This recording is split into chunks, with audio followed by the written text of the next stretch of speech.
For more updates, click on subscribe and click on bell button for latest notifications. Hi friends, welcome to Tech ARKIT YouTube channel. In this video session, we are going to see that Linux tutorial complete beginner's guide by Tech ARKIT YouTube channel. My name is Ravi. I am here because I love to provide a training sessions. You can reach me at ravikumar48@gmail.com.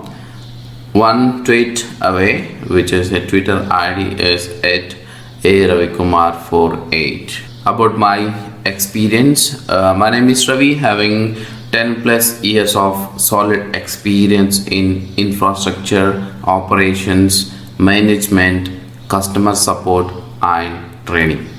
I love to provide people by sharing my knowledge and skills. I always believe power is gained by sharing knowledge, not hoarding it. My technical capabilities: storage, SAN, NAS, DAS and unified storage in this branch like NetApp, EMC, IBM, Hitachi and OLAN storage. Linux operating systems, the flavors of Red Hat, CentOS, Fedora, SUSE and Ubuntu operating system. Programming languages I know is HTML, PHP, shell scripting and Python. Databases basically handled in MS SQL, MySQL, PostgreSQL and MariaDB. Backup and recovery technologies I know is that Commvault, Backup EXEC, Avamar and NetVault. Monitoring tools, you can ask me all these questions on these topics if you have any questions related to that on the comments or on my videos. So monitoring tools I know is Nagios XI, Jabix, Asigna and OpenNMS. Cloud technologies: AWS, Azure and Google. Expertise in storage and backup recovery management. This course is completely for beginners guide who are just starting their Linux career, who want to pursue their Linux career, then they can start from here. Course content, we are going to complete this course content. This is the curriculum for this course. Introduction to Linux. How is the Linux and what is Linux? A background about the Linux. Directory structure. How is the directory structure is built and what the directory structure is and which directory is important for what. All these details you know on that directory structure. RHEL and CentOS 8 installation. Basically Red Hat Enterprise Linux and CentOS 8 are similar, 99% cloned, but there are some difference between both of them. But you can use either of the ISO image for this practice, like Red Hat Linux Enterprise or CentOS 8 would be fine.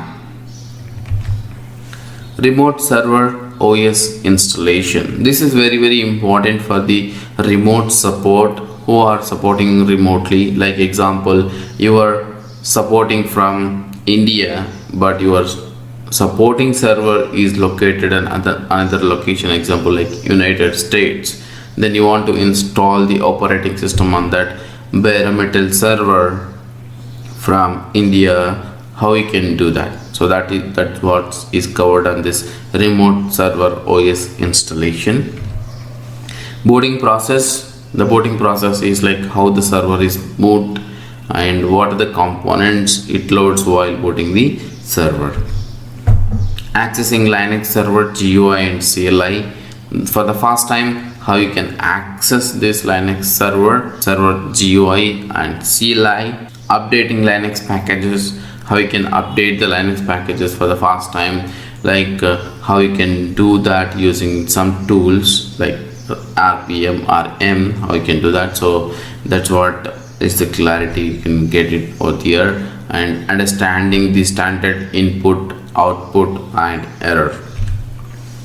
Changing default targets example, switching back from CLI to graphical user interface and graphical user interface to CLI, and you can also switch back from these interfaces to the emergency mode. All of this, how we can switch between those targets. That's the topic, is changing default targets.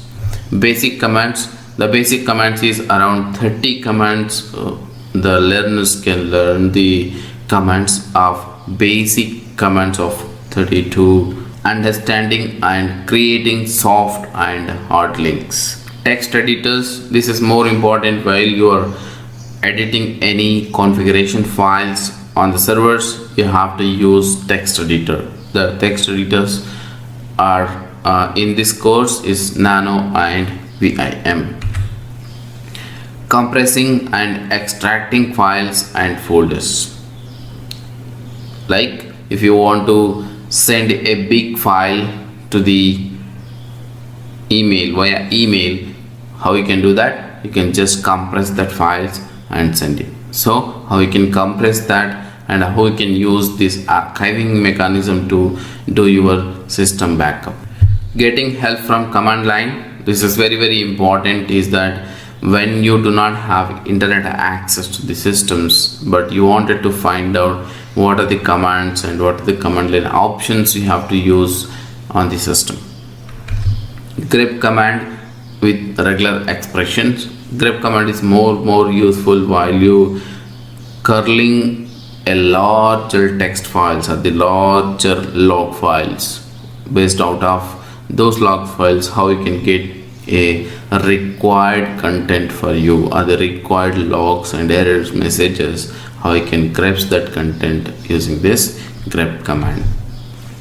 Red Hat package manager and yum repository configuration. So basically Red Hat package manager is the very important content. This is used to install the softwares and uninstalling the softwares. How you can do that, that is the topic. SSH server and client configuration, like configuring the SSH and accessing that SSH from the client side, and how you can configure the passwordless authentication, all of this stuff.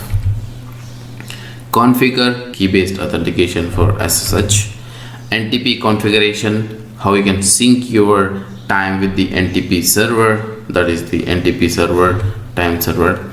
Copying files to the remote server, how you can copy from one server to the another server the files, that is the topic. Listing and managing the Linux processes. This is very important, like what processes are running on your server, how you can control them when the server memory or the CPU utilization is high. File permissions, how you can assign the file permissions and directory permissions on the Linux server to avoid the security breaches. Creating standard Linux partitions. This is simply useful for creating the partitions and deleting the partitions on the Linux. Create physical volumes, volume groups and logical volumes. This is all about the LVM, how you can create the LVMs and how you can extend the LVMs without disturbing the existing applications or the existing data. Reduce the LVM size if it is required in any extreme cases, how you can do that without loss your data. Swap memory explained, how to create swap partition and extend the swap partition. That is very useful while your system is in troubling with the memory. Creating users and groups. This is simply useful, and most of the times administrators, they have to do creating users and groups, and modifying the user properties and setting up the password aging for that user whenever the contractor goes from the contract, so the user should automatically expire all of this stuff. Deleting the users and groups, so cleaning up is very importantly required for the administrators to keep the system clean. Files and directory permissions. ACLs are very advanced file system controls, how you can create, assign file systems ACL. Special Linux file permissions, which is like Set-GID, Set-UID, sticky bit. Sudo access, so how we can define the sudoers policy. Linux networking, assign static IP. This is simply useful, like whenever you set up any Linux server, you need to assign the static IP address for that Linux server. All the way you have to use this static IP setup. Firewall rules, firewalld and firewall-cmd commands, like how you can set up your firewall rules for allowing, denying, all of this. SELinux to enforcing policies, how you can set your SELinux in a correct manner to access the content through the Linux server. SELinux, scheduling the future tasks using the crontab, installing and updating the packages using the RPM and M, find and retrieve container images from a remote repository. So the finding the containers and retrieving the images from remote registry, which is similar like the container technology we use, Podman, Buildah, Scopio. Inspect the container images, which is used by the Scopio commands. Perform container management using the commands such as Podman and Scopio. So how we can pull the images and how we can run the container on the Linux server. Perform basic container management such as running, starting, stopping and listing containers. Running a service inside a container. So this is simply important for the container services. And little bit about the shell scripting, if statement, for loop, positional parameters, exit codes. Configure a container to start automatically as a systemd service. Attach persistent storage to a container. So this is simply important, like how you can create the volume and attach to the that Podman container and run it. VNC server installation and configuration. So if you want to access a GUI, remote server GUI, the VNC service is very helpful for the remote administration or installing the GUI based applications. NFS server installation and configure, which is like file server, the content sharing between the client and server. Auto FS configuration, how you can automatically mount your NFS exports from server to client. You don't need to manually mount them, so it will automatically mount using the Auto FS.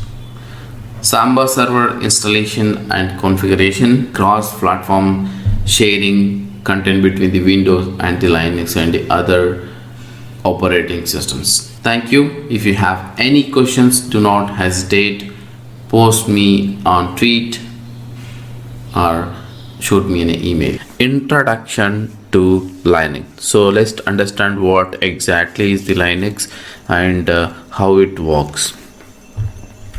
So if you take a hardware components of your server hardware, or if your laptop or if your desktop or PC, whatever it is, so the workstation or whatever it is, so which has the different components. So these components, example, SMPS, the power supply unit, and motherboard, hard disk drive to store your data, and RAM for like memory unit, so and CPU or processor. So and we also have the cabinet in that. So all of these components set into the cabinet, and we have hardware ready. But whatever the hardware you have, but the hardware does not understand whatever the language you say to that hardware. Example, same if you want to play some song, so you need to have some mediator in between you and the hardware. Okay, so what is that mediator? The mediator is called as an operating system. So between you and the hardware there is a conversation. Example, if you click somewhere else on the example, if you go to the youtube.com site, if you open the browser, then it should run background process to load that website. So that website, if you want to load it, so you need to have the operating system. Then only the hardware components will listen to us whatever you want to do on that using that hardware. So that is the mediator between you and the hardware components, which is called as an operating system. In this case, we have a different operating systems like Windows, Linux, Mac, Unix. Okay, but currently we are going to load this operating system as Linux on the hardware components. So then what I'm going to do, so I'm going to take one of these hardware like the PC or the server, then I'm going to load the operating system in it. Okay, so what that operating system is, so why you need to use the Linux, so why specifically Linux is only the operating system which free for the use. So how it's called as a free, so free software foundation organization, so which is built by the free software organization. They start a project by name called GNU, granularly not Unix. So the main aim of this project is to develop such a operating system that can run on any platform, so which can run on example a platform like PCs, workstation, servers, any platform. So in 1991, a student, so he was a student before Linux Torvalds, developed a kernel named called Linux kernel plus GNU application called Linux operating system. So what happens, he developed in a free kernel resource and he published it to the open source. Then using that kernel, most of the people, they developed their own methodologies. So like somebody developed a cat command, somebody developed a different command. So all these commands are developed based out of the kernel, and somebody developed the GUI, somebody developed, so many things are developed by the different authors, and they published those into the open source project. So there they combined together with the kernel and they made as an Linux operating system. So that's why this is called as an Linux is an open source technology. Different companies that provides Linux in market are like so this kernel and the combination of the packages, they compile and they make a different features together and they make it as a package, or they make it as an operating system. They call it as an they build their own branding, so which is called as a Red Hat, SUSE, Scientific Linux, CentOS, or NoPix, etc. So there are so many things like they can use it. So Fedora is also one of the project for they use for a basic testing development environment. Later point of time they test it in CentOS and then release to the different brands like Red Hat, SUSE, Scientific Linux. So there are so many brands, there are so many flavors of the Linux. So you can go to the distro.org and then you can distro watch website. Then you can also watch how many distros are coming in, are developed, all of this stuff. So if you going to the features and advantages of the Linux, what is exactly the features you have here? So Linux is the fastest operating system in the world because it runs 2 to 3 times faster than other operating systems, because it does not need to be have a GUI sometimes. So if you want to install is CLI only, so there are not much packages, so there is no node dependencies much, then it runs faster. If you install multiple packages, which becomes the slower because it uses a lot of memory and CPU cycles. So Linux is the much secured OS as of now, which does not contains much security holes. Like example, it does not have a multiple virus kind of stuff as of now, but that's why it's called as a secured OS, and it also has its own style of security to control things like firewall. We have SELinux, we have Okay, inbuilt features for the file permissions and user access control also is very different from the other operating systems, so that's why it's called as a secure OS. So Linux, everything is file. So in Linux, if you create a directory, so which is also considered as a file, but the file type is D, so that's why it's everything is flat file. So that's why it does not have any inheritance to different files, so that if you get any virus to the single file, so it does not simply spread to the different files. So that's the simple example for security point of view. So Linux is very reliable OS because kernel of Linux is very stable. So most of the times Linux uses the X Windows system, which is advanced network windowing system. So using this system, we can display output of any workstation monitor attached in the network. So that's the most advantage feature, that is the most easy feature to attach the X Windows systems like displays to the network. And most of the advantages is that crash proof, so it is not simply crash if you install any packages, that's kind of, and economical. So it's very economical, and multi-user, multitasking and multi-processing capacity which has by the Linux, and it's scalable. So if you want to scale your operating system to the next level, so it is easily scalable and it's very reliable. So that's the most of the advantages of the Linux and features. So what exactly is the Linux architecture if you look like? So if you have, that's what I say just before, so you have a hardware, whether your workstation or your server, your PC or laptop, whatever it is, you have a hardware here. So top of this it sits, there is a kernel, top of that it sits the shell, and top of that there is a user interface called CLI or GUI. So the Linux system architecture is consists of following layers: hardware, kernel, shell, user interface. So hardware layer consists of all peripherals, devices like RAM, hard disk, CPU, etc.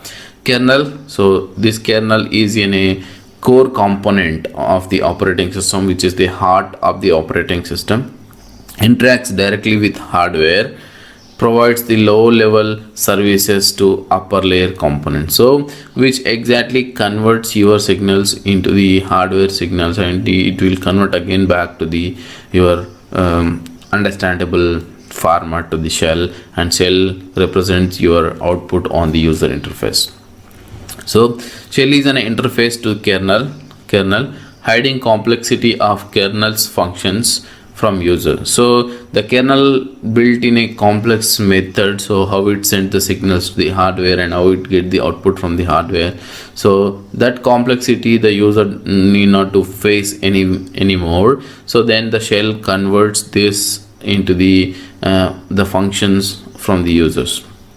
It takes the commands from user and executes kernel function. So that's what the shell will do. The shell will help the execution part of it, so it easily understandable to the users. So utilities and programs. In the user interface we have a lot of utilities and programs, example like terminal, we have a browser kind of, we have a different applications like video playing applications, audio playing applications, all of this is called as utilities and programs. The utilities and programs give the user most of the functionalities of an operating system, so that's called as functionalities of the to the operating system, like playing the music, seeing the video, seeing the movie or audio playing. All of this is features and utilities of the utilities programs, so which sits on the user interface. Example, if you type some command like top command, if you type it, so then the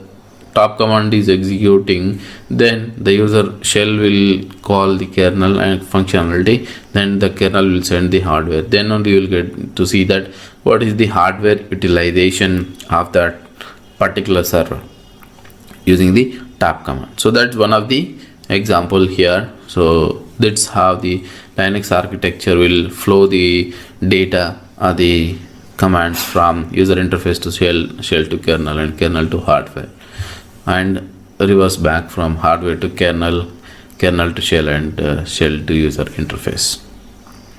So that's about the directory structure. So how the Linux directory structure is created, and when now where your data stored, exactly what directory will store what type of data and what is its usage, and if you know that what are the directories are main important on the Linux side, what they contains, so that you can easily troubleshoot whenever you get any issues on the server side. So if you get any issues, so where to go exactly, look for where you have to go for looking for the logs, or where you have to go for looking for the configuration files.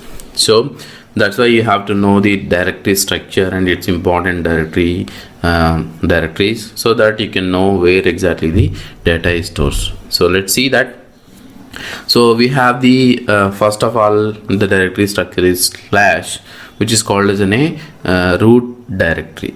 So not a home directory for the root, but it's a slash directory, and it's a upper directory, top directory for the Linux. So under that it contains lot of directories like bin, boot, dev, etc, home, lib64, media, mnt, opt, proc, root is for root home directory, run, sbin, srv, sys, sys, temp, usr, and var. So these are the most important directories. Other than that, you can create number of directories if you want to mount a different file system altogether, but these are the by default comes with the operating system whenever you install it. Okay, so in previous version there is no directory called srv or run. So but in new versions, so these are all the directories you will get it. So what they're important and how the directories are structured, let's see that.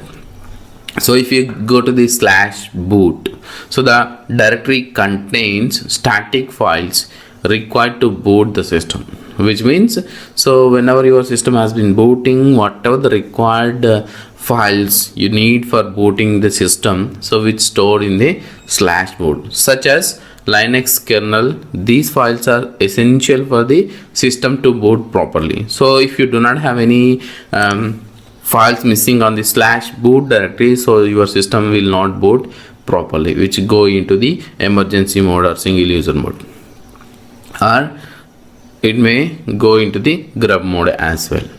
So make sure that you have all the data backed up to the slash boot, so that if you have any failures on the boot, you can just restore it back and bring back the system.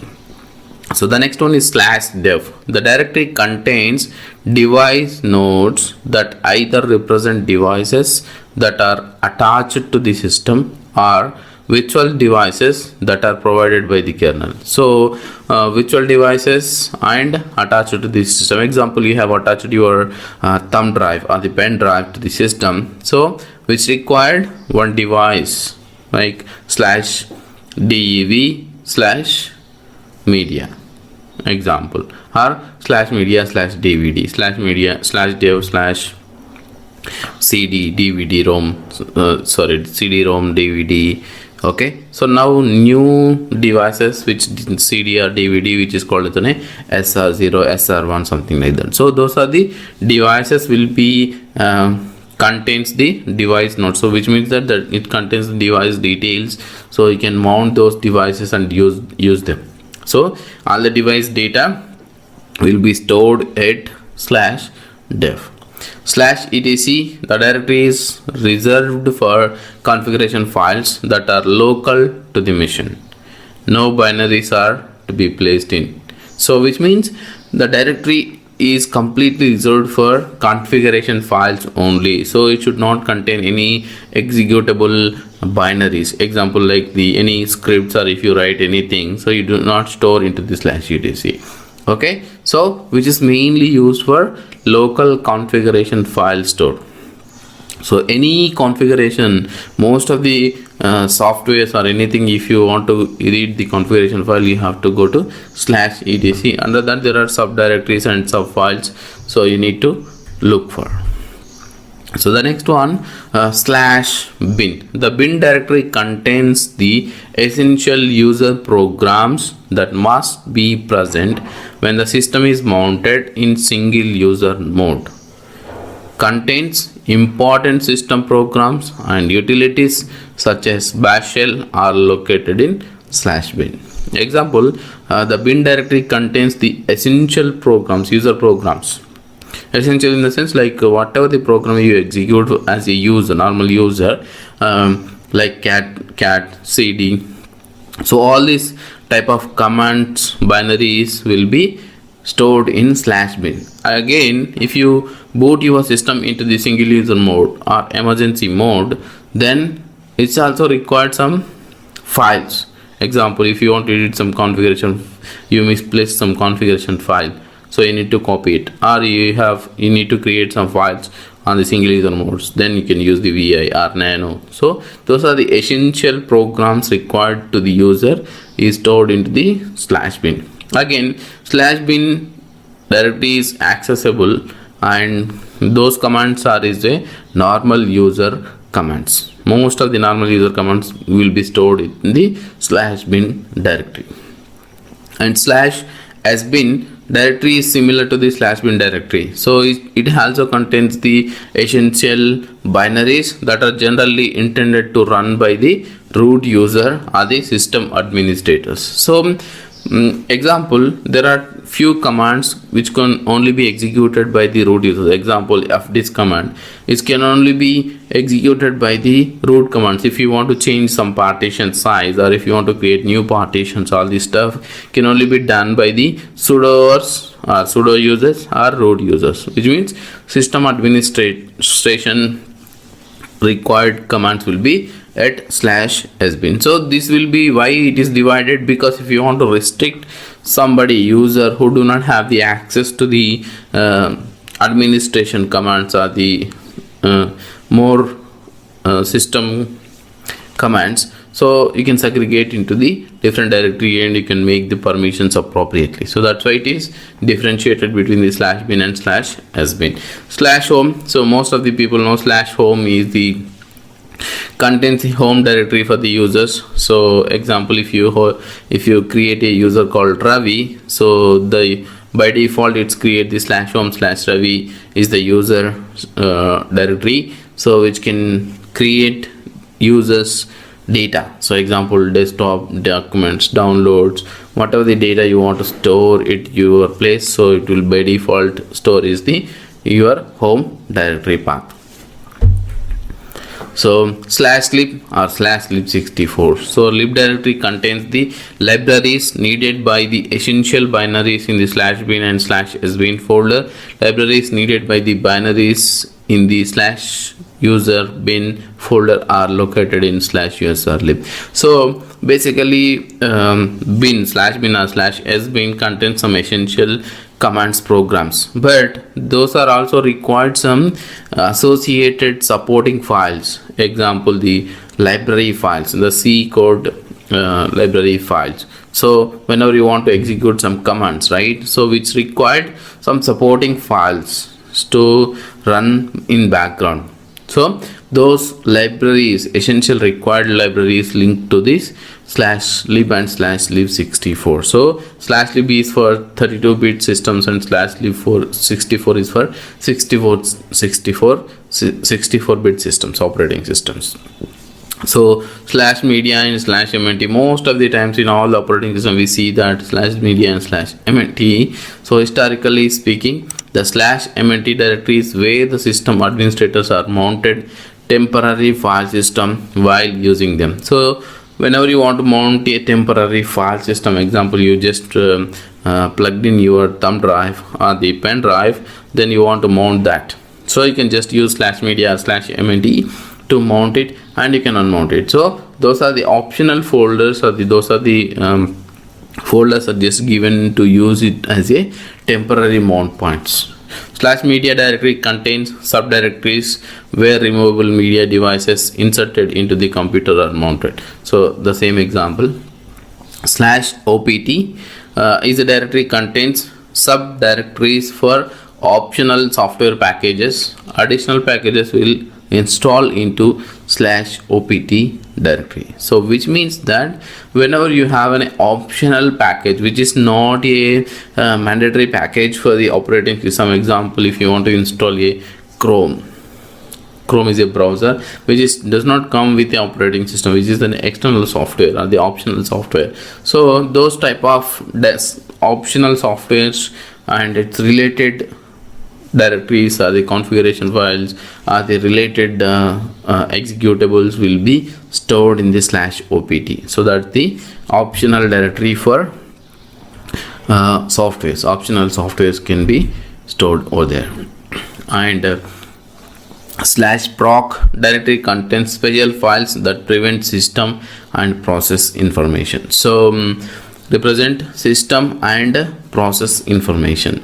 Basically the slash proc directory contains the very special files. For example, if you want to know your system memory utilization or the memory, how much memory you have installed on the system, or how many CPUs it contains, what is their speed, brand, their details. So this proc contains most of this, its hardware and system process information, all the details in the proc directory. Slash root directory is the home directory of the user. So example, the root user can only access this directory. So because slash root is very special for the slash root user, so the slash root user home directory will not store in slash home slash root, so it's stored in slash root directory. So that's the special directory for the root, because root is a very special user and it contains high privileges. So that's why it has separate home directory for root. And slash run directory is fairly new and it gives applications a standard place to store transit files they require, like sockets, process IDs. Example, which is very special directory which is created on a new distributions, like example like RHEL 7 and RHEL 8 or CentOS 7. CentOS newly coming versions. So here what this store, slash run stores process IDs. Example, some application is running with some process ID, so it creates some PID file, .pid file, and it locks. So those kind of files and sockets will be created under slash run. So the directory is only clean solution for early runtime directory problem. So example, it creates the directory before it was in slash tmp, something like that, but recently they changed it to slash run because this is cleaned very oftenly. Example, the system process has been completed, then the process ID will go off. So that time the PID log will go off and it clean up. So that's why early runtime directories, so that problem will be resolved over here. Slash SRV directory contains data for services provided by the system. You can use slash SRV to store application data alternatively. So if you want to store some application related data, so you can use slash SRV as well. Slash sys directory, modern Linux distributions include slash sys directory as a virtual file system which stores and allows modifications of the devices connected to the system. Okay, and slash sysfs, example, the sysfs is used by programs such as udev to access device and device driver information. So this is where the slash sysfs is used by the programs to access the device and its device driver information. So that's the sys directory, and this sys directory may not contain in a previous versions like RHEL 5, RHEL 6, but in RHEL 7 and RHEL 8 upcoming versions will contain this /s directory. /usr. So /usr directory contains applications and files used by users as opposed to applications and files used by the system. The user usr directory also contains other directories. For example, architecture independent files like graphics are located in /usr share. Example, architecture independent files, which means that which not a important files to the systems, but these are the important files to the users, are the important files to the content. So that's the main purpose of /usr. So example, if you install any not just monitoring system example, so it's stored in /usr local nagios. So that's the example of the storing the data which is not essential for the application, example not essential for the system, but which contains the important data. /var, so most of the log files, if you say /var, which contains the stands for the variable, and the contents of this file is expected to grow.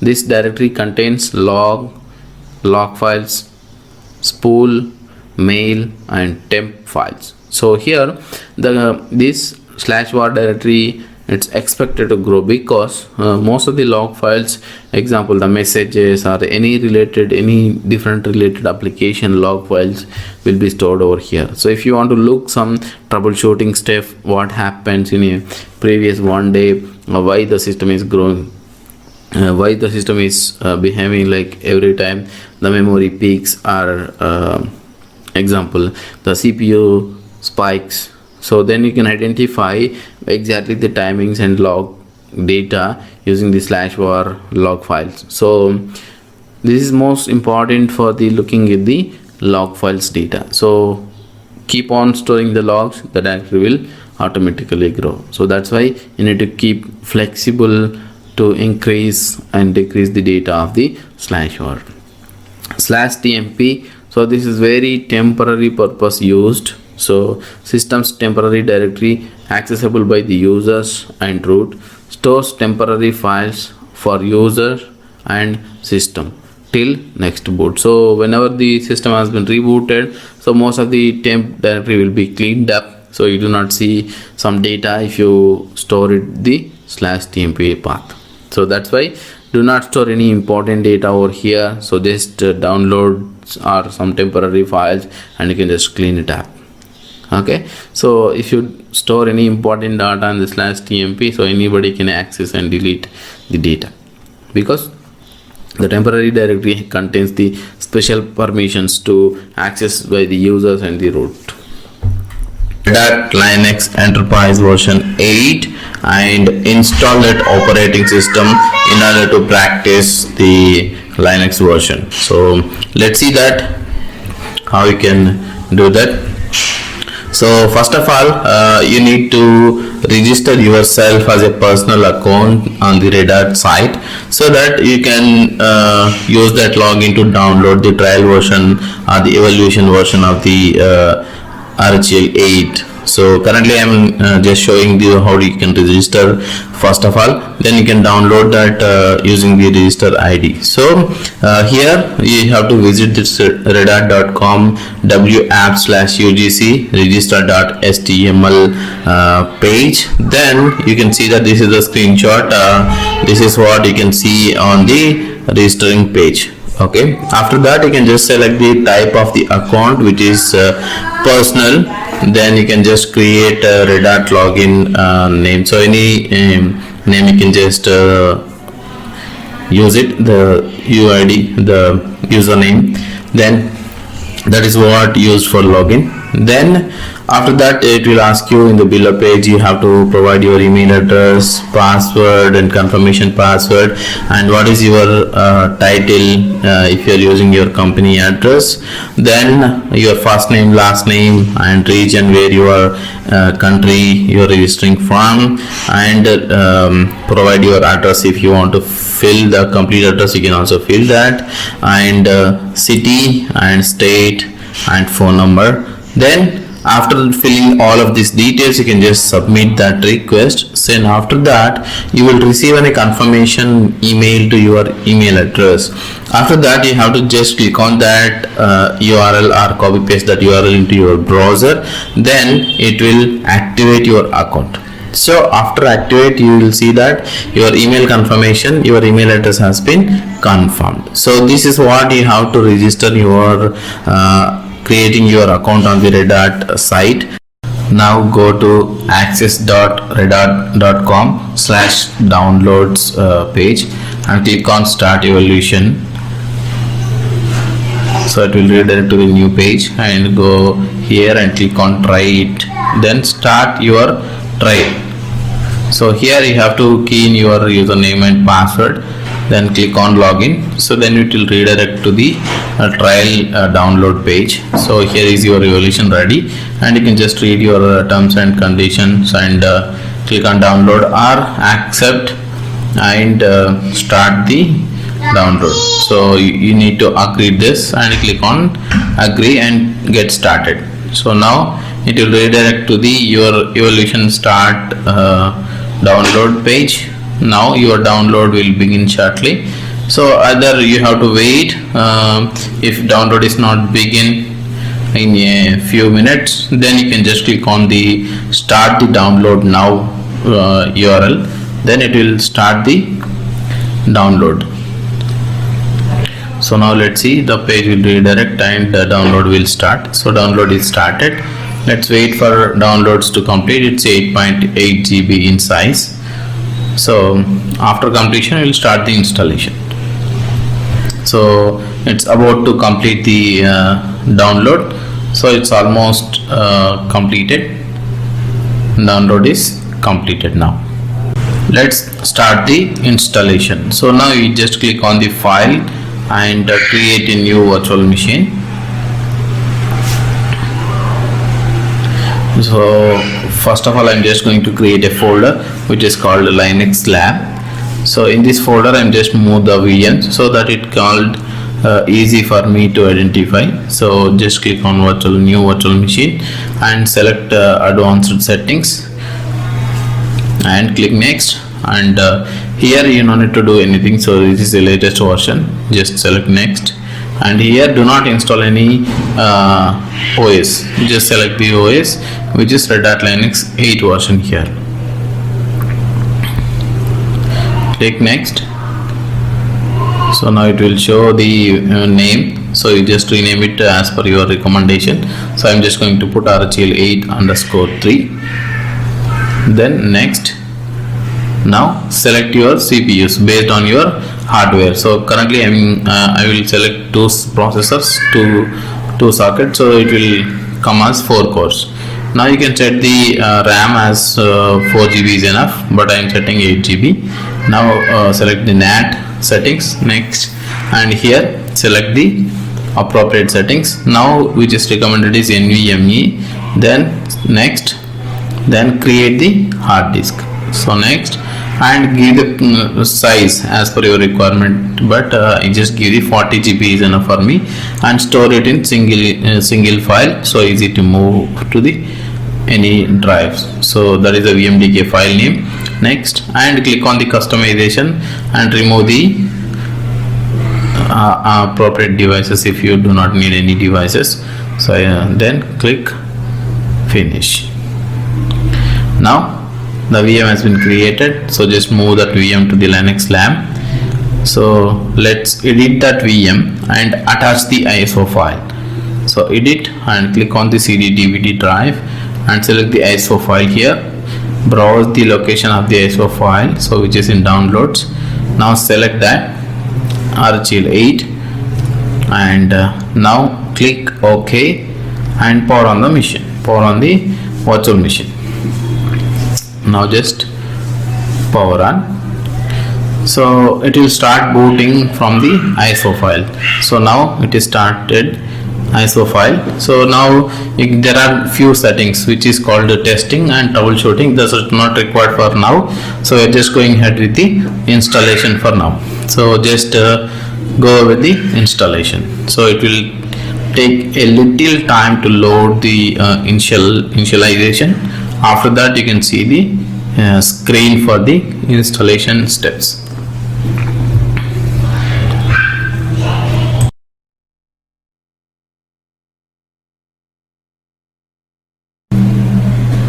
After the screen load, you can just select the language for the keyboard and your installation language which you would like to use it, and click on continue. So now it will load one more screen. So here you have to set all of these things, then click for the installation. So now we are going to set it up the installation destination. So here we need to create the custom partitions, so based on our requirement. Otherwise you can also do an auto partitions, there is the options. Okay, so just click on the installation, the settings, then select the customization partitioning and click done. So now here we are just going to create the partitions. So click on plus sign.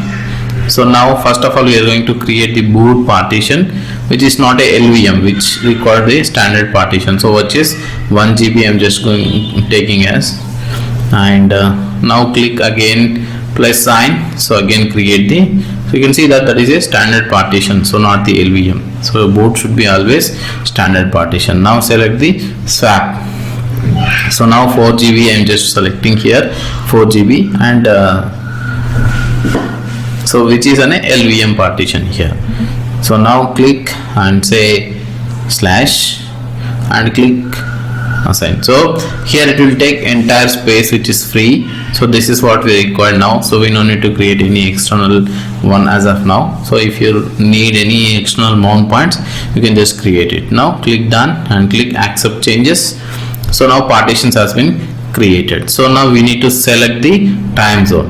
So which time zone, and click select and click done. Now software installations. If you require any softwares you would like to install while installing the operating system, you can select. So I would like to select the legacy compatibility packages libraries. So legacy Unix compatibilities and developer tools. So which tools we may use for most of the times, so that's why I select it, and select the network settings. So now if you want to assign a static IP address here itself, you can just switch on this network, and I have DHCP enabled, that's why I get the automatic IP address. So now I just go ahead and change this IPv4 settings, turn it as in a manual, then add the IP address. So I'm just going to give 201 IP address, which is 192.168.48.201, and network mask 255.255.255.0, then gateway 192.168.48.2. So this is the settings as per my network configuration. So you can just give your DNS, whatever the server you have, DNS server. So DNS and gateway IP is same. I'm just going to disable IPv6 here. So I do not need IPv6 because I do not have IPv6 network. Okay, so that's it. So if you want to change the name of the network also, you can change it. So now here I'm going to change my host name as well. So change it and click on assign. So apply. So it will change the host name. RHEL local domain. So here there is no underscore will take, so you have to just add hyphen and then apply. So now host name is applied, click done. So now settings has been confirmed. Now if you have the policy settings for the SELinux, you can assign some existing policies, but you do not want to switch on SELinux, you can just turn it off. So now set the root password. root password should be strong, so otherwise it won't accept. So in case if it is weak password, you have to click done 2 times, and I'm just creating the new user which is called Ravi Ankam, and my username I would like to use it as A Ravi and make it as administrator and provide its password. Then click done. That's it, and begin the installation. So that's it. You set all of this because now you do not have any software subscription from the Red Hat, so I'm not giving any username and password to subscription. So I'm just beginning the installation. So now installation will take a little time, so until that I will pause the recording. Then after screen change I will start it again.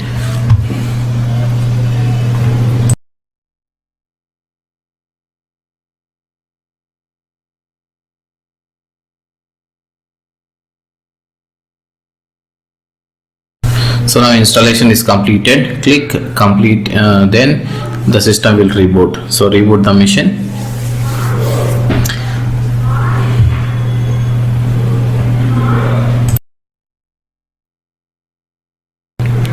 System is rebooted. Now click on license and agree the license agreement and click done.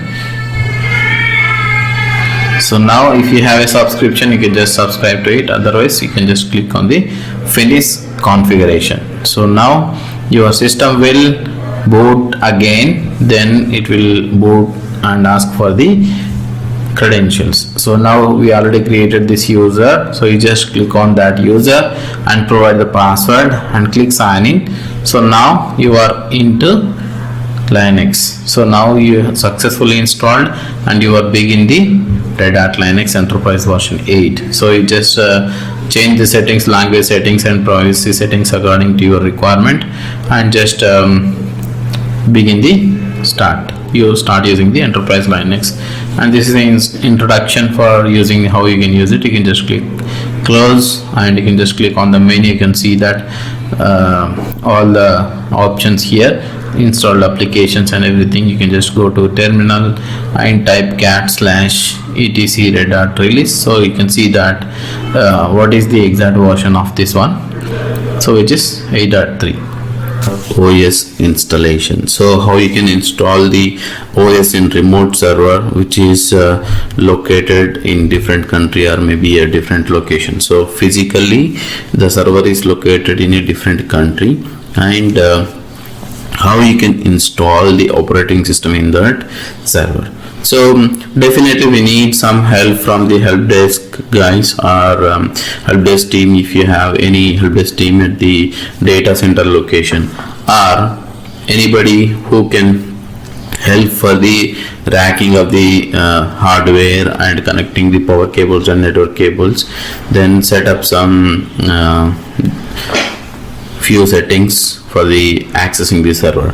Okay, so this can be done by the either if you have any help desk team at the location of the data center, either you can opt for a vendor installation. Like if you are purchasing a server from the Dell, so you can opt for an installation. So they come and rack the server and install the server physically, and they just let us know the IP address and username and password. So that's it. Based on that, we can just install the operating system.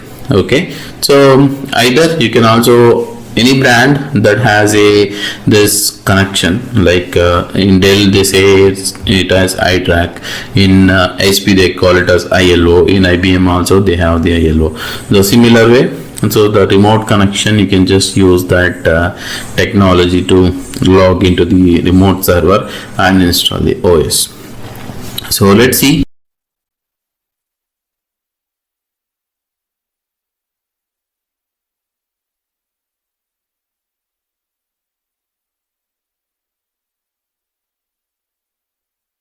So what exactly it's do. So here I took two servers as an example. So you have a integrated NICs and you have a iTrack connection. So what exactly is the iTrack connection? So iTrack connection is in a mounted board. So in motherboard there is a separate controller which is mounted, so which is no need to power on separately. You just connect the power supply, that's it. So the iTrack will get the power supply, then it get all the control of the server.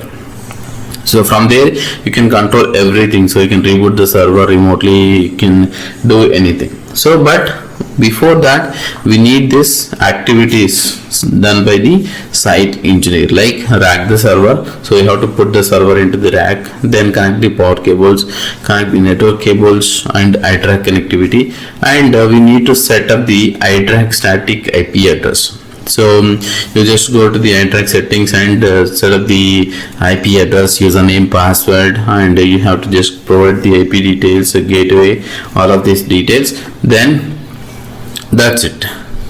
So our server will be ready for remote access. In similar way you can do it for an ILO as well. So you have to set up at the first time, then after that you can just access your system. So I just show you where exactly is the iTrack connectivity or the iTrack module will be inserted. So you can see over here as well, you can see this is the iTrack connectivity. So this is a separate network cable, you have to connect it and you can reach to that server. So whenever you type the browser the IP address which is newly installed server, then you can able to get this integrated. So this is the new version of it. So then you can just type the username and password here, credentials, so which is set up by your site engineer, or you can change that username password little point of time, or you can create a new credentials as well. For the first time you have to use the setup the credentials. So then you just type the username and credentials, you can just log into the server. So you just open the browser, but whatever you are doing you should do it on the local server itself, which means that which is located in different country, right? So in the same country you just use a different server, maybe it's a Windows server with different Linux server, you just use the browser from there itself, because whenever you mount this ISO file to that server, if you are mounting from ISO file from the different country to different country, so the network latency will be there, so the server response or the installation will take longer time. So other than that you can just use a local server. So you just RDP to the local server, and from there itself you just attach the virtual ISO, then you can install the server. So first of all you just need to open the browser and type the IP address of that iTrack console, then you can just key in the credentials, then you will get into the console. So in the console you just go to the configuration management, and here you just click on the virtual console. So whenever you click on the virtual console, so it has the option to launch the virtual console, which means that exactly your monitor, whenever you connect your HDMI cable or the VGA cable, you see the monitor, right? So in the monitor whatever is going on the system you can see that. In similar way the virtual console is like a monitor. Whenever you launch this virtual console, you can see everything what's going on, how the server is booting up, what are the components is loading, everything you can do using this virtual console. So from here in the virtual console there is a options called, you can power up, power on, power off, power on, boot, all these things you can do it, but here we don't need all of these options for now. You just need to mount the virtual media. So there is a coordinate virtual media, then browse your image file, where exactly your image file is located. In this case I'm just going to show you CentOS 8 installation in this process. So you just go to virtual media and map that browse and ISO file, then map the device. So after mapping you can see that the virtual media is connected. So if there is a green dot, you can see that the virtual media is connected. So after that what you can do, you just reboot your system and boot from the virtual media. So similar like booting from the DVD CD media, similar process. So let's do after same process, we have to follow it. So after rebooting and booting from the virtual media, how you will get it. You can see similar things. So whenever you boot from the virtual media, so I'm using CentOS 8 here, so that's why it loads on a installation of CentOS 8. Okay, then you just we have two options here again. So install, test and troubleshoot. So we don't need troubleshoot and test media for now. We are just going to install the CentOS 8. Select that install CentOS 8 and hit enter.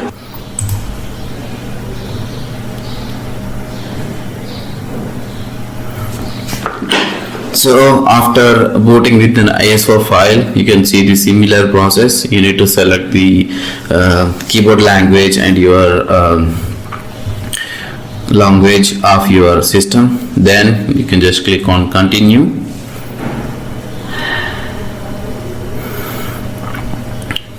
So here you need to select your installation media, which is we already selected is in a virtual media here. Then you can set your language and set your package selection, and you can set your time and date. So for now I'm just going to do the custom partitioning here. Okay, so here I just say click automatically create. So it is already created, swap/boot, all of this. So you just click on done. So now the custom partition has been done. So now you can select the server packages which you would like to install over here. I just select the legacy Linux compatibility libraries. Now set your time. So anyway, which is located in a different country, so don't bother. So the same settings I would like to use it over here, and connect the network connectivity here. So if you already have the network connected and you have a similar IP address settings here, you just click on the configure and go to IPv4 settings and set it manually. So now I'm just going to set it up this 192.168.250 here, 255.255.255.0 and 192.168.48.2 and DNS server IP address 192.168.48.2 here, and I'm just going to say IPv6 is disabled. So for now I'm just going to ignore it. Okay, either you can disable it. So ignore in the sense it does not need to be set up any IP address. So here is the settings, that's what you need from here. Just click on save. Now your IPv6 IP settings has been done. Now here you just need to enter your server name if you already have some. CentOS for now, just for 8.2. So this is the CentOS 8.2 and just in local domain. So if you have a domain name, you can just type that domain name as well here and apply the settings. So now click on done. So now you set up the keyboard language and installation media and partitioning, language support and package required for your server to install, and kdump is enabled. If you would like to set up anything here, you can just set up that one, but I set it as automatic, and you can just select the security policy here. So the security policy, we do not have anything. So if you would like to fetch that by searching the security policy, you can do that. So we just do not have any policies found over here.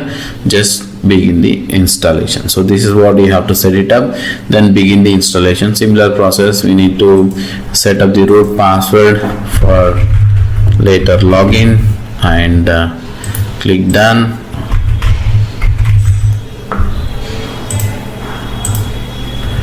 Okay, and I'm just going to set up the new account here.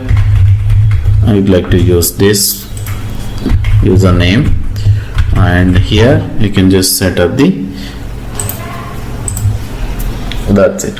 So the installation process will take little time to complete the installation packages. Then after that, again it will ask you for the reboot similar process. So let's wait for the completion of the packages. So currently the packages is 1332 packages which is going to install it. So now it's configuring. It's in a final stage of installation, so it will complete in few minutes.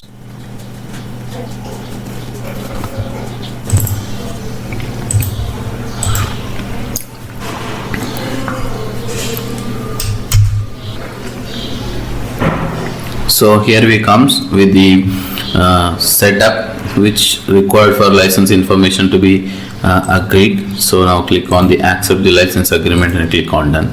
So here you do not have any subscription management because this is CentOS, so this does not have any subscription model. So CentOS is free to use, so that's why you just click on finish configuration. Now you can see that which is going to load your screen. So now your screen has been loaded. You can just use your credentials to log into your machine.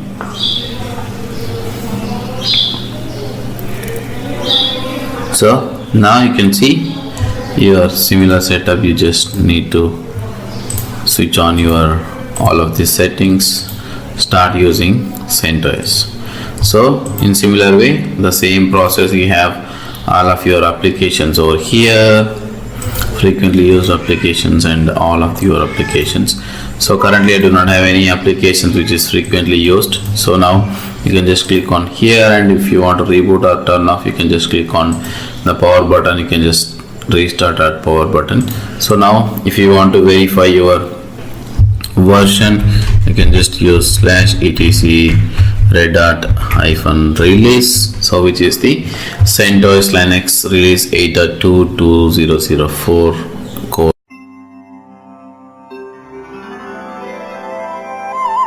First of all, how the Linux boot process starts and where the Linux actually booting process comes into the picture.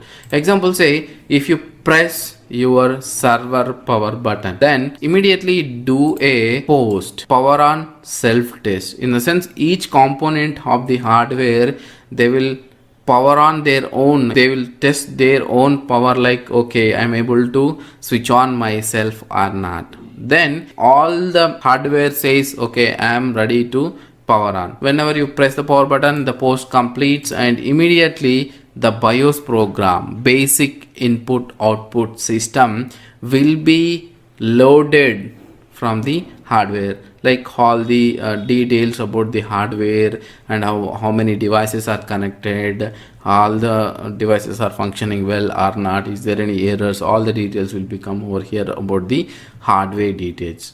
BIOS will be loaded. The next one is that master boot record. So the master boot record is a very fast record on the hard disk, which is 512 in bytes. Say whenever first read comes to the MBR, says that okay, here is my MBR. The MBR will be located with the partition information, and where my OS partition is located, where is my boot related files will be located. The MBR will guide the system to go there and boot up. After that, the grub will be loaded. The grub will be loaded like basically after the MBR. MBR says that okay, here is your /partition, boot partition, and all the information about the partitions where they are located. After that, it finds the grub in that, and in grub, what the grub will do is that initial RAM-FS, init RAM-FS, the files will be extracted into the initial phase as a temporary file system. Then the c/sysroot will be mounted as a read-only file system. Then it will verify all this related file system and kernel. Then after reading all these steps and kernel, when it's jumping into the kernel, then the hard disk process starts, and the kernel will be located and the kernel trying to load. That's where we will get the boot menu, like it is asking as for the RHEL 7 something like that. You want to enter, press space bar to wait few seconds. There itself you can interrupt your kernel boot process, then you can reset the password or whatever you want. But if the grub password is there, then you have to enter the grub password and it enter into the kernel. If there is no grub password, it directly from the grub it directly goes to the kernel, and kernel will be loaded where your process gets started. First of all, the system D process gets started with the system fork call. The fork call will be executed, and first PID for the system D is going to be process ID 1. That's where the system D will be started, the daemon of the system D will be started. Then it takes the entire services to load upon the which target you set as a default. Example, say the target is set as a GUI target, or maybe a CLI target, or maybe an emergency target, or whatever the target you set. If it is on a GUI or CLI, then its associated services will be started on the target one by one, and all the services status will be verified. If any failed is there, it will retry. Sometimes if it is not able to retry, then it will skip that one, as it keeps on a failed mode itself, and it goes to the next one. Then associated required services are started, then the system will be started. Next, the target is going to be load all the services. After that, if it is in a GUI enabled, then you will see in a GUI interface. If it is on a CLI enabled interface, then you can see in a CLI interface over there. That's how the boot process completes. Whenever you switch on your server, power on your server, post happens and BIOS will be loaded, and next time is the MBR will be loaded. It's located for the where is your partition information and grub information, all this stuff. Then the grub will be loaded as a initial RAMFS. Then the kernel is loaded into the multiple stages, like stage 1, stage 1.5 and stage 2. Then the kernel process completes, then it starts the processes from the system D. Then it loads associated target enabled services on the targets will be started, and your actual servers will be loaded. That's about the boot process. To register your RHEL system with Red Hat using this RHEL version account, so which we have created in a previous video to download our ISO image. So the same account we are going to use it and register your system with the Red Hat, then get the update and packages. So how we can update it, how we can register your system with Red Hat. So that's what in this video we are going to see that. So let's begin. I'm going to log into the Red Hat system, my system. So I'm using the root account to log in because the registration requires a root login. So let's sign into the Red Hat machine.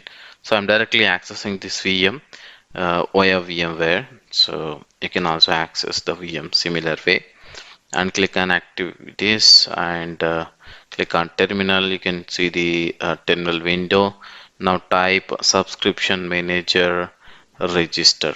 So now enter the credentials. So my credential, I'm just going to enter it here, my username and password. Now it will take a little time to register your machine with the Red Hat. So let's see that how it happens. So now you can see the system is going to be successfully registered with your Red Hat network in order to get your update packages, all this stuff. So let's complete this registration. After that, we are just going to subscribe few of the repositories, then we will attach few of the repositories, then update the packages. So now I'm just going to auto attach the repositories. Let's see, subscription manager,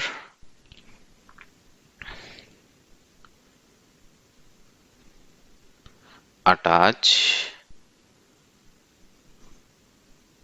-,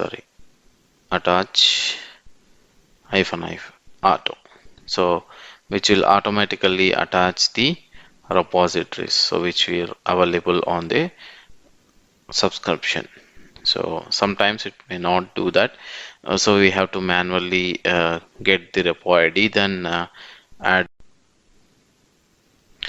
Now you can see that the system setting has been changed to subscribed. So now we can just list out the pool ID, so that each subscription will have a different unique pool ID. So whenever you get the pool ID, you can just add the pool here. So subscription manager list --- available will get the pool ID here. So using that pool ID, we are going to attach the pool. So let's wait command to complete. So yes, command is completed. You can see that the pool ID is here. So you can just grab that pool ID and attach the pool. So using the subscription manager --- pool equal to pool ID. So subscription manager attach pool and pool ID, which is going to attach the pool. So which is actually a trial version we are using currently. So the 30 days trial we are using here. You can see that the 30 days trial subscription we are using, and we are going to subscribe that pool ID. And whenever you list a REM repository, then you can see that there are repositories, the default repositories attached using that pool. Now you can see successfully attached a subscription for 30-day Red Hat Enterprise Linux self-supported evaluation.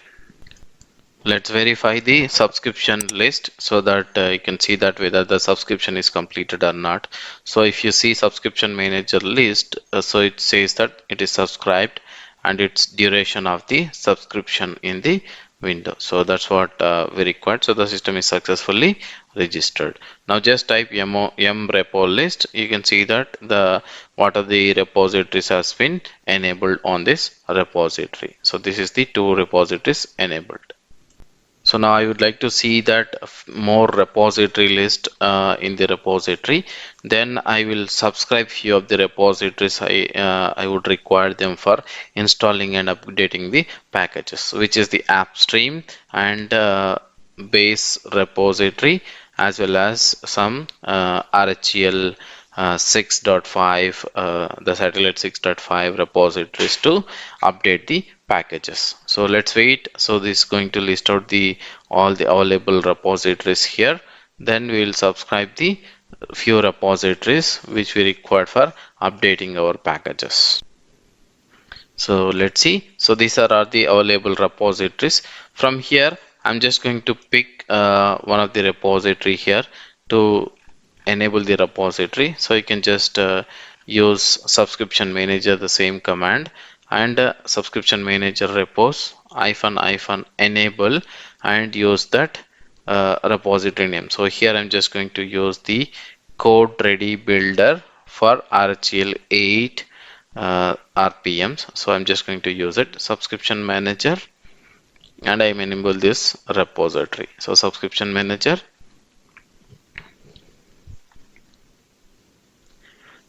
repos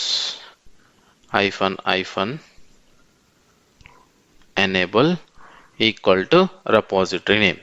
So either you can do this way, or you can also edit the /etc repos.d configuration file redhat.repo, and you can just make it enable equal to 1. That is also enables the repository. So either if you do this way, so which will be if any URL errors or anything, so it will automatically corrected using this configuration. So either ways you can do both actions, do the similar step. Now you can see that the code ready repository has been enabled on the system.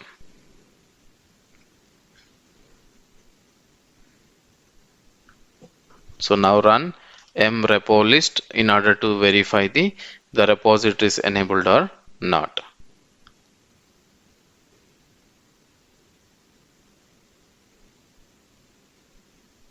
So I'm just going to subscribe one more repository here. So which is the RHEL 8 for upstream RPMs. Now you can see that the repository has been enabled here. So now let's do m repo list. So verify the existing repositories. M repo list, you can see that the repositories which is enabled here. So I'm going to enable the repositories using the vim command. So vim slash etc m.repos.d slash redart.repo. So this is the repository configuration file. Here wherever there is a enabled equal to 0, so which are disabled mode.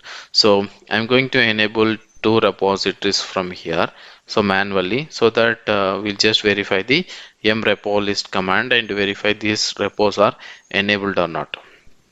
Okay, so this is the one of the repo I have enabled here, and I will enable the upper one. So go up and enable this repository as well. So and make it 0 to 1 and save the configuration. Now run mrepo list, so in order to verify the repositories. Now you can see that the repos has been updated.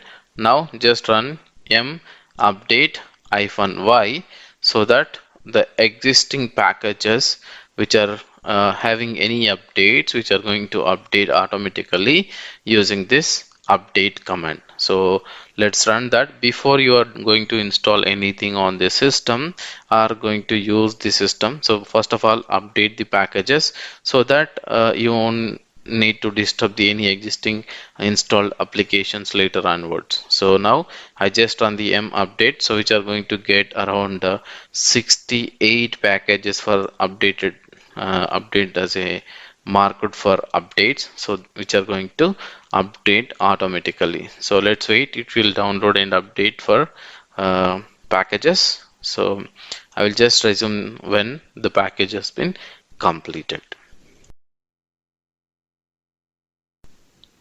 You can see now all the packages got updated which are eligible for the updates, which means that the packages which are after the installation, those are made available for the repository. So now this is how you can register your system and update your packages on Red Hat Enterprise Linux 8. Let's log in back to your Red Hat customer portal and see on the systems whether your system has been showing over here for the subscribed system. So you can see that the RHEL 8-3.local domain, you can see that which is our subscribed and which is green dot, which means that your system has been successfully registered to the Red Hat network.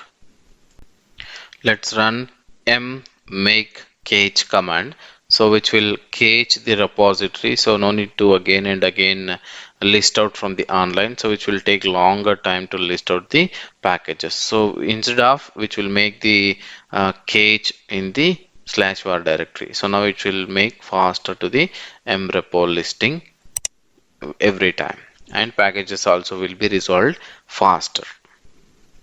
That's about it for this video. So I think you already got an idea that how you can register your RHEL system with the Red Hat network and update the packages and enable the repositories using the RHEL 8 version. To access Linux and accessing the Linux GUI and CLI. So in this environment, I'm just using the VMware Workstation as a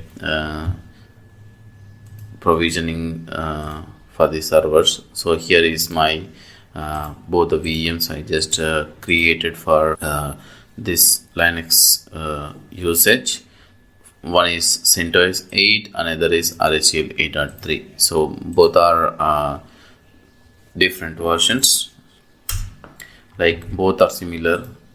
In clone it's 100% similar versions, but Red Hat needs to have the subscription. So as we yesterday joined our system to the Red Hat network, or subscribe the network using the Red Hat console, and CentOS is completely free for us, so we can just utilize this CentOS version. So now currently I'm accessing the GUI version of it by logging into the opening the workstation, VMware Workstation, and switching on the virtual machines. So this is the one way you can access the GUI. So but in real environments where you have a production environments or the real-time environment, so you should not have GUI access most of these times. So what you have to do, so you have to work on command line itself. So either you can have iDRAC access, but all the time accessing the iDRAC is not that good option, or remote console access is not the good option. So what you have to do, so you have to configure something on the server side to access the system to the remotely. So how we can do that? Let's we have few ways. One is that let me open a notepad here. So let's so one is that we can have the SSH to server, so which is on a command line access, we will get it directly. So either here you can use so many tools. So the by default most of the tool which is used called PuTTY, and you can also use mremote ng is a default tool, or some guys will use x remote, something like that, or you can also use multi-tab putty, something like that. So there are so many things, so you can use anything, whichever you'd like to use. SSH client as a software, so anything you can use it, whatever you want. So for GUI access, either you can directly log into the remote console.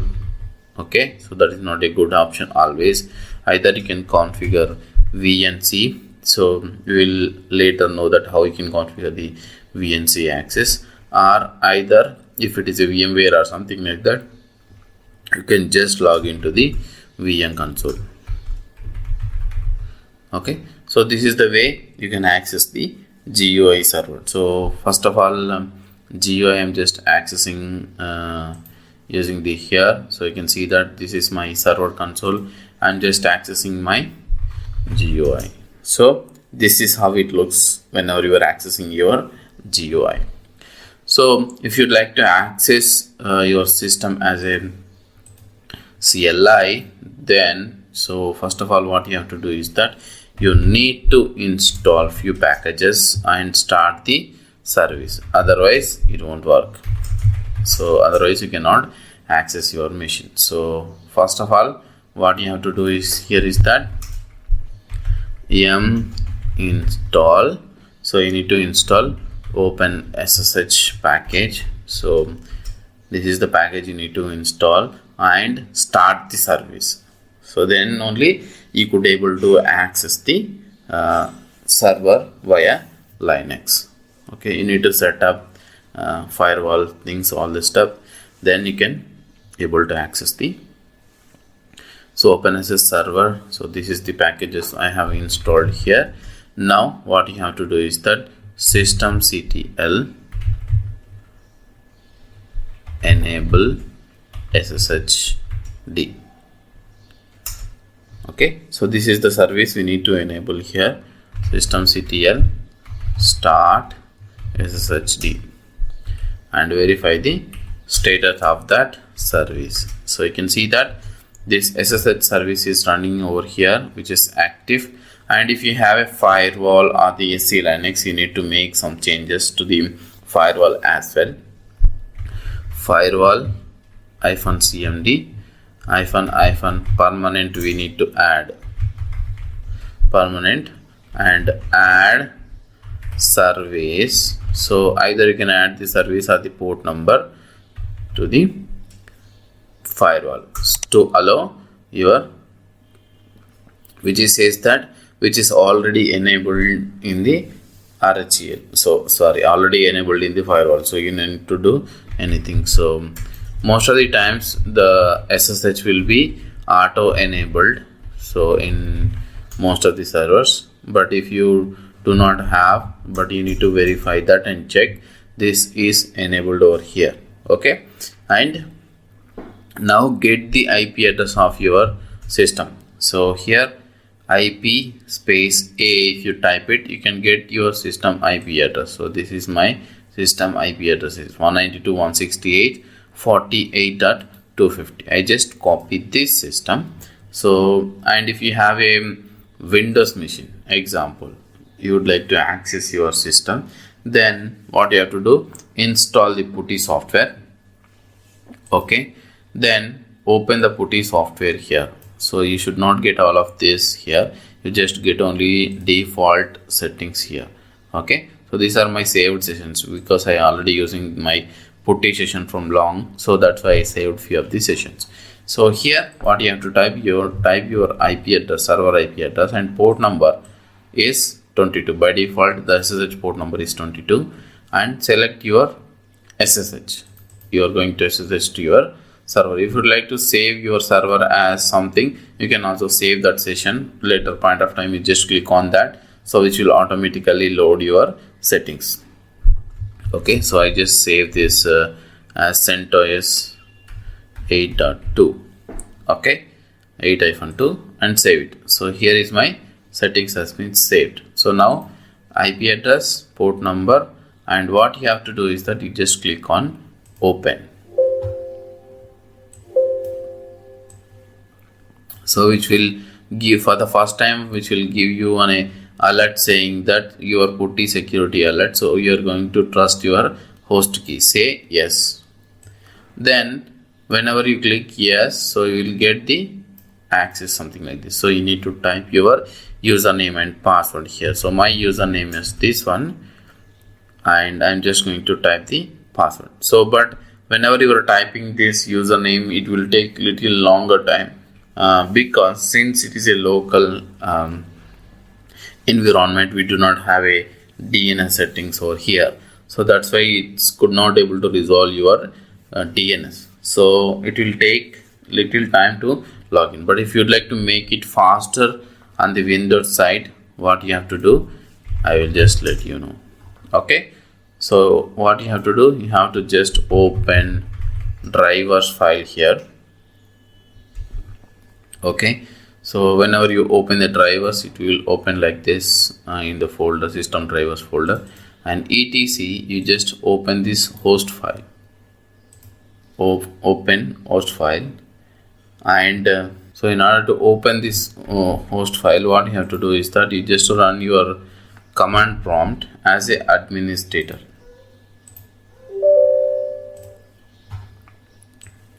Your command prompt as administrators, and cd drivers etc,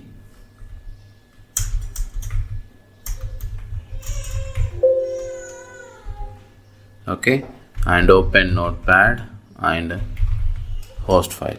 So in this host file, you just add your entry here, so which is called 192.168.48.250, and the server name here. So what is the server name we are using here?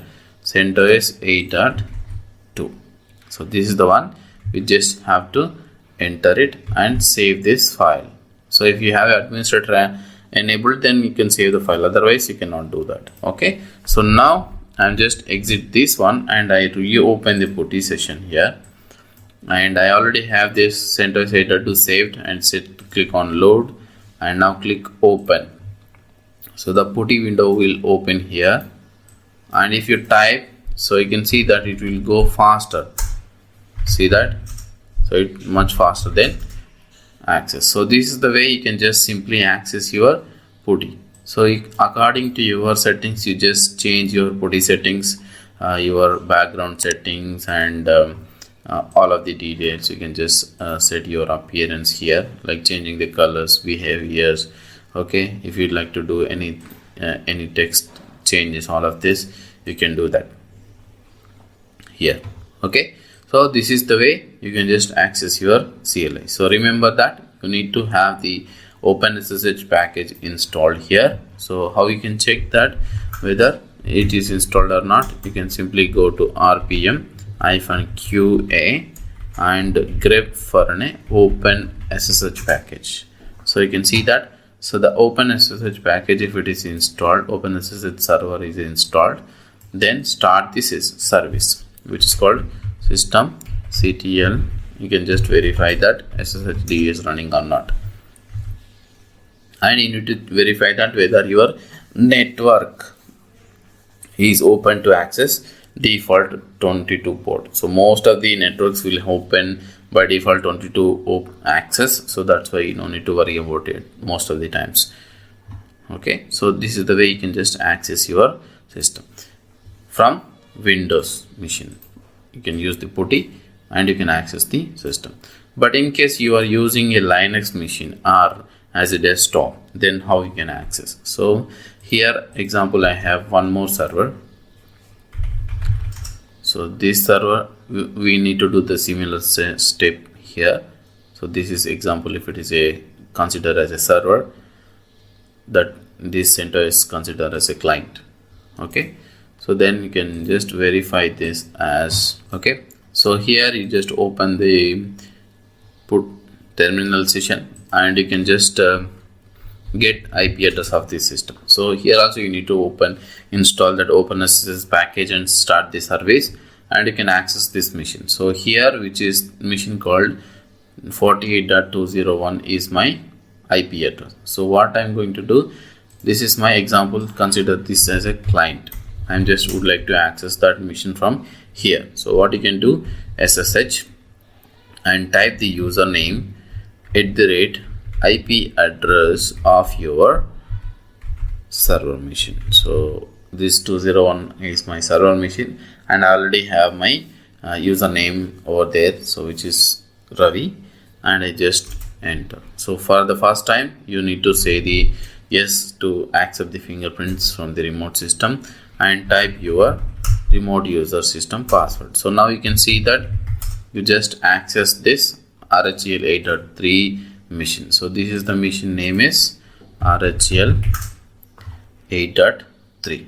So if you'd like to access, you can just use the SSH command in order to access from the system. So if you would like to access from any Linux machine or the Ubuntu machine or your Linux desktop or Apple Macintosh also works the similar way.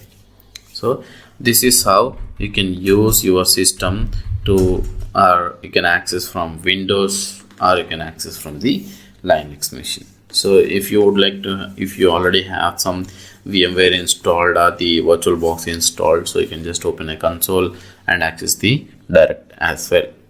So but putty is most of the times will be useful, is easy to copy paste some text commands. But if you access the remote console, which is not that easy to copy paste some commands, if you already have some documentation in place, if you try.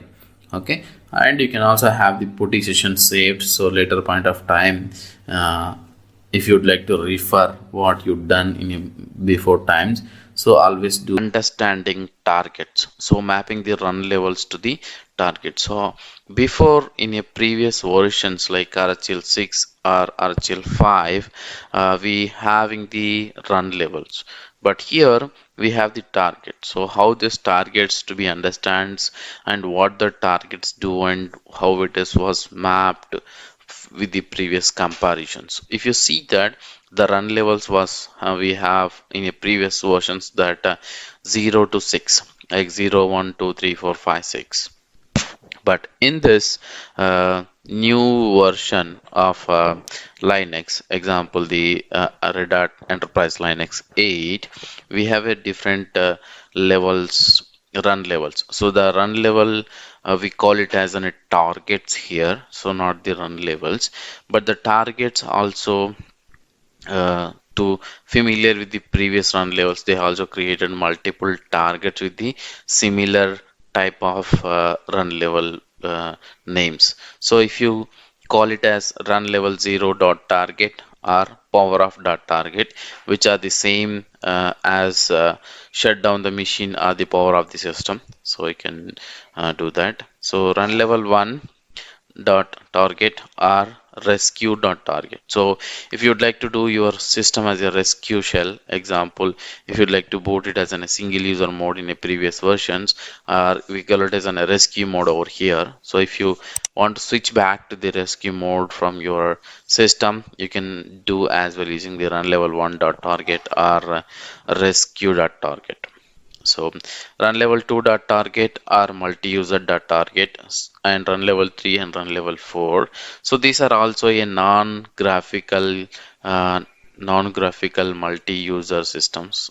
Example, say like example, if you set in a run level 3, which is basically uses the command line interface with the networking enabled on the previous versions, or here also it the similar way. So multi-user access with non-graphical multi-user system. So basically, so which is also similar mapping with that. So run level 2, run level 3, run level 4 are similarly works as a CLI mode without graphical user mode. So if you set as a run level 5 or graphical user target, which is set as a graphical user system, so you can able to access your GUI on the Linux server.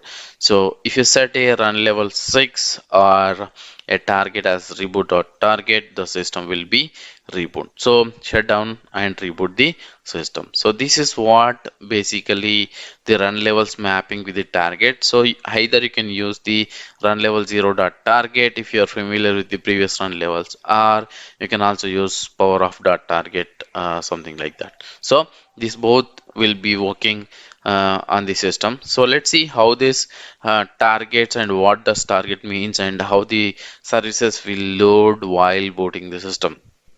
So let's jump into the practical and see how it goes. So if I just log in into my system, cat slash etc, just see that Red Hat release is 8.3 8.3 Red Hat Enterprise Linux version 3 here. So I'm just going to see that if what is this default target currently I'm having here. So systemctl get default. So if you go to default here, you can see that which is set as a graphical dot target. So if I go to my machine, open on a VMware, here you can see that my machine has loaded into the graphical dot target. So that's why it shows graphical dot target as in a default one. So when you set a graphical dot target as in a default one, what happens in the background when the system has been booted? So if you go to the cd slash etc system d system and type ls-l default.target. So this is basically link the default target to the whatever the default target we have currently. So which is usr lib system d system dot system slash graphical dot target. So what happens here is that if you go to this graphical dot target files, you can see there are some services which are under those files will be loaded here. So if you go to ls and go to graphical.target wants is a directory where basically whenever you reboot your machine and loaded into the default as a graphical.target, so these are the default services which is going to be started while system is starting. So in similar way, but here we have a different mechanism that whenever you have started as a graphical dot target as a default, what happens is that the target will load the display manager service first, then it loads the display manager services. After that, then only kick into the Genome display manager. Then after that, the services will getting started. So that's the graphical user does. Or if you set into the multi-user, so example how we can set this multi-user or the get default information here. So systemctl is the command. If you get the default target, so this is the default, but if you would like to set the default target as multi-user target, example system, or we can also have the targets here, get default or systemctl set default example here. So if you hit tab, there are so many targets basically, but I'm talking about all of these, not these targets. I'm talking about these targets here. So run level 0 here, run level 0, run level 1, run level 4. So these are the targets. Either you can also set that graphical user dot target, or you can also set there is a multi-user dot target. So there are these are the run levels. If you'd like to set it, you can set it. So I would like to set as a run level 3 as a default target here. So let's just say that set default run level 3 as a target, and let's execute it. And I have to type the root password in order to authentication completed. Now if I see that systemctl get default as multi-user target, but it is not completed yet, so we need to isolate this in order, without rebooting the system. We would like to change it to the multi-user target. Then you need to use systemctl isolate is the command you need to use, and say multi-user dot target. So then type the root password, then which will execute into the multi-user system. So system ctl and get the default target details. So now let's go into the virtual machine and see whether we have the which is changed from graphical user to this user. So automatically which was changed. If you'd like to change without rebooting your system from multi-user target to graphical user, then again you can do that system ctl set default as graphical dot target, or you can also use run level 5 dot target, anyways which works. So I just authenticated my system with both of them. Then now again I just isolate with run level 5 dot target, so which will change my system back to graphical user mode. Systemctl get the default target. You can see that graphical dot target has been set. Now if you go to the virtual machine and see that this was changed from CLI to GUI. So that easy from switching back from graphical to multi-user and multi-user target to graphical. This is very simple and made easy with the sysv defaults. So again, whenever you reboot your system, what happens in the background is that system and graphical.wants is the directory where these are the services will be loaded into your system. If you go to the multi-user targets.wants, so these are the services as enabled on the multi-user target as a services. So whenever it boots, then the system will load the services, then it will verify that those services are started, then it will boot the system properly. So that was the targets will do. So this is how, even if you would like to make your system reboot or power off, you don't need to use a previous commands like reboot or power off commands. You can even use systemctl reboot. So this is what your system reboot will work over here. Otherwise you can also use systemctl power off command. So this is what we can do over here. Or if you would like to go in back to the your rescue mode from here, systemctl, you can just set the default or just invoke that run level 1 to go back to the rescue mode. But do not try this rescue modes and power off and reboot set default as a reboot and power off, because whenever the system has been started, it keep on rebooting the system, so it never come up to the system. So but that's what it do.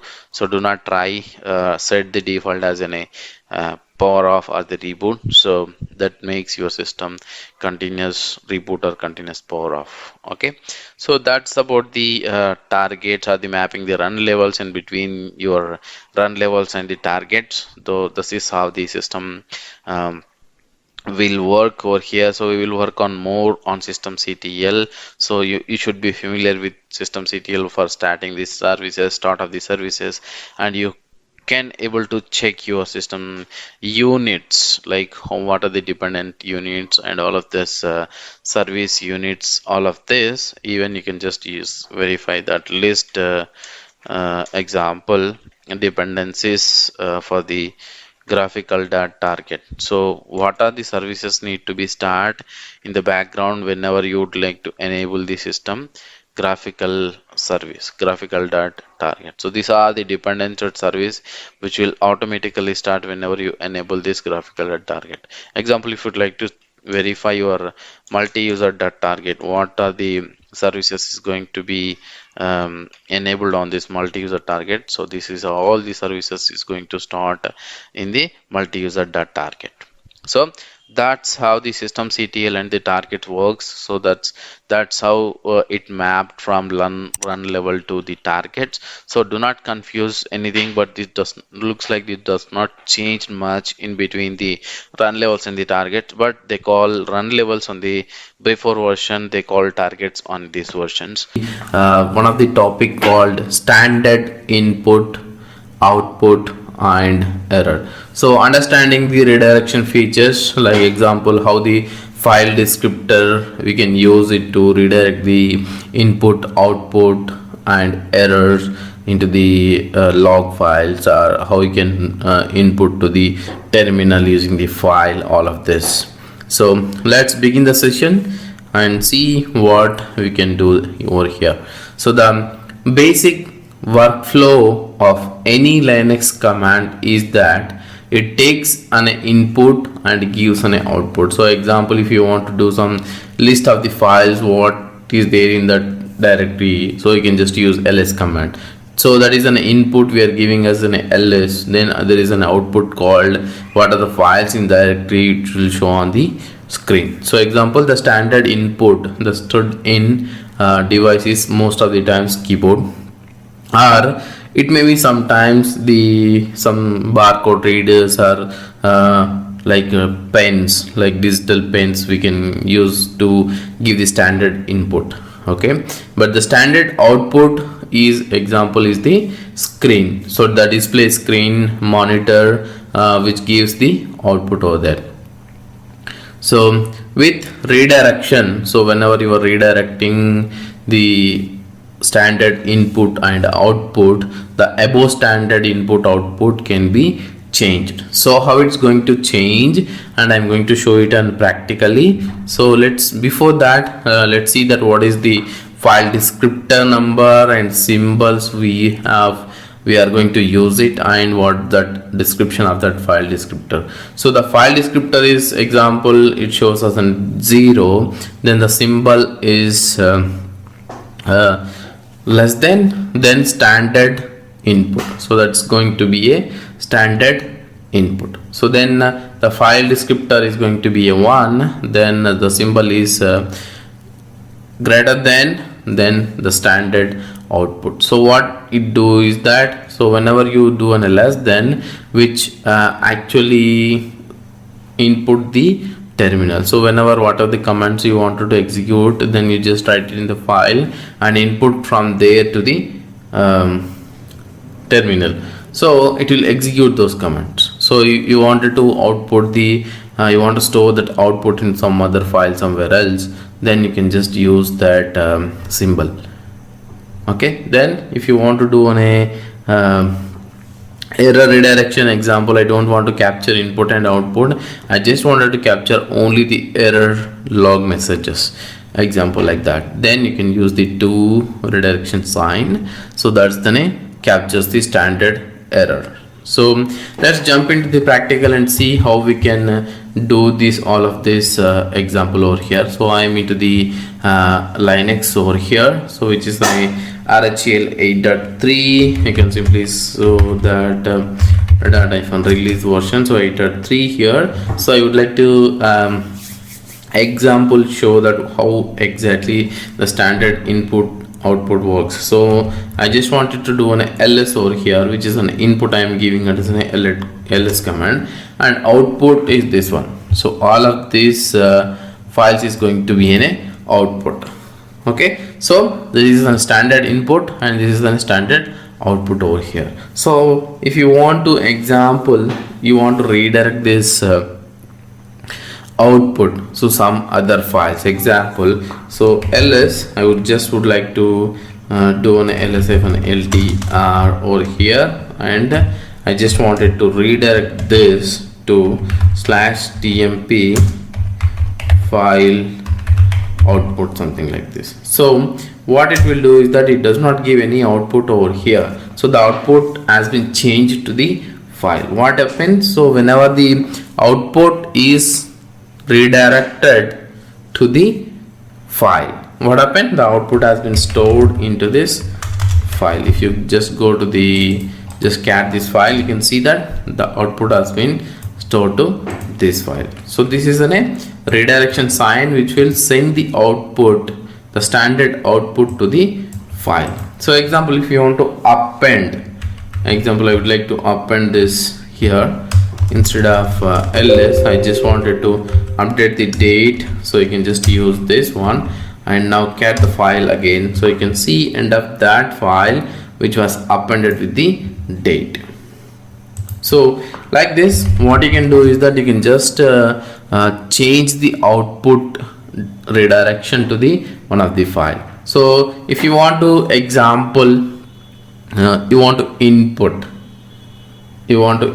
to the terminal with the file. So what I'm going to do is that I'm just going to open a simple file, say mail, something like this. So in this I'm just going to write like this, /RKIT, thanks for the video.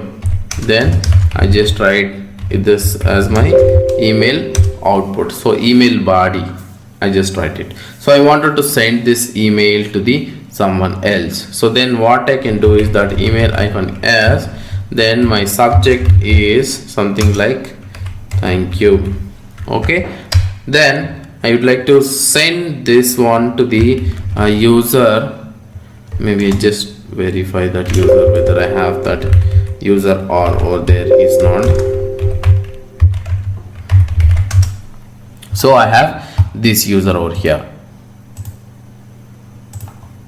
Just send it to that email. I'm just going to send this email to the Ravi user. Okay, thank you. Then I'm just going to say is that Ravi, and I'm just sending this file as a body to that email, so this user. Then you can just send say this one, and mail -yes, and yes is on a subject line, and Ravi and username or the email address of that user, and then I'm sending this mail as a body to that user. Okay, so here, okay, so the mail command is not installed over here, so that's why it's not able to succeed that. But you can do this similar way. So this content is goes into the body of that, so I'm not typing any email body over here, but I'm inputting this as a body of that email. So then it's going to send that email saying that so and so message. Okay, so that's the one. Otherwise, if you want to example something like how many lines are there in this file, something like that, you can input this and you can get the same input over here, something like this. So you're sending this content as a redirection to this terminal. Then you can see this wc if an lu is reading, and this file contains 5 lines, something like this. So you can also do like this. Otherwise, you can also redirect something like this. And you wanted to execute some commands, you can also execute it over here. Okay, then that input will execute the commands. So that way you can input and you can output. So output you can redirect it, input you can redirect it. So how you want to redirect the error example? So let's switch back to the one of the user. I just wanted to change one of the root password, trying to change it over here. So this is an error message here. So how you say that this is an error message? If you can query this one, you can see that the error message is 253. So that's the error message over here. So but I don't want to redirect any of the file content or anything. I just wanted to redirect the error message to somewhere else. So then now we can redirect it here. So you just say to redirect sign and provide something like this. So the error has been not shown over here and it was sent to the error message. So like this, whenever you are doing something, you just wanted to redirect only the error message to the particular log file somewhere else, then you can do to and redirect and sign. So this what happens, the error will be captured into the some of the files. You can easily identify that okay, this is the error message, then you have to do something to resolve that error. So that's the way you can just input, output and redirect the standard input and output and errors. So in case, so where exactly you can use these methods to input, output and redirect this input, output and errors. So here this would be very helpful when you are typing example. You have a lot of content in example /etc. I would like to see all of this content ls-ldr. So this is like you have to scroll up and down and see all of this information over here, right? Then instead you can just do is that you can just simply redirect to the one of the file example /etc output something like this.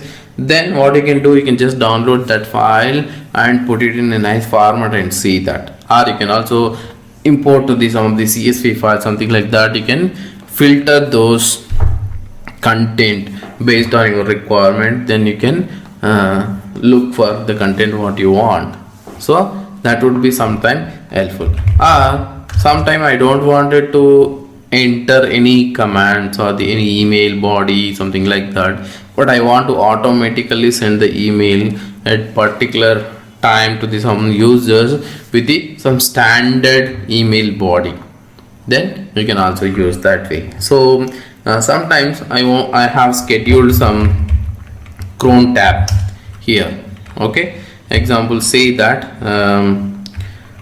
password root something like this. So that is example I am saying here. That is the command I would like to do it at every 1 minute from the some other user, something like this. Then I want to capture the errors something somewhere in var log. So okay, error messages something like this. So what happens whenever the cron job has been executing, then it has some errors, then it will redirect to that error messages. Then you can just cat that file every day, maybe somewhere around when it was failed, then you can simply go to that var log error messages and see that okay, there the cron job executed with the errors. So that way you can use this standard input, output and redirections to the in your real-time in scenarios. So that would be more useful for the as a beginner and experts, or anybody can use this file description methods, input, output, redirections.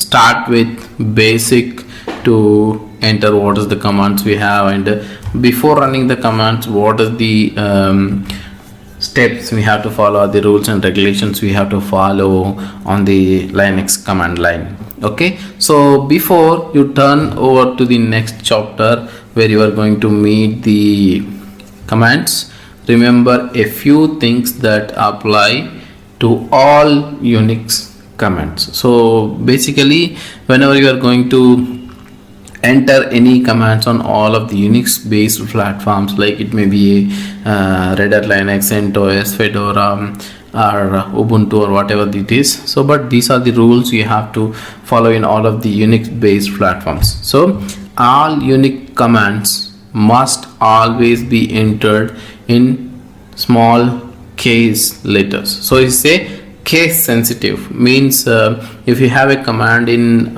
caps or small letter, something like that, you have to enter it to the exact letters, otherwise it won't execute. So if a command has any capital letters, if you enter it in a small letters, it won't work. But most of the commands are in small letters, so you have to enter it in small letters only, so otherwise the commands won't execute. So between the command name and the options that may be available with the command, there must always be a space or tab. For example, if you want to execute a ls-l is the command, so ls space -l, so that is the command you have to enter it. So here is the command, whereas -l is the option and the two have been separated by the space. So that's what the method here. Whenever you want to execute any options, you have to give the space or tab. This option is usually preceded by a minus sign, so which is called as a hyphen. The option available with the command are often known as switches. So which are the options which are the switches, like ls-l is the switch. So two or more options available with the command can usually be combined. For example, the command is ls-l-a is same as ls-la. So if you have multiple options or the multiple switches, so you can combine after the hyphen, example after the minus sign, like that. So if you want to enter like ls-ltr, so you need to type ls-l-t-r, so you can simply combine them as ls-ltr, something like that. So that would be in a two or more options would be combined together. If you make a type mistake, press backspace to erase the characters. Don't try back using arrow keys, and then attempt deleting using the del key. So basically why this is mandatory is that, so if you enter any of the command as mistakenly, example, instead of entering the ls, you just entered lsa, something like that, or instead you enter as. So instead of ls you may be entered as, then no need to enter, because we don't know that we have a command called as, so that may be a destructive to the system, then so it will execute that command. So that's why whenever you type any mistakes, then do not enter, just press backspace or use the delete key to delete the appropriate characters, then replace with the proper characters, then enter the command. To cancel the entire command before you press enter, press Ctrl C, not Ctrl Z. Okay, so you have to press Ctrl C, because it will terminate the command. If you enter Ctrl Z, it will actually send it to the background, so the Ctrl Z will keep on running the jobs in the background. Okay, so that's why you just press Ctrl C or use a delete key to delete the command. So that's the rules you have to follow always. Okay, remember, so whenever you are typing any command mistakes, okay, that's always should be remember, do not enter it. Okay, and whenever you copy paste from the any of the notepad or some other websites or something like that, before entering the commands, okay, so I clearly say you just copy it to the formatted versions. Example, if you are copying the HTML formatted commands to the Linux, so there may be a difference between the options. So if you see hyphen here, so there is an option sign, minus sign, but in a Windows, if you type hyphen, so it takes a two hyphens over there. So that's why whenever you're copying to the plain text based writers, example text editors like Notepad++, then from there you copy to the terminal. So that way it will avoid the mismatch, or it will avoid the command mismatches whenever copying and pasting into the terminals. So that's why, so you always remember, do not just copy paste blindly. So just remember what the command is going to do and verify them before entering into the terminals.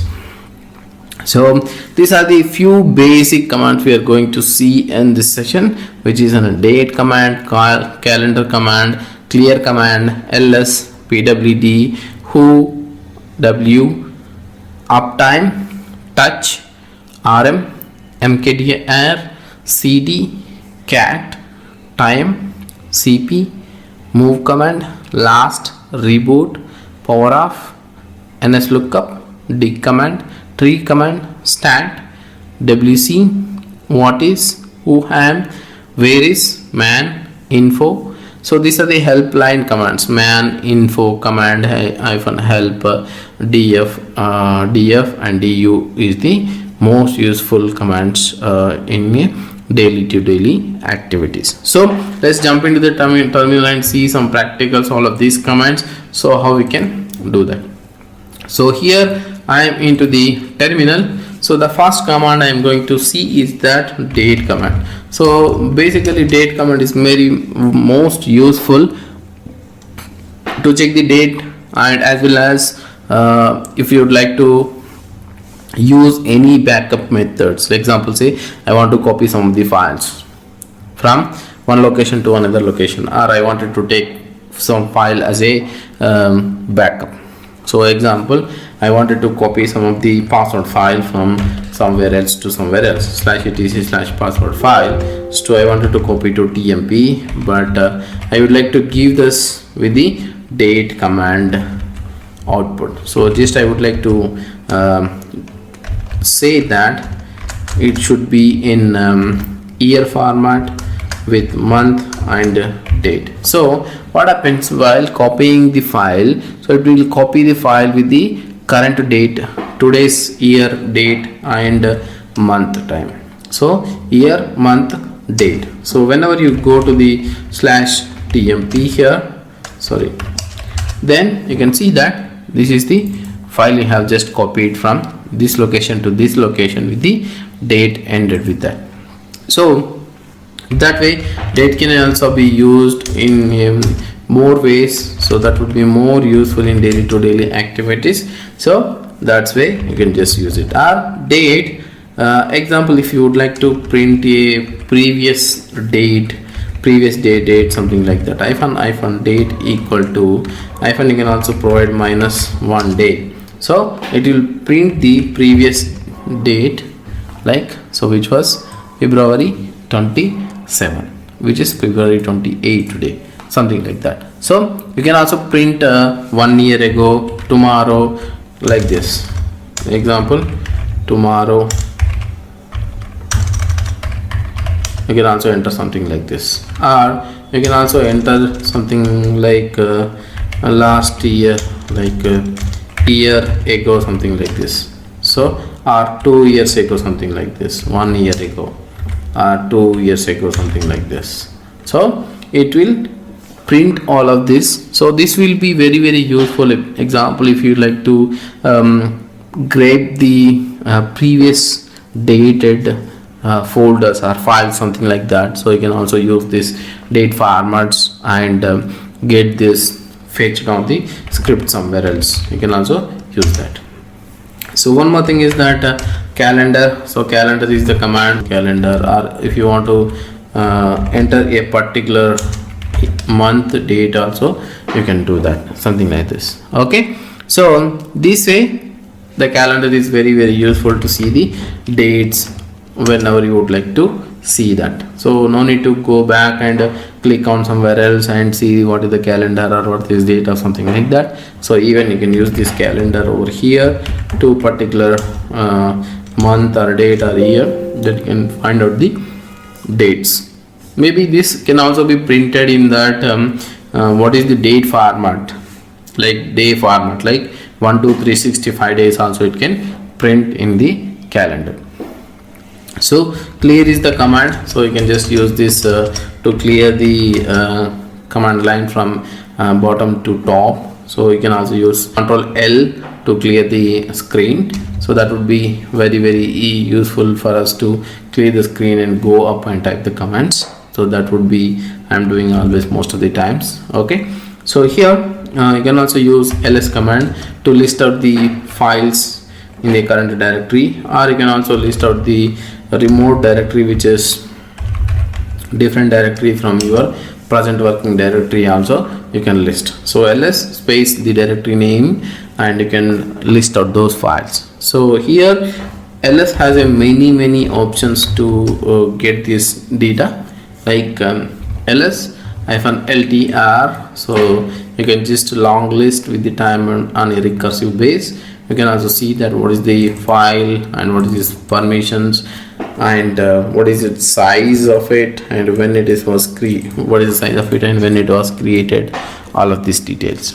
So it also have the custom formats, like if you would like to see this date and time format in a different customized format, you can also do that. Okay, so that has a feature to get the information of listing the files and directories. So if you want to list out example directories and identify the file, something like this, so you can also do.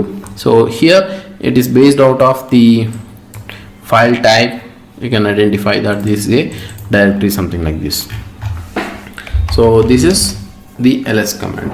So the next one is pwd command. So pwd is present working directory, present working directory. So example, so whenever you are changing your directory from one directory to another directory, so to ensure that you are in a current directory where you are currently working. So example, I would like to work on / or log directory here.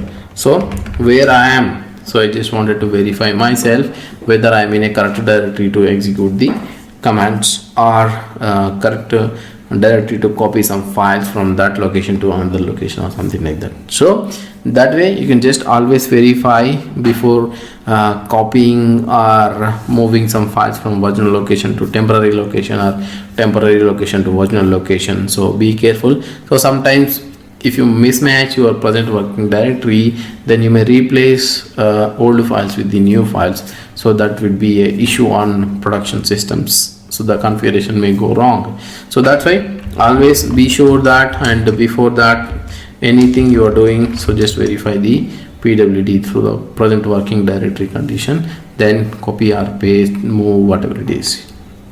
So who is the command basically which gives the information like who is logged in from which IP address or which terminal is used, all of these details. And w also will give the similar details, but which is little bit extended, saying that when it was logged in and when it was logged out, what is the duration of it, and it also includes how many current users are logged in and what is the current load average on this system.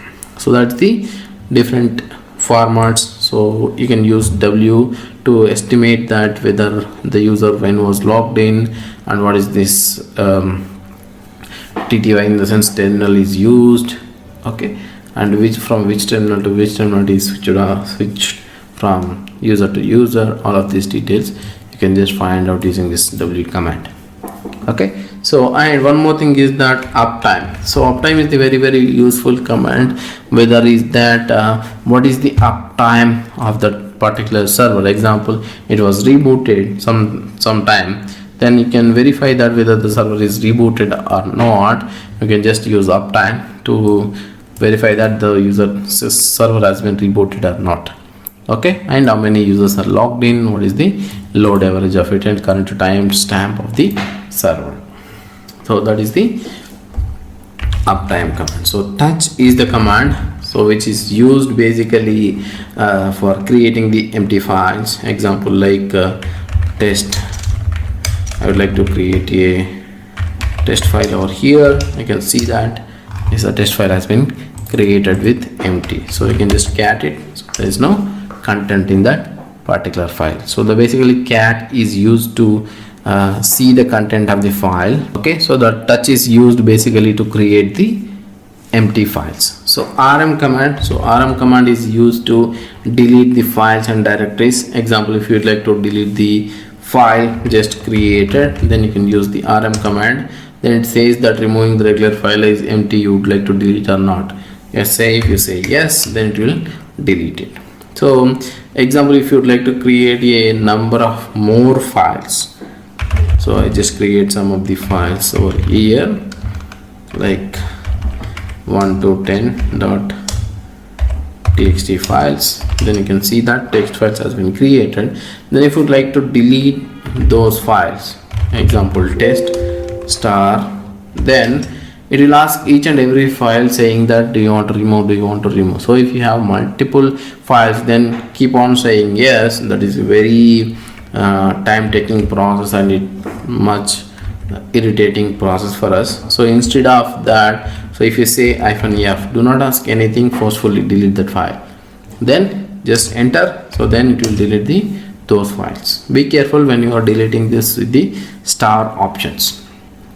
Okay, so if you would like to delete any directory, example, I just created test file directory here.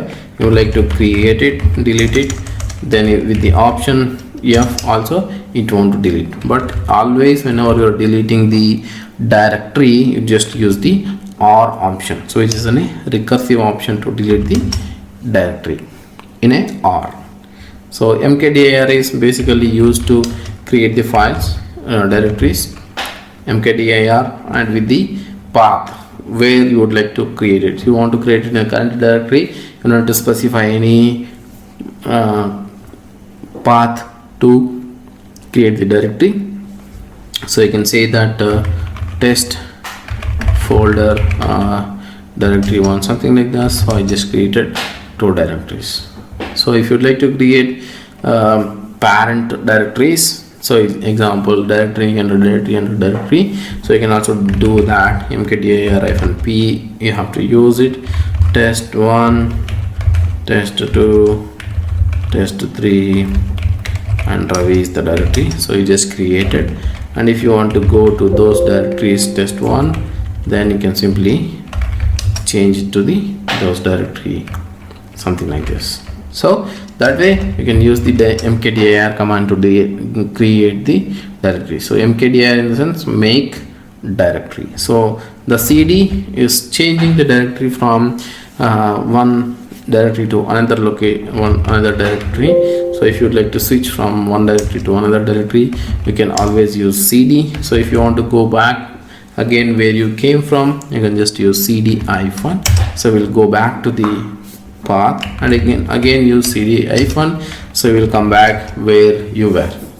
So cd- will be used always to the previous directories. So here whenever you observing -ls-la, so here there are 2 directories. One is dot and another is a dot. So one is a dot which is represent your current directory, dot which represent its parent directory, which means that is a upper directory to that particular directory. So then if you want to change to the upper directory, you can simply use cd dot, which means that you are changing to upper directory. Here you can see you change from test3 to test2, and if you want to change back again, go back one level up, then you can also use one more cd dot.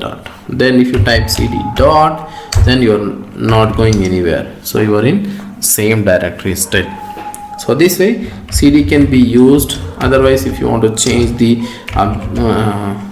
complete path, example cd log, then you can change to that particular directory path over here like this.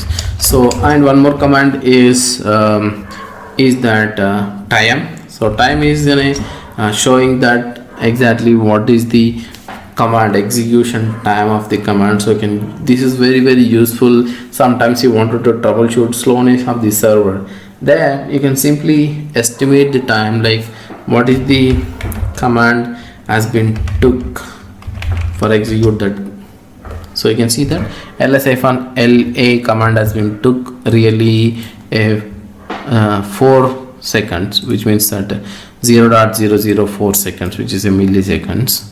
In a real-time user was 1 second and system took 3 seconds, so the total 4 seconds, which means that 4 milliseconds it was used to execute this command. So that way you can estimate the time based on that, how much the command or any process is taking to execute that. Before any of the execution, you just add time, so it will show that execution time of that particular command or script or whatever it is. Okay, so and copy. So copy is mostly used to copy the files and directories from one location to another location. Example that copy, so you just specify the source folder over here, okay, and destination folder. So this is the thumbnail for copying the any files and directories. Okay, so you just use copy and source directory, source file. I would like to copy this anaconda to directory 1, example this file, then enter, then you can just go to directory and execute that. See that there is a file has been copied. And when you want to copy the file with appropriate time details and everything, example, if you see that, so the directory 1 file has been copied over here with a different time, right? And the file which was previously exist, the file was in a December 7 it was created, but the current file is copied time is February 28, but I don't want it to differentiate the file with the timestamp and everything, so it just make preserving the options cp-p and say anaconda. I just wanted to copy to directory 1 and say yes. Now if I verify the date and time, all of the things, so it should be similar to the this one and this one, so we should be same file properties. So that way we can use the cp command to copy the files and we with the preserving. If you want to copy the directories, example, most of the times when I was in a beginners, so I just used to copy something like this. So which says not specified -r not specified omitting directory test1. So this is little bit improved over here. Before it was coming error line something like this, omitting directory test1. So which means that what happens, so directory is not copied. So always whenever you are copying any directory, you just use -r as an option, then only the directory will be copied from one directory to another directory, otherwise it will not copy. Okay, so one more thing is that mv command. So mv command in the sense move the files and directories from one location to another location. Otherwise you can also use the move command to rename the files and directories as well. Example, move directory 1. So I would like to create a directory 1 something like this, so which will be renamed from directory, so dir 1 to directory 1. So otherwise if you want to move, example, directory 1 completely to test1, so you can also move that directory, so it was moved from here to test1 location. You can see it was moved. So if you want to move back again directory to /root, so this is the source and destination, so always you have to provide move source destination, so where you want to move this directory. So this way you can just copy paste, copy move, play with that command. Then you can also see there is a command called last. So last is very useful. Example, when is your system has been rebooted, who logged in, from which IP address is logged in, and when is logged in and when is logged out. All of this details will be provided in a last command. So in if you wanted to filter only reboots, you can also use the last hyphen reboot is the option. So you can just filter only reboots from the last command. So this would be very useful when you want to investigate whether it is a crashed server, or example it was normally shut down, rebooted, or something happened to the server. Then you bring up the server, then you can simply verify this last command to verify all of the details. So one more thing is that in a new way, if you wanted to reboot your systemctl, you can also use reboot option over here, systemctl reboot. Then you can just enter it, the system will go and reboot the system.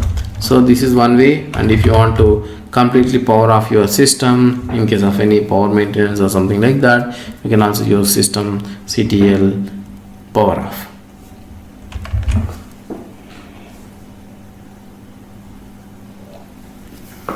Currently I'm not doing this reboot and power off because this will take time to bring back, and again I have to connect back to the system. So you can just systemctl reboot or power off will take system will be rebooted or powered off. Okay, do not enter any of these commands in any of the production missions, so it will go off. So one thing is that ns lookup. So the ns lookup is the main thing, is that if you would like to resolve from IP address to name or name to MAC address, example you wanted to verify whether your DNS is working properly or not, then you can simply use ns lookup. Example, say that I would like to resolve google.com. So then you can find out that what is your DNS server, and whether it caused deep authenticated authoritative answer or non-authoritative answer, and what is the name of that site you just resolved it, and what is the server IP address. So you can see that it's IPv6 IP address and IPv4 IP address. And if you would like to resolve back from IP address to name, so you can even do that. So you can see that this IP has been resolved, something like this. So the server name is MA03S0-in F14, something like this. Okay, so this is exactly server name which exactly you're looking for, but the domain was mapped to this one, so which is authoritative, not a authoritative answer. So that's why ns lookup will be used to find out the exact details. But in ns lookup you may not find more details like which server it got or whether it got the proper answer or not. You can simply use the dig command, so which will be provide more details in like how much time it took and what is the record name, whether it is a PTR record or it's a mail record or whatever it is, like authoritative section of the details. You can see that, and with the server details, how many seconds it was take to resolve the DNS entry. So 142 milliseconds it took to resolve this, and all of the information would be provided with the dig-x. So how many queries, how many answers, how many authorities, whether it is authoritative or whether it is a additional information, all of these details will be provided in the X, so that if your DNS is not properly working, you can simply type this way, then you can get this total information, like where it was failing, exactly whether you have a DNS record proper or not. So that the two commands to execute your checking your DNS entries. And one more thing is the tree command. So tree command will be used whether you would like to see, like example, I would like to provide level 1, something like this here. So you can see that, like I would like to see a slash level 1, and you can see under the slash these are the directories present with the level 1. So enter trees, tree type directory structure. So which directory has which folders and files. If you want to see that, you can just type tree and provide the folder name. So detailed information will be provided by that directory path. You can see that tree under root directory. So how many files and directories are there? You can see file directory, under that directory this file is there, under this directory. So directory paths will be something like this. So these are all the details, like tree like structure to the files and directories. You can simply use whether if you have any application, the application whether properly formatted files and directories are there or not, structured data is there or not. You can simply verify using the tree command.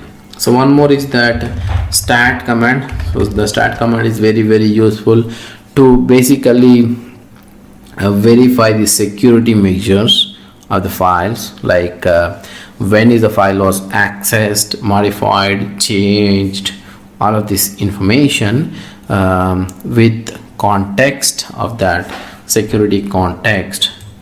Example, if you are doing some security audits, or example, suppose the file not to be modified or accessed by any of the users or anything, then you can simply identify that when is accessed and when it is modified, when it is changed, all of this timestamp information with the file name, file size, and where was the device path and inode number, block number, all of these details, whether it is a regular file, it has any links, all the details information with the access levels.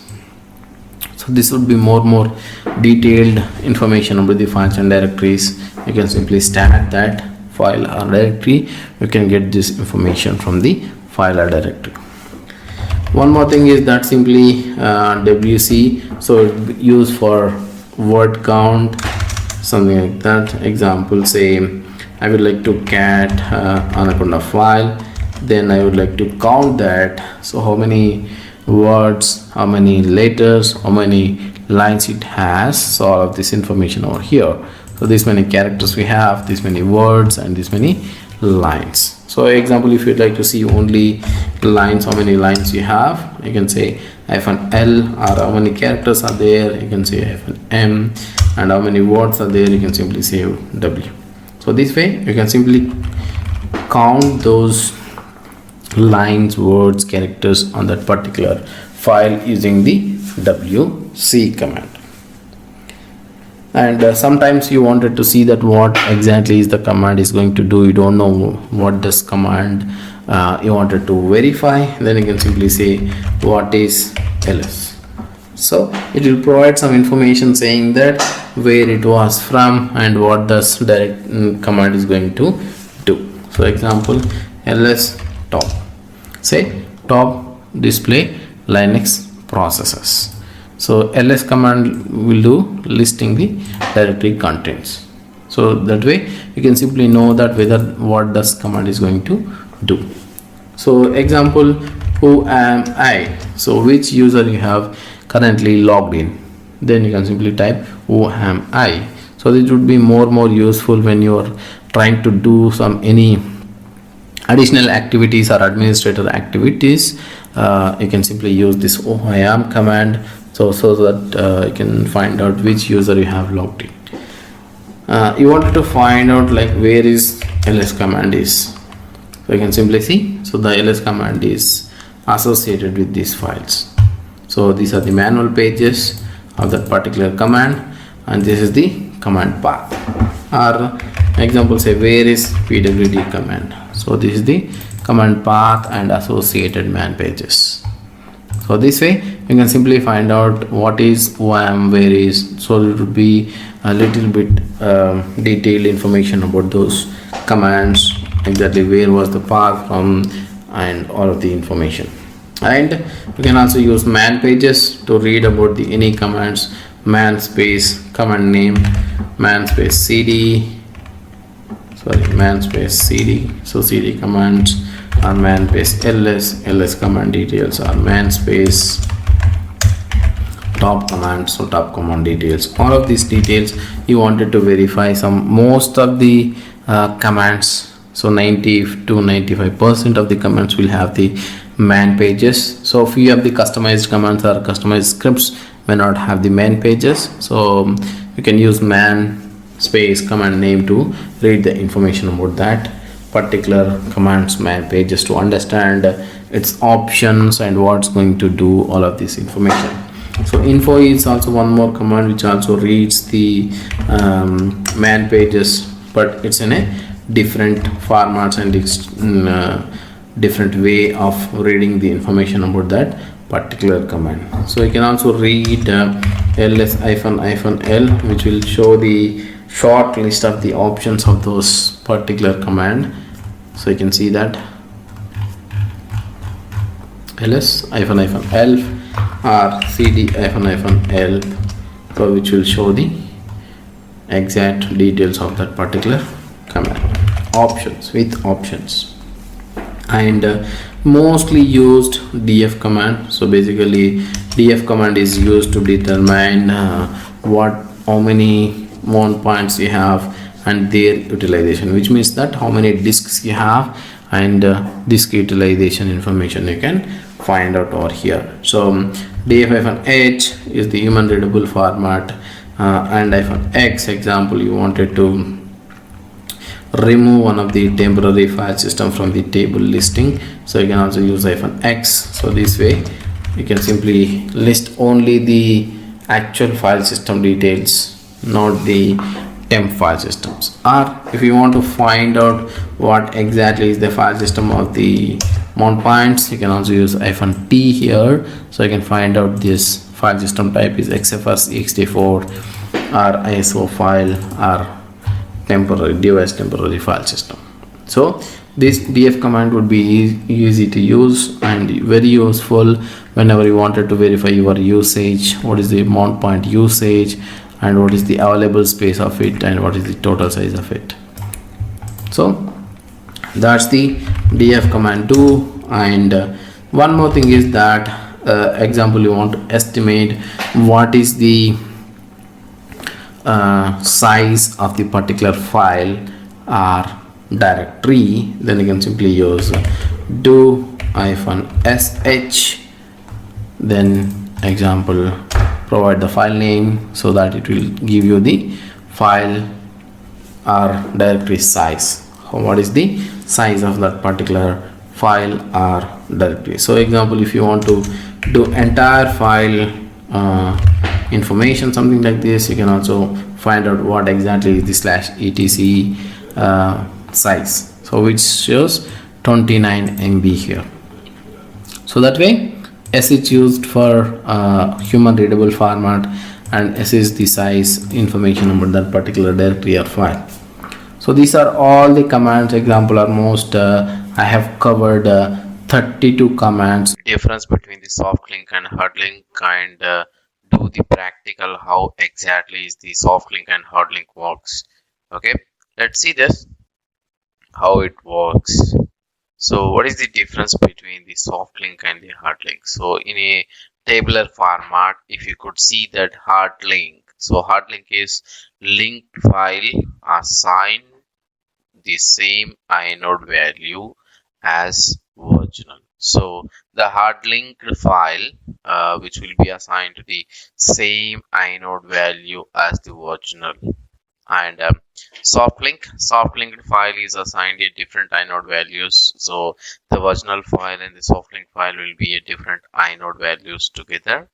And in hard link you cannot find difference between the linked file and the original file, so which means that so it pointing to the same original block, so the same inode value. So after creating the hard link you cannot even identify which is original or which is the linked file. And in soft link you can see that you can find the difference between the original file and linked file, because the original file says it's a regular file, and if it is a linked file it says it's a symbolic link file, and the inode values also is different, so you can identify the difference between both of them.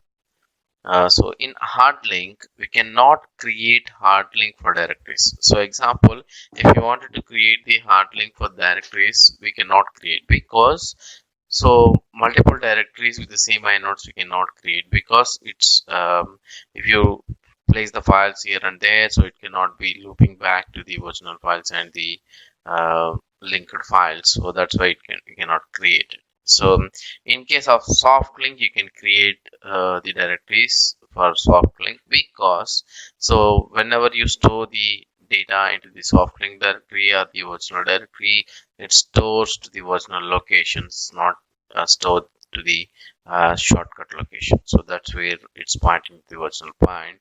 So you can create the soft link for directories.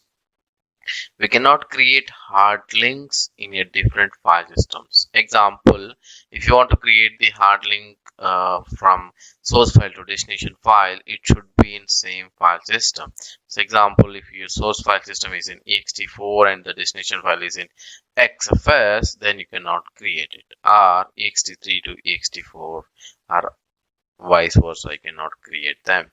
So if it is a cross file system, example is a different file system, so hard link cannot be established. So we can create the soft links between the across the file systems. Example, the file system is source file system is ext4 and the destination file system is xfs, you can create it.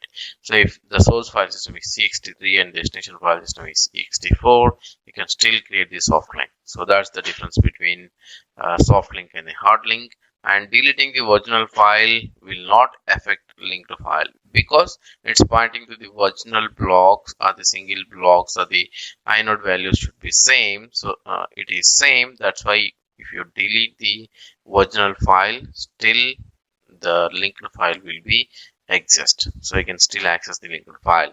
So in case of the soft link, deleting the original file will make soft linked file inaccessible, which means that there is no file. If there is no original file, the linked file does not have any value associated with that. So let's see some here a deep explanation how exactly in a diagrammal format. So example, here is a soft link example how it works. So you have a original file, and example, the original file inode value is 401.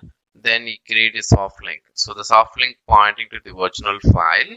Then the soft link have the inode value as 427. Example. So the actual data is storing on a hard disk is original file, not the soft link. So the soft link also is pointing to the data on the hard disk, but which does not have any meaning if original file does not have uh, present, or the original file is deleted. So that's the main difference here. So let's see this. What is the hard link example over here? So you have a hard disk, you stay the original file, and you have a hard link to file. Then both the files will be pointing to the original file inode, which is 401. Example. So if you delete the original file, still the hard link file will be exist on this inode value. So if you delete also, it does not make any difference to the hard link file.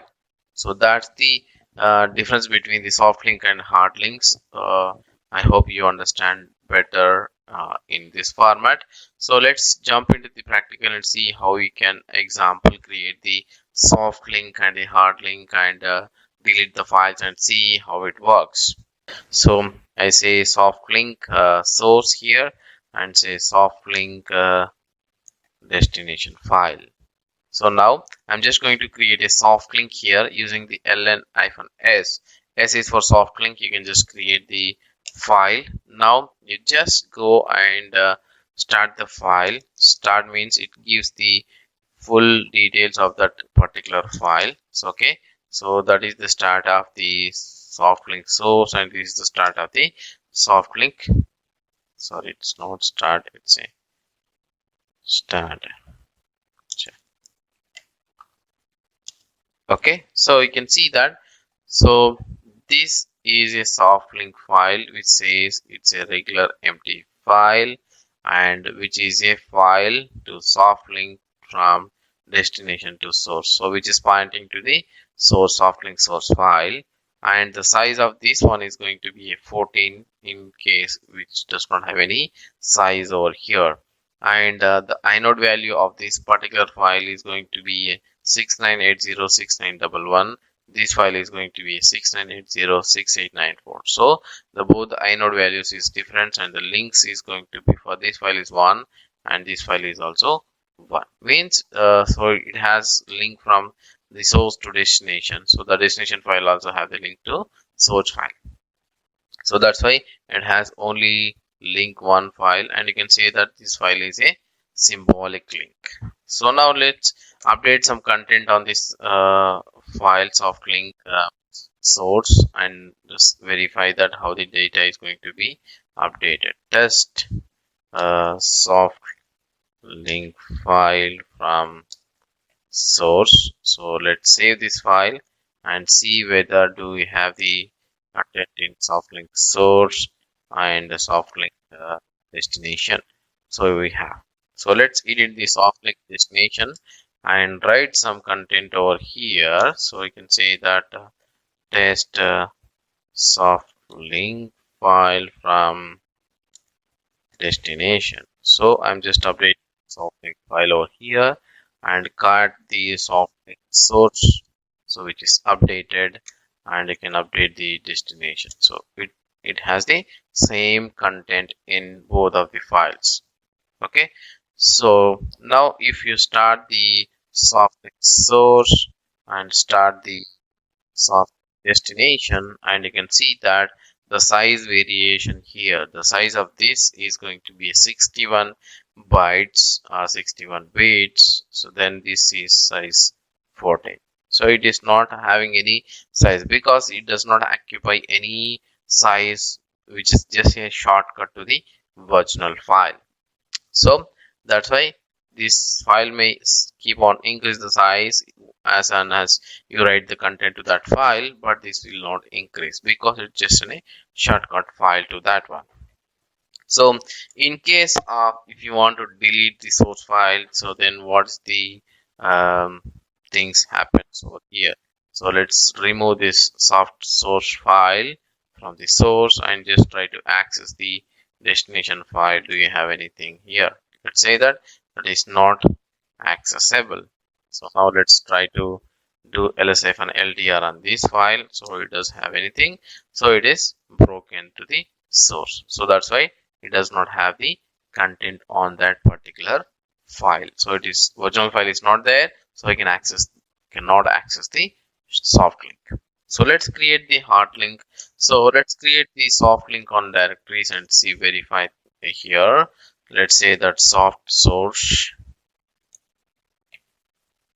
So mkdir soft source. I just wanted to see that ln-s, and I just wanted to create soft source to the soft destination, something like this. You can just see that let's say LDR. You can see the soft destination has been pointing to the soft source file, source directory. Now if you go to the soft source and create any files on this, touch test soft link. So I have created 3 files over here, and go back to the soft destination folder over here and see this also contains the same files over here.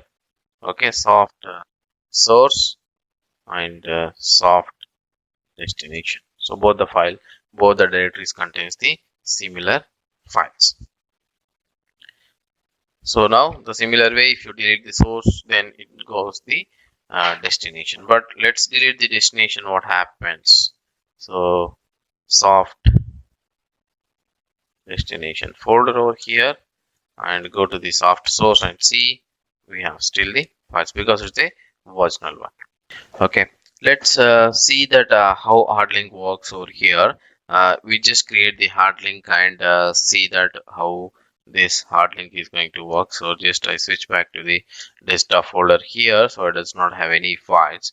I just wanted to create a one single file which may be a hard link, say that hard link. Now I just wanted to create a linking file to the other files, maybe in the same location. Say that hard link, and it say that dest link, something like that. So now let's go ahead and see both the files. start these both the files and see what is the difference between the files. So now start and see the destination link over here. You can see that now both the files inode values are same. So 35392517, 35392517, and the size is 0 and hard link, and the file is destination link and size is 0, and the block is 4096, and it's a regular empty file. It is also a regular empty file.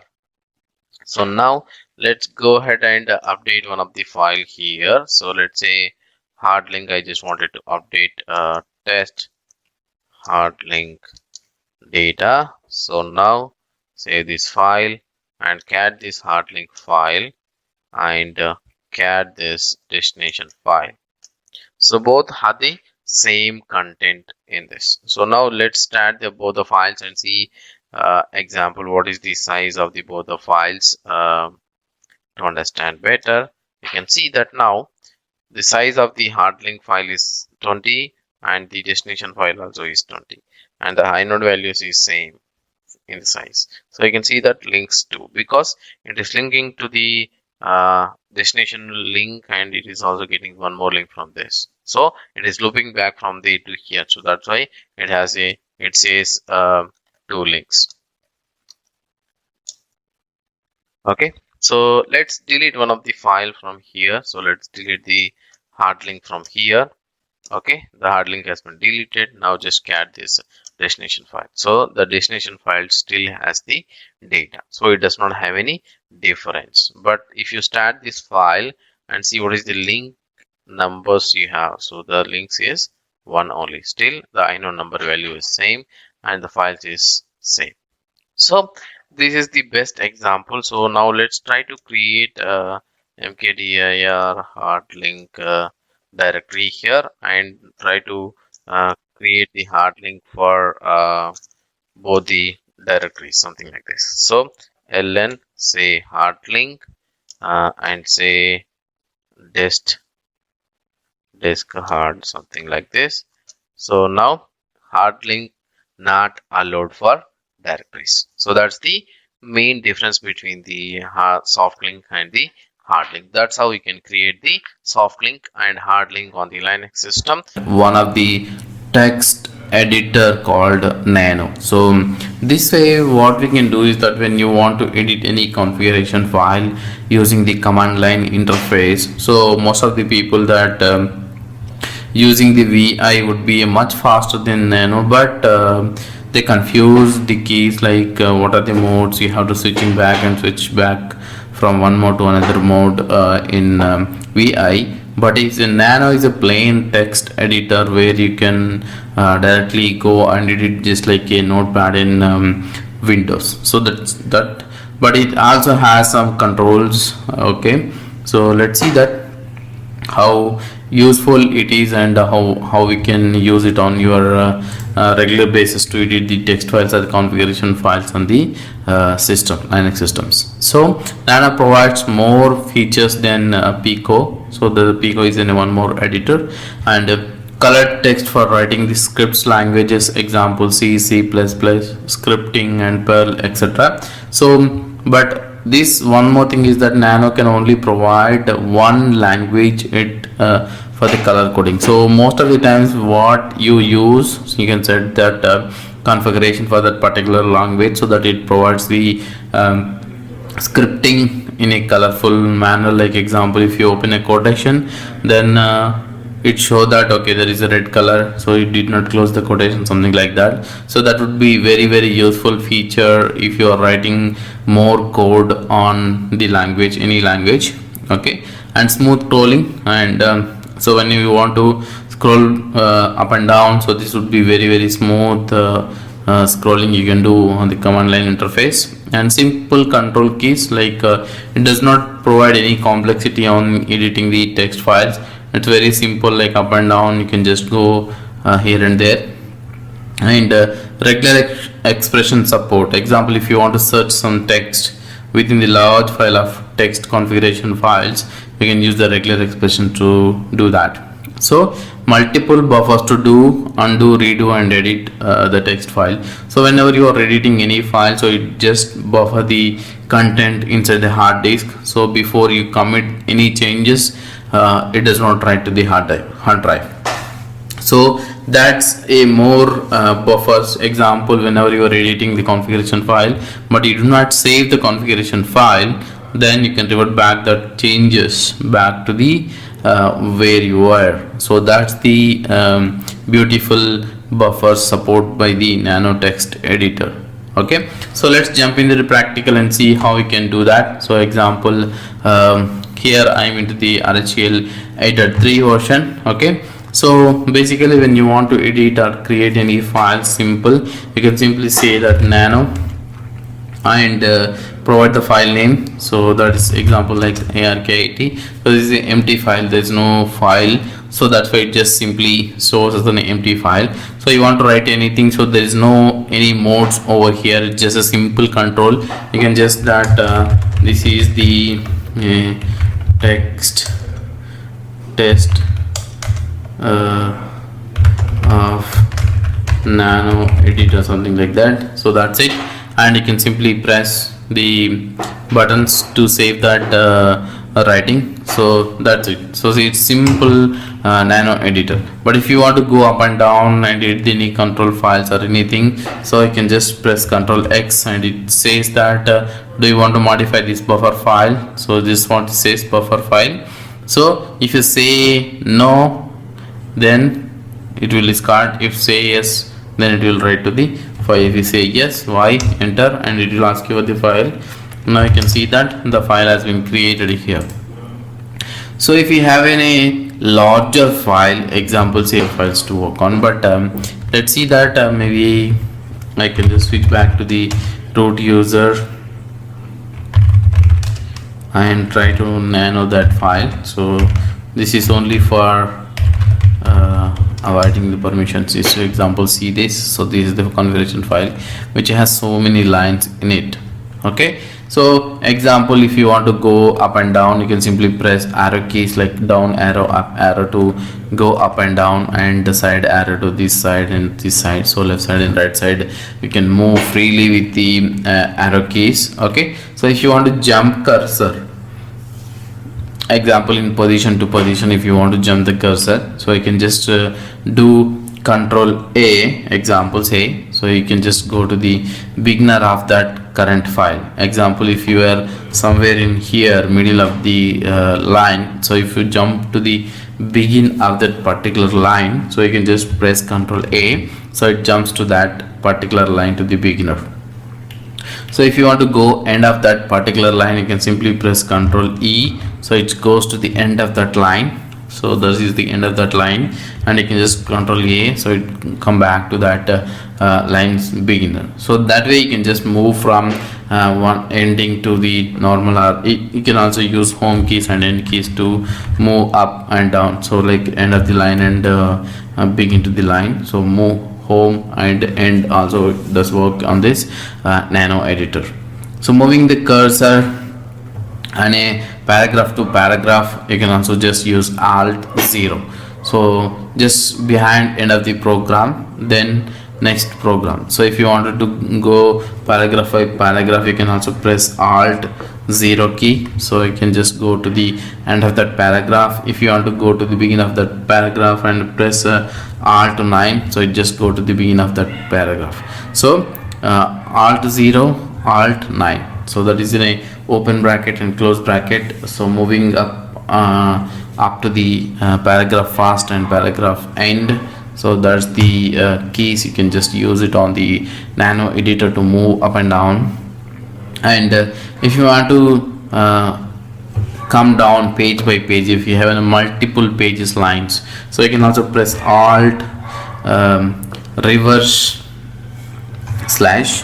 So just move to the first page of the line. So you can just press on Alt and reverse slash, so it just move to the next page and the front page, next page. So I have only one page, so that's why it just moved to the page. That's it. So if you have multiple pages, you can just move from page to page by using the alt reverse slash and forward slash. So that's the reading the page by page on the lines using the nano, and moving the cursor within the paragraph. So if you want to move from paragraph to paragraph, example, you can use the control F to go forward, like control F forward one character by character, or even you can use the simple arrow keys to move this way, so that is also works, and control B to the backwards, or control F to the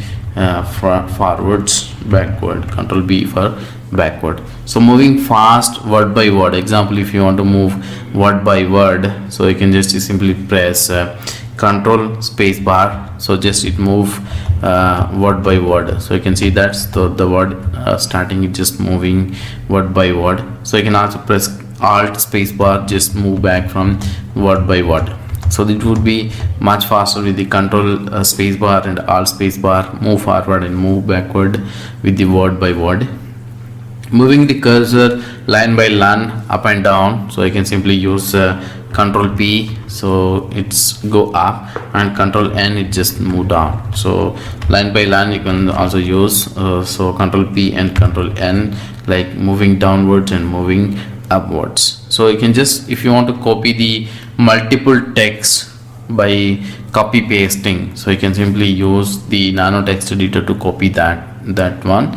So example, if you want to copy just a single line, so where you were, you just press alt 6, so the cap character, then it just copy that line, and if you want to paste it, you can simply paste that as well. Okay, so you just copy to that buffer file, and you can just paste that using the control U. So you can simply press control U, so it just copy paste, copies alt 6 and paste it, control U. Or you can also use the functional key called F10, so we just paste the content from the buffer to here. So example, here I would like to paste the content, you just press the F10, so it's just copying that content out there. So the line is copied using the alt 6, and you can just paste the content using the control U or F10. So you can just cut the text, so using the control K, you can simply cut the line, so using the control K. So if you want to undo that again back, so you can just paste the control U, so it just paste that cut buffer from the text. So you can also use the bulk line cutting using the alt T from the cursor position. So alt T, you can just completely cut to the end of that file, so that way you can just paste again by pressing the control U. Okay, so you just pasted the content over here. So that way, what you can use that bulk cutting, you can use alt T, and you can simply line cutting or line copying, you can just use the alt 6 the content to copy paste. So inserting and deleting, something like if you would like to do inserts word by word or line by line, something like that, you can also use line by line by alt V. So this alt V keystroke, so you just say that verbatim input.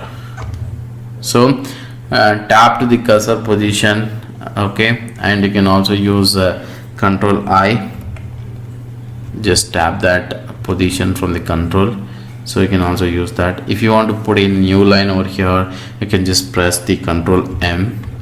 Okay, so you just put the new line over here. So or you can also use backspace, or you can also use enter keys, a simple ways, just like a notepad. Otherwise, if you want to delete the lines, example, so you just press the control H. Okay, you just delete that character, so which you want to do, just like a backspace. Okay, so that way you can also use a single character deletion, like control D.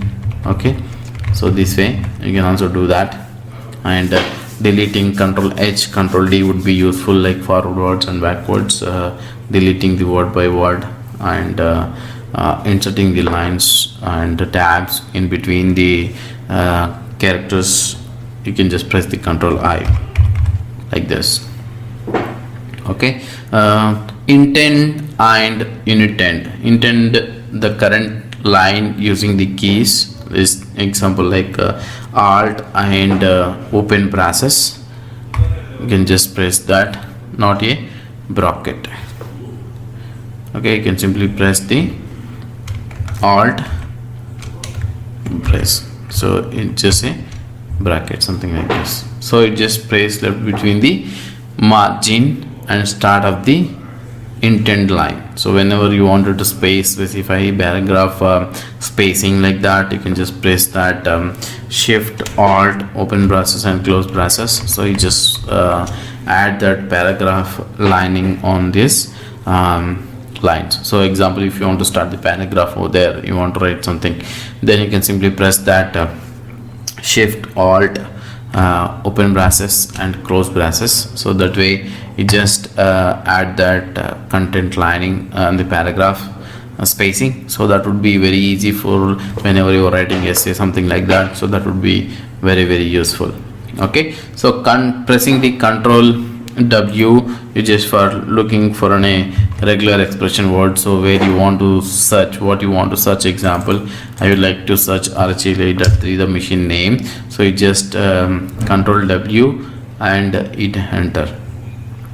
So if you want to repeat that, and you can just do this way. So you just repeat that word which you would like to search for. So this way it would be, you can search how many words you wanted to do that. So that would be very simple way to search on the things. So if you want to replace, example, say that I wanted to replacing the particular word, you can simply use control \. So it's ask the replacement, you wanted to replace which word. So example, say I would like to replace that machine name would be something like Arkit.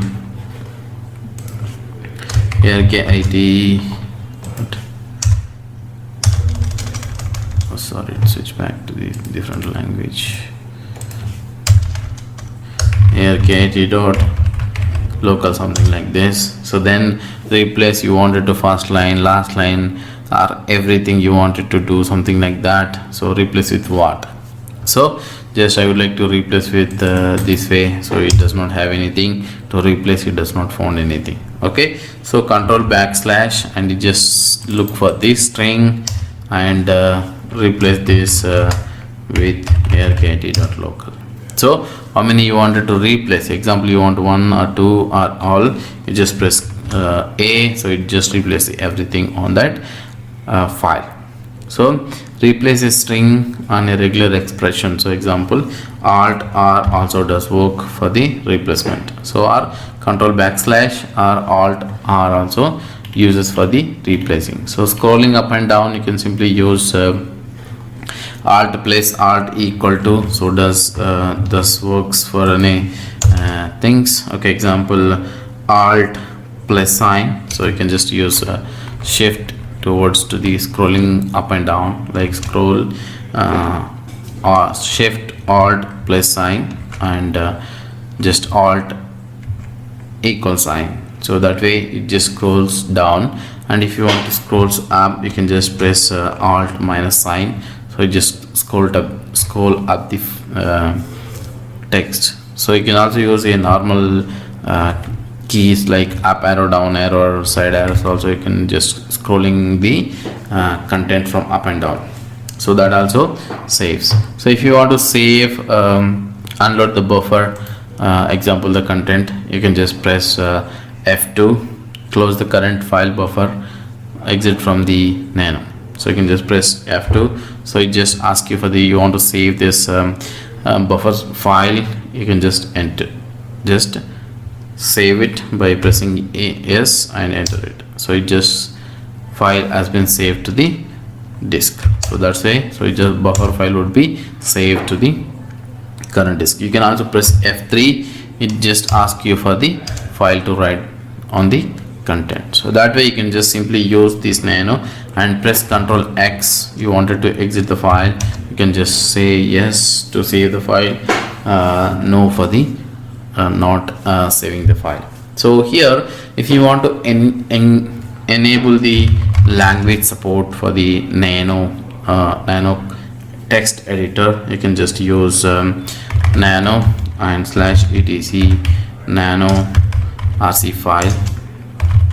So this file has the configuration of the related to the nano. So there are so many things if you want to edit, like language support or the character support, all of these things. But if you come back all the way down, you can simply use include example this way, include, and write this which language you would like to support.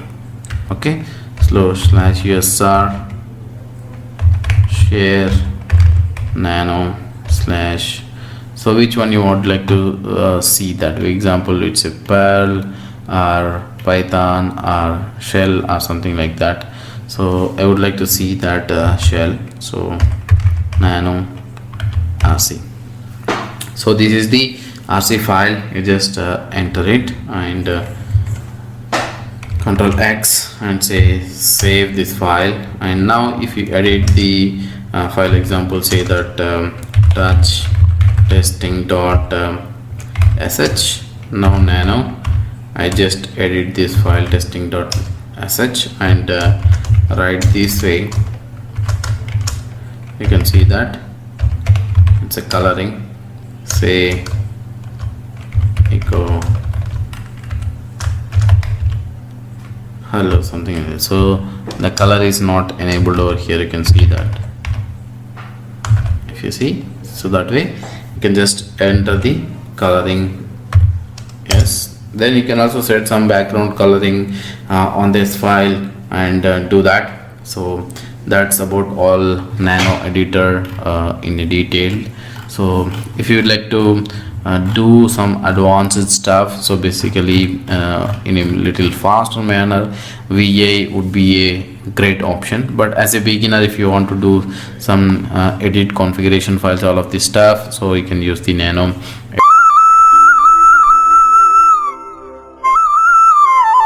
We are going to archive and compress the files, so using some inbuilt commands, or you can use also install some commands to do this on the Linux. So this is very important things, like most of this stuff, if you want to do some emailing stuff, or if you want to send some files out of your uploading to the FTP or web base, web server or something like that, then ultimately you have to do a compress, then send the files, so that it would be sending faster, because it reduces the size. Okay, but here there are some important to understand distinction between an archive file and a compress file. Okay, an archive files is a collection of files and directories stored in one file. The archive is not compressed file. So archive is not a compressed one, the compression is not an archiving. So archiving and compression is a different method. The archiving is only that putting all the files or the directories into the single file, where it does not reduce any file size, which means that whatever the file size you are putting, or like example say you are gathering 10 files which are each 1 MB 1 MB, which is 10 MB, but if you are putting all the files into the one archive file, the archive file also is 10 MB only, it does not reduce any file size. But what is the use over there? But you can keep all these single files as a single file on the archive. But if you do a same files, if you compress them and zip them into the single file, then what happens here is that file which is compressed will compress your actual size. Example, say your 10 MB you're compressing, then the 10 MB may goes to the 7 MB or 6.5 MB, something like that. So out of it you are saving some 3 or 4 MB size in your file system, or if you are sending over the low internet bandwidth, something like that, example, right? that not only that one, if you are sending a large amount of files, example the text file, if you have 1000 or 2000 text files, then if you are sending all the text file directly without using the compression or without zipping them into the single file, then it take a number of time, too much of time to send those files. But if you compress them, then what happens is that the text files will go very reduced stuff. Like if you are compressing 100 MB of text files, then it may goes to the 60 MB or 55 MB, something like that. For compressing the files, we use majorly three types of zip methods. One is a zip, which is called as a gun zip. Okay, and the next one is bzip or bz2 option, so which is called on a bunzip. Okay, and one more is on a normal zip. Okay, so why?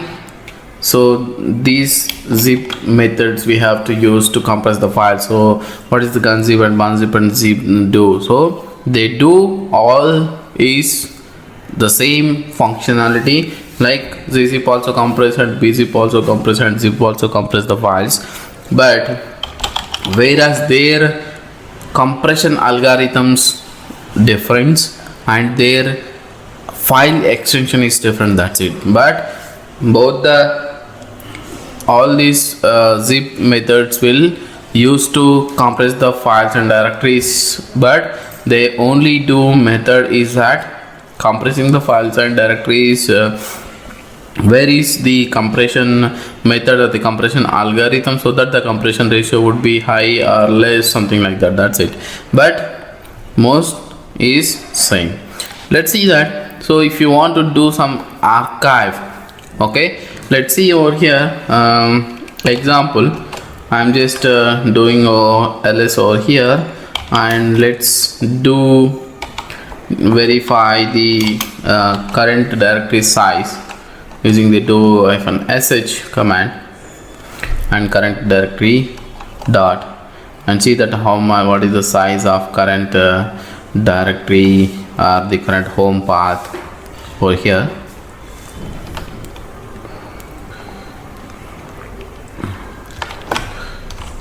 Or else you can just see that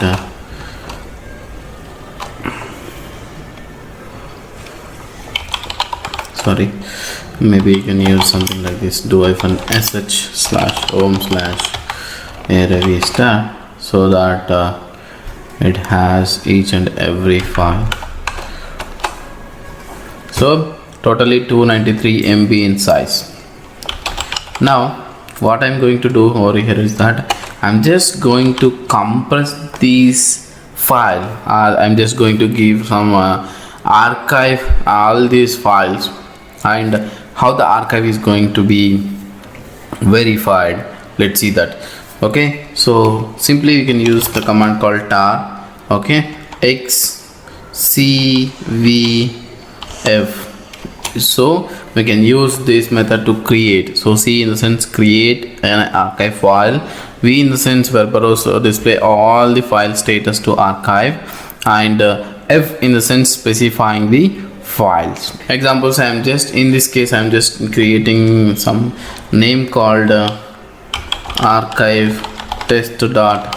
tar is an extension for this archive file, and specify the file names. Okay, so here I'm just specifying the file name called figlet, and one is called varlog zip file. Okay, I'm just using this file to create an archive file over here, and you can see that now archive file has been created. But before that, you can just verify that what is the size of this one, figlet and varlog. Okay, what we have used. So these file sizes are 128 KB and 548 KB in size. If you take the archive file size, so it's has same combination of two files, 680 KB, right? So if you do the same and compress the files, then how you will get the size. So in the same command I'm just using just compress the file, okay, using the gunzip. I'm just using the gunzip over here and gz file, enter, and verify that what is that file size over here. This is the file I have created. Okay, now see this 652, which means that which is decreased by 30 KB, something like that. So that is the difference between the archive and the compression. But why you will create an archive and why you will create a zip file? Example, say, so I'm just going into the some of these directory, maybe open, go into this, and there's no files now. It's going to create some files over here, testing from 1 to 20 files, .txt files I'm just creating over here, right? Created, and one of the file I'm just editing here and adding some text for testing archive. I am copying same lines and pasting some lines. So okay, creating some file over here, and again I'm just copying that file test1.txt to test21.txt, so that some files has been created over here. Now what I'm doing here is that I'm just creating a archive file, archive tar and star.txt. all the text files I just wanted to archive them, do it archive. Now you can see that there is a archive file has been created, right? So archive file has been created. Now if you want to update this archive file, which is newly created files or newly updated content on the any of the file, then what you can do is that you can update to that archive. That is the beauty of archiving. So example, say here I'm just editing some .2.txt file over here and adding something. This is on a second testing archive file, check it up, something like this. And if I want to update, then what you can do is the *u capital UVF, which will update the content, or small UVF also works, update the content of the archive file. Now you can just provide the archive file name and what you want to update. I'm just not giving any file name over here because it's automatically take the file which is updated latestly. Just enter that txt. So which one it's took to testing2.txt file is took for updating, because the archive knows that okay, this file got updated, then it takes automatically into the archive. That is the beauty of archiving. But whereas if you compress the files, or if you compressed already, then you cannot uncompress. You can also list the files of archive. You can simply use *-tf, then provide the archive name, so that it will list out all of what are the files are there in that archive. That like that you can use that, or extract the files from the archive. It's this very simple. Okay, tar-xvf and provide the. So here what I'm doing over here is that rf and star.txt files. I'm just deleting all the files from over here, so no file is over here, and I'm just extracting the files from the archive. tar-xvf, vf in the sense verbose and file specifying the file, x in the sense extract. Okay, so I'm just doing over here, the files got extracted, and you can see the content of 2.txt file, the content is available, and 21.txt file, the content is available. So that this is the simple way you can simply make a lot of files into the single archive file, and whenever you want some updates to be pushed to that archive, you can do this way to update those archive, right? This is the simple method to do that. But if you want to compress, example over here, I want to compress these files, then how you can do that? So I'm just deleting this archive file over here and done, and I'm just doing the txt file over here. So 4kb something like that. There is a two files, okay, each 4kb, okay, and the remaining are all are 0 something like that, which means that 16kb 18kb something files is there. If you want to create a compressed file, you can simply use cvzf. Z is an extension for doing a gunzip. The gunzip extension is that tar.gz. Here I'm just doing that compressed tar.gz. You should specify the correct extension so that it compress in a correct format. Okay, star.txt file over here. Now you can see that the file has been created, and you can simply verify that file, compressed file, what is the size.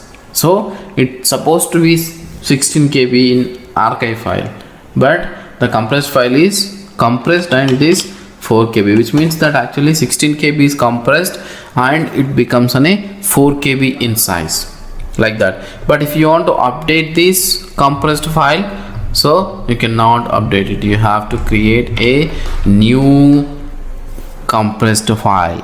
So that is the compressed file mechanism. So if you want to uncompress it, okay, you can simply use the same method to do that. But before that, okay, tar-cv,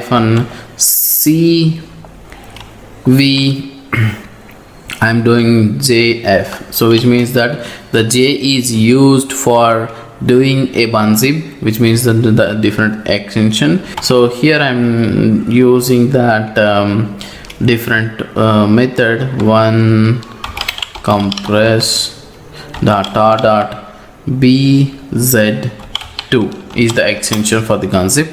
Then you can use tar.txt. So all the txt files I would like to compress over here, and you can see that there is another file has been created. You can simply see that what is that compressed file size. It is also 4kb, but here you cannot see much differentiate because I do not have much file sizes over here, so that the compression ratio cannot be verified with these small files. If you want more files, maybe you can copy from something over here. Here we like there is some rpm file over here. If I want to copy the same file to this one, okay, the file is over here. Again we run again we compressed it, and we just verify which one is doing the best. So maybe you can do this way. Again I'm running the same commands here, not this one. I'm just doing the star, right, created bunzip file, and tar cvzf, and I'm doing compress.tar.gz and doing star, not star actually, star.txt and star.rpm, because if I put star, then it also, the compressed file also will go into that. Now both the compressions has been created. You can simply verify which one is did the good compression over here. Okay, do -sh, and you can use the method. In this case, both the archive did the same one. Okay, if you want to extract, you can simply use xvzf or xzvf for gunzip. You can simply say compressed over here and say that will extract the files. Or if you want to do a tar-xzvf for this one, simply do that. Or you can also use xvf, also will extract the files. Like that you can do it. Or if you want to do using the zip file, zipping the files, you can also do that using the zip command. And let's provide the zip file name. Example, say that test.zip file, and say star.txt or star.rpm file, so that all the files will be complete. So you can see this like this, right? The zip files will be created over here. If you want to do something, or if you want to do a directly compress over here, you can simply use R option. Or if you want to use a high compression ratio on this zip command, you can simply use zip-9 and R, and provide this test1.zip extension, and provide the directory path directly, so that it will compress everything on that directory to that zip file. See this? Like this, you can do a compression using this. Compression ratio will be more in this case. If you want to exclude some files, example, say I don't want to create files. Okay, here I just wanted to exclude the -x. I wanted to exclude this file. You can simply use the path over here and the file name, so that the file will not be is going to be compressed, or it's not going to add into the zip file. The file will be excluded. Like that, you can exclude particular files. Okay, if you want to delete a particular file from the zip, you can also delete it using the zip-d, and provide this compression file name test.zip, and I want to delete something like 21 text dot something like that. Then you can simply use this path. Okay, I want to delete the second file from that. You can simply use, so that what happened, warning, sorry, the file name, so that the file has been deleted from the zip. If you want to update newly modified file using the zip, you can also use -fr and provide the file name over here, and then put star over here, then the file will be updated. Like that, you can also use a zip, and think that if you want to unzip the content from that zip file, you can simply use unzip and provide the file name. But if the file is already existing, it will ask you that if you want to replace it, or if you want to overwrite, or what you want to do over here. If you want to rename it, then provide the renaming file, so that it will create a new files with the renamed file system. Or if you say yes, or if you say all, then into all the files will be replaced. Like that, you can use these compression methods, or the archive, or maybe you get a decent idea that what is an archive and compress.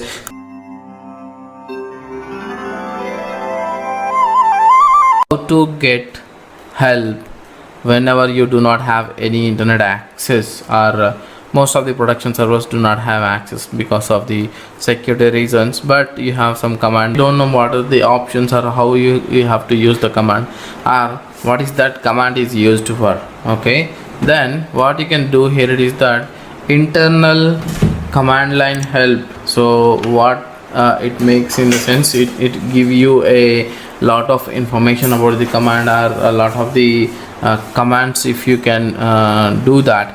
Okay, so what you can do over here is that if you use this man command to get help. So there is a man categories. If you go in this man pages, okay, so these categories, so there are 9 categories. Okay, so 1 to 9 categories. Each category, they play a different role. Okay, so what does mean by the category over here? So I will tell you later of this explanation. Okay, first one is the executable programs are shell commands, which means that any programs which you make, like example shell scripts, and you place them into the bin folder or sbin folder. Okay, so those becomes a commands, right? So all the commands, most of the commands are 99% of the commands are shell scripts or some scripts or wrappers. Okay, system calls, which means that any command you run or anything you run on the system, so the system will make some call to the kernel and execute that call. Okay, which means that anything you are running, so that in the backend there are the calls which are exchanging in between the kernel and the operating system and the hardware and the kernel and the actual user interface. Library calls in the sense there are some program libraries which are the dependent programs. Suppose say if you want to run something, there are these different library files that .so file, something like that. Those library calls, so whenever you are running some program, so the program will not run alone. There is a supportable packages or there are some supportable libraries, those will load. That comes under the category 3. And category 4 is a special files. Example say that /etc/password file or some device files. Example say that device files like DVD and SR0 and the tape drive files. Okay, those are the special files.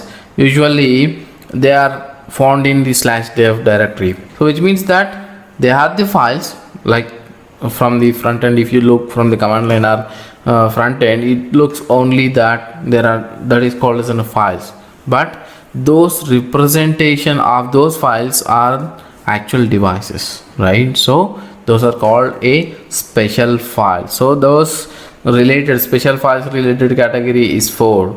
And special file formats like file formats and convention, example that /etc/password file. The password file will have a different format in the file because everybody in the Linux machine, they execute password command to change their password, but they do not have full control on that file. But how they are going to execute this? That is a special due to a file format that makes all the users accessible, or all the users make their password change and password update, all the stuff they can do using that special files. The category 6 comes under the games, Linux games, and 7, which means that any miscellaneous in the sense which are not come under those 6 categories, they come under this miscellaneous, like macro packages and conventions. Example that man7. Okay, those are a miscellaneous, comes under 7 category. So this miscellaneous, most of the stuff they do not have man pages because they write just comes under the miscellaneous. Okay, but some they do have the man pages. And 8th category is the system administration commands, which are mostly useful for us for the system administration stuff. Anything you make, anything you change on the system using the super user account, they comes under system administration commands. Example say that fdisk command is a system administration command. So those are the sudo command is also a root command, which means that whenever you execute the sudo, which means any command which executes on the root privileges. And 9th one is the kernel routines in the sense whatever the kernel related routine things which comes under the non-standard format. So these are the 9 categories are there. So why I'm explaining this 1 2 3 4 5 9 categories over here? How does it make sense? Whatever the category it is, but we need the manual, right? So okay, so I will tell you over here. Okay, if you go over here and you can see on the left side corner over here, man page under 1, which means that the man page comes from the category 1. In the same way, I'm going to just show you man password file over here, user utilities, okay, which means comes under the shell scripts and just commands. Okay, password 1, right? But the same password also has the different category of man page. You can see that man-s and 5 and see that password. See that this is a Linux programmer's manual. See that, right? So it makes differentiate on the same command but they has the two category of the command. So first command is a user utility command, which means that users, they update their authentication tokens using this password, which means that they change their passwords. But what about this fifth category? This case means Linux programmers. So the password file, which is the special formatted file format changes. It explain about those things. So how the file format would be, and what you can make, what you cannot make, and what are the file contains, all the details over here. But if you go to this man page, it contains the different manual, which means that how you can change your password, how you can use these commands, unlock your account, all the stuff. That's make the differentiate in between the commands. So if you are looking for certain category of the command, like administration commands or programming related commands or kernel related commands, then you should go into the appropriate category. Then you can look the command. Okay, you will get the exact help from the command line interface. How you can go to that man page, example say that man, and provide your command, what are the command you would like to see that help, and enter.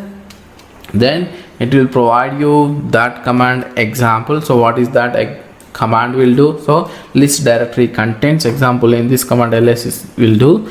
Okay, and what are those options you can have with that command, along with that command? Okay, these many options are there. So with that command description, so option with a description, so that what happens, then it will make those command options, so you can grab those options and you can execute them, what are the command option you would like to.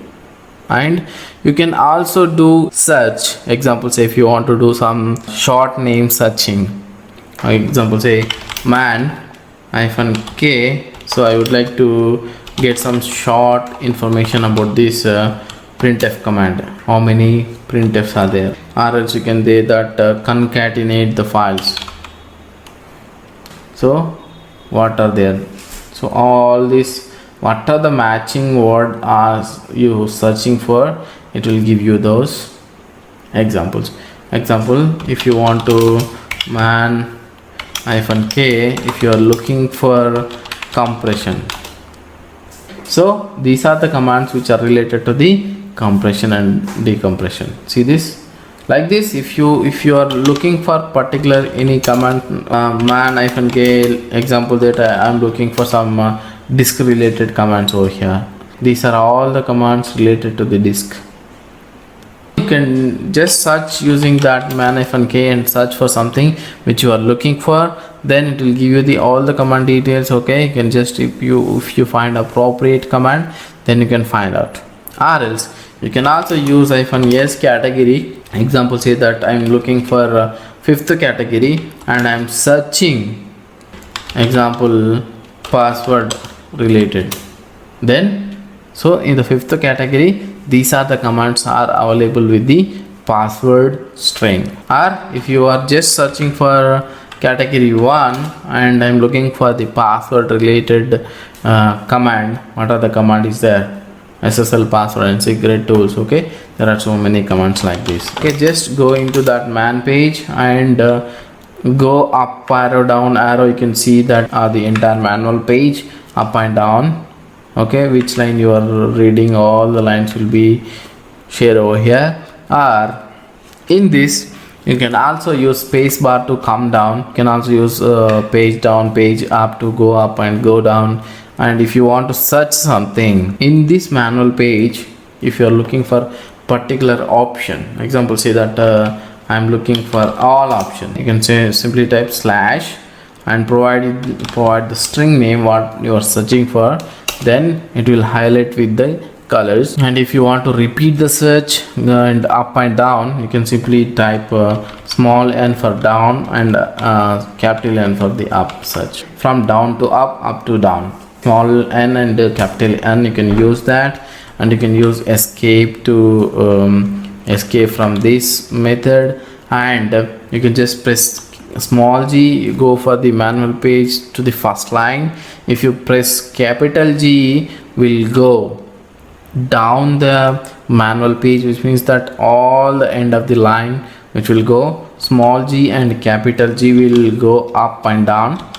And if you want to quit from this utility, you can simply press Q, so it will quit from that manual page.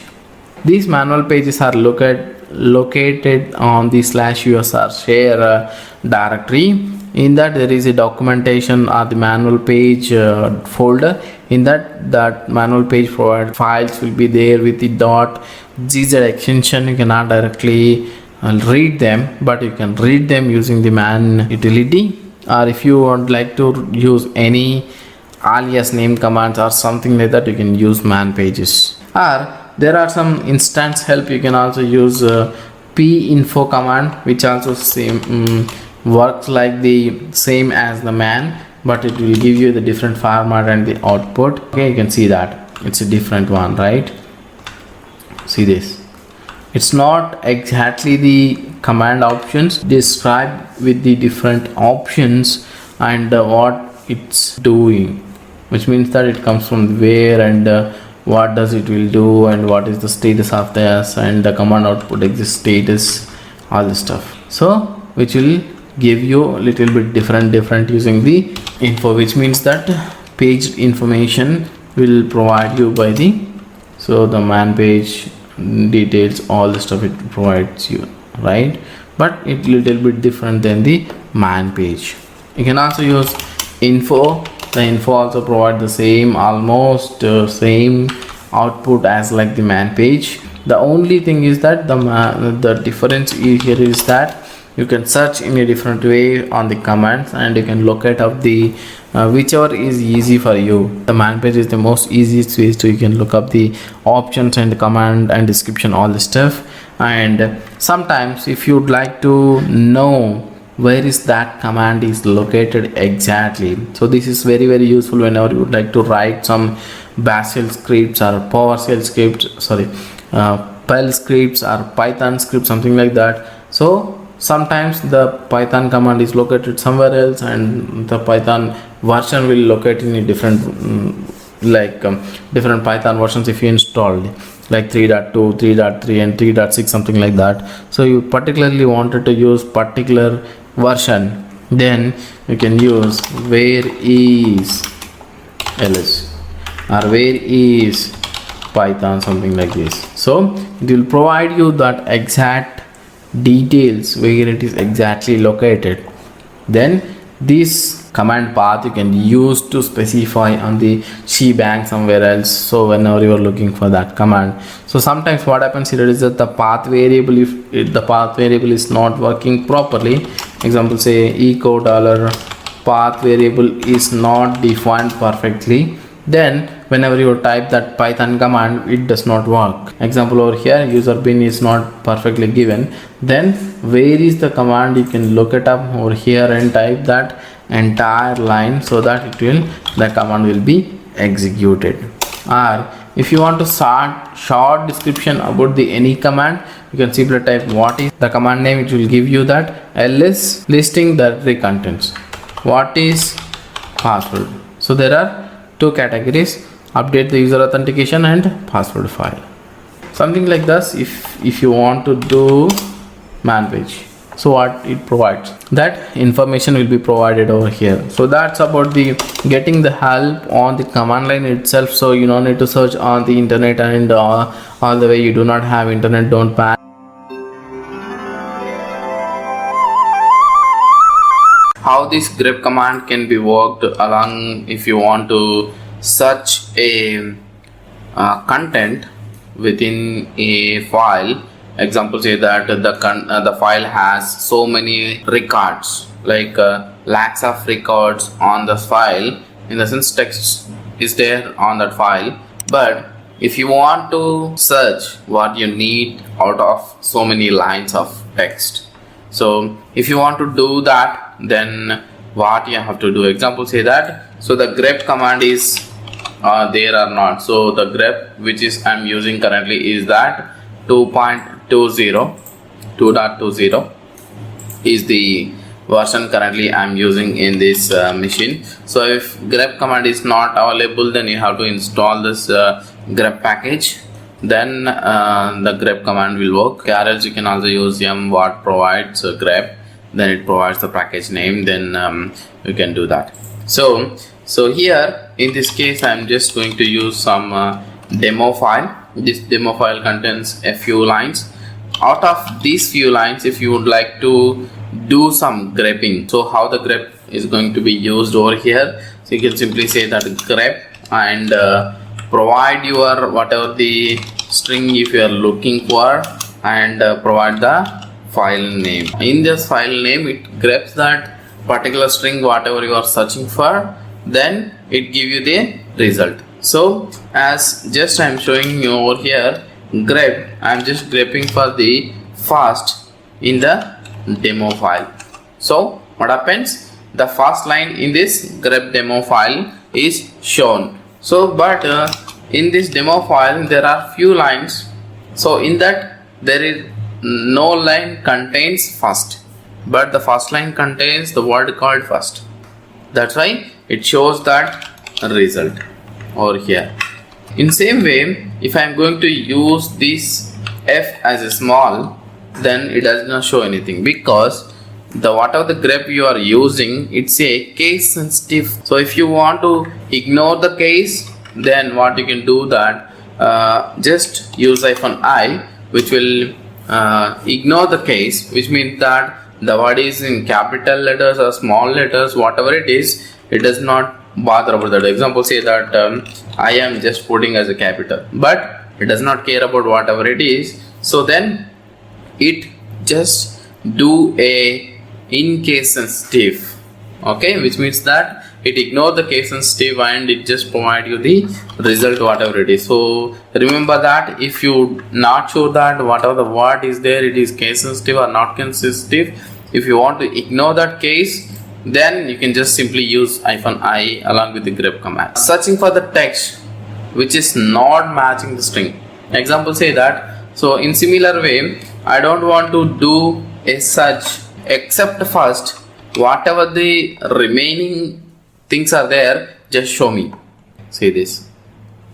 So here I did not use I, you can also use I along with over here, or else you can, if you can see, do this like this. You have to remember what is there or not. So if you can use I over here, example say, so which works fine. So like that, -v in the sense which is not matching the string whatever you provide, which means that in a reverse case, if you want to search in a reverse manner, which means that instead of matching, do not match text should be to be shown over here using the -v. In -v, if you want to use some more strings, example say, instead of one string over here first, right, but if I want to use more than that, so you can simply use -e expression over here, or you can combine -e expression over here within the quotation marks over here, and go and write one more e over here and say last, first and last in demo file. So which is going to be ignored in this case. If you want to do a grep with both the things, you can simply use -e to grep those files. This is the way you can eliminate whatever you don't want out of this text. Then you can get the text output or the grep text output in the result. So if you want to do a print the matching strings and it's after number of lines, example say that I am matching over here the grep command with the first, not only the first line, I want to display below 2 lines of that matching line. Then you can use this way is that grep, I'm just using the string over here, then capital A, and I wanted to display 2 lines below that line. See this, like this. So what happens, the matching is the first one, grep is matched, then 2 lines are displayed after that. or if you want to display only one line, or if you want to display the 3 lines. So this is the way you can use the grep to match the string and print after the number of lines after that. Okay, that you can use it. Or if you want the same lines to be printed before and after. Okay, before and after, you can similarly use the same word, or maybe I'm going to use some different word which has all uppercases characters is there, right? I'm just going to use this one, all, and I'm going to show you that, okay, below line and up line, which means that one line below, one line up. Or if you want to show only this above line, then you can simply use B. Okay, or if you want to do a 2 lines more, then you can do like this. So A, B, C are the options. A can show you below lines, okay, B can show you above lines, okay, C will show you one line above, one line below. So this is the grep options. If you want to do something like this, then you can do the stuff like this. Or if you want to search some recursively all these folders or the subfolders or subfiles within the directory, you can also use this grep. So grep, example say that recursively contains whatever the data over here, example say in home folder and RHEL directory, so then it will show you the detailed information about that, right? See this, the files are grepped with the recursively on all subdirectories. Like this, you can use -r as a recursively and -l as a listing thus things, okay, along with the grep command. Maybe if you want to highlight some text with the different colors, you can also use grep color is automatically added to the bash rc file. That's why it's by default it shows the color. Or if you want to change some coloring, example say over here grep command -, I can just going to show you that first in the demo file. So which is the first is highlighted with the red color. Or if you don't want red color, if you want to highlight with the different colors, then what you can do over here is that echo, just call this environment variable called grep_color, okay, which do not have any string over here. So now I'm just going to export this grep_color with the different values over here within the single quotations 1 semicolon 30 semicolon 42. This is the value. I'm just going to do that, and now you can see that the highlight whatever the matching word with the green color, see this green color value. So like that, there are some codes, color codes, okay, so you can just see that grep color codes. Based on that color codes, you can modify this environment variable value, then it will show you in that difference. If you want example say that yellow color over here, so you can simply modify this value as 43, then it show you in yellow color like this. So there are some colors matched over here, then you can do that. So example say if you want to do some matching the lines or whatever the you are grabbing some word, the word is matched how many times, just show me the count of matching strings. Example say grep, I am just going to see that -c over here, say line in demo file. So the line word has 4 times in this file. See, line 1, 2 and 3, 4 and 5, but this is ignored because I'm not using case sensitive over here. But if I use along with the case sensitive value, the value would be 5. like that you can use this. Or search for files. Example, say that if you want to search some files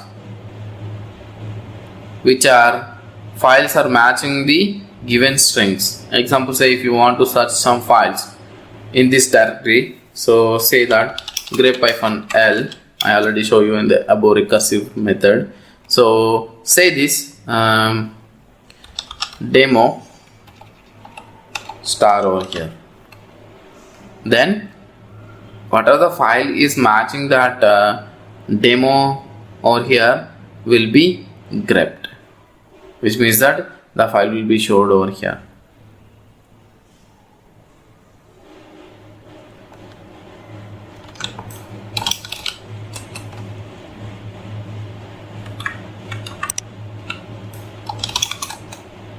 See this demo file is there, which means that if you want to grep, you can do that.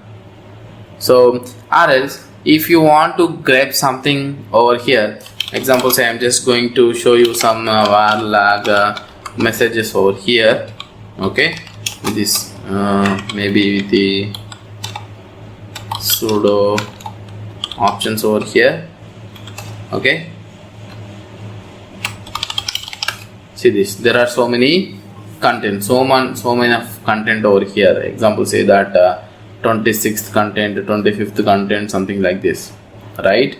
So out of this, if you want to grep something like which is matching the exact the date or time or something like that, okay, what you can do over here, it is that this is the matching line. I would like to grep from that this file, okay. You can also, along with the use pipe symbol, to along with the different commands you can also use, okay. Within the quotation marks, I am just doing this value and the cap character over here. The cap character, what it will do here is that whatever the line which is matching in the first, then that will be shown over here. See this, out of so many lines, what is matched over here, this is the particular time period or the time period logs are matched, which will be shown over here, like that. Or else if you want to do direct grep over here, /var/log messages, okay, then you can also do this way. The same command over here, you just paste over here the string, then it will be matched the same values, okay. You can either use this way, either use that way. So but what is the output you are expecting, which means that the match lines over here, that is the starting the value beginning of the line with the cap symbol, you can grep it.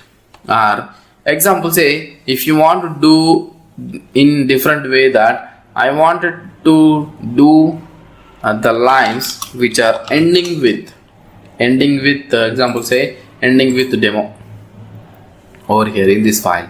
So you can simply use grep, within the quotation marks, say that demo $, just put a $.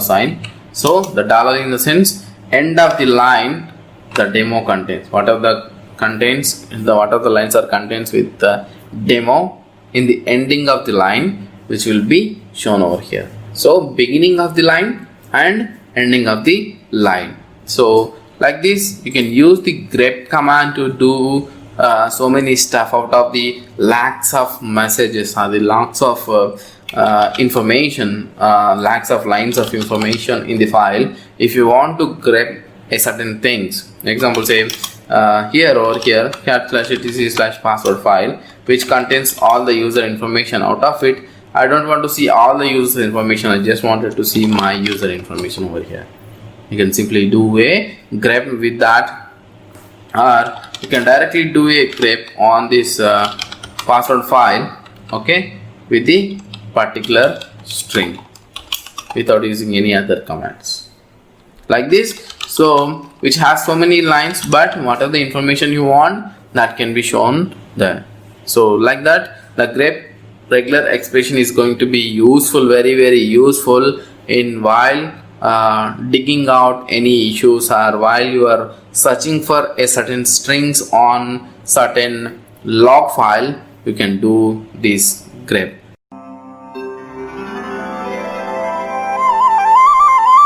RHEL 8M repository setup. So basically in RHEL 6 or 7 the REM repository is a little bit different, and the setup is different. Here the M repository setup for the actually RHEL installation media ship with these two components, which is called AppStream repository and base OS repository. So we have to configure them in a little different way, so that in RHEL 8 it works. Otherwise, so if you set up as a normal like RHEL 7, it won't work. So AppStream is used for installing the applications, and base OS is used to install the base OS required packages on the base OS. So that's the purpose of over here. So what I'm going to do is that I'm just going to create a one directory called RPMs, and I'm just going to dump the entire content of my DVD repository to this RPMs. Okay, so here if I go to /mnt, so this is my DVD content repository. So in this, the entire content is not required. Example, say that the images, ISO, Linux, all this not required. EFI also is not required. Just you have to copy these two directories from here.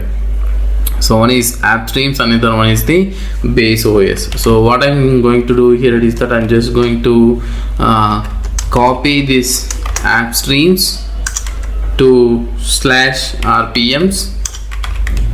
Okay, so I'm just going to pass this video until this copy done.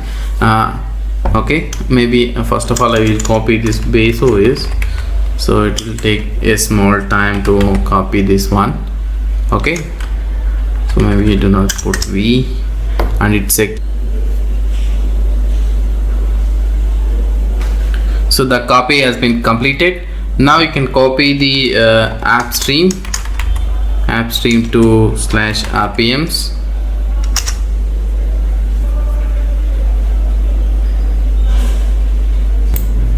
So now both the base OS and AppStreams are copied. Now let's go to /RPMs and see there are two directories which are copied the data. Now what we have to do is that we have to go to the let's go to /etc m.repos.d, and here we have to create the .repo files in order to let it work off this AppStream and base OS. So first of all, I'm just going to create AppStream.repo. Any name you can give. Just I want it to be in identical, so that's why I say AppStream repo like this. Anything you can give, maybe you can give like this, or let it be AppStream. Okay, so the name you can give anything over here, AppStream repo, something like this. You can give, I want in quotation because I have some space here, base URL. So here I'm just going to give the base URL as files : /rpm /appstreams. So this is what my directory name is, and enabled equal to 1, gpg check equal to 0. So if gpg is equal to 1, then you have to specify the path name. So I'm just copying this AppStreams as base OS .repo. Now I'm just going to edit this base OS .repo. So here I just have to change this path of the AppStream to base OS so that work for us. So here I just have to change the path to base OS. So now here the name is base OS repo. That's it. So first of all, I have to verify that whether it is correct or not. The path is so upstream and base OS. So now we can cat it the configuration files m.repos.d and base OS, and you can see that's correct RPMs, and you can just see that upstream is also correct. So now first of all, clean this all the before repository, all the stuff. Okay, now the DB will be cleaned up. Now type mrepo list. So it's just going to give you the repo list. So upstream repo and base OS repo. So both the repos, it's working fine. So in order to register your all the packages, what you have to do is rpm --- import and give the this release, Red Hat release, so that it won't ask you whenever you install that it gives you error that this package is not licensed, something like that. So in order to avoid that, from the media there is a file called Red Hat -release, Red Hat GPGK release. You have to import that so that the error will be avoided. That's about it, guys. Setting up your RHEL repository, upstream and base OS. So if you want to install any package, you can just install it. So it's working fine. Maybe you can say yes. So the HTTP is going to be installed on this machine. That's how to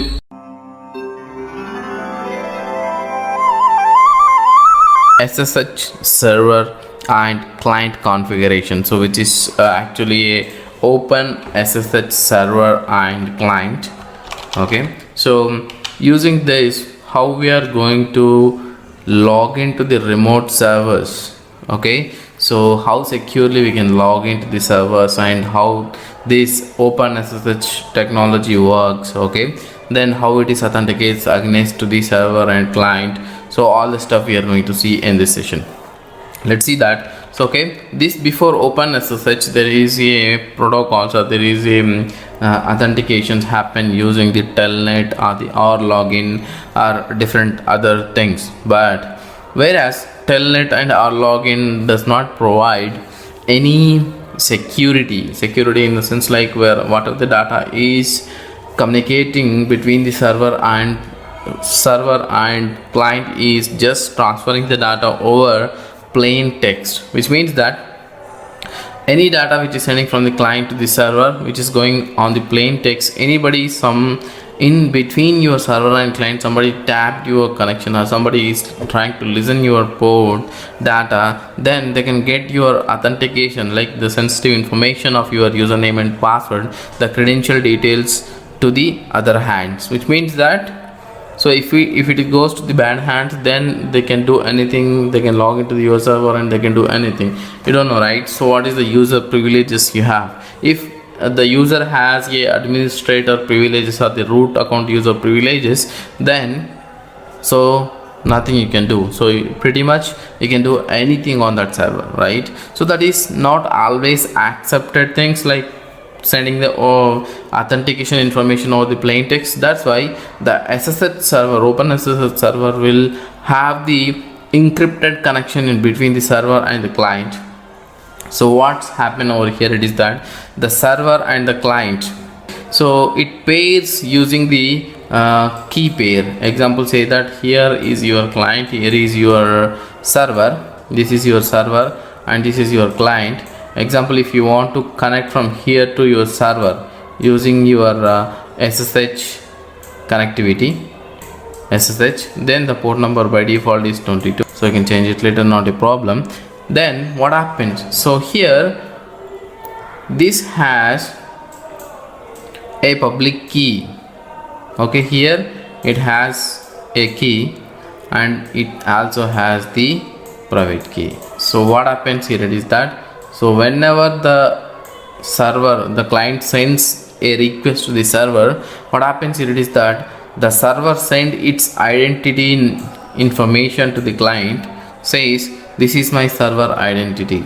Okay, then the fingerprint will be accepted to the client and say that yes, I can able to accept your fingerprint or the client server identification. Then what happens, immediately it will ask you for the authentication, user authentication. Then the user authentication will be sent from the client to the server, says that this is my username and password on the encrypted method. Then what happens, the server, if the user and password credential exists, then it accepts the user authentication and establish the connection between the server and client. So this happens, a cryptographic handshake is made so that the client can verify that it communicating with the correct server. What happens, the cryptographic handshake happens to the server and the client so that the communicating with the correct server, which means that it sends the cryptographic key, the fingerprint key will be happens. Next one is that transport layer of connection between the client and remote host, which means that the server encrypted using the symmetric ciphers. Symmetric, so there is a methods, symmetric and asymmetric methods. So it sends the encrypted using the symmetric cipher. Then the client authenticates itself to the server, so it sends the authentication to the server using the this is my credentials. The client interacts with the remote host over encrypted connection. So that's what happens over here. So the first of all, a cryptographic handshake is made so that the client can verify that it is communicating with the correct server.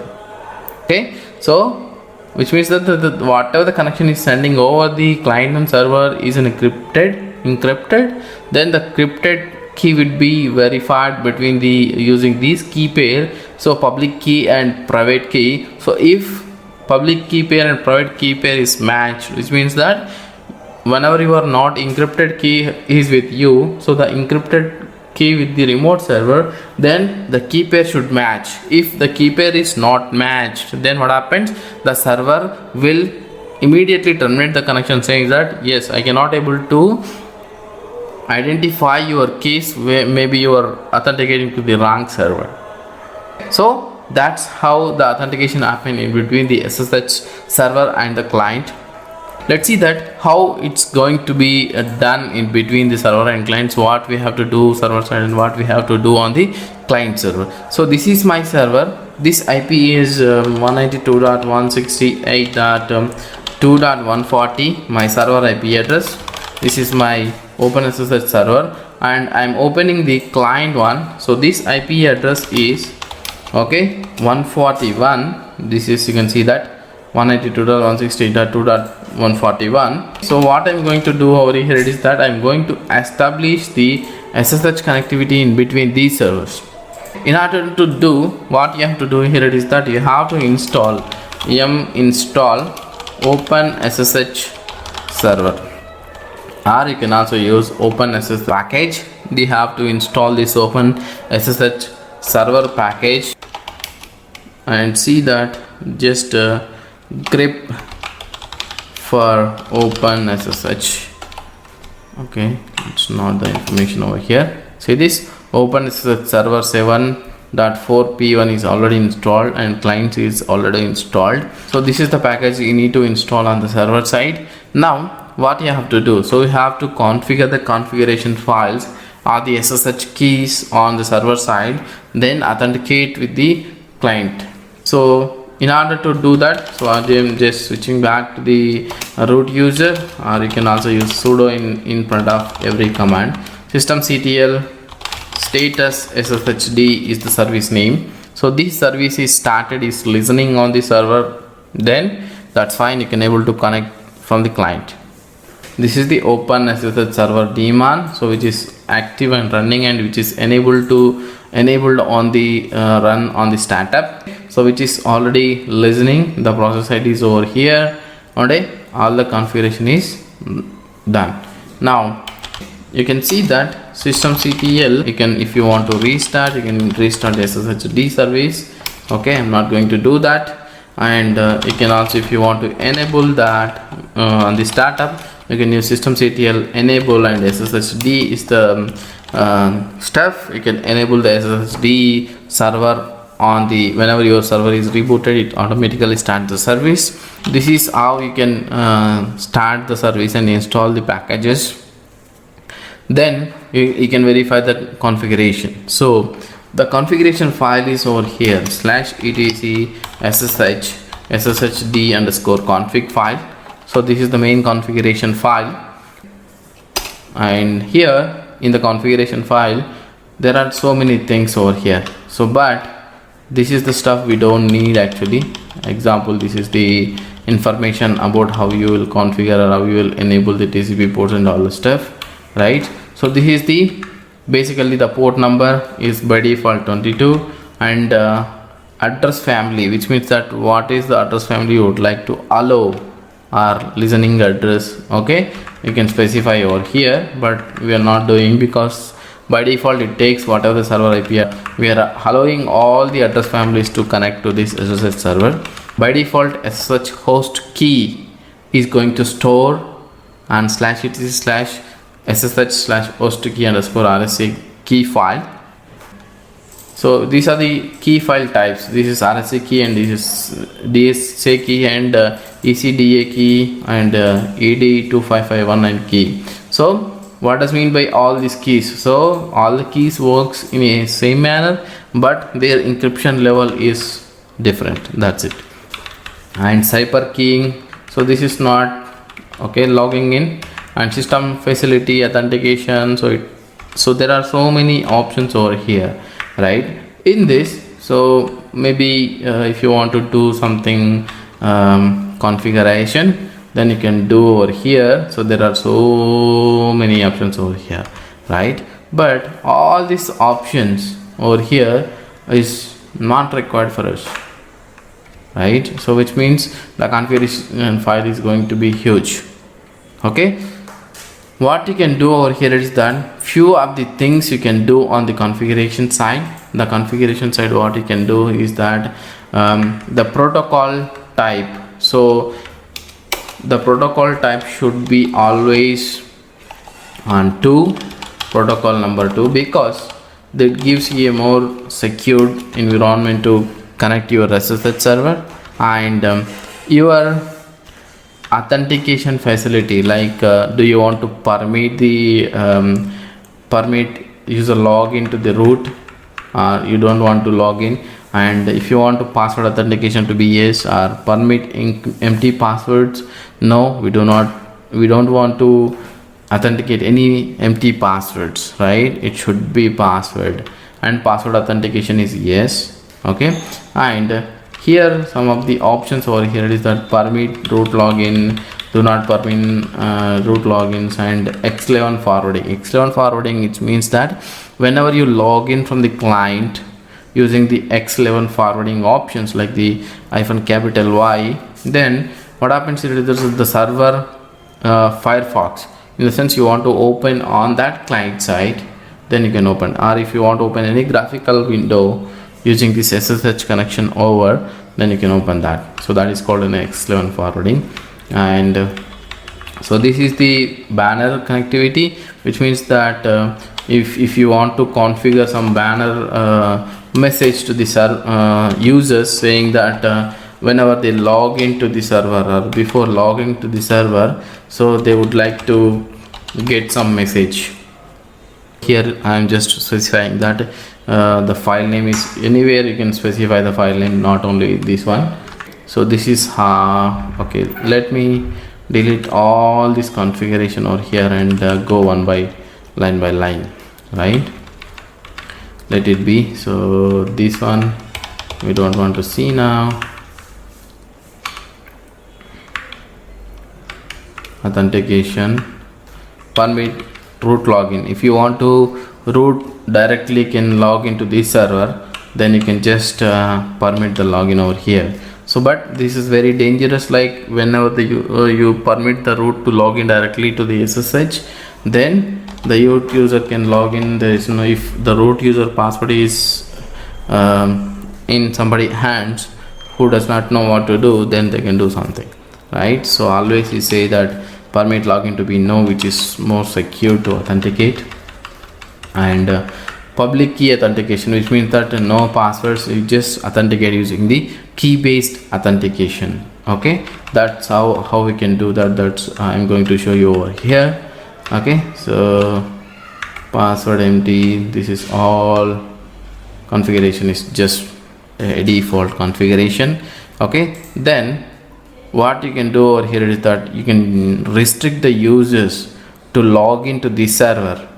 Okay, or you can make some palm authentication enabled, so that every enabling the palm authentication account processing the session processing. So what happens, it's enable the palm authentication will allow through the challenge response authentication mechanism. Okay, so example, in this by default there is a palm, no palm is using over here. So just what I'm going to do here is that the palm is yes, use palm is yes, and X forwarding is yes. So here there are some other options. I don't want to log in all the users to using the SSH. I would like to permit only the certain users or the certain groups. So what you can do over here is that you can just specify the group name, allow groups. Okay, what are the groups can log into this okay, so I'm just specifying saying that SSH users. Okay, here I'm just writing something like allow only SSH users group members to log in using SSH. So this way what happens here is that whenever you create the new user over here, the user cannot log in directly to the server. So but they have to be in SSH users group, then only the user can log in. Okay, let's example save this one over here, and what happened, I'm just creating the group add SSH users. Okay, right now what happened, user mode -a and g, I'm just using the username SSH. Okay, username SSH users. Okay, sorry.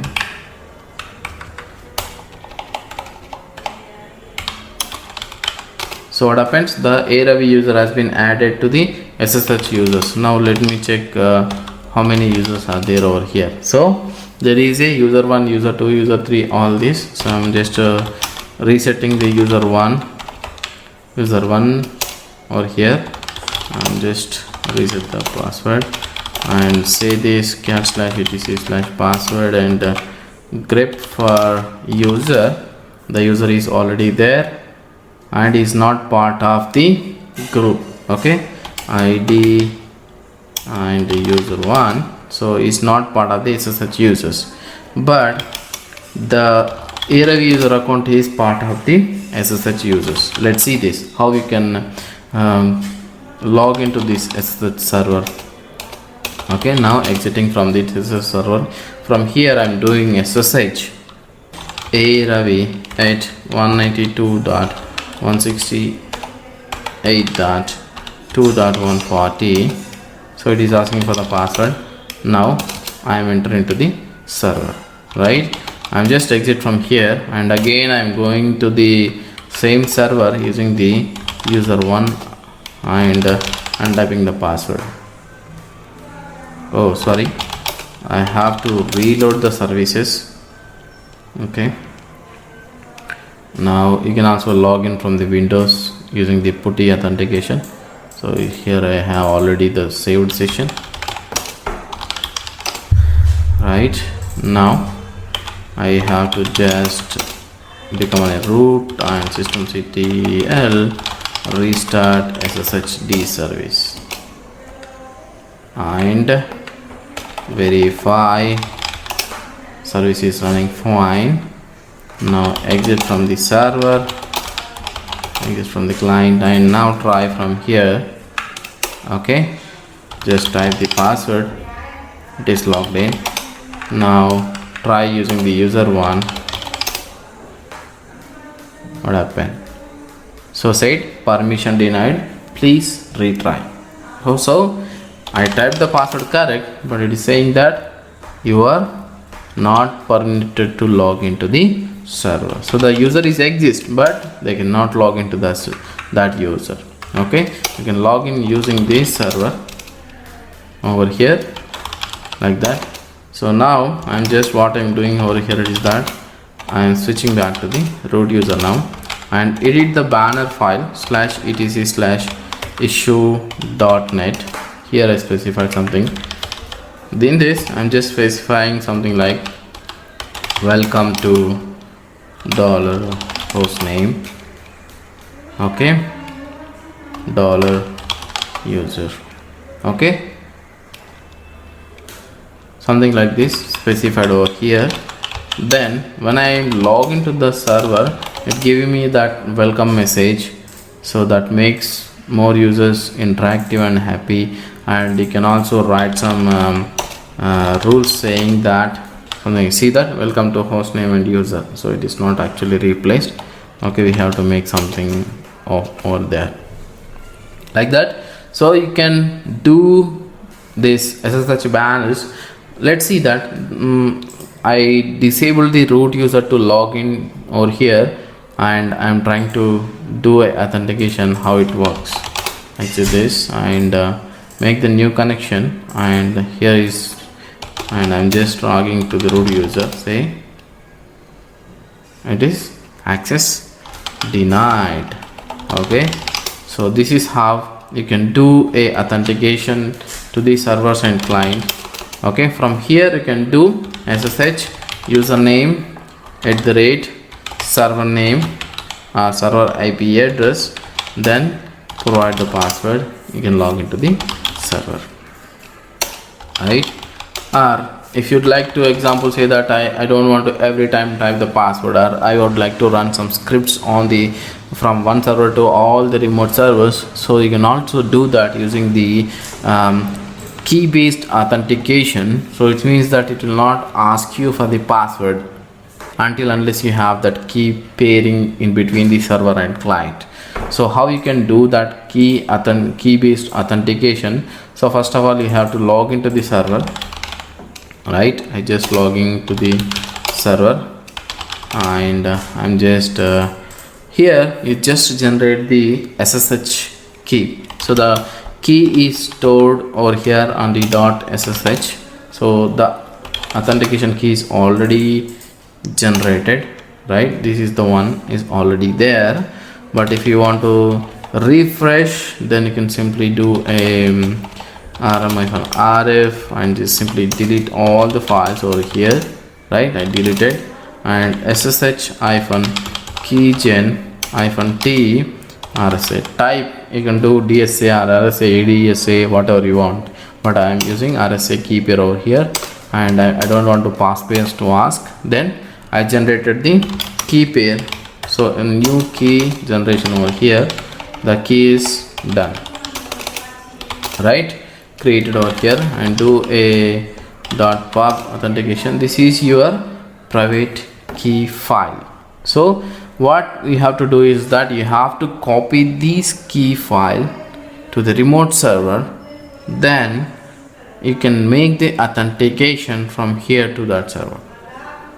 Okay, or if you want to do a reverse way, if you want to directly log in from client to server, then you have to generate over on the client. As I say, I just generated the key over here, see this, and now just do ssh-copy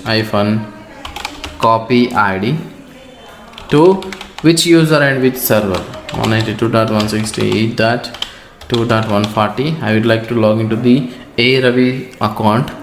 Okay, then type that user password over here, remote server user over here. Now what happens here is that if you go to the server here and see, there is a file called authorized keys has been created and the key has been copied over here from that client to server. See this RHEL client.arkt.local.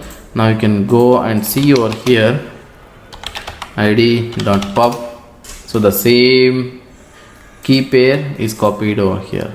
So now you can log. See now, so it does not ask you for any password. So just log in to the client from the server. So SSH, the username and the IP address. See this? So it just log into the client without asking any password over here, right?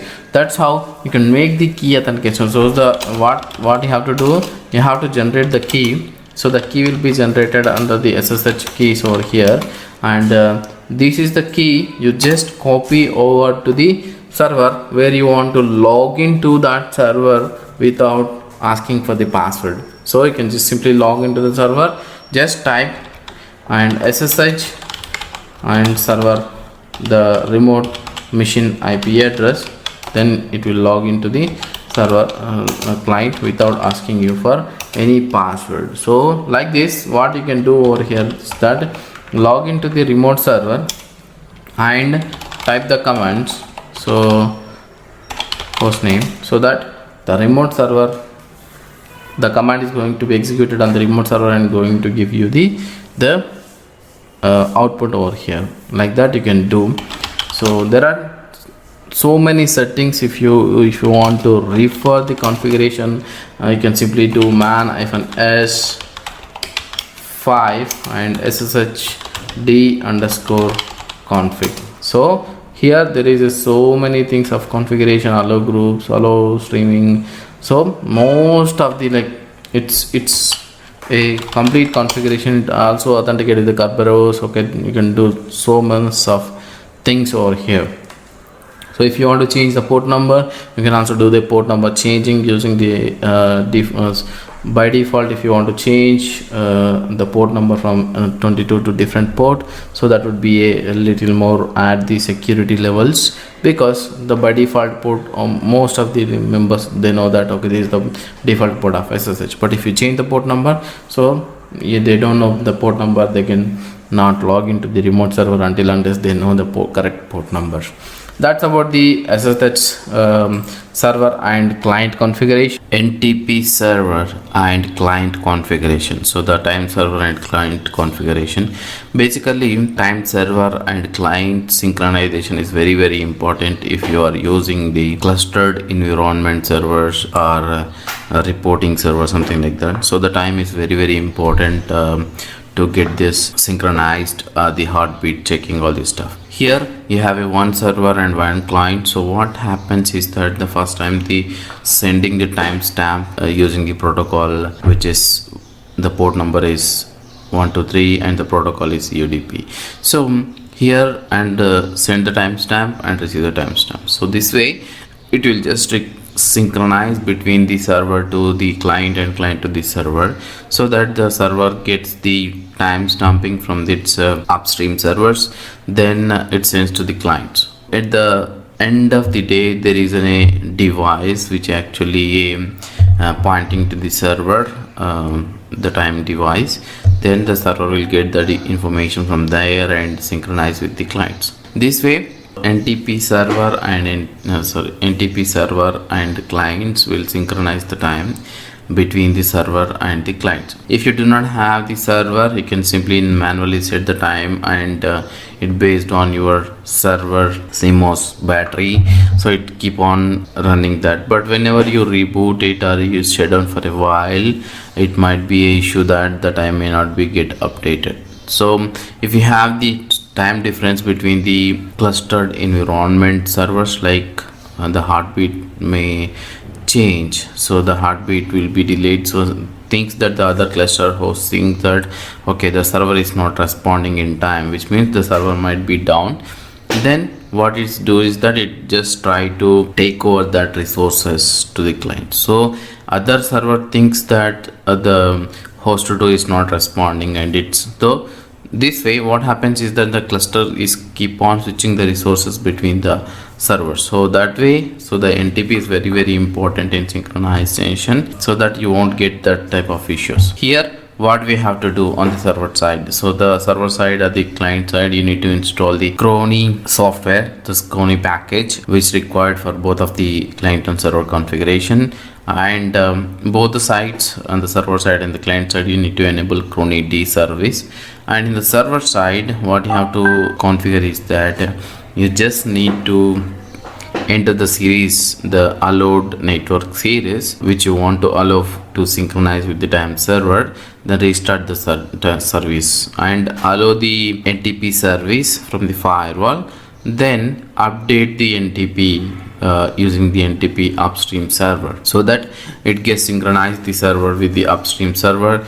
Then you can configure the client here and enable this /etc crony.configuration file, and add that server NTP server address, and restart the Crony D and verify that the sources and the clients, whether it's able to reach the server or not. So this is what you have to do on the NTP side, from the server side and the client side. Then your time gets synchronized. If you want to manually update the date and time, I can also use the NTP update command or dnf install Crony packages, Crony fny, so which will install the required package for the NTP server and client. We use the same package.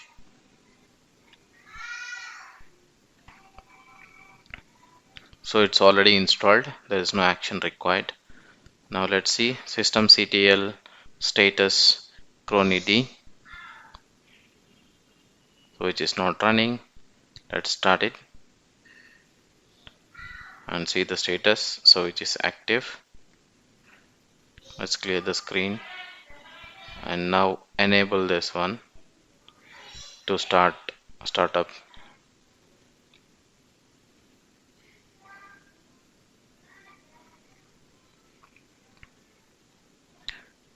Edit the configuration file /etc crony.conf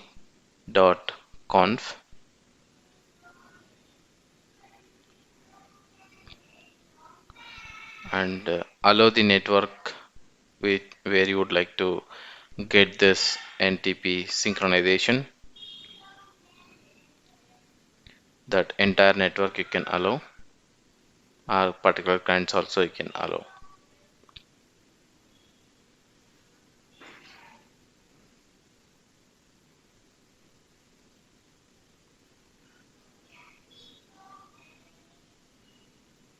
So I am changing this IP 192.168.175.0/24, so the entire series, and save that file.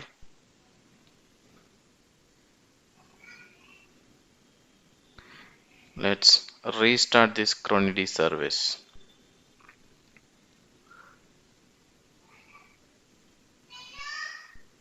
So allow the firewall port firewall-cmd -permanent -add service NTP. Now I can also reload this firewall port settings.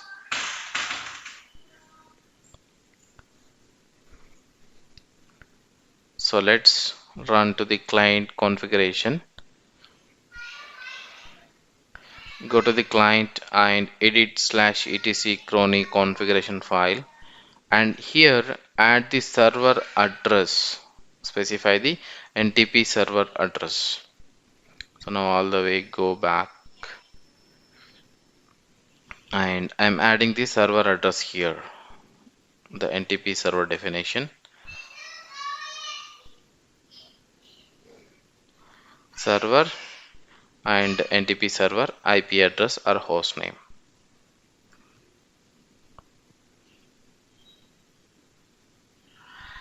and save this file. Now let's restart the cronid service and verify the clients using the cron command.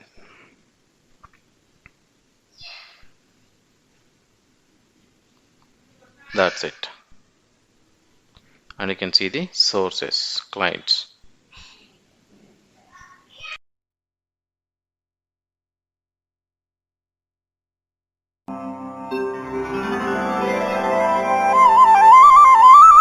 How to securely copy the files and directories from one server to another server.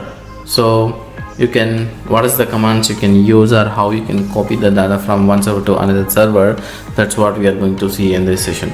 Let's begin. So here example say that my environment over here, I just have a server machine which have the IP address is 192.168.2.140, and another server we have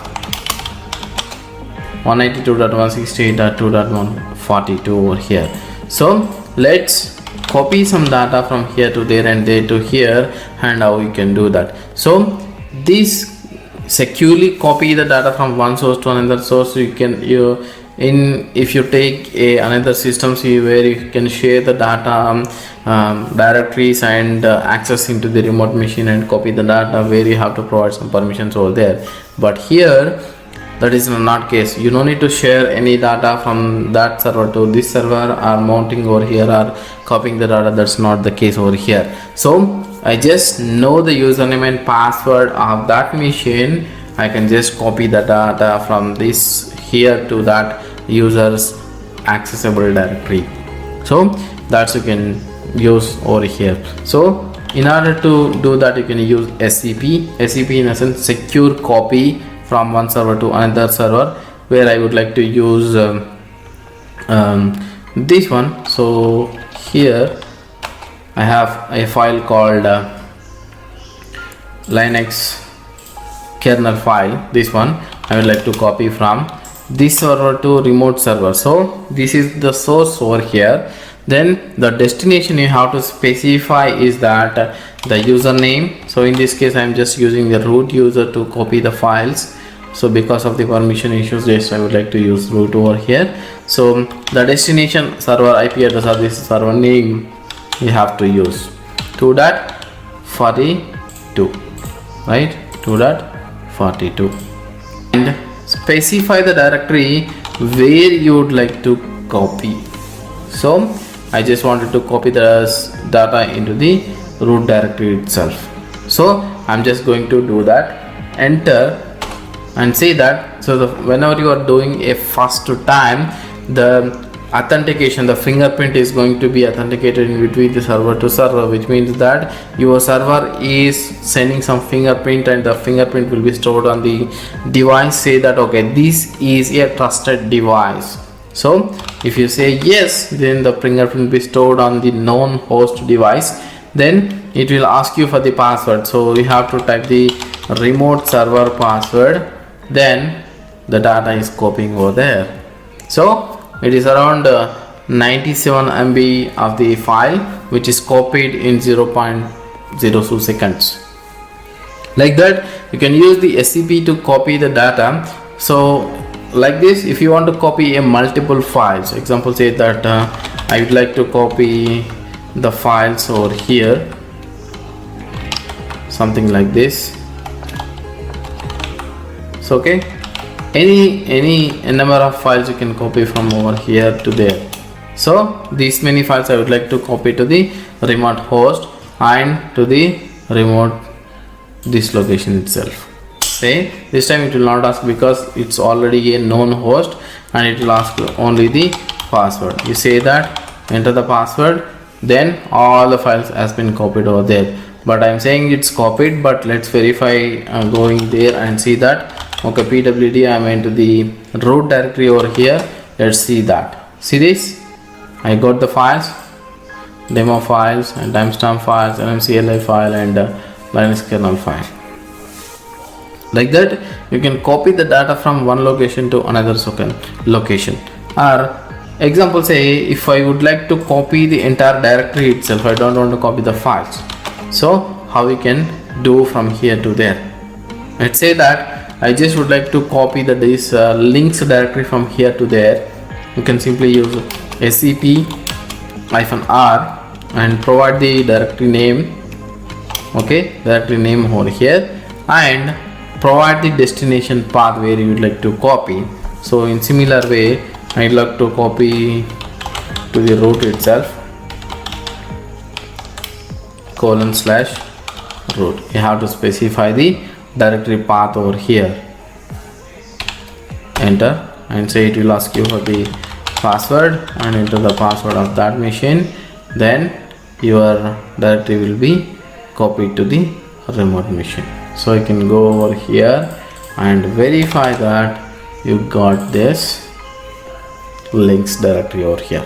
Like this, you can use the files and directories to copy over here. Or in some situations I have a limited bandwidth, I would like to compress the data and send it to the WAN link, and that should be create less traffic over here. You can do that as well using the capital C, SCP capital C, and provide this file name over here which you would like to copy from here to there, and provide the destination location where you would like to copy into it. Example, say that I would like to copy into the links. So here maybe you can see that the data will be compressed and sent. So it does not send the entire data in the similar way. It sends the similar data into the compressed format, and it's sending the compressed information over there. So this is how it sends.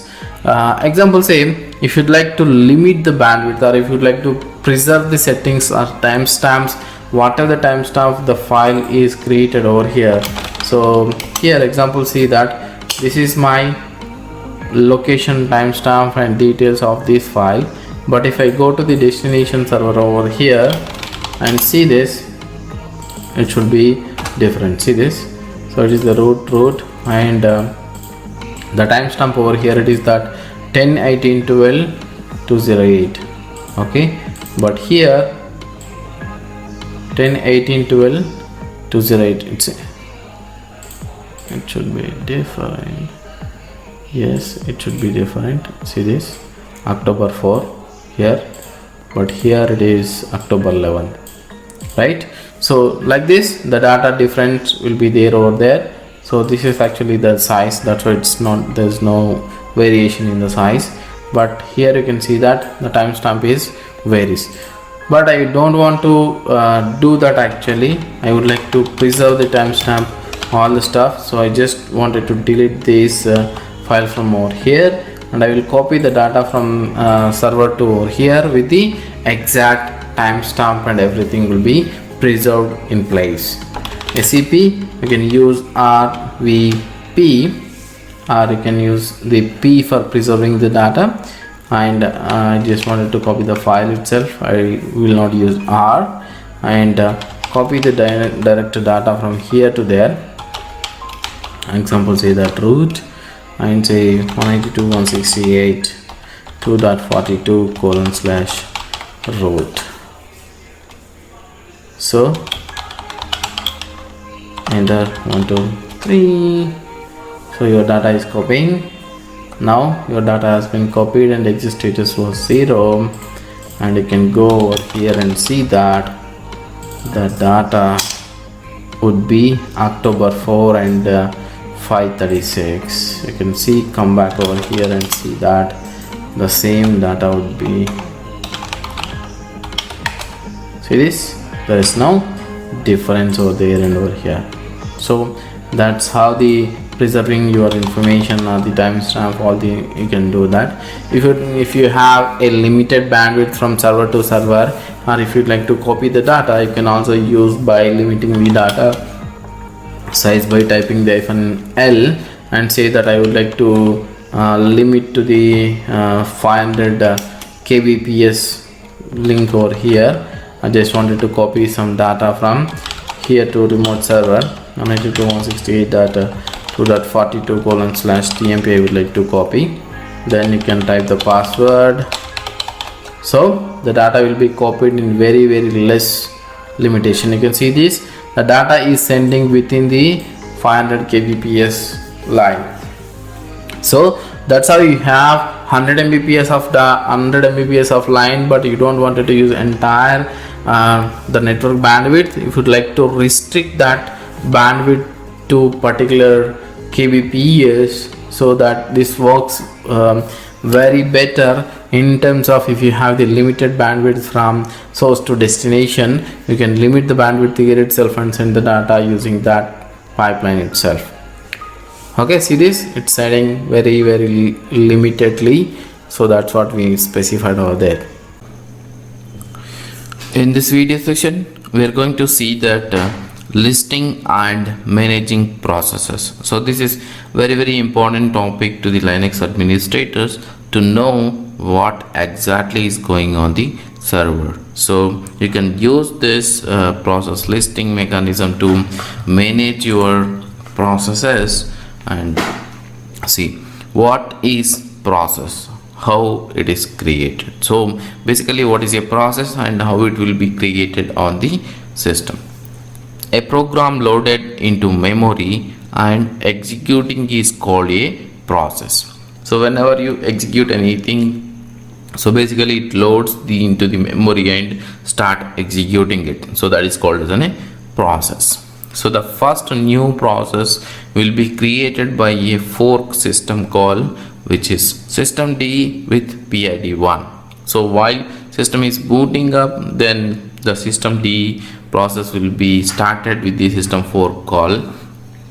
Then the systemd process will be set to the 1, the PID1. So under that, all the processes will run. So new process, how it will be created. A new process is normally created when an existing process makes an exact copy of itself in memory.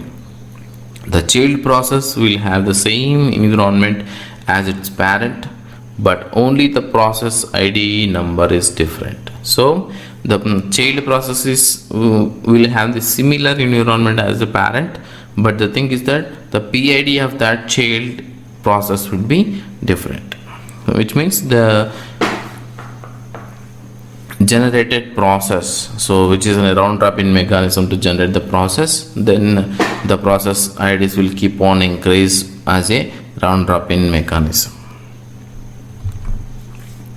Process types and states. So there are two process types, which are foreground process and background process. Foreground process is basically executed by the user programs, example initiated and controlled through a terminal session. So when you connect it to the terminal and execute some programs or run some commands, anything, so which are foreground processes will be displayed the output on the terminal itself, and background process, which are automatic processes not connected to a terminal. Example, you run a browser from the remote server, or any scheduled programs which is running automatically, so which are run in a background process.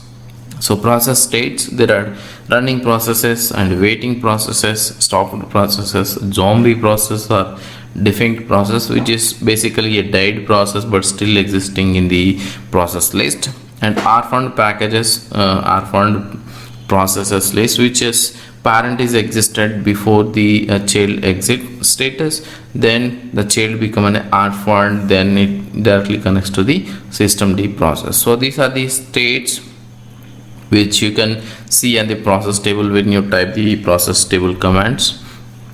Then exactly what is the structure of that process listed on this, or how you can see that. So the phase, basically the systemd is started as a part of system boot, so which is a systemd process with the PID1. Under that, all the processes will run with their parent and child. There are some processes will run directly with the parent, there is no child for that.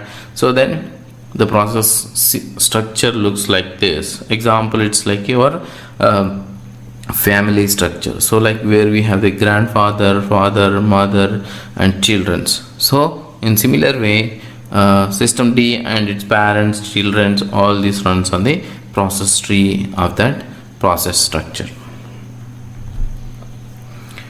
So little more detailed information about this processes.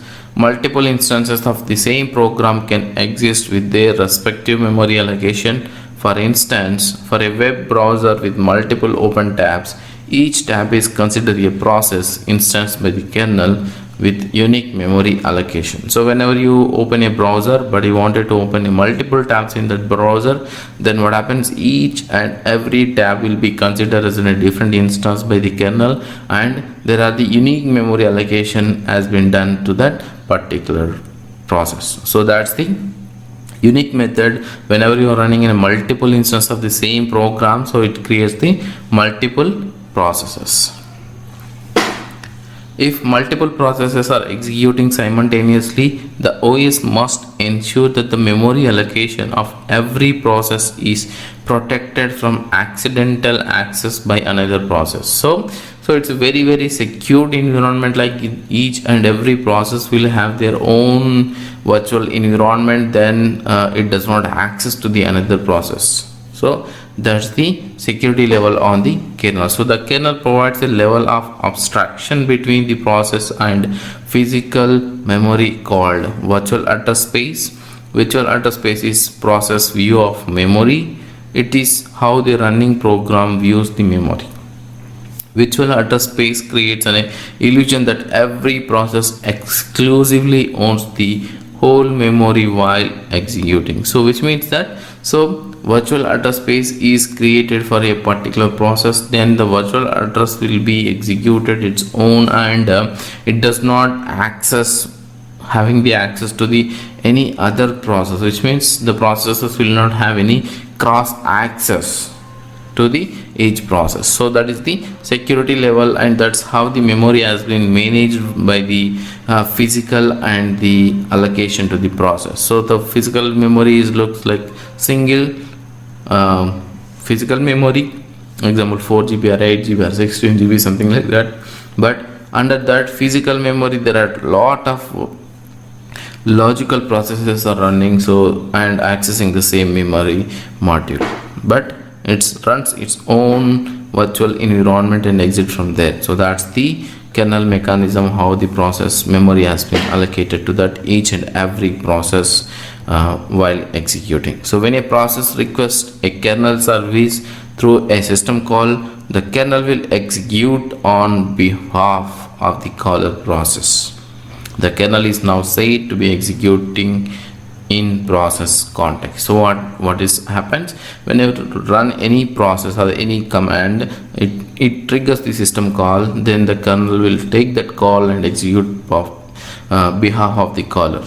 Then it creates the process, then it will execute the process context, then your process will be allocated with the memory CPU and executed. After execution, it will be exited from the process table. So that's the simple process, how the process will be created and how the multiple process will be handled on the system, and how the process will be called, the kernel and its execution details.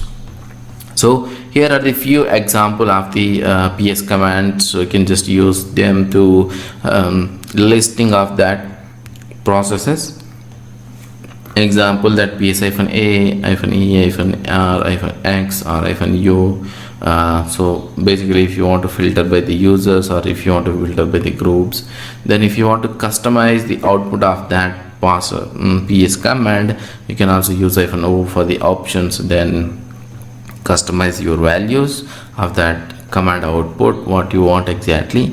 Or if you want to monitor some real-time processes which are executing in a higher level, example if you sort by the memory utilization, or if you sort by the CPU utilization with the watch, so the watch command will keep on repeat your process every second, then you can see what exactly the processes are running on the process table.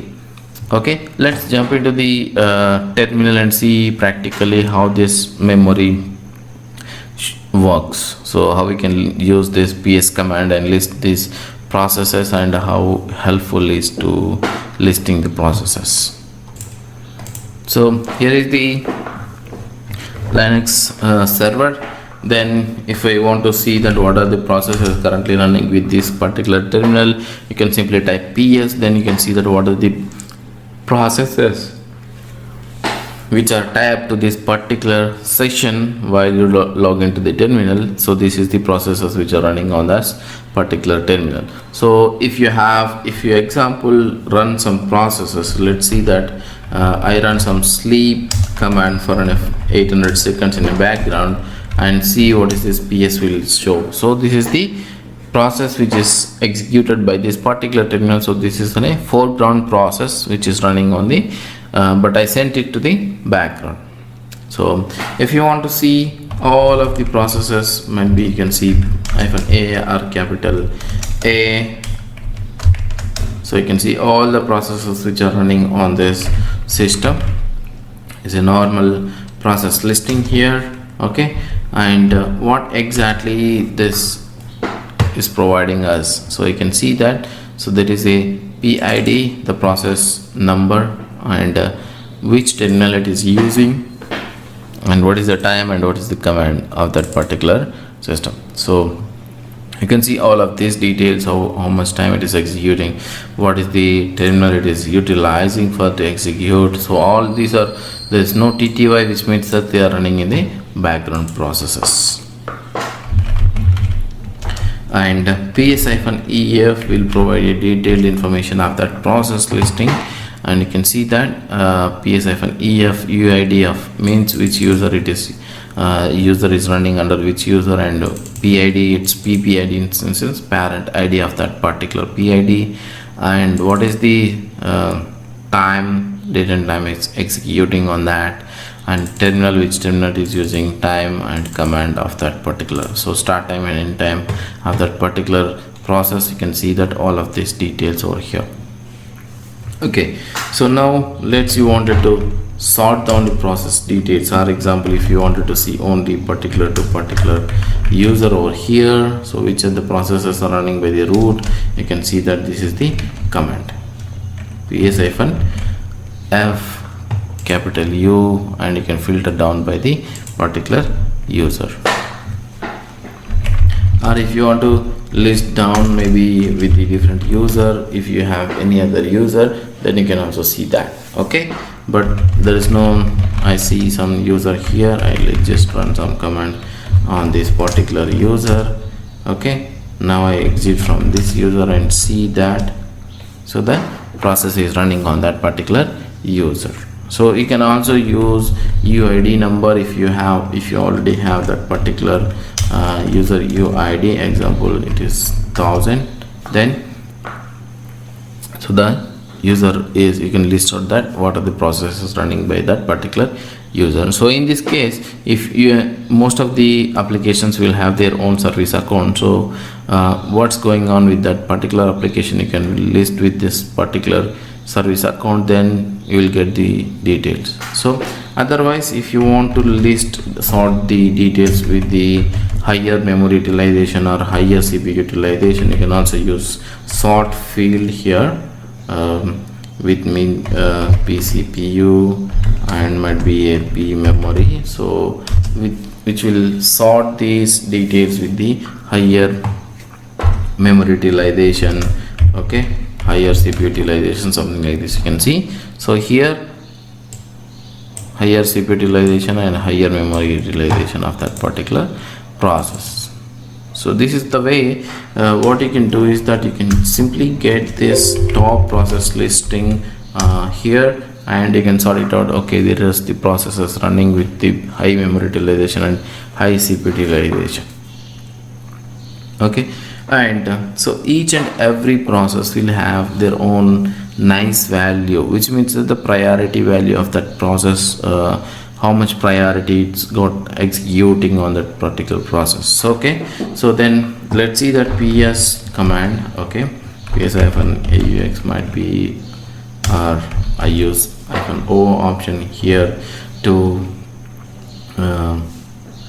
sort that values. Okay, so PID, PPID, nice value, command, and might be some memory utilization, might be some CPU utilization here.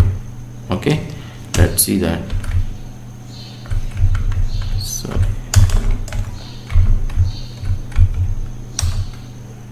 Okay, you can see that this is particular, might be I'm just doing a grep so that easy for us to understand. So let's see what is the sleep command here. So the sleep command is 800, 700 is I just executed from one of the each user. Then you can see the process ID is here, and the nice value is 000. So which means the process 0 is very low priority, and minus 20 is the highest priority of that process. So based on that priority, the memory and CPU allocation will be done to that particular process. So if you want to do any process within a particular nice value, then what you can do is that you can use nice command. Maybe I just use 10 to particular command. I just use sleep as 900 seconds, something like this. Then I send it to the background. So now if you go again back and see, so what is the nice value of that particular 900 seconds? Here you can see 10.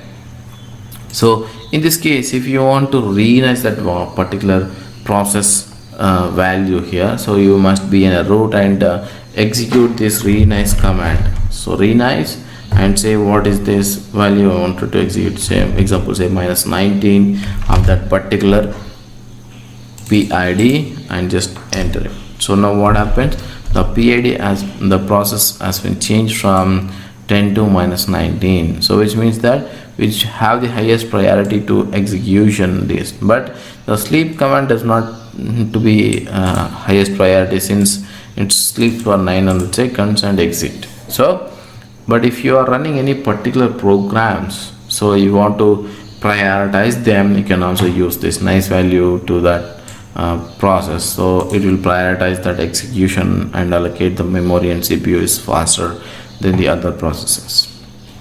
Or if you want to watch this in a real time, you can also use this watch command. So watch command is already installed, and say every second I wanted to install this ps command. Example, in a last one I just executed this sort command, right? So let's pick that here.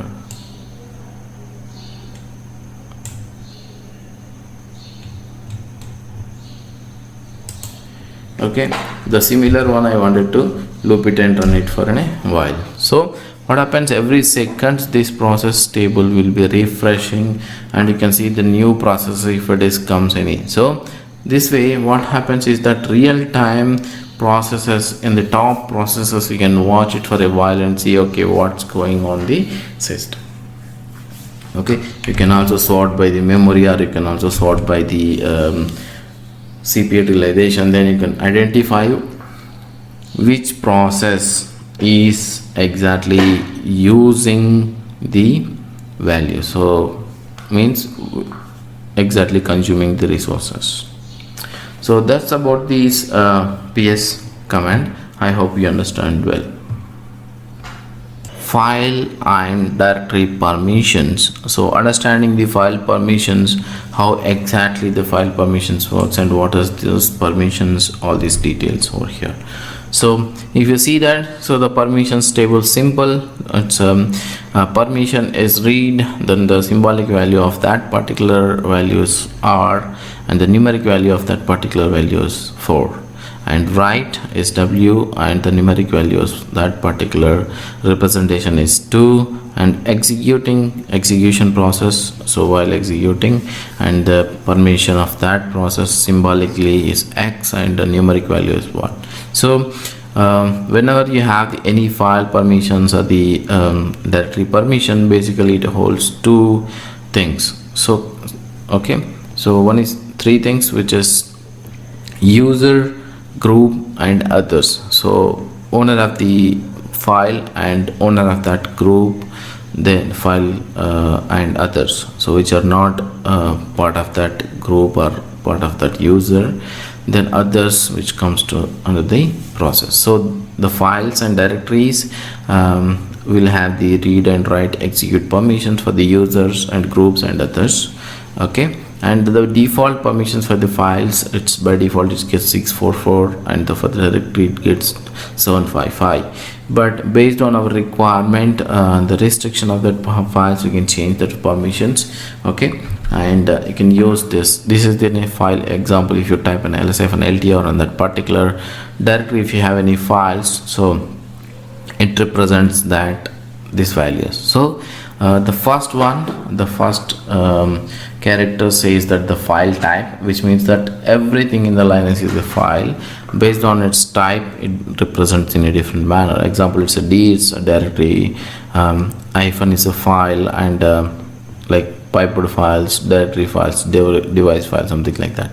Okay, and the next one, the next three characters which represents the file owner in the sense who is owned that file. In this case, the owner of this particular desktop directory is root. So if you want to see that what is the group of this particular directory, so there's three characters the next to that, which is a group representation, and the last three character representation is others, which means that they are not part of this user, they are not part of this group. Then it comes to the others. So others in the sense who are on the particular system, who has read and execute permissions to that particular directory. So this way what happens is that you can simply identify that who is the owner of that and who is the group of that directory or the file, then what is exactly is the size of that particular file and directory, then you can see the values. So below are some of the example how we can change the permissions later point of time. Like I wanted to change the others permissions to none, might be. So you can see that the chmod command symbolic permissions you can use, or you can also use numerical values based on the last table. Okay, U is for owner or the user, you wanted to change the values, so plus is allow and minus is deny, and combination of U, Z, O, which means that user and group and others. And you can also specify the permissions like read, write, execute, so with this representation of the chmod command. So let's see, here are some example how we can utilize this command chmod. Some of the options, example, you want to recursively apply the permissions to the all of that directory, then you can might be use -r over there on the chmod command. And mode are the permissions, which mode you would like to utilize. That example, you might be utilize the numerical values, example say like 744, or you wanted to utilize a symbolical values, in this case in a particular to the changing the values to the users or the groups or the others, then you can use symbolical values. So here are some examples. So the user, in case of if you want the user permissions to be changed, then you can use U plus, then it will allocate the read and write execute permissions of the particular directory, which means allow. Or if you put in place of plus, if you put minus, then it will revoke that by permissions. Okay, these are the examples. I will show you this in practically how we can execute those commands on the terminal. Okay, so there are some few commands, chown and grep group, which means that changing the ownership of that file and the group. Okay, let's jump into the terminal and see how we can change these permissions on the terminal. So here is my terminal. So okay, let's type lvreduce, might be detailed information for you.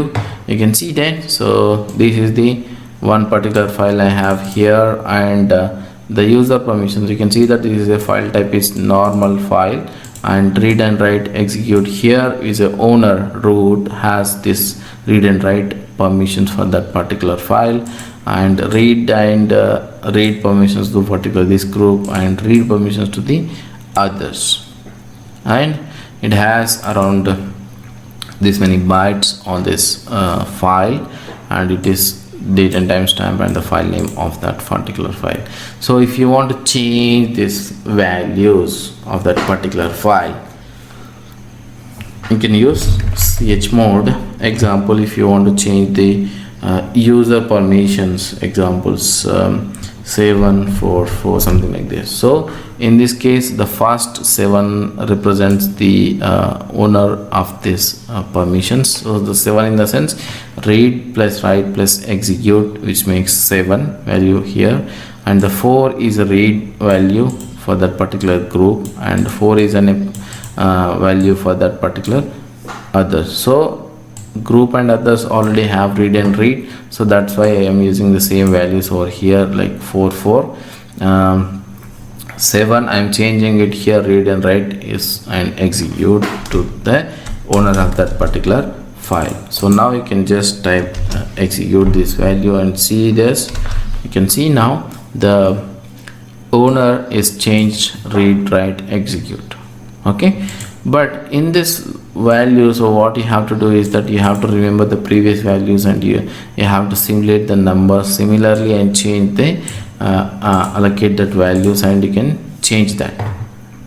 But example, if you want to similarly type example, say that 744, instead of that you wanted to change only to particular user values, if you type something like this, what happens is that it revokes the group and other permissions and only add this user. So while utilizing the numerical values with the chmod command, so you should be very careful what is the previous permissions you have, and similar permissions if you want, then you can execute the calculating the previous values and execute the current one.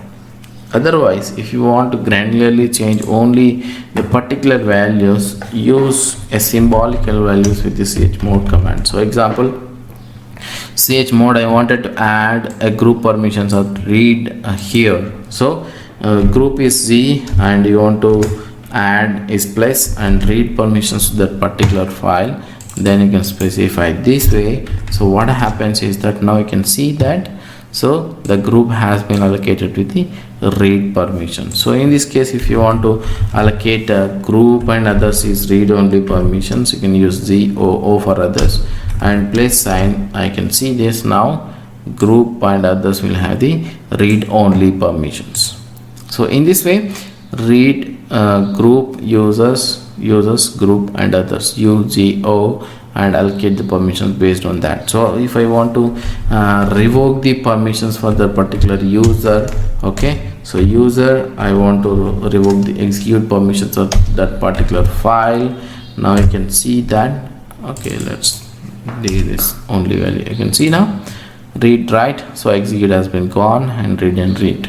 So this way what you can use is that chmod command along with that combination of user or group or others, and you can use read and write and execute. So if I want to execute full permissions, okay, then chmod UGO, in the sense user group others plus read write execute and to this particular file. So now you can see that read and write execute, read and write execute, read and write execute to the users group and others.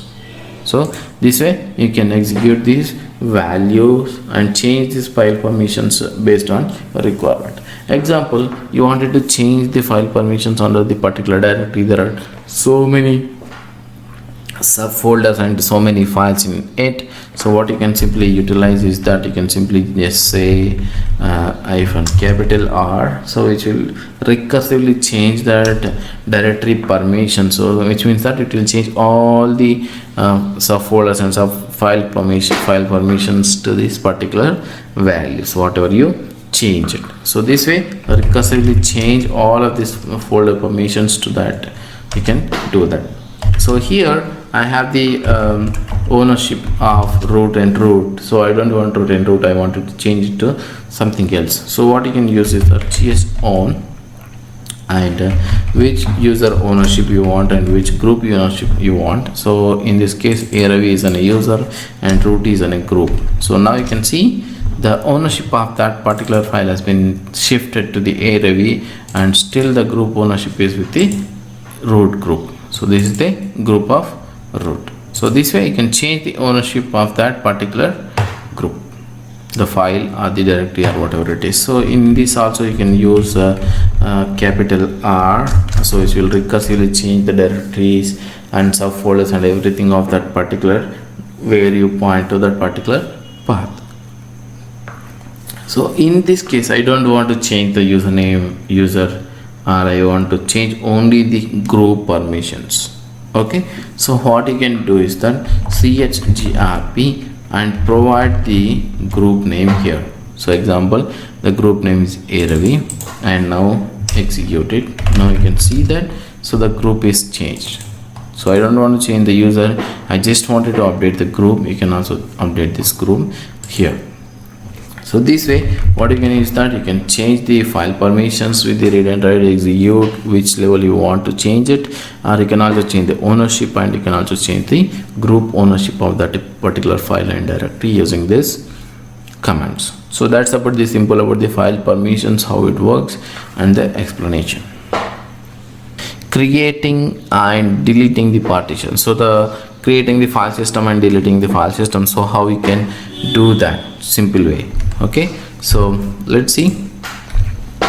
So here we are going to do a disk partitioning. So partitioning is nothing but in creating a logical regions of the hard drive. So example, you have a hard drive, you wanted to create its logical region on that, so that is called as a simple partition. Okay, storing. So why we want to create a different partitions? Because we don't want to use the same hard drive or the same size of the hard drive for storing the multiple type of files. So we want to categorize them with the different file systems, so that it supports the different level of applications. Okay, store different types of data.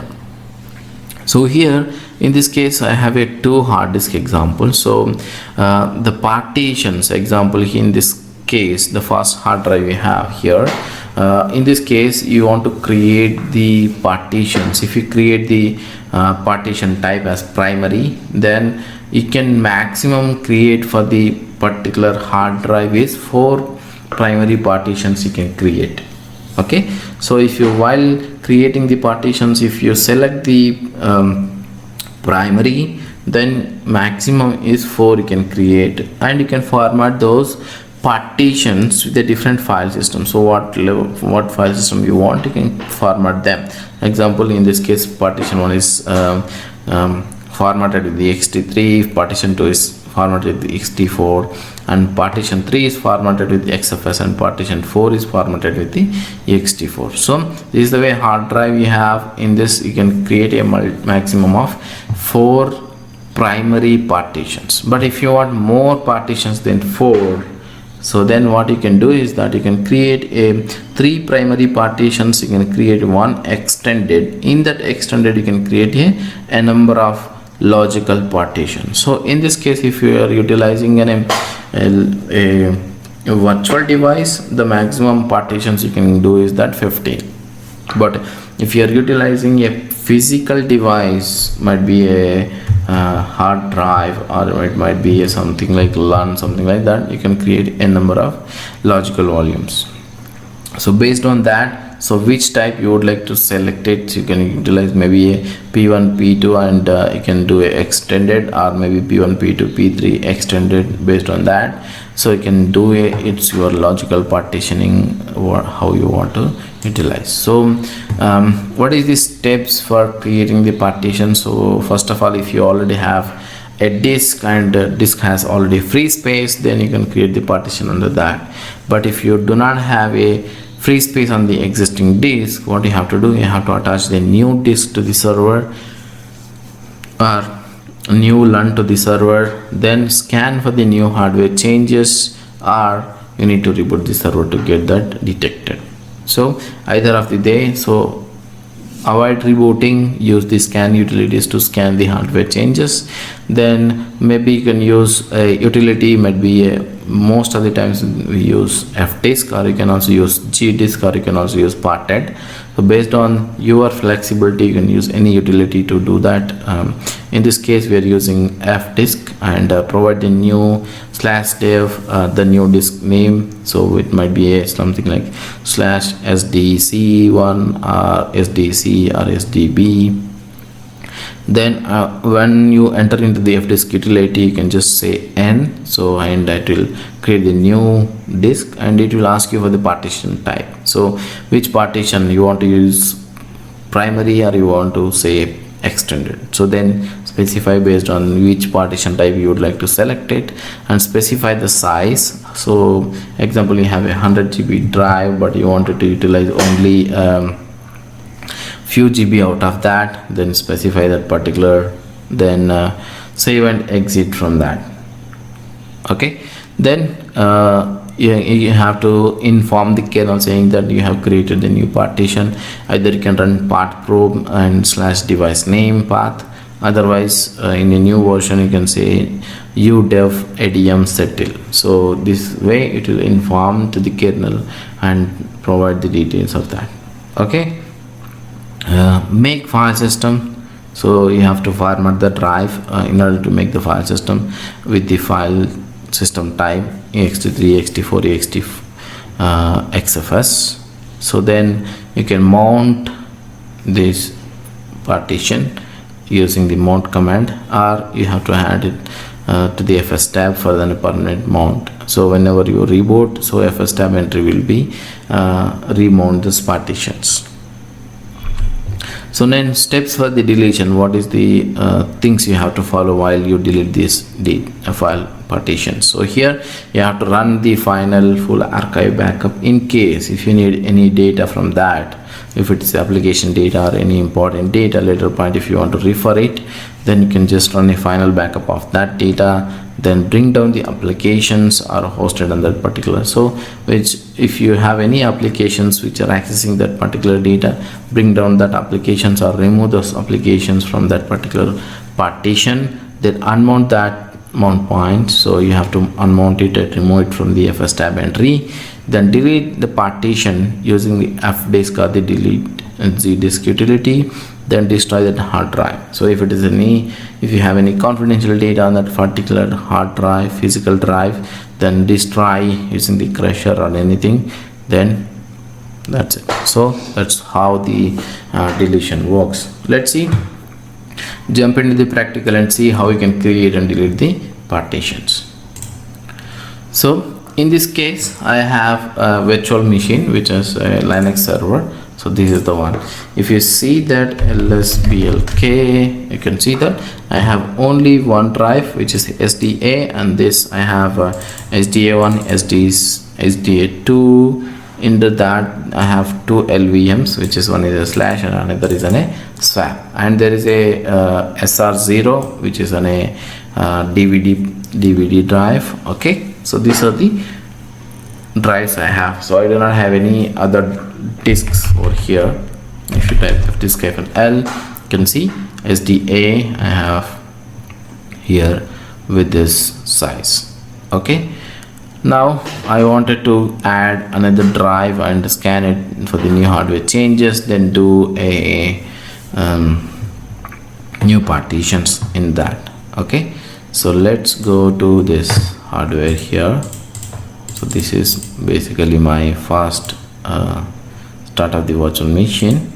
Now I say right click and go to the settings of this particular virtual machine, and I do not have a new hardware, so I just adding the new hard disk to this one. So let's say and say create a new one and say I want to add 10 GB of that file. Okay, then okay. Okay, so now let's go and see that fdisk-l. So I did not see any new drive here, right? So in order to do that, so what you have to do that udev adm and say trigger. So this way you can just type fdisk-l. There is no disk, but if something it's not working, then you have to run an echo scan against to that SCSI drives. So this is the command. So you have to invoke the SCSI host, and all of these you can just scan it, rescan it, then you can type fdisk-l. Now you can see that lsblk, you can see sdb, you can see there is a sdb drive with the 10 GB in size. Okay, now what you have to do, fdisk and go to that particular device /dvsdb, create a new partition. So in order to create the new partition, what you have to do, n is for new, and it is asking for whether you want to partition type, whether primary or extended. So I can see that here primary is 0 and 0, extended is 0, and 4 is free. So maximum is you can create 4. So I say I want to create a primary partition and with the number 1 partition, and say what is the size over here. So how much, what is the size you would like to use it. I say 2 GB. I want to create the partition type here. You can see that the 2 GB has been created here.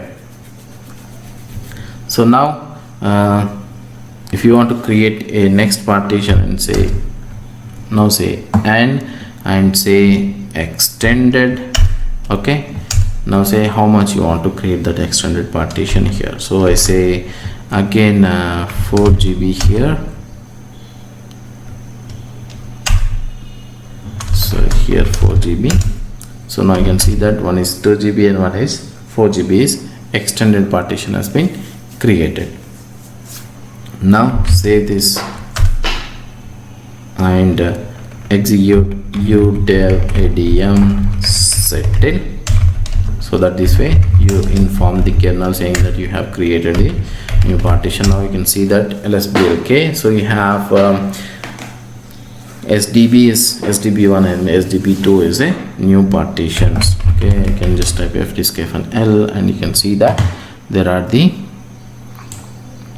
details over here. You can see sdb1 and sdb2 here.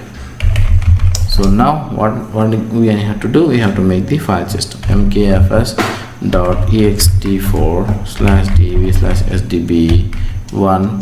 Sorry, after making the extended, you have to create the new hard drive in that. Okay, so now let's say that logical partition, I have to make it here and say and create the logical partition with 1 GB in size. Okay, now let's see, sdb5 is created. So in extended you cannot make any file systems here. udev adm settle. Okay, now you can see that lsblk, see that sdb5, and make this file system xfs/dv/sdb5. now one is xfs and another is an ext4. so now I'm just making directory here which maybe say data1 and say data5, and I just mount that. So before that, you just see that dffnh command, there is no data1 and data5 is mounted. Now let's mount it /dv/sdb1 and to the /data1 and sdb5 to the data5. Now you can type dffnh, you can see that data1 and data5. Okay, let's clear it here and you can see that what is the file system of that particular devices. You can see one is ext4, another is an xfs. This way your partitions created and you can able to do that. So you can see that this is an extended partition, so you cannot format that one, so you have to create the logical partitions inside it. So it's just in a layer of that particular extended one.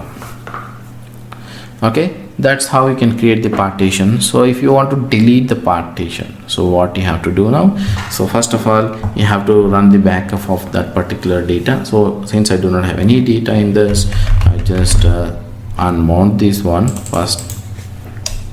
Okay, so now you can see that it is removed from this one. And now what you have to do, so you have to destroy that partition. So fdisk/dev sdb in this. So you want to delete that, then you can type D. So which partition number you want to delete? So first of all I want to delete the partition number 5. I want to delete the logical extended partitions as well, since I don't want that. Okay, now save this and run udev adm settle. Sorry, then your partition has been updated. You can see now sdb2 and sdb5 is gone, so there is no more size on that, so they are deleted.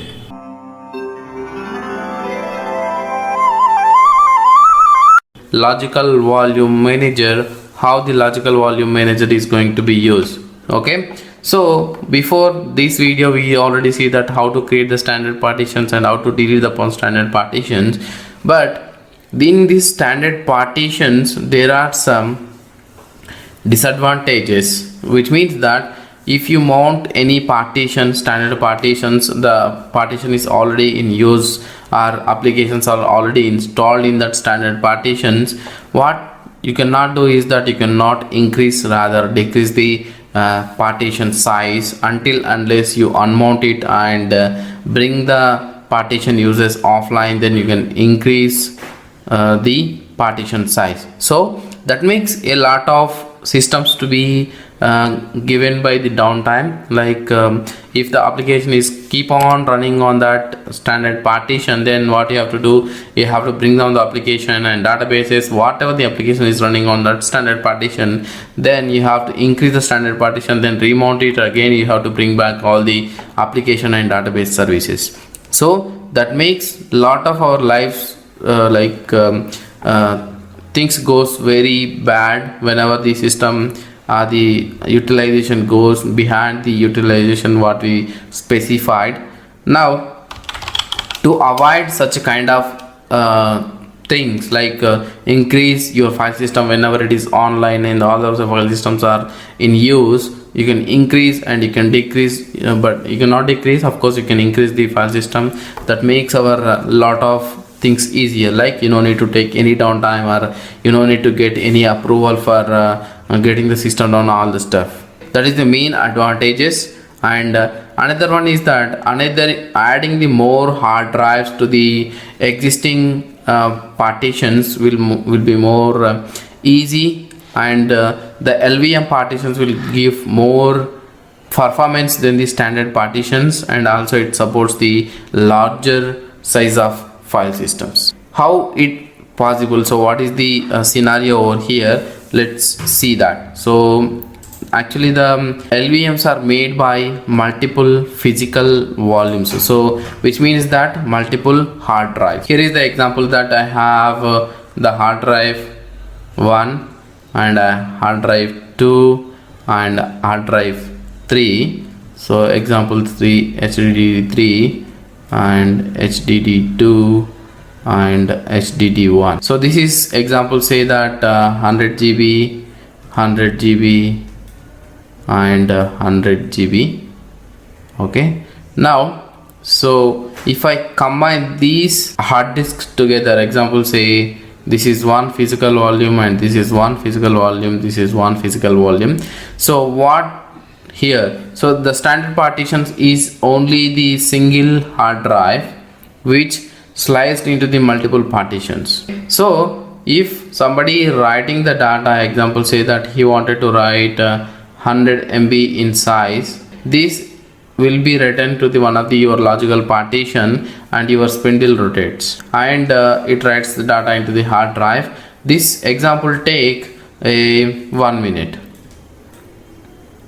It simple take 1 minute. But in this case, if I simulate the same scenario over here, what happens here is that instead of working the one people to write 100 MB or one hard drive is working for writing the 100 MB over here, the three people, in the sense the three hard drives are writing to working to write this 100 MB, which split into this 1 minute into the 30 seconds, which means that 30 seconds over here, 30 seconds over here, sorry, 20 seconds over here, 20 seconds over here, and 20 seconds over here. So what happens?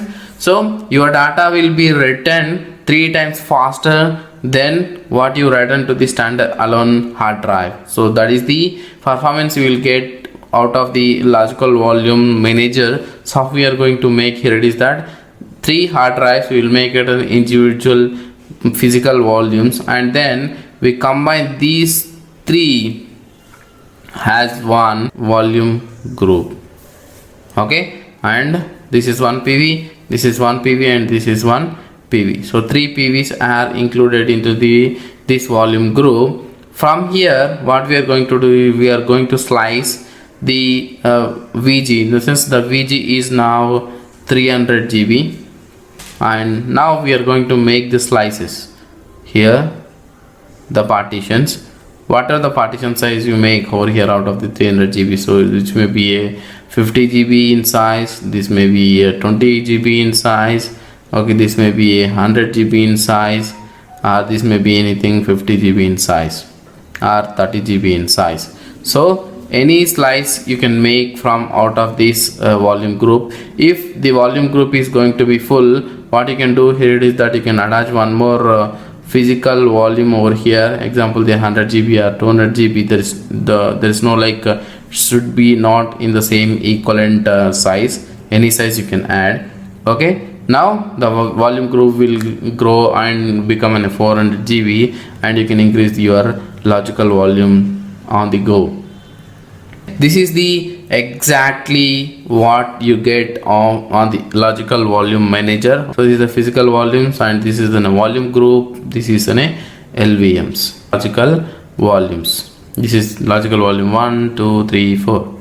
Like this we can going to make a logical volume partitions, which makes a most advanced stuff, and we can online we can increase. So there is no need to be downtime, or no need to be get any downtime on increasing the partition size. You can write the data to the partitions. So how we are going to make those partitions over here? So here I'm going to add one more partition over here, the one more hard drive to this our virtual machine. So the virtual machine I'm going to add is one more hard drive with this 20 GB in size hard drive, and create, and this is going to be a 20 GB in size now. And now our hard disk is ready. You can see that fdisk-l, and you can see that there is a SDC drive which is the 21.5 GB, and we can also see that SDB, okay, which is also 21.5 GB in size. So we are going to use those 2 physical volumes, and we are going to make the logical volumes over here. First of all, we are going to use fdisk utility to make the partitions inside that devices. Okay, I'm going to first SDB and say new partition and primary partition, enter, because I don't want to use any sub partitions inside that hard drive. I'm going to make entire hard drive as a single partition. Now I'm going to save and update the kernel using the part probe/dev/sdb. Now I'm going to make the partitions in SDC. Okay, the first one is N to make the new partition, enter, and which is the primary one, and enter. So 20 GB partition has been created, okay, over here, and I'm going to make WQ and say part probe/dev/sdc. Okay, so what happens now? fdisk-l/dev/sdb. So here is the one partition, here is the one partition. But these partitions are not into Linux LVMs. These are into the Linux standard partitions. Okay, so we have to convert them into the Linux LVM partitions, then only we can make them as a PVs or we can add into the groups and we can make the logical volumes. To do that, you can again, you have to open /fdisk utility and go to SDB, and now okay, to convert you have to enter the type T and say all types of the code. You can simply type capital L. You can see that all the codes over here, but out of this we need only the code 8E. This is the code Linux LVM to convert into the partitions.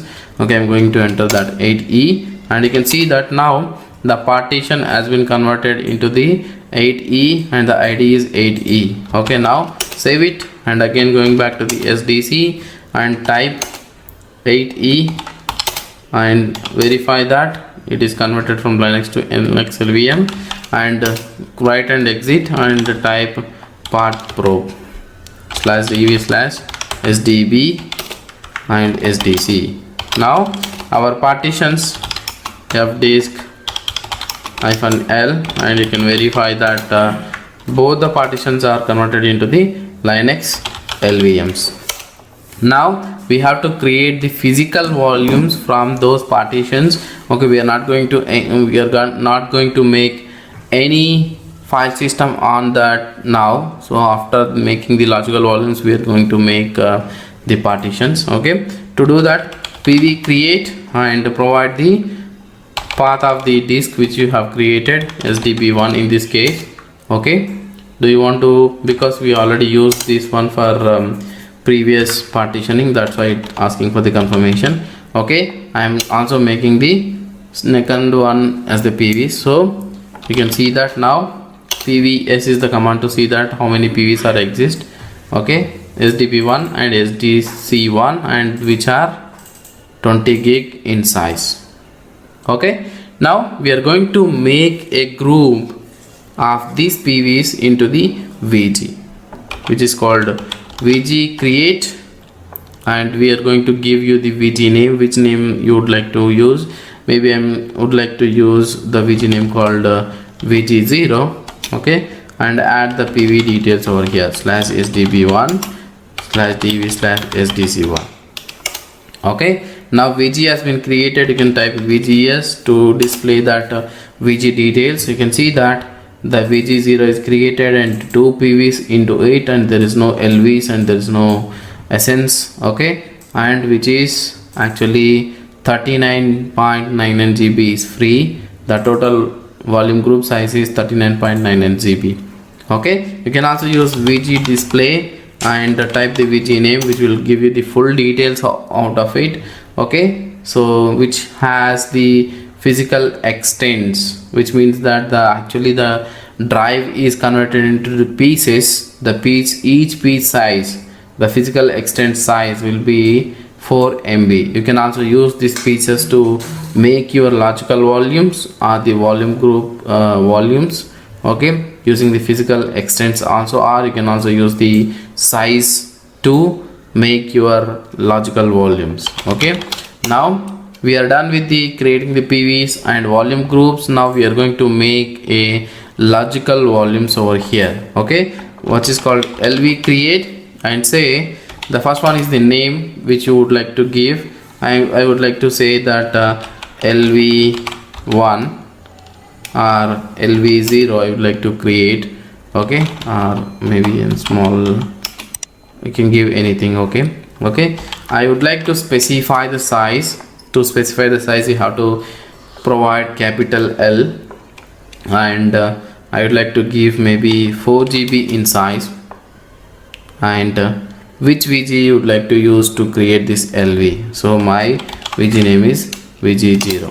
What happens? The LV has been created. You can type LVS to see that there is a LV is there. Okay, yes, LV0 with 4 GB in size. Now I'm going to create one more lv create -L and type lv1, and what is the size you would like to give over here? okay, maybe 2 GB in size and VG0. Now you can type LVs. There is one more LV with the 2 GB in size. Okay, if you want to give details total, you can also use LV display slash DV and VG and LV name, which will provide the total details. Okay, the LV size is 4 GB and currently the logical extents are 1024 and currently set to, okay, this is not actually this one, LV name, VG name and its path, and it's a complete UID, which is the uniquely generated one. Okay, now what happens, we have created the PVs and we have created the volume groups and we have created the logical volumes. From now the steps are same to create the file system and mount the logical volumes and make them permanent to mount. Okay, mkfs.ext4, I am going to make one of the partition as a ext4 and one of the partition as a xfs. Okay, make xfs ext4 file system and provide the path to that lv, so lv0, enter.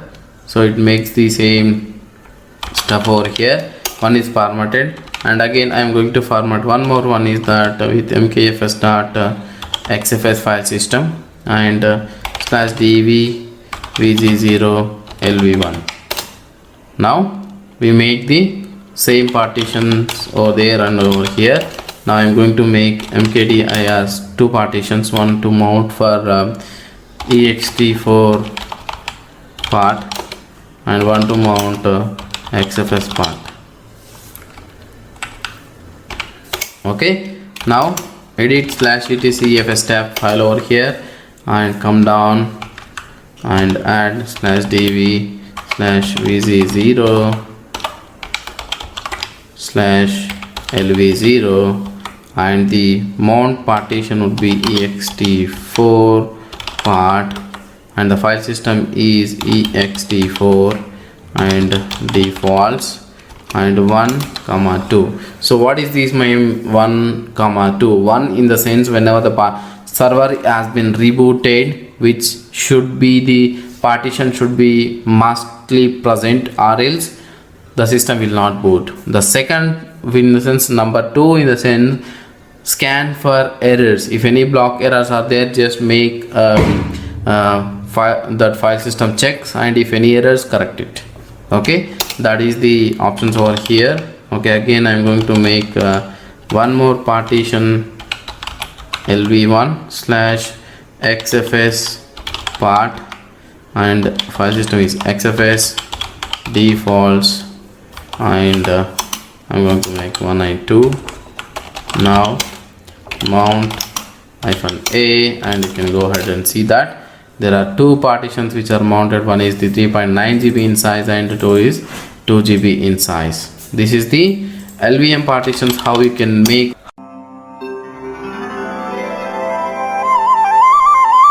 How to extend your file system so without interrupting any applications or databases which are hosted on current partition.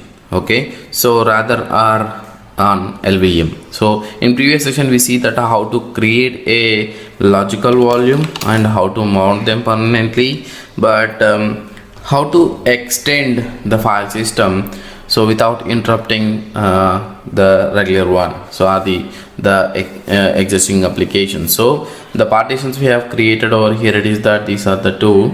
So one is an XFS file system, another is an ext4 file system. Okay, so let's go first of all with the ext4 file system and we can go ahead and see that VGs, whether we have some free space on the existing VG or not. Okay, yes, we have free space, like we have 33.99 GB, almost 39 GB free space, sorry 34 GB free space we have on that VG, and which are hosted. Okay, example say that PV display -m will give you the detailed information. Sorry, I have to use Sudo because so which will give you a details information how many physical extents are used and which physical extents are used from which where to where, all the details. Okay, you can see that over here, the physical segments and the extents from 0 to 1024. Okay, and which 1023 is used for LV0 and 1024 to 1535 is used for LV1, and we have still some free extents from 1536 to 5118. so what is the reason behind the physical extents? The physical extents are the block sizes. Blocks, actually those are extended. By default the physical extent size is 4 MB. You can increase or decrease the physical extends from 8 KB to 16 GB in size. Okay, while creating the PV you can specify the size of physical extent. Okay, so what does that mean? So which means that the disk which you have created nearby a 200 GB of PV, that is divided into the multiple small pieces like 4 MB 4 MB 4 MB. so if you in the sense if you multiply your values, okay, 4 MB into 5119, then your actual PV size will come. So that is called a physical extents or the logical extents, which means that the logical volume also have its logical extents. So how the logical extent, you can see that over here it is the sudo lv display, and you can provide the logical volume details over here. You can see that the logical extents 1024 logical extents are there. So the same one, the PE size or the logical sizes is almost the same, because actually the LEs logical extents are divided from the physical extents, or which are came from the physical extents. So we can indirectly call logical extents or the physical extents are almost same. Okay, so I'm just switching back to the root account over here to do all the our extend operation. Okay, here what we are going to do already is that we have already a LVs. So we have LV0 and LV1. so one is an XFS partition and one is ext4 partition. So I'm going to extend ext4 partition over here. So you can see which one is ext4. so this is an XFS partition, LV1 is an ext4, and VG0 is an ext4 partition over here. Okay, to do that what we have to do, simply method is that in this operation what happens whenever you do a extend or extending the LVMs. Okay, so here example I have the hard drive, right, hard drive. In this I have made up to here a, so this is example, say that VG, your VG. Okay, so your VG is there over here, in this case VG0 over here, and this is your LV0. Okay, so you have file system on this. Now this file system is example say 2 GB in size. So I would like to extend this one. So the first whatever the options we are going to do over here, it is done for the extending. What we do here, it is that in this is the free space from the VG, right, free space. So this free space what we are going to do here, it is that we are going to add whatever the slice we would like to add to the VG. Example say from 2 GB plus 1 GB, okay, which is going to be a 3 GB in size. Now your logical volume is extended from 2 GB to 3 GB. But what happens here, it is that whatever the file system you have until the 2 GB is not going to be extend whenever you extend the logical volume.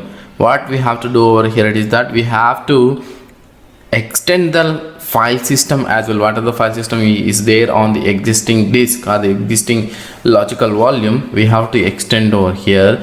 To do that we will do a resize fs, which means that resize the file system to the entire whatever the disk you have added to the logical volume, so that now it becomes a logical volume with file system, so that these partitions extend you can use for your future storing your files and directories, all this stuff.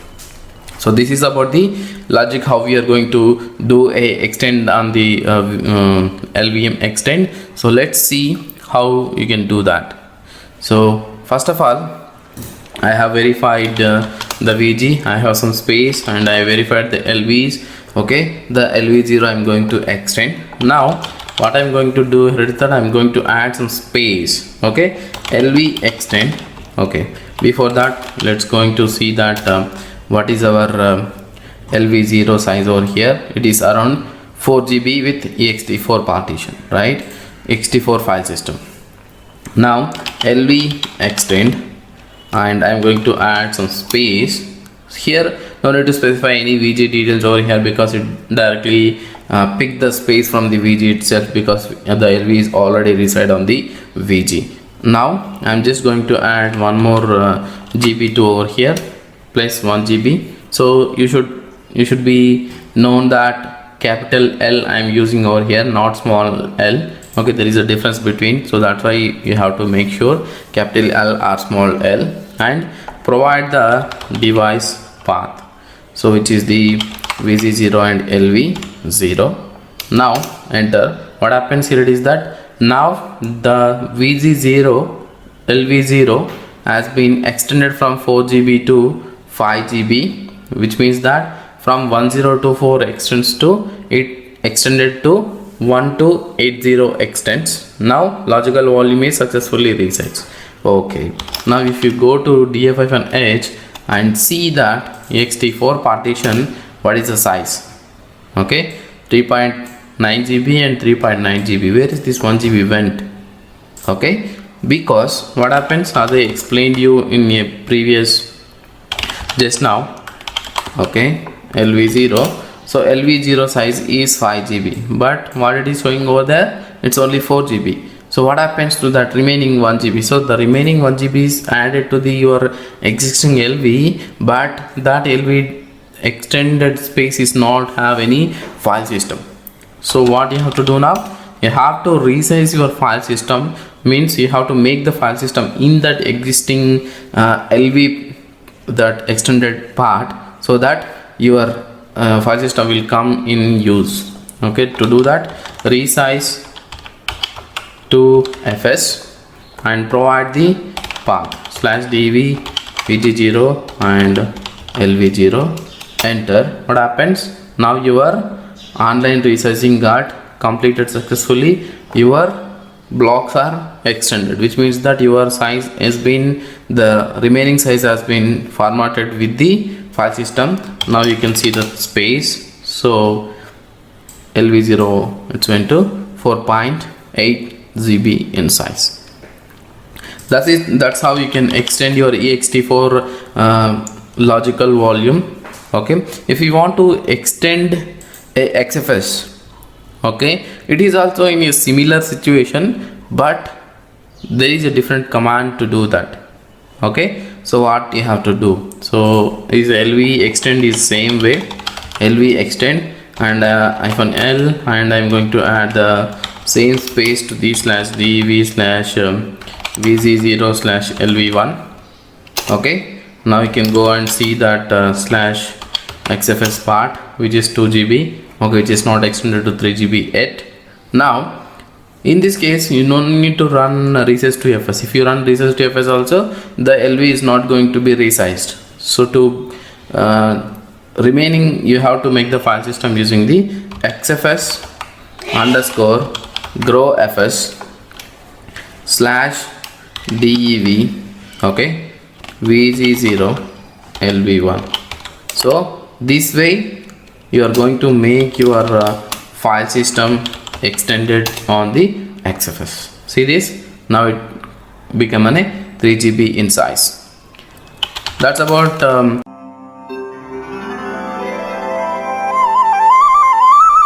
extending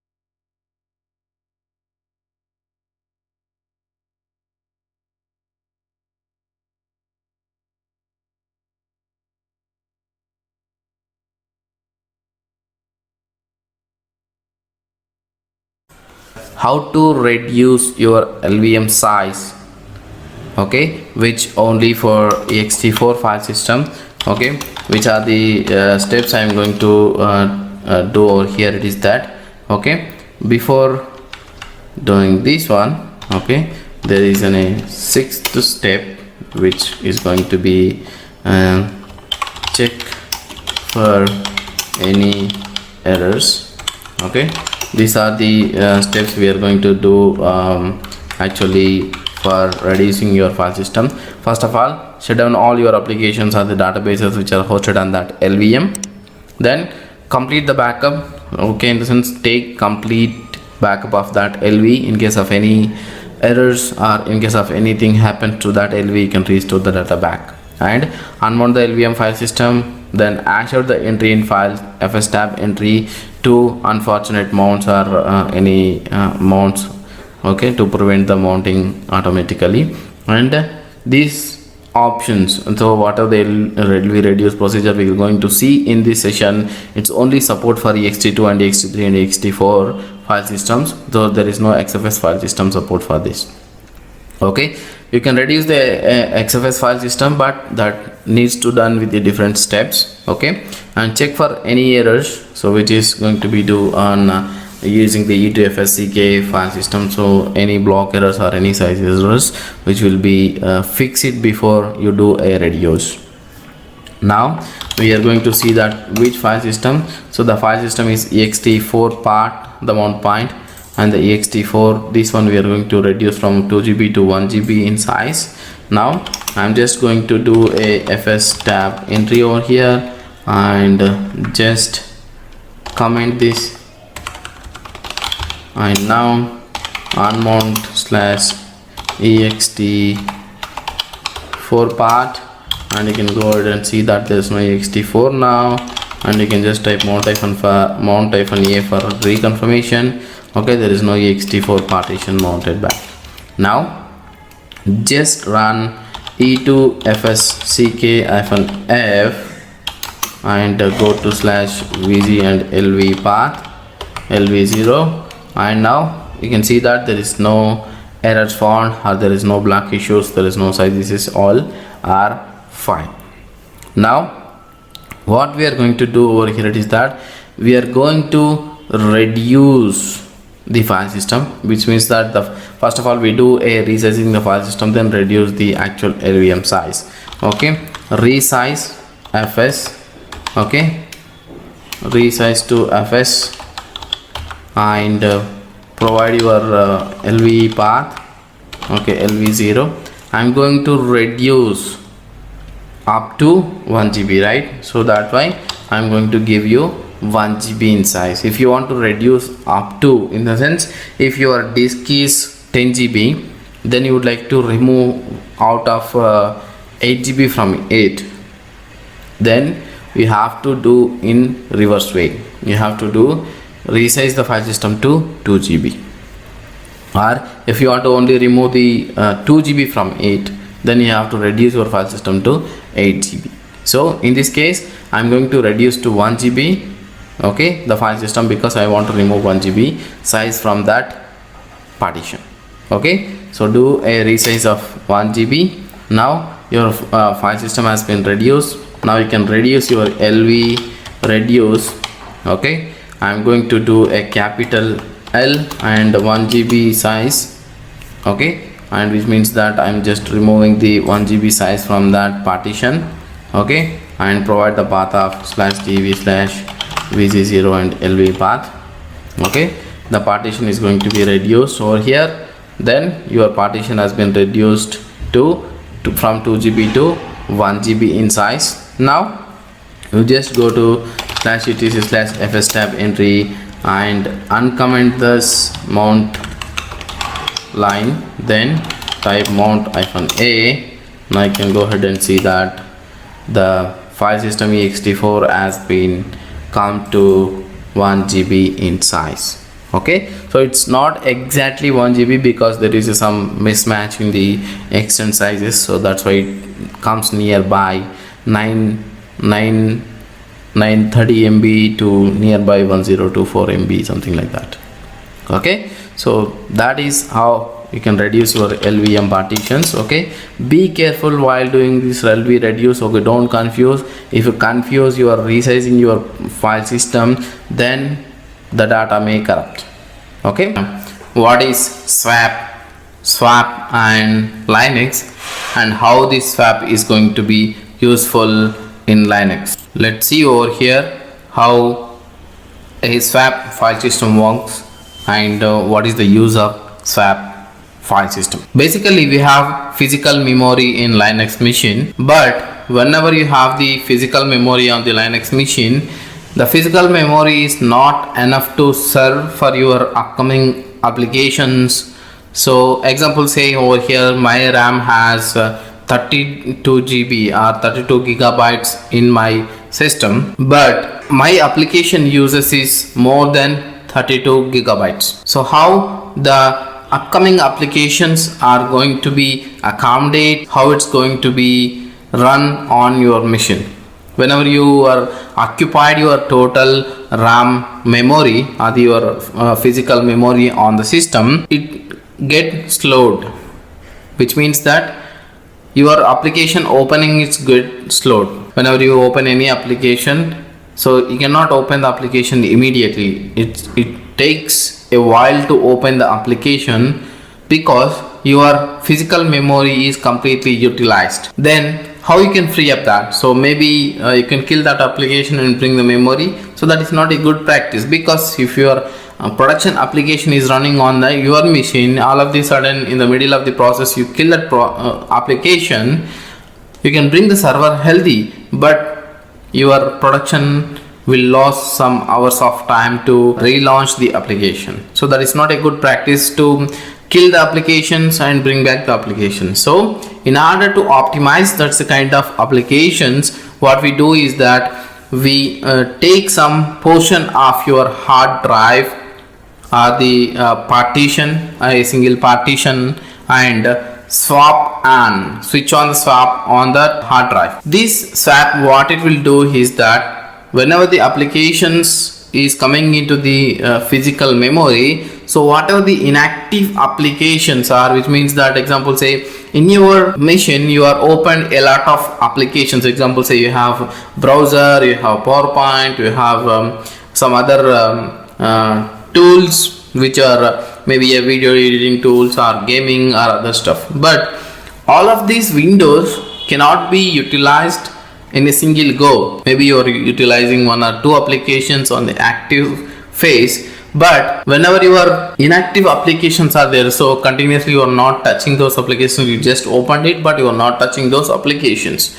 What it will do is that the intelligence of this memory, the kernel memory management, what it will do, so okay, this application is inactive for some time, then that will be the page in into the physical memory, or the page out into the physical memory and page in into the physical memory. So like what it will do is that, so what are the inactive application is there, then it will kick out from the physical memory and it store that information or that application related on the swap. So you will get some free room on your physical memory on the RAM, so that whatever the applications are coming into your system, that can be loaded faster. In this case, the swap memory can help you to boost up your system. So this is the scenario how the swap used, but the swap will be using a pages approach. What it will do, it will just page out some of these things to the physical ones and page in into the physical memory whenever it requires. So that's how it's going to do a swapping system. So the swapping is going to be always, if your RAM is going to be, example, say that 10 GB in size, then 10 GB into 2, so which is going to be swap memory is 20 gigabytes in size. Like that you can make swap partition your physical memory into 2. But if you, in case of, if you take example, say my physical memory is 250 gigabytes, you cannot make 500 gigabytes of the swap space, which no use. In this case, what you can do is that maybe you can make until a 16 GB or 30 GB or 32 GB, something like that. The swap memory would be more useful, other than more keeping a more swap space on the physical hard drive may not be useful always. Let's see that some practically how it's going to be, and we can switch on some swap memory over here, create some hard disk and create some swap memory over here, and make changes to this one or mount that one and see how it works. See this? So here I'm just going to see this fdisk-l over here, and I have one hard drive, so which is 5 GB in size. This is one SDC. I have 5 GB in size, so I did not have any partitions over here. Let's see this fdisk-l/dev/sdc over here. So this is the 5 GB in size. I'm going to create a 2 GB in swap memory on it. Okay, let's see that what is the swap memory currently I have. So here I have currently 8 GB of total swap memory I have in this machine. My physical memory is 8 GB over here. Out of it 332 is used, and it's free, because you can see that the physical memory is completely free here. That's why you cannot see this any swap usage over here. But if you are going to use your physical memory, it's going to be little more, or it's going to be full, then your swap memory is going to be full, or your swap memory is going to be utilized. So in this case, what I'm going to do, I'm just going to create some partition over here on the SDC and make that as a swap file system. Let's see that. I'm going to say new partition, and I'm going to make primary partition on that system, and say that here I'm say 2 GB in size I would like to create, and you can see P printing, and the Linux file system, the system has Linux, but I don't want this one, so I would like to be converted this into the swap memory type partition. If you want to some help on these codes, you can see the type L, and you can see this all these codes. So which are the code is useful for you, you have to take this one. So 82 is the code which is going to be make Linux swap file system. So now I'm going to change the type of the file system, and the code is 82. Now you can go ahead and see that my file system is going to be Linux swap or Solaris kind of file system, and save and quit from this fdisk utility, and update this kernel module to know that you have created this partition as DC. So now you can see fdisk-l/dv/sdc over here. You can see this, the partition has been created, and the type is swap. Now what you can do, in order to make this swap, you have to make the swap file system on that disk so that it becomes a swap partition. In order to do that, you have to use mkswap/dv/sdc1, so which makes your swap settings on that particular partition. Go ahead and mount this swap in partition into the fs tab, or you can also directly switch on the swap partition directly using the swap on command, but I would like to show you that this is a permanent solution. /etc/fs tab, and here you can /dv/sdc1, and now type swap and type swap, because swap does not have any mount points. That's why the default mount pass is going to be swap, and the file system is going to be swap, and it's going to be a default and 0 and 0. So swap is not mandatory, or if it is mandatory, if you would like to check error checking and all the stuff, but you can put 192. That is not required for the swap, so that's I am just going to keep 0 and 0. Now you can do swap on -a, which is going to be automatically swap on the partition on this SDC1 automatically, or before that you are just going to show you swap on -yes. The currently swap on is there on /dv/dm1 file system, but if you do a swap on -a, you can see that there are one more partition is going to be added. So SDC, now you can go that free -m, see this. So before it was 8 GB in size, but now it is 10 GB in size. If you would like to switch off the swap partition, you can also use this swap off /dv/sdc1. Now you can go ahead and see that swap on -s, and see the swap has gone away. Like this, you can switch off or switch on. You can also switch on this swap on using some of the files, like emergency, if you would like to create some file on some of the partition, and that file you can make as a swap on. So that is not the practical is not there in this class, so maybe I will make another video for that. So this is how our swap is going to be maintained. Or you can also use blkid command in order to verify that swapping is on, or that device or not. Over here you can see that, right? So this is how you can do a swap on, or maybe if you would like to verify that how many page ins, page outs all there, you can also use -a command, which can show you in detail information about how many pages are in and how many pages are out. Okay, all the information over here. Maybe I'm just going to show you this. Say this is the information. You can see that how many pages in and how many pages are, how many faults happened in this whenever you are creating the pages applications in and out. So this is the information you can get on the SAR command. So the system stat6 will show you that how many pages are in and how many pages are out. So how many pages are crashed while dumping from the physical memory into the swap, or swap to the physical memory, so where the application crash happened, something like that.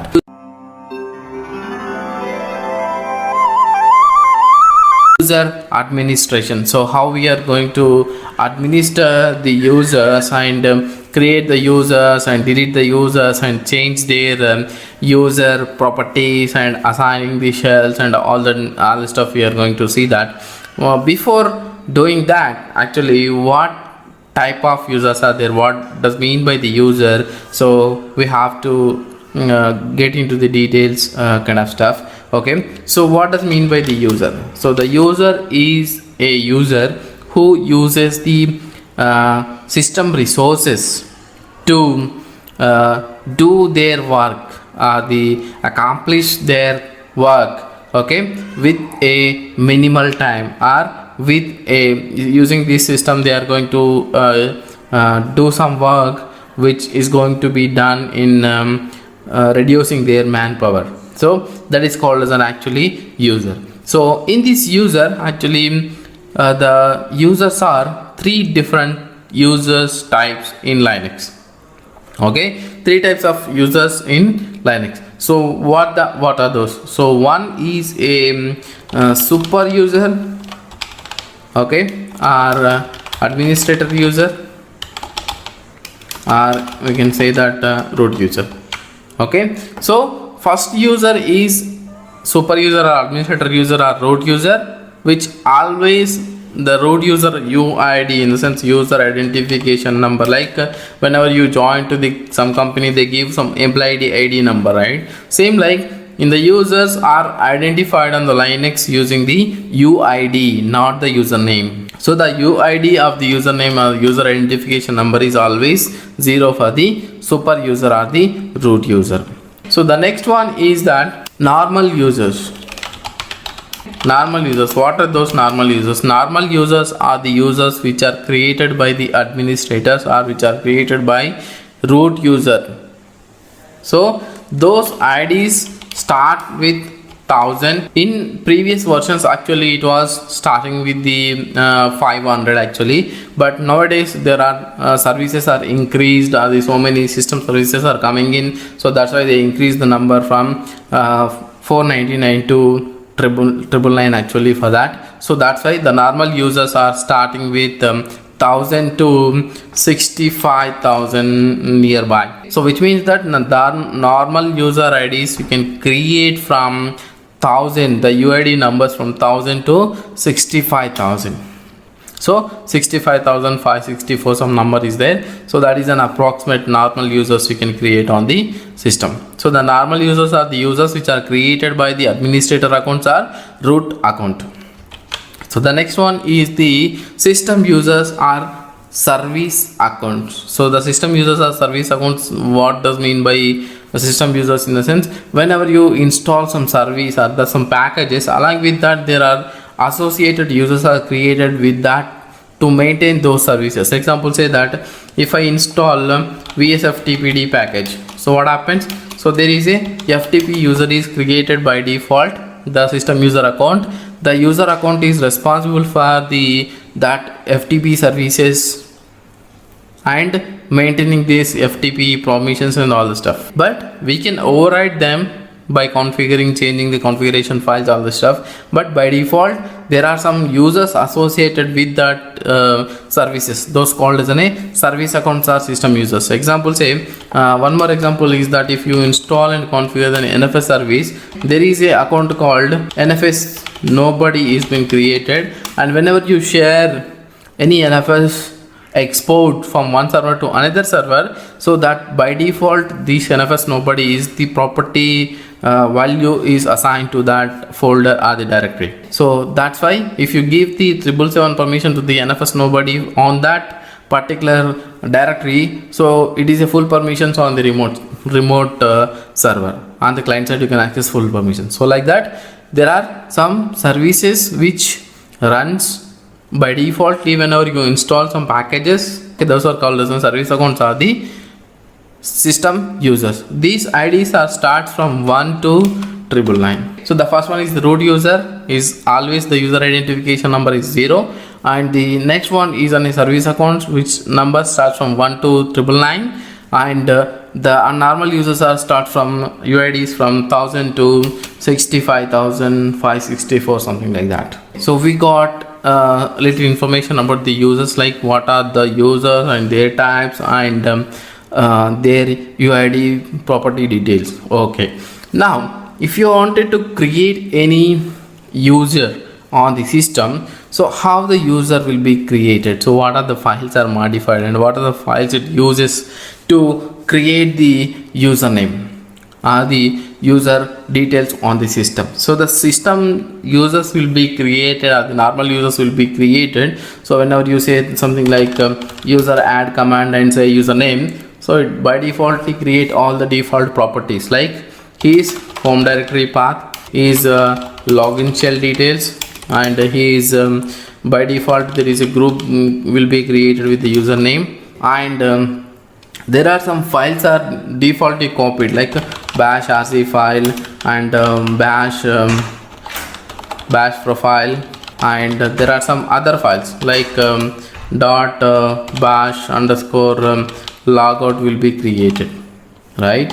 So these are the files how they are created. So they are not created actually, they are copied from other different directory. So what are those directories and details I will tell you. And whenever you say user add, there are some files are modified, those files called /etc/ password file. So there is a entry is going to be added for the user, and there is one more file is modified /etc/ shadow file. Whenever you add the password to that user, so the password has been encrypted and added to this shadow entry, and there is a one more file is modified with g shadow. If you added those user to the group and group password has been allocated, this will be modified, but by default this file is not modified if you add the user. If you add the user and /etc/skel directory, this files will be copied to the /home directory if you create the home directory path. In the sense /-m is used, or by default user add permissions are specified that create home directory, then the SEL directory will be, details will be copied to the that home path. One more entry is added is that into the /etc/group is that whatever the username you create, the username by default create the default primary group for that user. So the primary group most of the times it's mandatory because you have to add some permissions to that user. These are the files. The files are modified whenever you create or type some user add command. So let's see that now. So user add command would be a system administrator command. We have to execute this command using the root user or the sudo user. So I'm switching back to the root user now. From actual user to the root user, I have switched back from here to here and say let's go to the /etc/password file and see that there are some entries. So what are they? So there are actually, these are all the users called as a by default system users. You can see that these are called as a system users are created by default for each and every service they maintain. Crony is a time service, so which maintains the system time or the sync with the NTP. NFS nobody, you can see that this is an anonymous NFS user. Like that there are some by default SSHD. So this is also one service account privilege separated for SSH. This is in a normal account which is created by the system root user. So it is start with the 1000. Now what are these fields? Okay, these fields, let's clear the screen and grep for that user. You can explain clearly over here. Okay, this first is called as an is username login name. This is the login name the user has to use to log into the system, and there is a after semicolon there is a X, right? So this X indicates that the password has been encrypted and added into the /etc/shadow file. If you directly add the password without using the password command, it adds the password over here, but that is not recommended always. But if you want to encrypt, you have to use the password command. The password will be encrypted using the whatever the method you specified and the logon defaults. And this is the first 1000 is a user identification number. In the sense that every user in the Linux is identified only with the user identification number. If you can change the login ID of the user, but the UID may not always changed, because if you change this UID, the permissions whatever you given to the user will be revoked. But you can change the login name, but the permissions will be as it is. This is is primary group identification number. In the sense group also an identification number, so this is called as a primary identification number. So for the user there is only one primary group can be assigned, but you can assign multiple secondary groups. So this is just a comment or the description of the user, and this is the home path of the user. So whenever the user has been logged in, by default he go to his home path, and there is associated files and directories will be saved by default on this directory. And if the user is logged in, by default this shell will be logged in the sense whenever you say type shell, so it shows that he is into bash shell. So but if the user command, user add command you typed, where these defaults or where this configuration comes by default, say that okay, this user has to have this number, identification number, or home directory path is this, and shell ID is this, all the stuff, those details will be come from here. So that there are some defaults has been specified into this directory /etc default /user add. So in this there are some defaults specified. So this is called by default the group identification number, and home path is home. Okay, if you change this by default home to somewhere else, whenever you say user add, that user home path will be created on that directory directly. Inactive in the sense the user will be never inactive, which means that -1. In the sense the user is not disabled by default. If you want to disable, you can specify the expiry account permanently are disabled, something like that, specifying the how many days you wanted. By default user will be disabled. So when the user should expire, so expiry date is has not been specified over here. And by default shell bash, you can change the bash to somewhere else, but by default bash provides good things, that's why most of the people use bash. And where that files copied from, in the sense by default there is a directory called /etc/skel, that in that there are some files. Okay, if you go to /etc/skel, there are some hidden files. So this is the bash etc logout bash profile. Here if you can create some files, example say that default home file, something like that, and here I am editing something like this, default file for testing, something like this. I have added this file. So whenever the user has been created, this file will be copied to his home path. And create mail spool. For by default, do you want to create the mail spool for the user? If this is marked as a yes, then it will create the mail spool. If you say this marked as a no, then it will not create any mail spool. Okay. So these are the some default settings, but there are few more details. By default login definitions, these are the login definitions will be created whenever you say user. So what are the properties of that user login definitions? Here are some definitions. So you can see that mail directory, so where the mail directory of the user will be created, /var/pool mail, the directory will be created over here. And if you go to some more details over here, the password max expire details, okay, minimum length and minimum days, okay, warning age, all the defaults has been set over here. So which means that the minimum of the days for password is going to be used, or minimum days allowed between the password changes, all the details is specified over here. And UID, so here are the UIDs has been specified. The minimum is this one and the maximum is 60,000, and the system UIDs are minimum 2001 to maximum is 999, as I told you before. The GIDs are starts with from 1000 and the maximum 60,000. GID, system GIDs, in the sense the system user GIDs 2001 to 999. And you wanted to create the home directory, yes. If you specify this as a no, so if you specify if you do not specify any home path details, so home directory has been will not create by default if you say this one as a no. What is the umask value for that user will be assigned. And user group, in the sense by default do you want to create any user group for that user?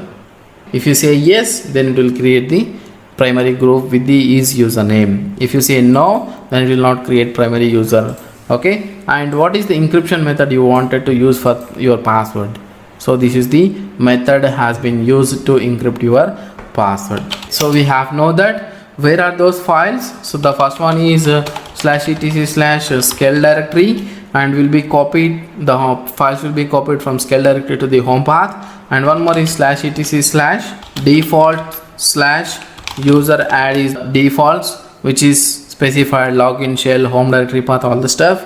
And one more thing is /etc/login.defs is the path which is specified your user group details and login expiry password age, all the stuff. And password encryption method also specified over here.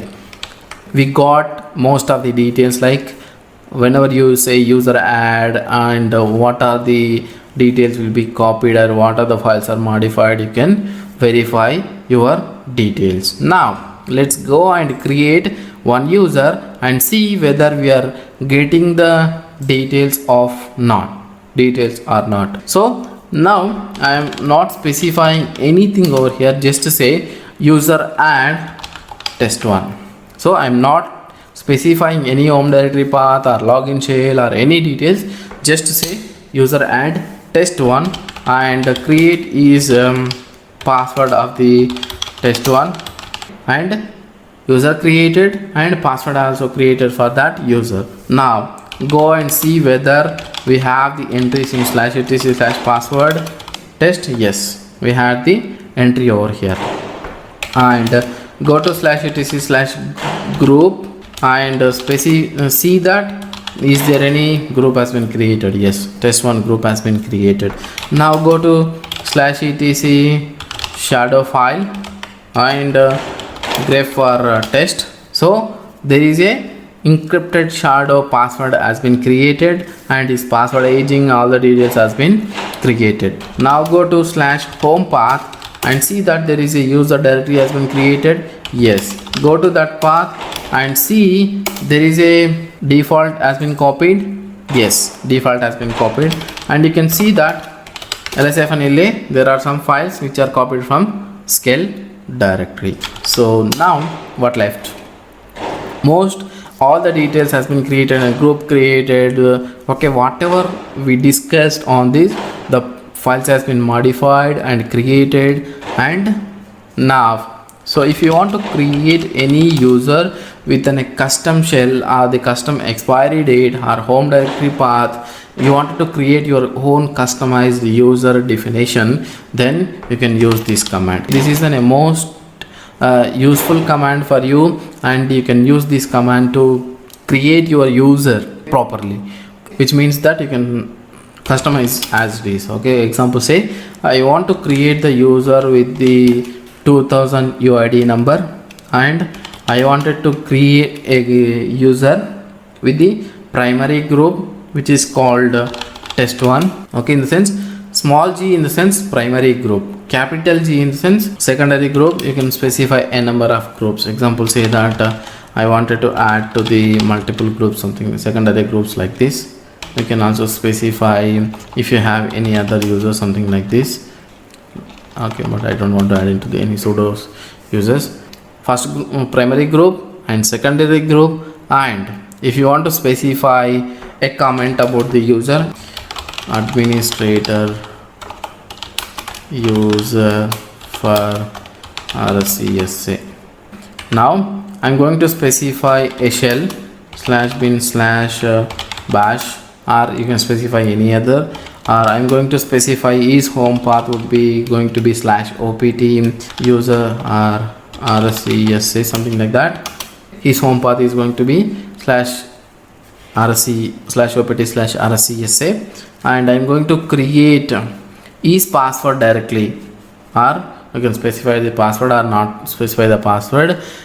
Maybe you can use after some time, or if you want to specify any expiry date for this user. Example, say I want to specify this user account to be expired on maybe next month 20th, something like. You have to specify your expiry user expiry date, like year, month and date, and what else. So these are the system properties you can specify. If you want to specify non-encrypted password, example, say that I wanted to create his password like something like this, RCSA 123 something like this, then you can use this. And the finally you have to give the username of that user, which username you wanted to create.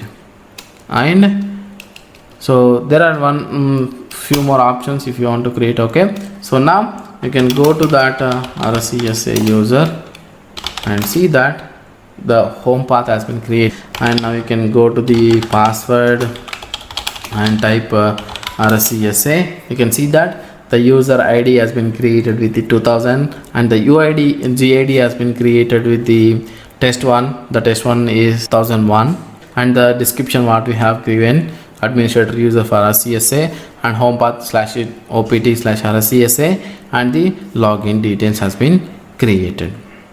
Like this, if you want to create your custom details, or if you want to specify something like minimum UID details or maximum UID details, or if you want to create multiple user accounts, also you can also do that. How to change user properties? You already created some users, but you wanted to change settings of the users, or you wanted to move his home directory from one location to another location, or you wanted to change his login name, or lock the user or unlock the user. You maybe wanted to change some password, aging details, all the stuff. How you can do that? You can do that using the user mod command. The user mod command, which means that modifies the system account files to reflect the changes that are specified on the command line. So the command line is used to change the user properties. So how you can do that? Example, say we take some example from a last created user. Okay, maybe test1. So the username is test1 has been created over here, but I don't like the user login name.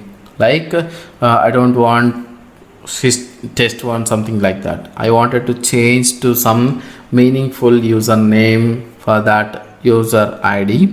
So how you can change that? So you can simply say that user mod hyphen small l and provide the login name, and the new login name. So I just wanted to change is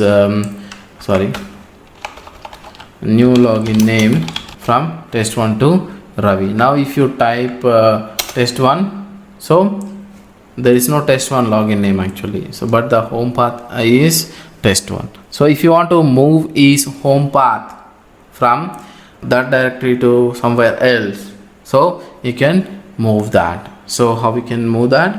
User mod hyphen small m in the sense move home path. Okay, slash home and say Ravi and provide the login name of that username. Okay, so how you can change is user ID details or is comment. So you wanted to add to the multiple groups. So how we can use that? User mod, if you want to add him to the multiple groups, you can use GA or AG. Okay, because A in the sense append the group. Okay, if you say only G, which means that you have to add existing groups and details also.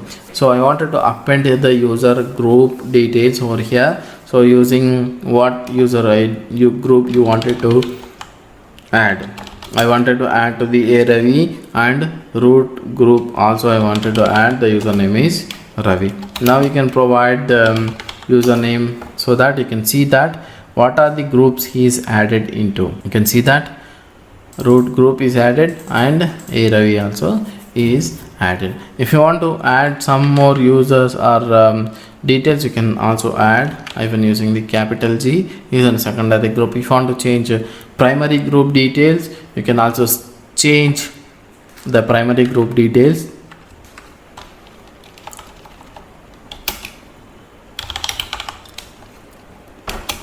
using the small g. Sorry, no append actually, because the primary group cannot be appended, so it should be changed. So that now you can see that before it was test1, now it is. Now if you want to change back again to the test1, you can change that. That is the primary group changing. If you want to log the user, or if you want to change the login shell of the user, which means that the user is system user account, or the user is provided only to switch to the from user to user only. I don't want to give him a login shell.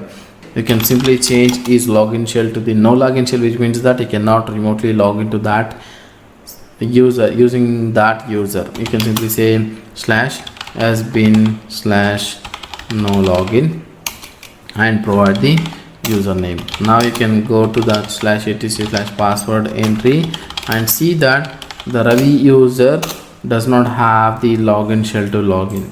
Okay, you cannot remotely login, but you can switch from one user to another user. If you want to revert back again, wanted to change the login shell, you can use slash bin slash bash and provide the username. Any shells you can use. You can simply type cat slash etc shells. Okay, these many shells are available in your machine. You can change any shell. Okay, no login shell is particularly used to block the user from logging from remotely. If you want to change the user to be logged, I just wanted to log and observe that the user having some login attempts. unwanted login attempts, I wanted to log the user immediately, you can simply use capital L, so which will add the exclamatory mark on the /etc/shadow file over here, and go ahead and see that. So here there is an exclamatory mark has been added over here. See this, that exclamatory mark indicates that the user is logged. If you want to unlock the user again, you can simply use capital U to unlock the user, and go ahead and see that the exclamatory has been gone from here. So that indicates the exclamatory is that the user has been logged. If there is no exclamatory mark in front of the password, that means that the user is unlocked. So like that you can use. There are some other options to change these primary groups and secondary groups, or if you want to inactive the user completely, you can also use user mode -f and say username, so that the user will be inactive, not the password. The user itself is going to be inactive. If you want to set some expiry date for the user, in the sense the user can only be some users they joined as a contractors, or there some users they join only for internship for certain days. So you don't need to go and manually do is expiry date or all the stuff. You can simply specify the expiry date using the user mode -e in the years, example say years, and month and date, something like this. So the user is going to be automatically expire on that particular date. So these details will be appended to the shadow file. You can see that the user is going to be appended to this file, and say the user is going to be expired automatically on that particular day itself. So the user is going to be expired, he cannot log into the user. So again you have to come back to us and expand his expiry date to some other days to some other day. Or if you wanted to add some user comment, example say his description, user role description, or from user location or something like that, you can also add something like this, United States user or administrator, something like that, and provide the username. So if you can go ahead and see on the /etc password file, and you can see this. So the user comment has been appended from here to here. So the comment will be very helpful whenever you wanted to describe the user, like based on his location, based on his role, or based on his property details, or whatever it is convenient for your information, or convenient for you to identify the user. So you can specify that description, which will be very helpful on you. Example say I wanted to create a non-unique user, which means that the user wanted to share their UID details. In the sense, one UID, I wanted to create multiple users. You can also do that using the -o option. You can also use that user mode example say user mode -o, and specify the UID number. Example say I wanted to specify 1001, and you can also specify his user ID number and specify the username. So first of all, actually we have to add the user, then modified his property details to the details, so that using the single UID or non-unique user you can create multiple logins. Like that you can use, but that is not a best practice always. I do not encourage you to create that. Now, so going to the password expiry information details, so there is a command called change. You can simply type change-l and provide the username. So by default the password expires, so there is no expiry date. Or password inactive, so there is no inactive because it says never, and the last password change is so and so date, and expires. When it expires, we set the expiry date, right? So 22nd. So the account is going to be expired on these days. And what is the minimum days between the password change, and maximum days, this many days. Number of warning, in the sense when before these days, before 7 days, the user is going to be warned that your password is going to be expired, something like that. So if you give something like this, then the user is going to be never inactive or never going to be expired. So that's going to be a not easy task to manage multiple users on the servers. So you have to always specify the user expiry date and their account expiry details, because if the user left the organization, then account is still there, then they can we forgot to disable or we forgot to remove the user account, then they can still have the access to the server. So they may be access to the server and they may do something after lefting the organization, kind of stuff. But it's always in a good practice to set their expiry date or inactive details and all the details, so that you specify or you compile with the security program.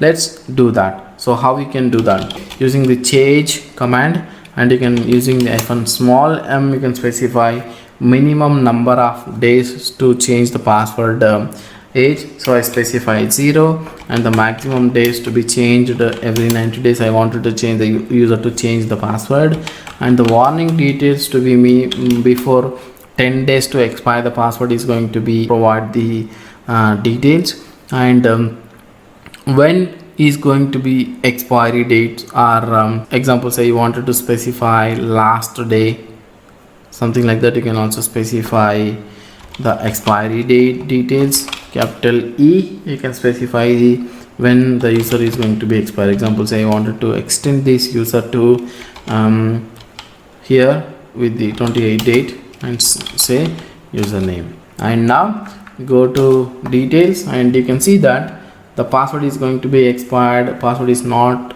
inactive, so I am not going to inactive the use password, but I say account is going to be expired and the password minimum is to be changed, this one, and the maximum is to be 90 days, and before 10 days the user is going to be warned.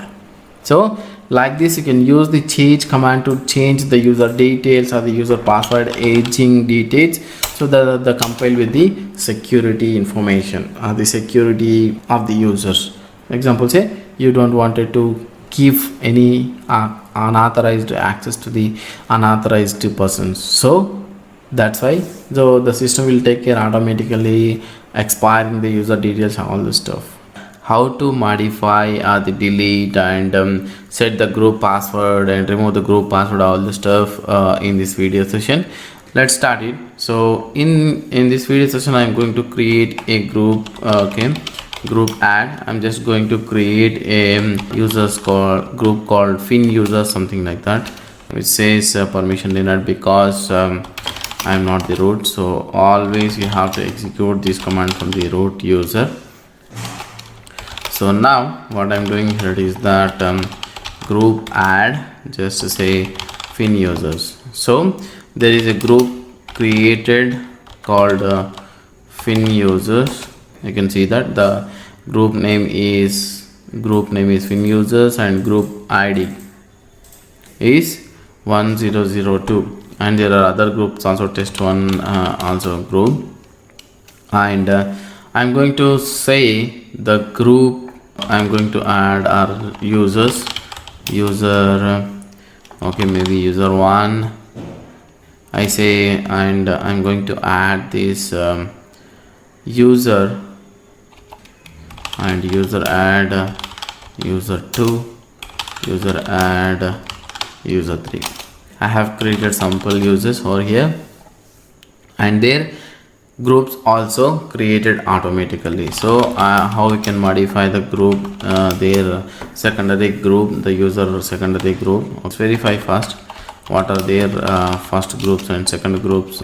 You can use id command to verify the user's properties. So is created the username called user1 2001 and the group called user1, and is the primary member of this. So in the same way, user 2, user 3 also in the same way. So I'm going to add user mode, modify the secondary group of user 1 to fin users, and say I am going to add user 1. I'm going to add user 2. I'm going to add user 3 as well. Now verify the users. Who are the users? Sorry, it does not work. Now user property has been changed. You can see that the secondary group of users had added into the fin users group. Now you can just simply go to the /etc and the group file. You can see that the users are added into the fin users group. Now if you want to make that the group confidential, which means that if any administrator wanted to add any members to that group, so they do not want it to add, in the sense I don't want to add any other administrators to that group. So what you can do that here is that you can protect your group using the password. How you can do that? Like this, you can set the password for that group. So now what I'm going to do over here is that I'm going to create one more user called user4, and I'm going to add user mod -G fin users and user4.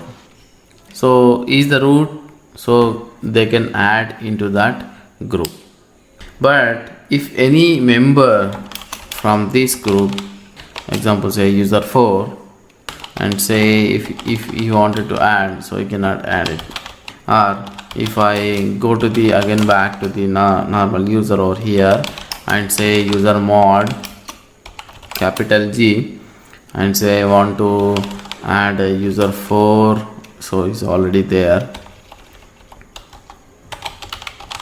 fin user and user4, user fin user fin users, so is already added into the group like that.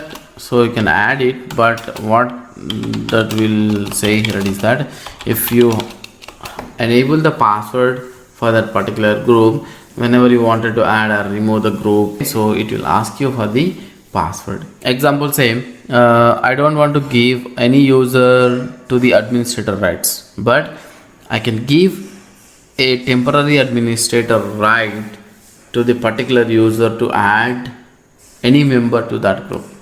Example say I'm just creating user 5 over here, and I'm going to user 4 and say user mod G over here and say fin users, and I'm going to add user 5. What it says? It says user command is permission denied.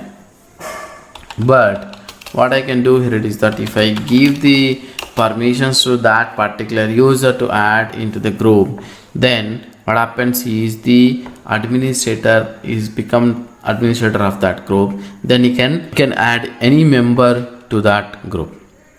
So the command called pswd and capital A, and provide the username and provide the group name.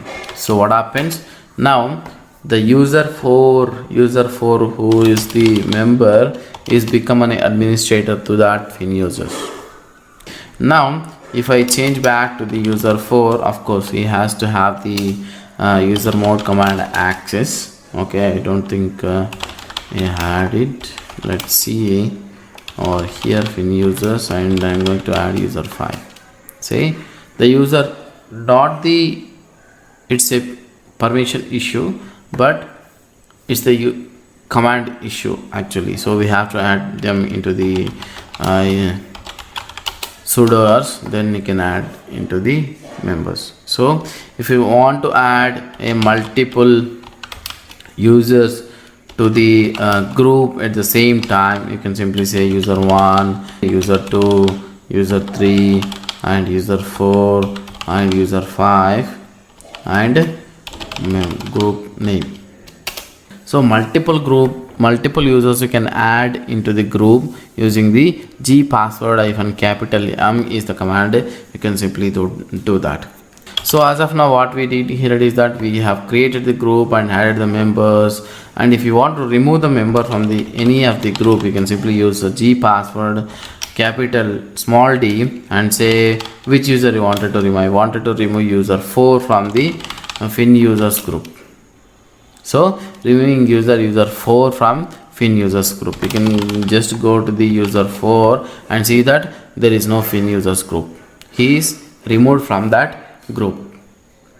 Like that, if you want to remove a 2, let's see that here fin users are there, but I wanted to remove him from the fin users group 2, and now you can go ahead and see that the second user went out of the fin users group. Like that, if you want to remove, add, or if you want to give him a administrator access, you can also use G password capital A and provide the group name and provide the username. Here username user 4 and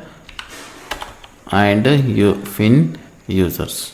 So what happens here is that whenever you provide something like this, so the user 1 becomes an administrator for that particular group, so that he can add any members to that particular group, and he can manage that group permissions, okay, all the stuff. Like that, you can make one of the administrator to the particular group. If you want to change a group properties, example say group mod, we use user mod to modify the user properties, and you can use group mod.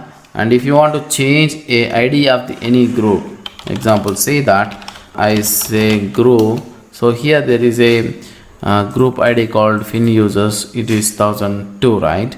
So now I'm going to make that group modifications of that particular GID from 1002 to 1015, something like this, and I'm going to provide the username group name over here.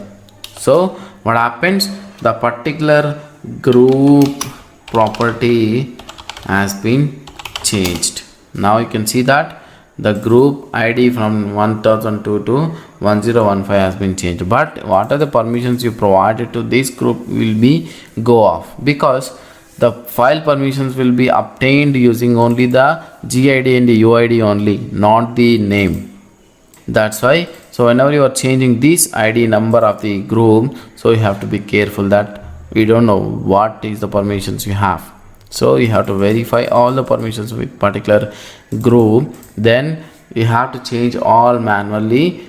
So if you change the GID, it is not a good practice, but we still have a option to change the group ID number and group name. So if you change the group name, that does not affect anything, so just a group name only. So the first one, group name, how we can change it here is that provide the new group name. So I want to change from fin users to eng users, then say the old name is fin users. So now you can go ahead and see that the fin users are modified from fin users to eng users. So like that, you can change the group properties and the user properties, delete the users. You can also simply delete that user. Example say that if you go to /home, here there are some users and home directories has been already created. You say user del and say user 5, just delete the user 5, but you can see that there is a user home directory still exists, in the sense whatever the user has been saved, user saved their data, so the data directory will be still exist. If you want to delete entire directory and everything from the user properties, user data, everything, you can delete that. But always a good practice is that to back up any user's home directory fast, then delete the user second. But user del -r-f and provide the username, so you can the user directory settings and everything will be wiped off of that particular user. Like that, you can delete any user is properties, everything using the -r and -f. -r will delete this home directory and all the settings and everything. -f is forceful to delete the all the settings of that particular user. You can simply use user del and username, so it just delete, and you can say user delete and -r-af will delete entire stuff of that particular user. Like this you can use the user del command and g password command, user group add, group del and group mod commands to modify the user properties and group properties. So access control list, so which is an advanced level of permission or the granular permissions you can give on the file and directory levels, so that you can control in a more way that you can give the access. So let's see what is this access control list. So access control list is used to provide more flexible and granular permissions to files and directories. If you want to provide the file permissions read only to the particular users, you can provide that particular file itself, so that granularly you can provide the access. So the scenario here is that, so when this ACL comes into the picture, so provide read and write permissions to /testing/TKRKIT file and to a Ravi user. So here we have to provide the permissions to the say testing/TKRKIT file to the user a Ravi. So this we can provide is that we can change the ownership, but here it's saying that you should not change the ownership of the file. Again, you should not add the Ravi to the any other group which is owning that file, since if you add to that group not only that particular file, so whatever the group has the permissions, the Ravi should get. Okay, so that should not be the case. So revoke other permissions to particular file. Example, you should not you revoke the file to others, which means that /testing/TKRKIT should not have others permissions. If you have the other permissions, then all the users on that system will have the access, right? But we don't want that others to be accessed. So Ravi should be able to read and write to that particular file. So that's the scenario here. Change the ownership of that particular file, and you should not add to the group or others. If you revoke the other permissions, still the Ravi should be able to access the particular file. So that's the scenario here. So let's see this. So here are the some commands. So you can set the ACL here. So granting an additional user read access, example, so in this case Ravi, right? So set FACL, and U is for user, G is for group, and O is for others in this case. So FACL, I'm just setting up the mode is user, then the username is here Lisa, but you can change that Lisa to the Ravi user and read only permission. So we say read and write, so why RW file here. So this way what happens, the user will get the appropriate permissions. So revoking the write access from all groups and the named users. So this is something like we can remove the access from all the groups, removing a named group entry from all file ACL, so that user group staff permissions will be revoked from that particular file. Okay, and get FACL, you can replicate the particular ACL from the file to the another file, and copying the access of the particular directory to the another directory. So that is the command. Remove all ACL entries. So if you want to remove all ACL entries and permissions for that particular file, set FACL-B will remove everything and clean up that file, which means that the file will be reset to default permissions. So that's the few examples here. Let's jump into the practical and see more detailed stuff. So here is my server. Here I logged in as a Ravi user. So here what I'm going to do is that, let me create the directory here, sudo mkdir/testing and let's switch back to the testing and create file in this.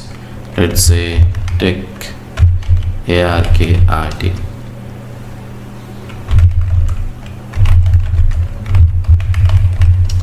Okay, so what we did is that we just created the testing folder. Under that we created this file called tech-arkit. So this file is already owned by root user and the group also is owner is root and group is root. So I don't want to change this ownership and group ownership here. Okay, I don't want to change it, but I want to add the permissions to the RHEL user. So that's what we can do is here is that set facel -m and u for user. Which user you wanted to set is RHEL, and set read and write permissions to particularly that file.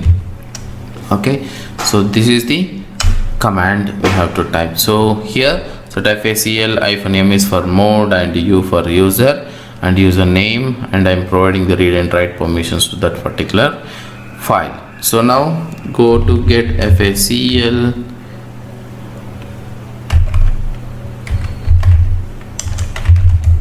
and type this file name here. You can see this, the user RHEL has the permissions to rewrite that particular file. Now let's open this file and try to write this something. This is testing ACL, something like this, and save this file and try to do that. So now the user RHEL is able to write the content on that particular file. So this is how. So we did not change the, okay, let me revoke the others permissions here. So this might be due to others permission, something like that, right? So what the permissions we have, read and write is 640 and tech-arkit. Now let's see that get facel tech-arkit. So you can see that the effective user permissions read write, okay, and the user read write, group read, mask read, others do not have any permissions over here. If you type ls-ltr also, you can see that. So the read write for the users and group read only, and plus there is some other permissions which has, so which is the this one. Open this file and try to write some content on this. Okay, now save it. So it should able to do this perfectly. So that's what the ACL you can set using that files. So if you want to remove the permissions, you can also do that using the same command, like sudo set facel -m, and you can just use the username here and do not provide any permissions, so that will revoke the access.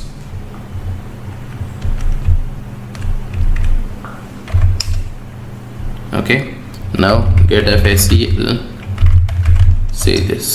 So user do not have any permissions, allow blank. Now try to open this file and write something which is saying that this is read only, so you cannot do anything. So just try to open this file which says that permission denied.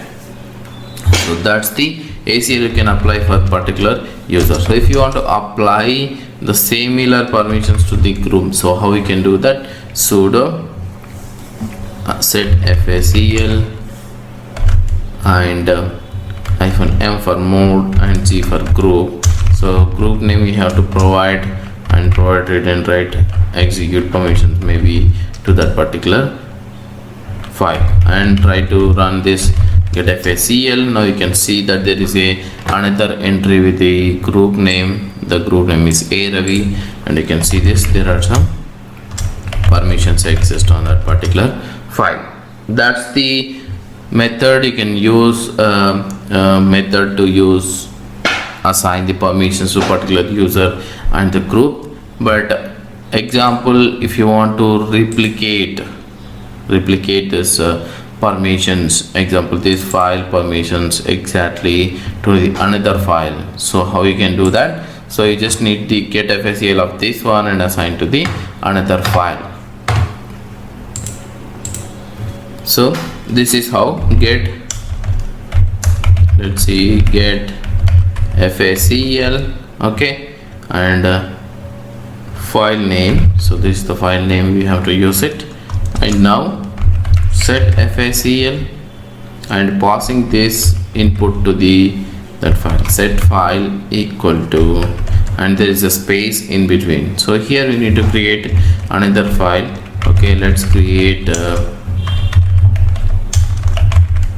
touch test 2, something like this, and get FACL of that test2 file. You can see that there is a user read write file permissions, but we do not have any other ACL has been set to that particular file. So now what I am going to do is that I am just going to test2, add this file here. Now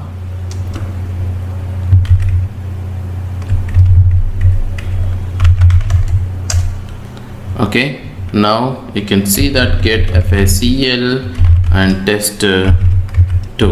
See that? So whatever this file has the ACL, so the same ACL has been replicated to the another file.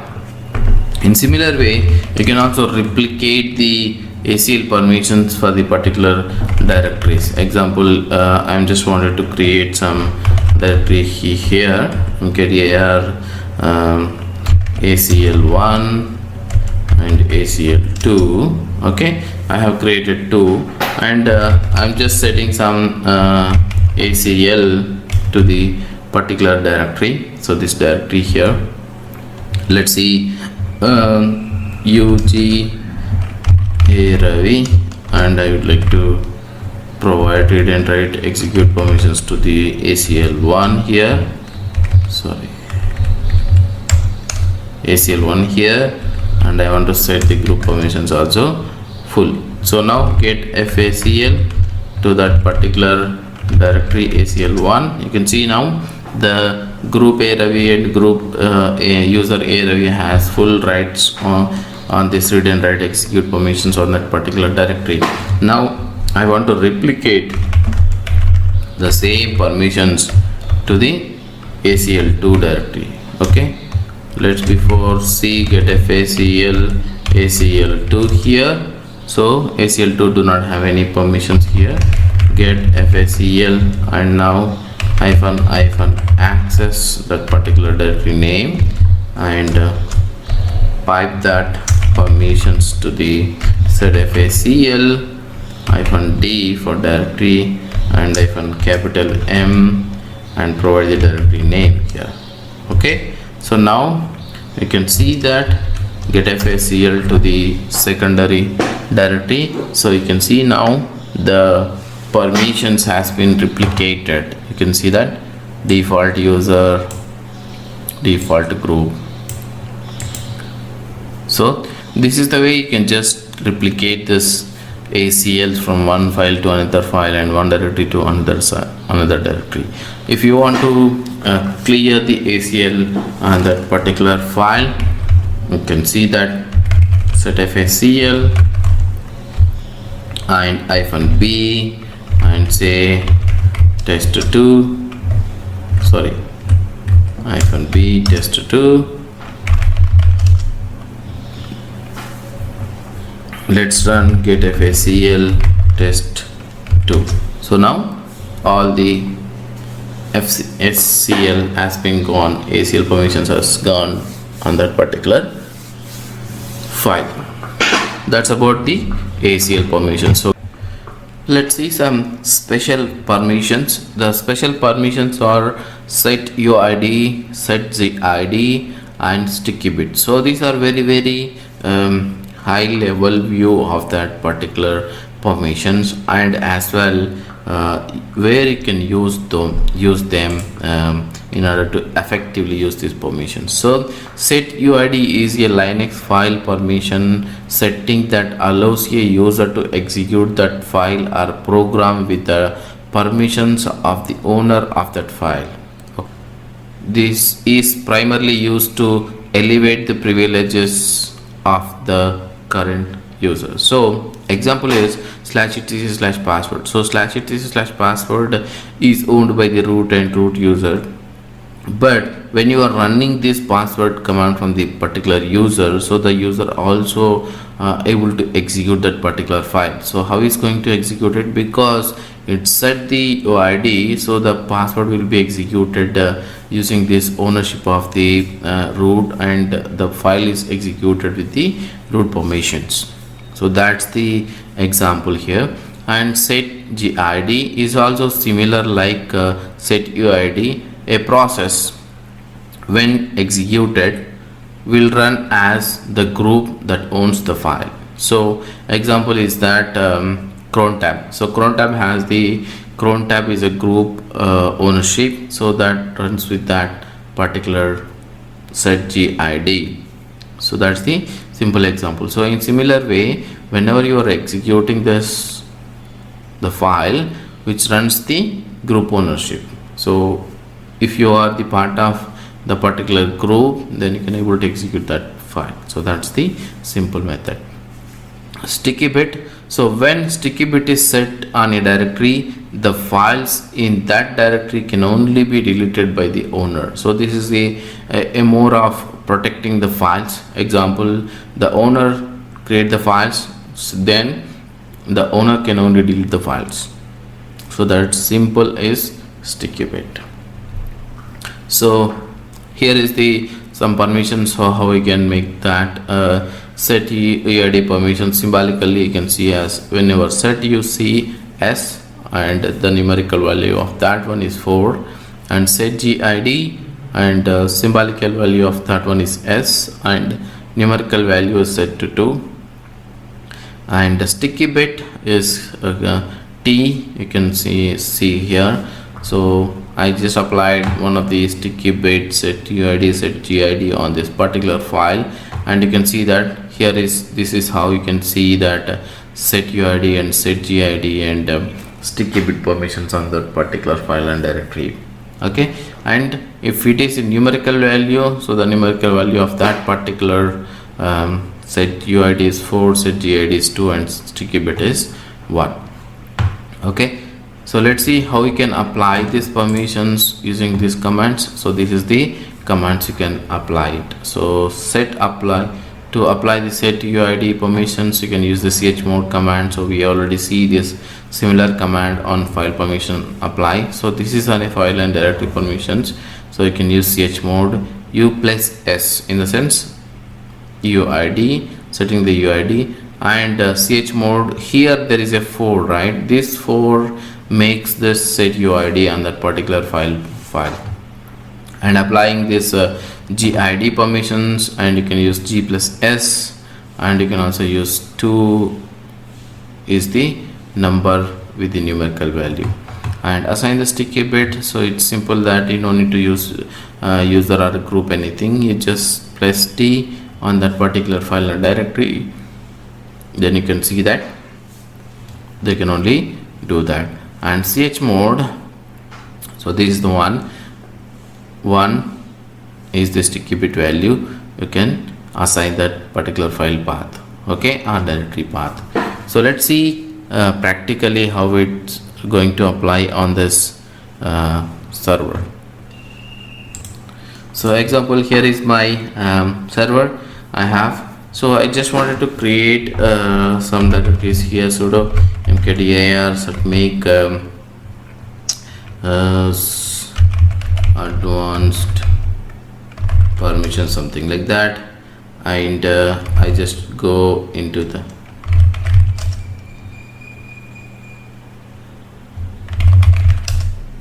Okay, and I just go into that slash advanced permissions here, and what I do is that first of all, to set this, I will just set the 777 permissions to this particular directory, and I will first apply the sticky bit value to this file. Okay, so now sudo chmod 177 and that particular file directory here, and go to that particular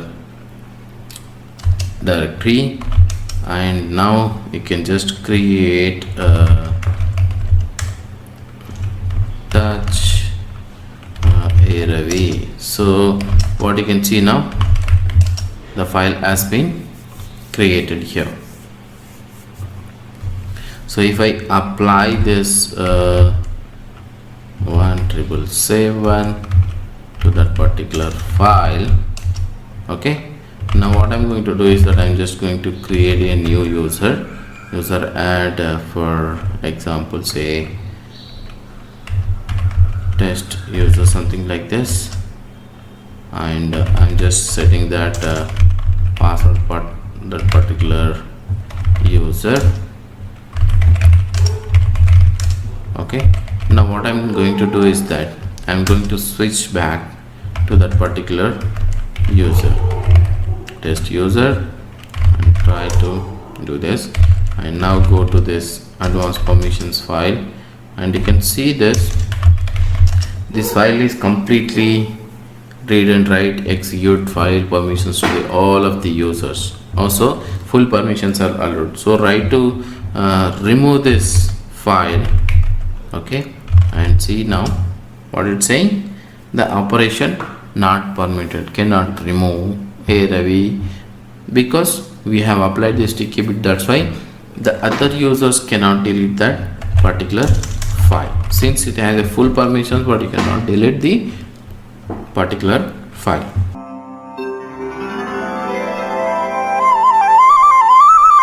To provide a root user access or sudoers access without giving them a root password or without giving them any related to the root, but they can run any command as a root. Okay, so how we are going to give that? So access levels, so that is called in this, here it is that sudo.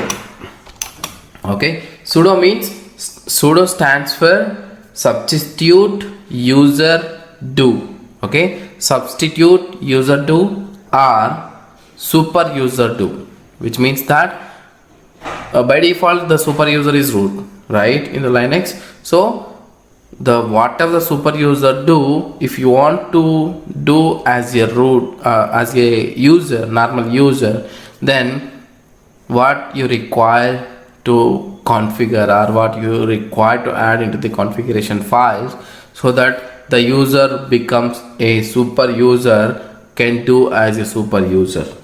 Okay, what sudo does is an incredible and important and crucial to many Linux distributions, like not only the single Linux distributions, so across all the Linux distributions you can configure these sudoers access and allow users to run a program as a root user.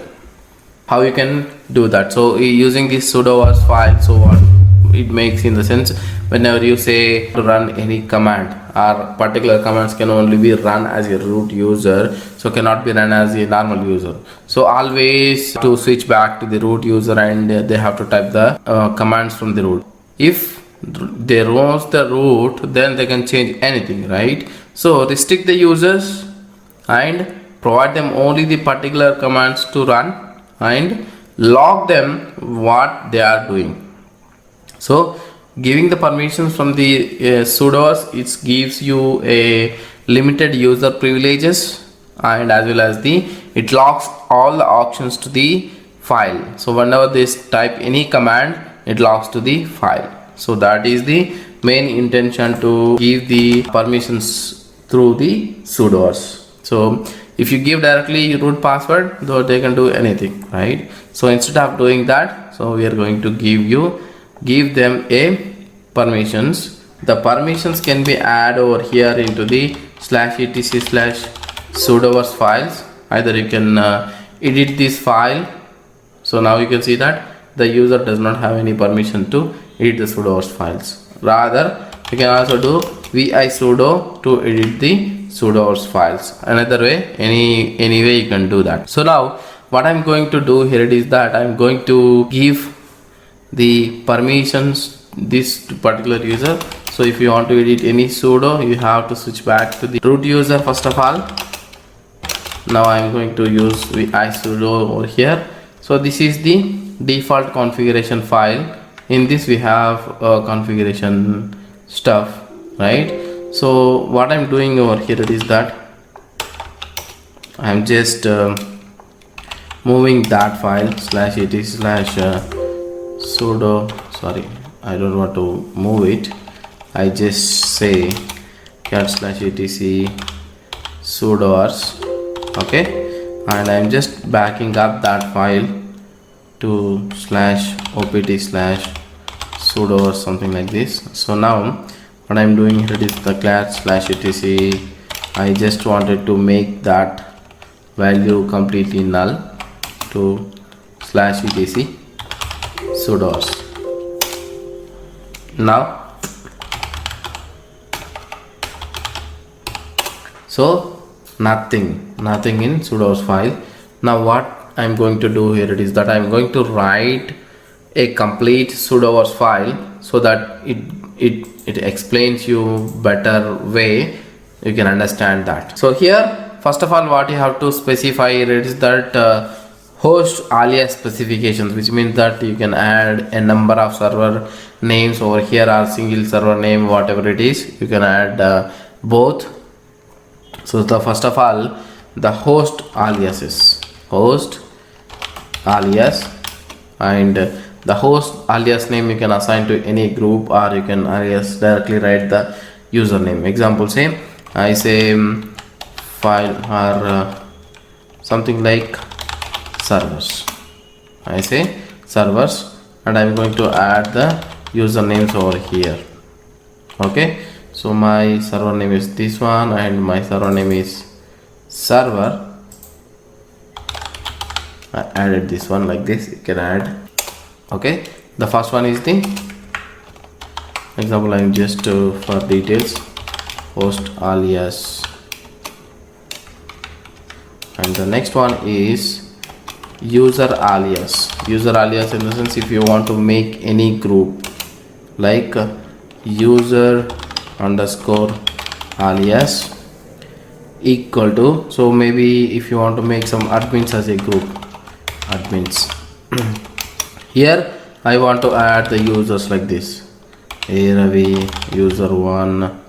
Okay, here it should be a space,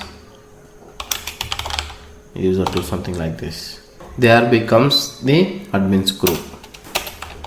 Now you can specify command aliases. Okay, command alias. So the command alias in the sense the shortcut name for the commands. So you can add like each and every command add into the one line, or you can also specify like groups. Example, say command alias. Command alias is equal to something like custom commands. Say custom commands. Here you have to add full path to that command. Example, say I'm just going to add sbin /mount comma /sbin /fdisk comma /sbin /parted /sbin / these are the super user commands. So I'm just specifying over here / you can also add like what are the commands you would like to give to the any user access. Maybe these are the commands I'm just going to make as a custom group, and maybe I'm going to make some other aliases which are like administrator. administrator, something like this. And here I'm just specifying /sbin/star, which means that whatever the command which are there in the /sbin, they are going to execute. Or you can also specify some command, only normal command aliases. Example, I am just specifying for examples to show you over here. So here I am specifying chmod, which is a very important command in to change don't change any file permissions over here.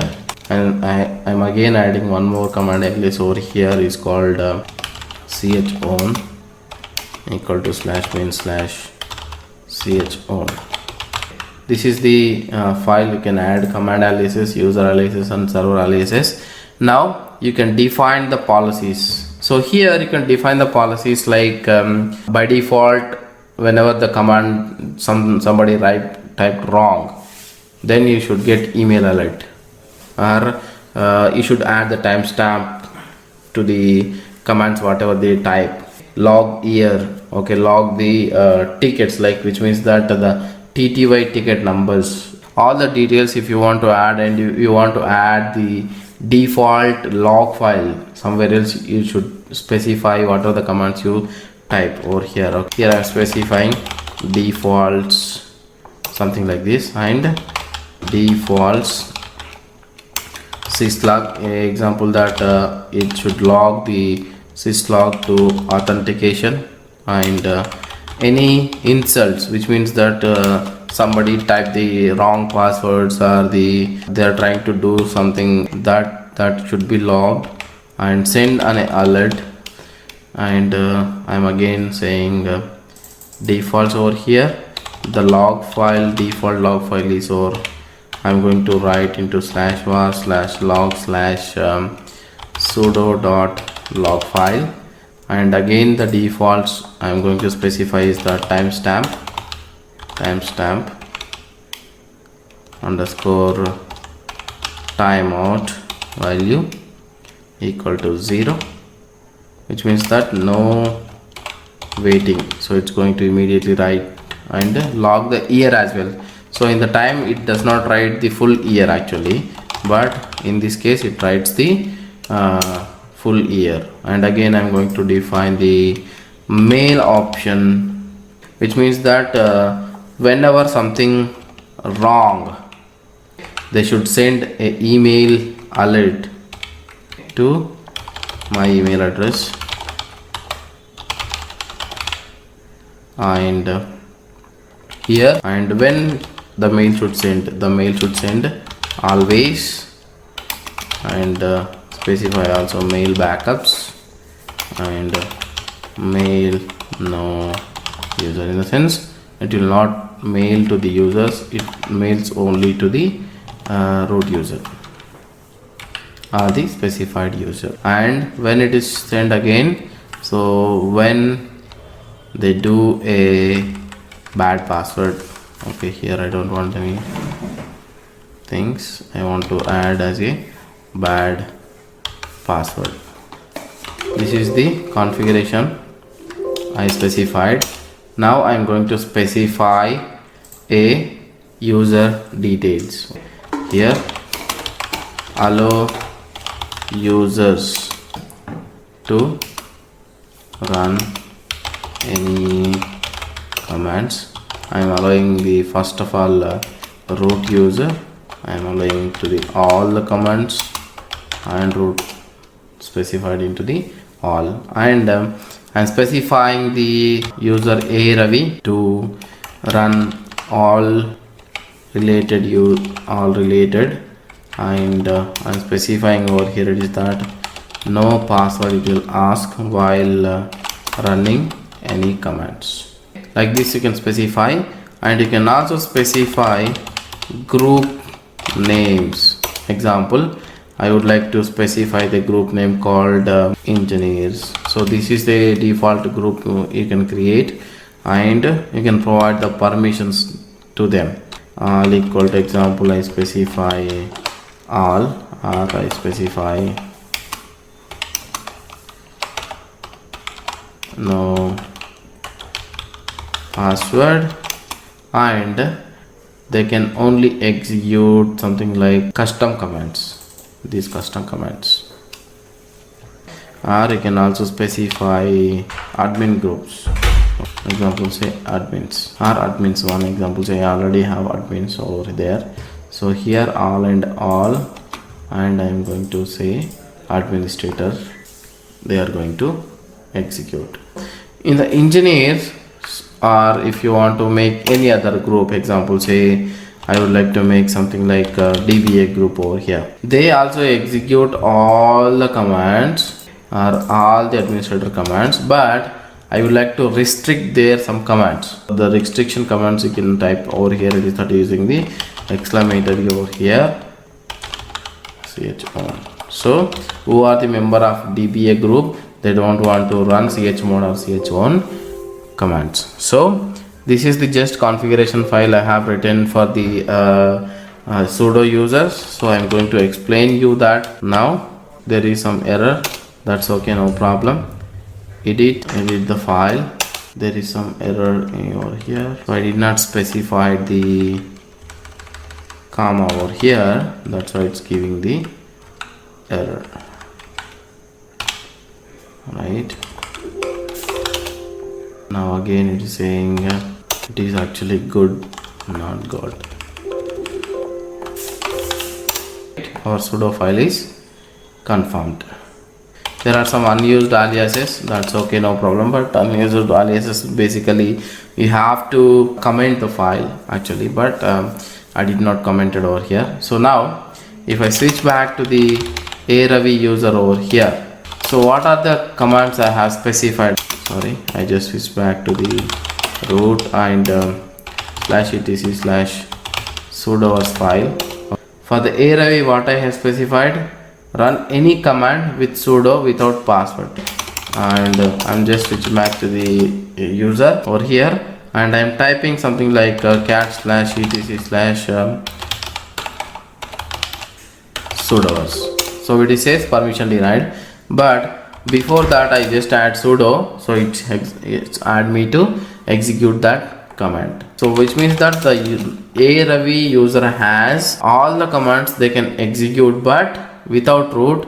So adding sudo in front of the command. Example say if I type fdisk-l, which says permission denied, but you can add sudo in front of that, you can execute the command as a root user. Like that you can use the command line interface to execute it. Or I specify some other user, example cat/etc/password over here. So I have user 1. So in this user 1 I am going to specify the permissions for him over here, and I say user 1, I am going to say all and no password. I say only execute some custom commands. We already defined some custom group over here, right? See this custom group, I specify that custom group over here. So it's going to execute only that custom commands. cat/etc/sudoers. What is the, I'm just showing you what are those custom commands. So the custom commands are mount, fdisk, parted. Now I'm going back to the user 1, switch back to the user 1 and type mount. So it is executed. But when I type fdisk, it is executed. Permission denied. So if you want to execute the fdisk command over here, you have to type sudo.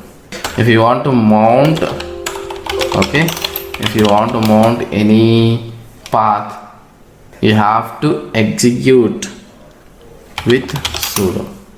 But if I execute any other command, sudo, example say /etc sudoers file over here, I'm just cat, still it says asking for the user password. If I enter the password, still it says the user cannot enter any, maybe I'm typing the password wrong over here.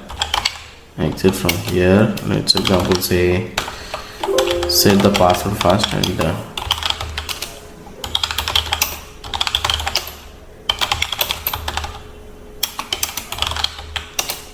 Now what I'm doing, sudo cat /etc sudoers.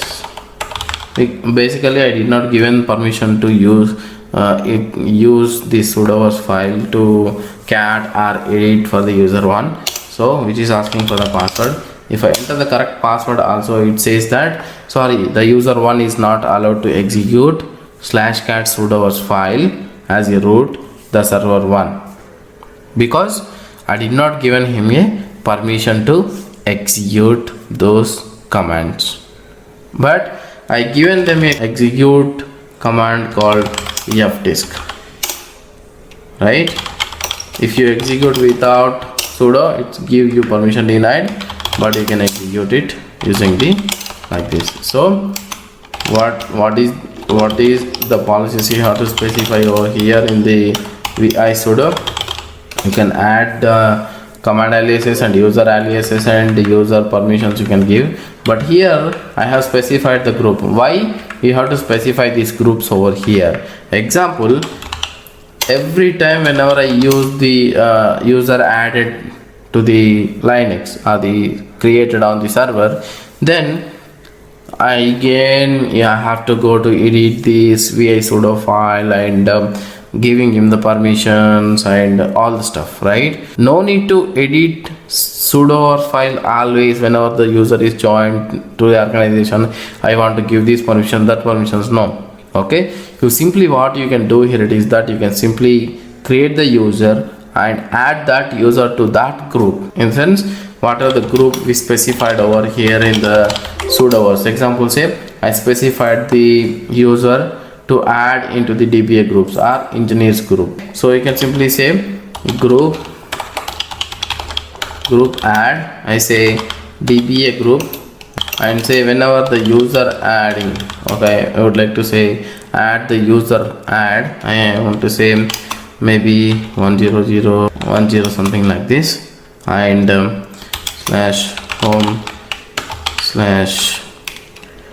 /home/Kumar, or I would like to add him to the DBA group, and his secondary group is wheel group. I say the username is Kumar. Enter.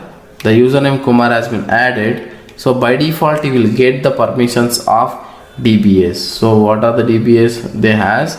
Okay, the permissions he will get it. Now you can simply set him a password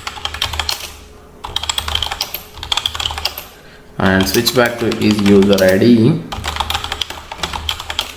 Now type the command fdisk-l. It is permission denied, but you can say sudo. So like that, you no need to add the users into the sudoers files always. You can simply define the group. You can simply define the group in sudoers, then you can specify this group name or add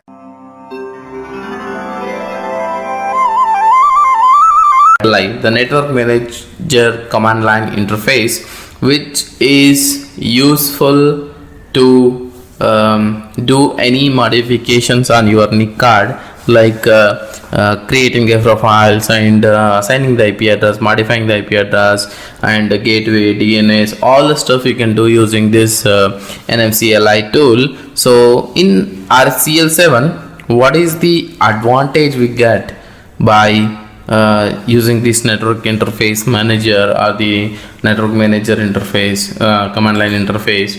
Okay, let's go over here and see that. Okay, if you have a interface card here, interface card is installed and you get the interface card installed, and you can assign the IP address to that, right? But that is a standard mode, that is a standard method what we were doing on the RHEL 5 or the RHEL 6. But here on the RHEL 7, they called as in a profiles. Okay, what they do over here on this profiling thing is that, okay, let's example say over here, if you simply say NMCLI device status, or nmcli connection show. So here you can see that there are two devices over here. Example, say that this is your virtual bridge interface which is created whenever you create any VM on VMware. By default this virtual bridge will be created, and this is our actual Ethernet card that is called ENS33 and the type is Ethernet and which is connected, and the connection to the profile is that ENS33. Why these profiles and why what are the profiles and what is the use of those profiles? Example, say that you are maybe you are using your laptop, maybe laptop device or mobile device or any mobility device which you take with along with you somewhere else, like into the office or into the some public network or into the home or into the somewhere else like a coffee shop or somewhere else. Then each and every time whenever you travel to somewhere else, or maybe example, say that known places whenever you go to the somewhere else, example, say office or your home or your maybe any other home which is relatives homes, or frequently you go wherever you are. So then every time whenever you connect to that network, you have to use the network settings. Always you have to set up the IP address and related stuff, all the stuff, right? Manually you have to, whenever you connect it, you have to do that. But here in this situation, what they given here is that you using a single NIC card or using a single Wi-Fi connection, you can create multiple profiles, and those profiles can be activated on the device. So how it's going to be happen? Example, say that you have example, say my home network, I had just created one home profile. That home profile has a static information like this IP address, DNS address and the gateway address, and all the details has in that profile itself. Then I created one more profile called the outside network, or I create one more profile called office. Then whenever I go to the office, then simply activate those office profile, then your system is connected to that office network. Whenever you come back to the home, you just activate your home network, you are into your home network. Whenever you go somewhere relative homes or whatever, wherever you go on the frequent visited places, then you can save those profiles also. You can just simply activate that profile, it will be connected to that default location. So that what are the settings you wanted to change, or you wanted to activate, or you wanted to do it, so okay, do once and save those profile. Then whenever you want, you can just simply activate on that device, though that the device activation can be done, the profile is activated on that device. Then the IP settings, whatever the customized settings you did for that devices will be automatically configured. So that is the advantage of using this profiling concept on the RHEL 7. But in wherever RHEL 5 or RHEL 6, you cannot do that. Suppose say you have configured your custom IP address for one profile or the single NIC card, then you cannot configure one more profile.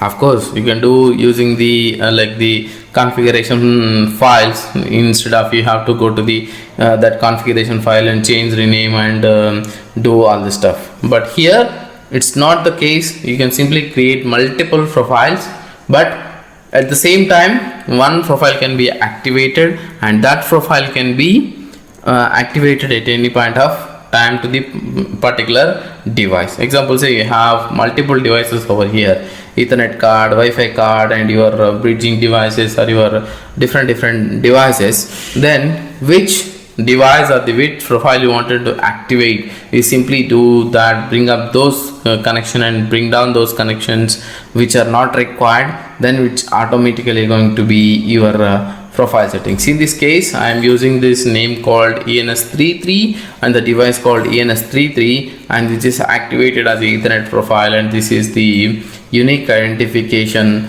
number of that profile. So what happens whenever this profile got activated? So if you go to this IP address, see this is my IP address. Example, say if you create a new profile, okay, network profile, example say that nmcli connection add, okay, which connection you would like to add. So the connection may be Ethernet connection, the connection may be anything, you can do that. So okay, maybe the type of connections you can do that. Connection add, the type of connection would be Ethernet, and the connection name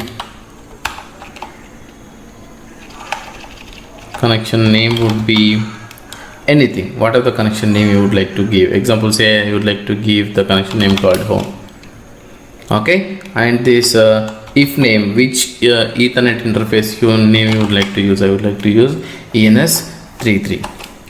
okay, now what happens, there is no privilege. Okay, now just create using the sudo. Now nmcli connection show.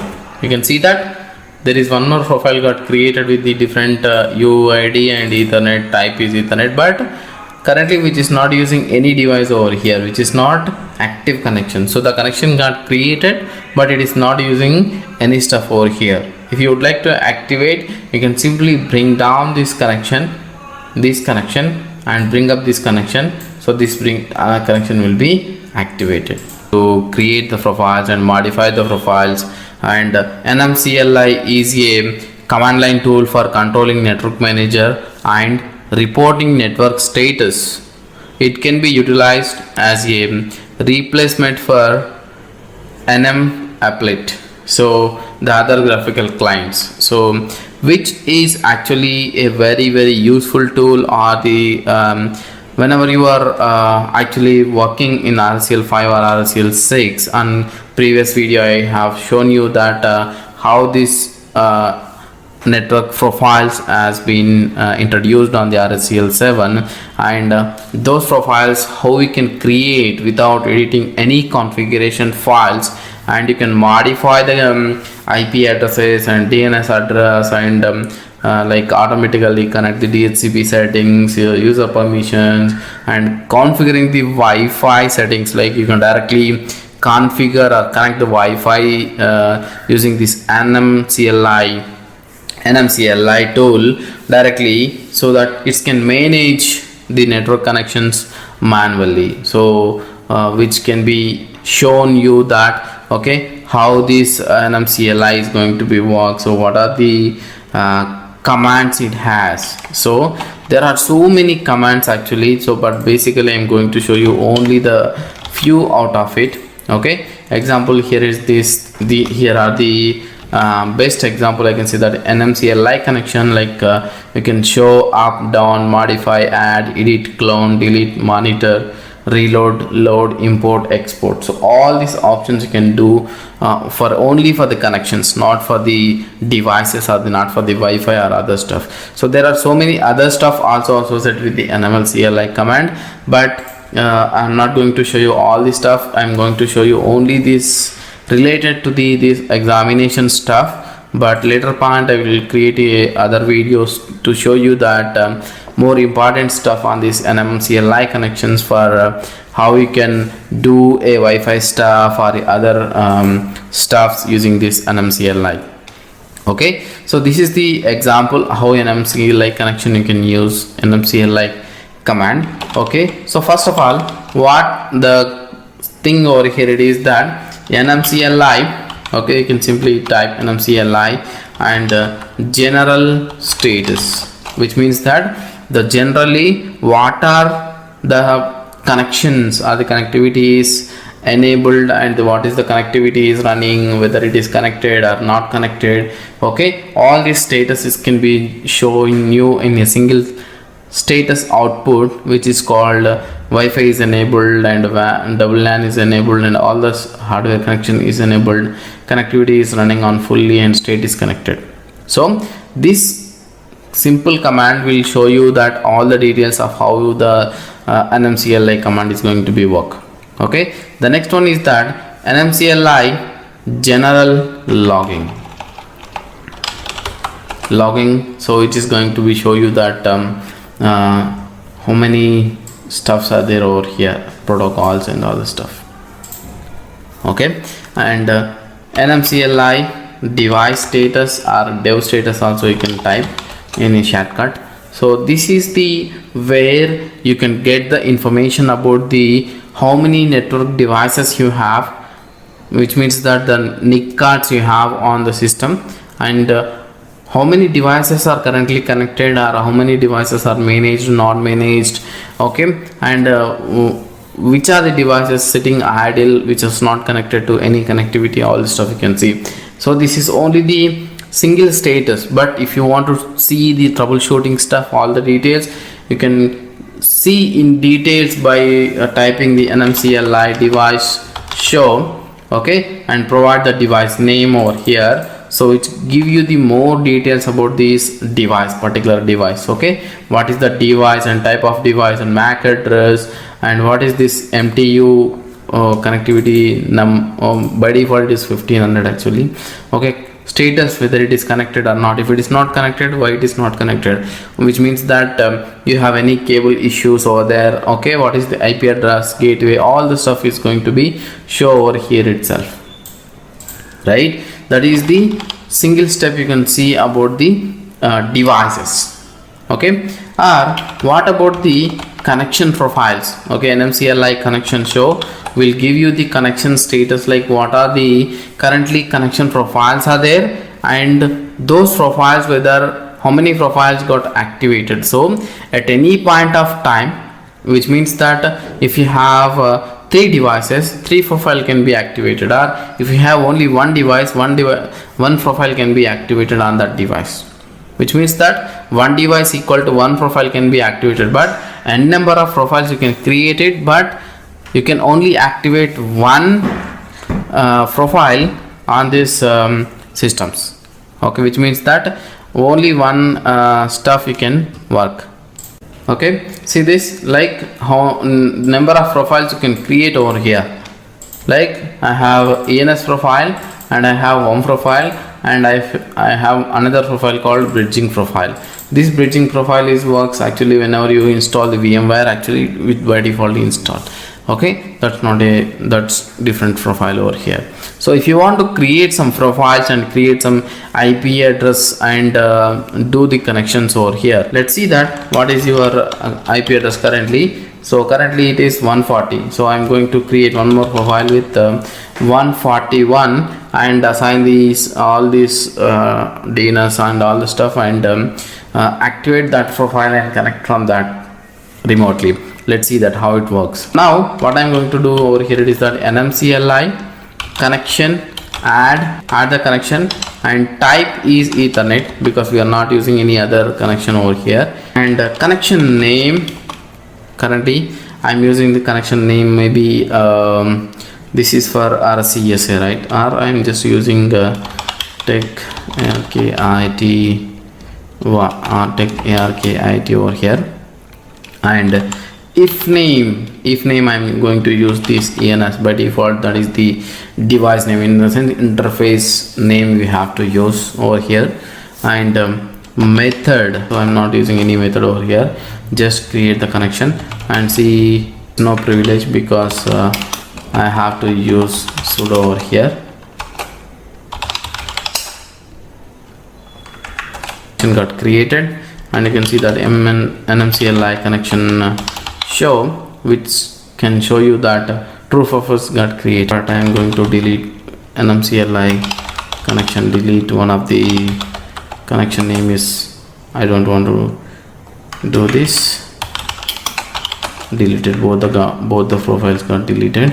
Okay, I'm going to use this one, nmcli connection show. Currently one profile is created. So now I'm going to assign this IP address and gateway, all the information to this profile, and I'm going to activate this profile. How it's going to work, see that nmcli. So in order to modify the connection, you have to use nmcli connection modify. Then connection name, which connection you are going to modify, which means that which profile you are going to modify, the profile name. And I'm going to say IPv4 addresses, and 192.168.2.141 is the IP address I'm going to show you. But in RHEL 7, if you give the IP address, you have to provide the subnet mask also, followed by the what are the subnet mask you have on your environment or your IP. You can ask your network engineer to provide, or by default you can provide /24 is the subnet mask which is. And I'm going to assign the gateway. 192.168.2.2 is the gateway IP address, and I'm going to assign this DNS. 192.168.2.2 is my IP address, and I'm going to do a additional DNS address, adding additional DNS address, which is 4.4.4 for communicating with the internet and get the internet connection over here. And I say connection auto connect, yes, which means that whenever I switch on this connection, so whenever I reboot the machine, it's automatically it should connect. Or I'm going to say that IPv4 method, which is manual, which means that I'm going to do a manual IP address. I'm not going to obtain this IP address from any DHCP over here. This is what the command says, that we're going to create the configuration file for take Arkit profile. Oh, sorry, do not have the privilege to create. Okay, now, and go over here /etc/sysconfig and network scripts, and say if cfg the profile name. So this is the file got created with that command, above command, and this command is similar like what we were creating manually on RHEL 5 or RHEL 6. Here you no need to do that stuff, right? So I'll connect this profile and see how it works. Just I'm using NMCL like connection over here. Connection, bring up this connection, so which is going to be bring up this connection, but I may lose this connectivity over here.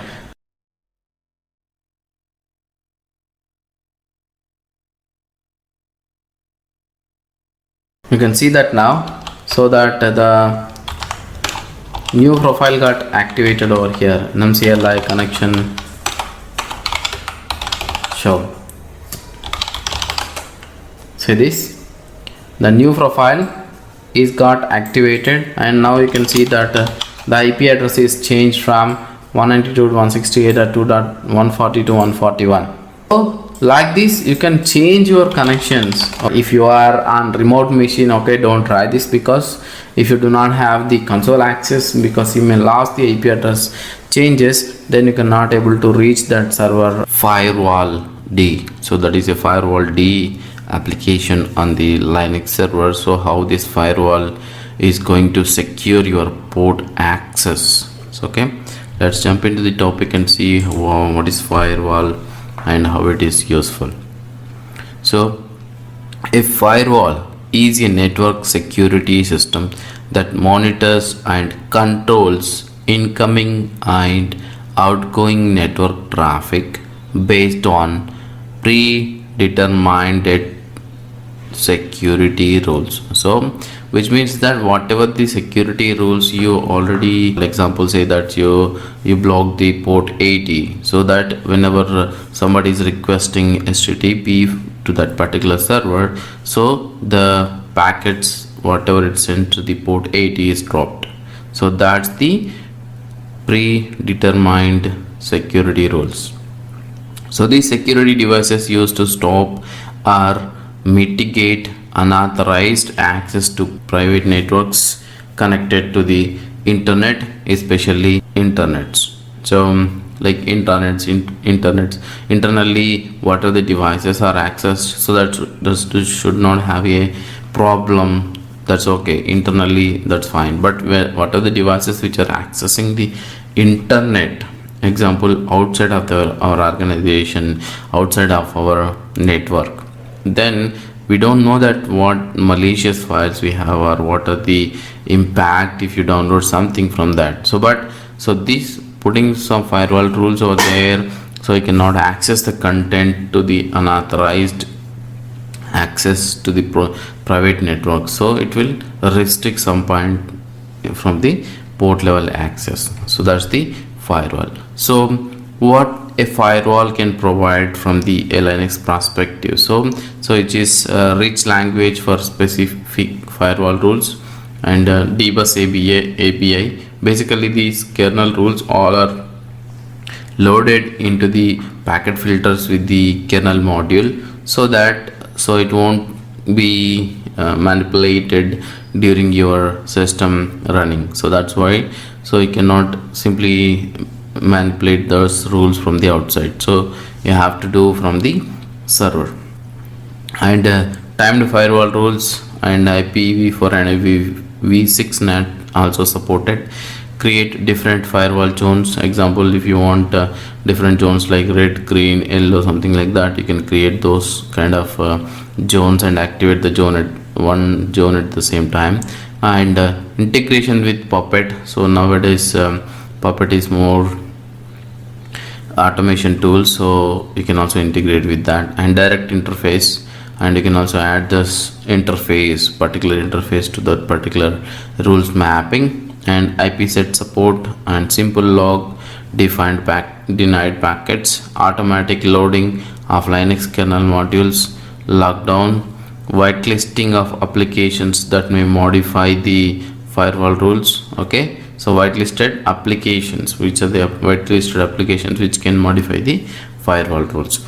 Allow, deny specified ports, allow, deny specified services. So example, specified services like example DHCP, DNS, HTTP, HTTPS, NTP, something like that. So you no need to remember those port numbers no more, so you just specify that service name itself over there, so it will automatically pick this associated port number from the list. So architecture is similar like this. So you have a system over here. Okay, so the system example, the system is accessing the internet from here to here, or something from the outside. So this web internet is accessing some files from this server, this system. So what happens is that whatever the allowed port is there, which will allow you using that port number. So whatever the other packets which are coming from the other port numbers or which are not in rule, then they will simply come to the firewall and they will be dropped from there itself. So that is the simple mechanism of that firewall. So it does not if the port number is open, so during using that port number you can communicate with the server, so any service. So that's the firewall, simply port level restriction you can put it. So GUI based firewall configuration. So most of the people while starting as beginners, so the mid-range administrators, so they are afraid of typing some commands, or they are afraid of doing command line activities. So but this also provides some GUI configuration tools where you can simply configure your zones and rules, services, IP sets, everything from here, port forwarding rules, protocols, and you can also use interface adding rules, all of this stuff from here itself. So this is how you can launch this GUI. If you log into your server as a GUI, from the GUI then install this firewall config, firewalld file system, and Python 3 firewall, so that if you run firewall-config command, then launch this firewall configuration widget. From here what you can do is that there are some predefined zones. Okay, if you'd like to utilize them, you can utilize. Otherwise, if you want to create a new zones, you can also create like plus or minus and add the services and associated those zone, activate that zone and add the interfaces and all this stuff from this firewall configuration. So that is a GUI window for you.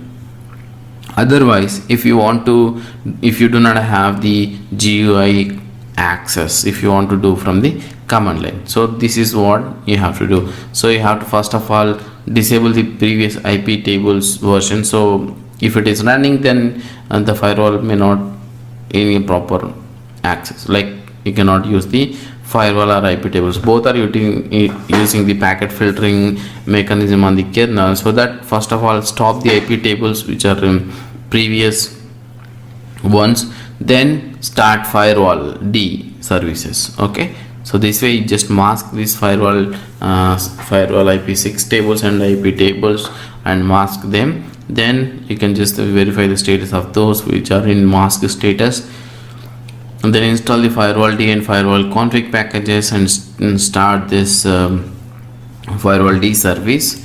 Then so here are some rules you can add to that firewall. So firewall-cmd is the command where you want to utilize the command line utility.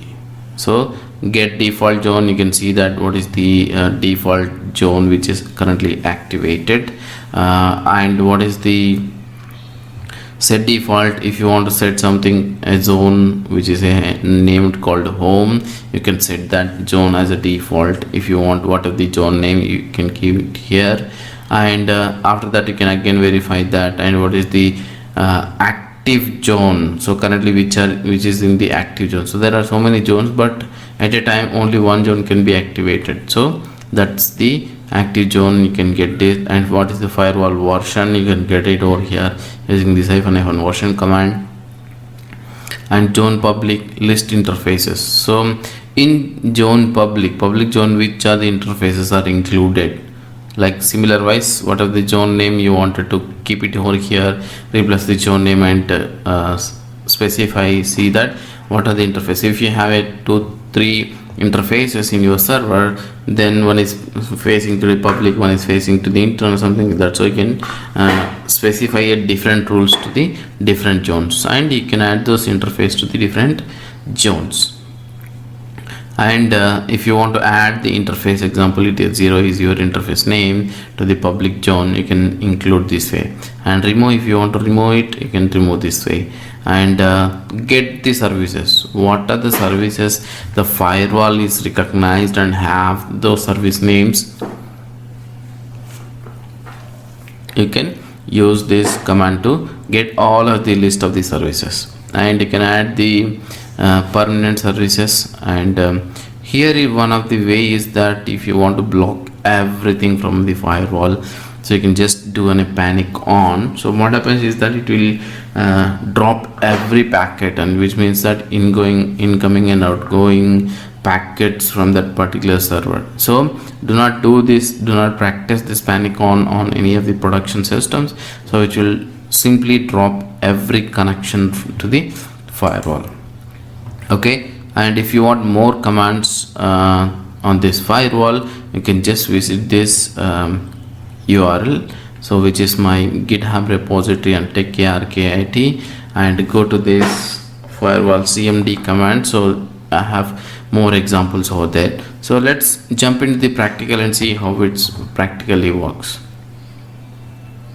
You can also use this firewall-cmd is the command which can help you out in making the rules. So there are so many, as of I showed you in the graphical user mode, you make use of this firewall-cmd to make this command line change. From the command line you can use this firewall-cmd command. Example, say if I would like to make some changes, or if I would like to make any firewall related rules, then you can use this. So first of all, I am going to verify that firewall status, sorry, systemctl status, firewalld is the service. If the service is running, you can make any rules. If the service is not running, you cannot use firewall-cmd, which do not affect any configuration changes on the firewalld. So just I am going to make some firewall-cmd -- get default zone. I say that what is my currently default zone is. So anytime you can set one zone as your default zone. That's what I said, that you can make multiple zones, but you can activate only one zone as your default zone. So whatever the rules you written on that particular zone will be affected whenever you activate that zone. Okay, simply you can do that firewall-cmd set default zone equal to whatever the zone you would like to. So whatever the zone you have created, that you can make it as default. Example, say I'm just making again the public as a my default. It's already there, so that's why it says that the zone is already set to the default. Now you can see that what is the my currently active zones are get active zones. So there is always one zone that is going to be related. I can see that firewall-cmd version, which version currently I am using, it's 0.4.4.4. If you'd like to list out the interfaces which are currently added into your public zone, you can simply use firewall-cmd zone. So which zone you would like to use? So this zone, what are the interfaces are there? Example, say that list interfaces. So these interfaces currently added into the public zone. Example, say if you have different zone, you can use that zone. So there is no interfaces added into the home zone. If you'd like to add, you can also add using this firewall-cmd command over here, firewall-cmd add interface equal to interface name. Example, say that eth0 example zone equal to equal to home, so that this is going to add interface eth0 to the zone called home. Firewall-cmd remove interface equal to eth0 zone equal to home. So if you want to remove that interface from the zone, you can use this command to remove that one. Or if you would like to see that how many services are currently there on this firewall, you can use firewall-cmd get services. So all the services which are currently there on this firewall, it will be listed all over here.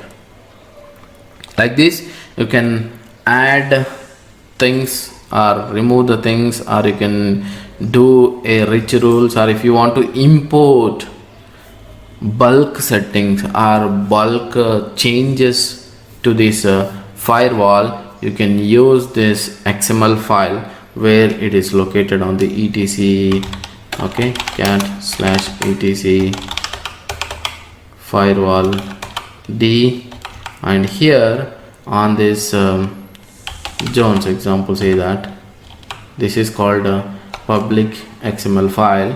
Currently we have made the changes using the graphical user mode over here, right? Like this, you can make this XML file and add these services and ports, settings, all the stuff. You can load that directly XML file and reload this firewall settings, so that in the single go you can make firewall changes. SELinux.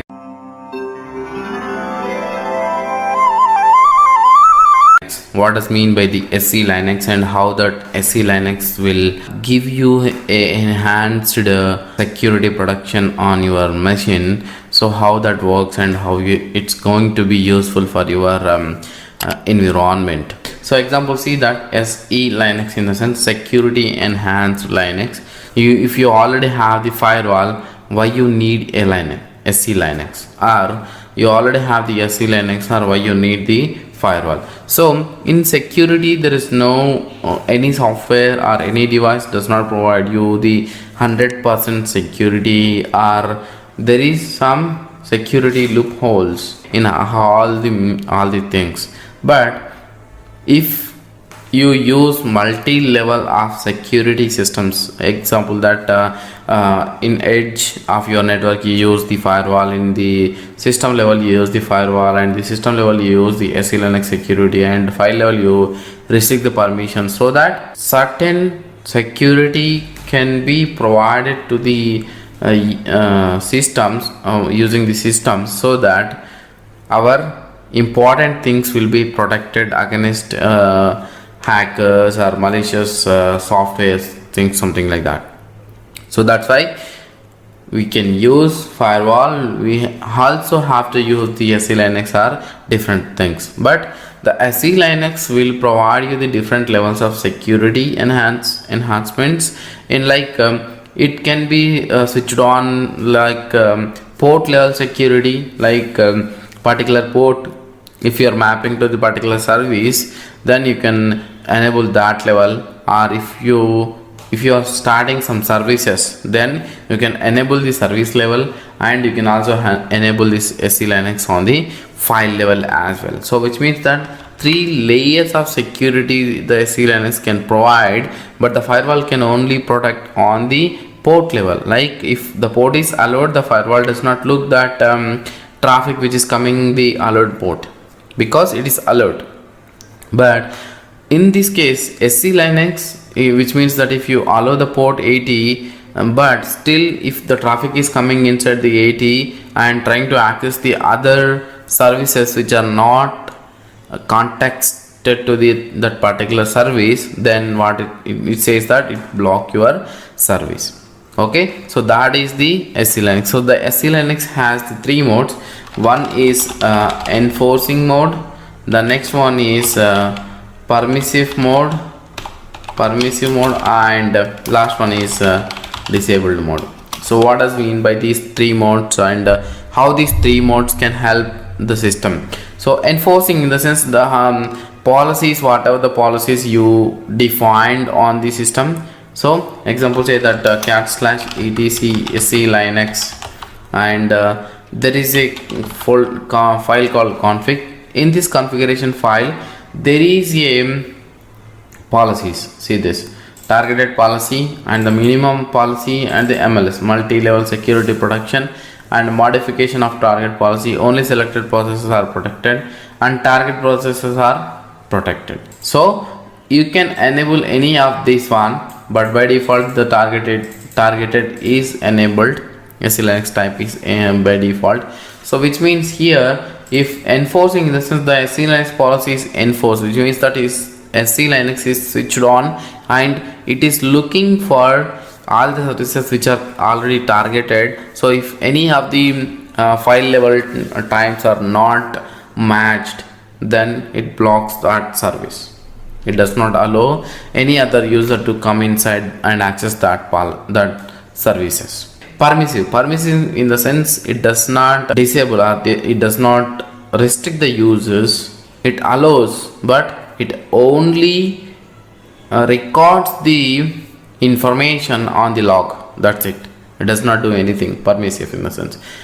Then disabled also looks similar, but it does not work, or it does not do anything. It just simply disabled policies, in the sense no security is provided whenever the SELinux is disabled, in the sense no security is enforcing you to stop to access that machine.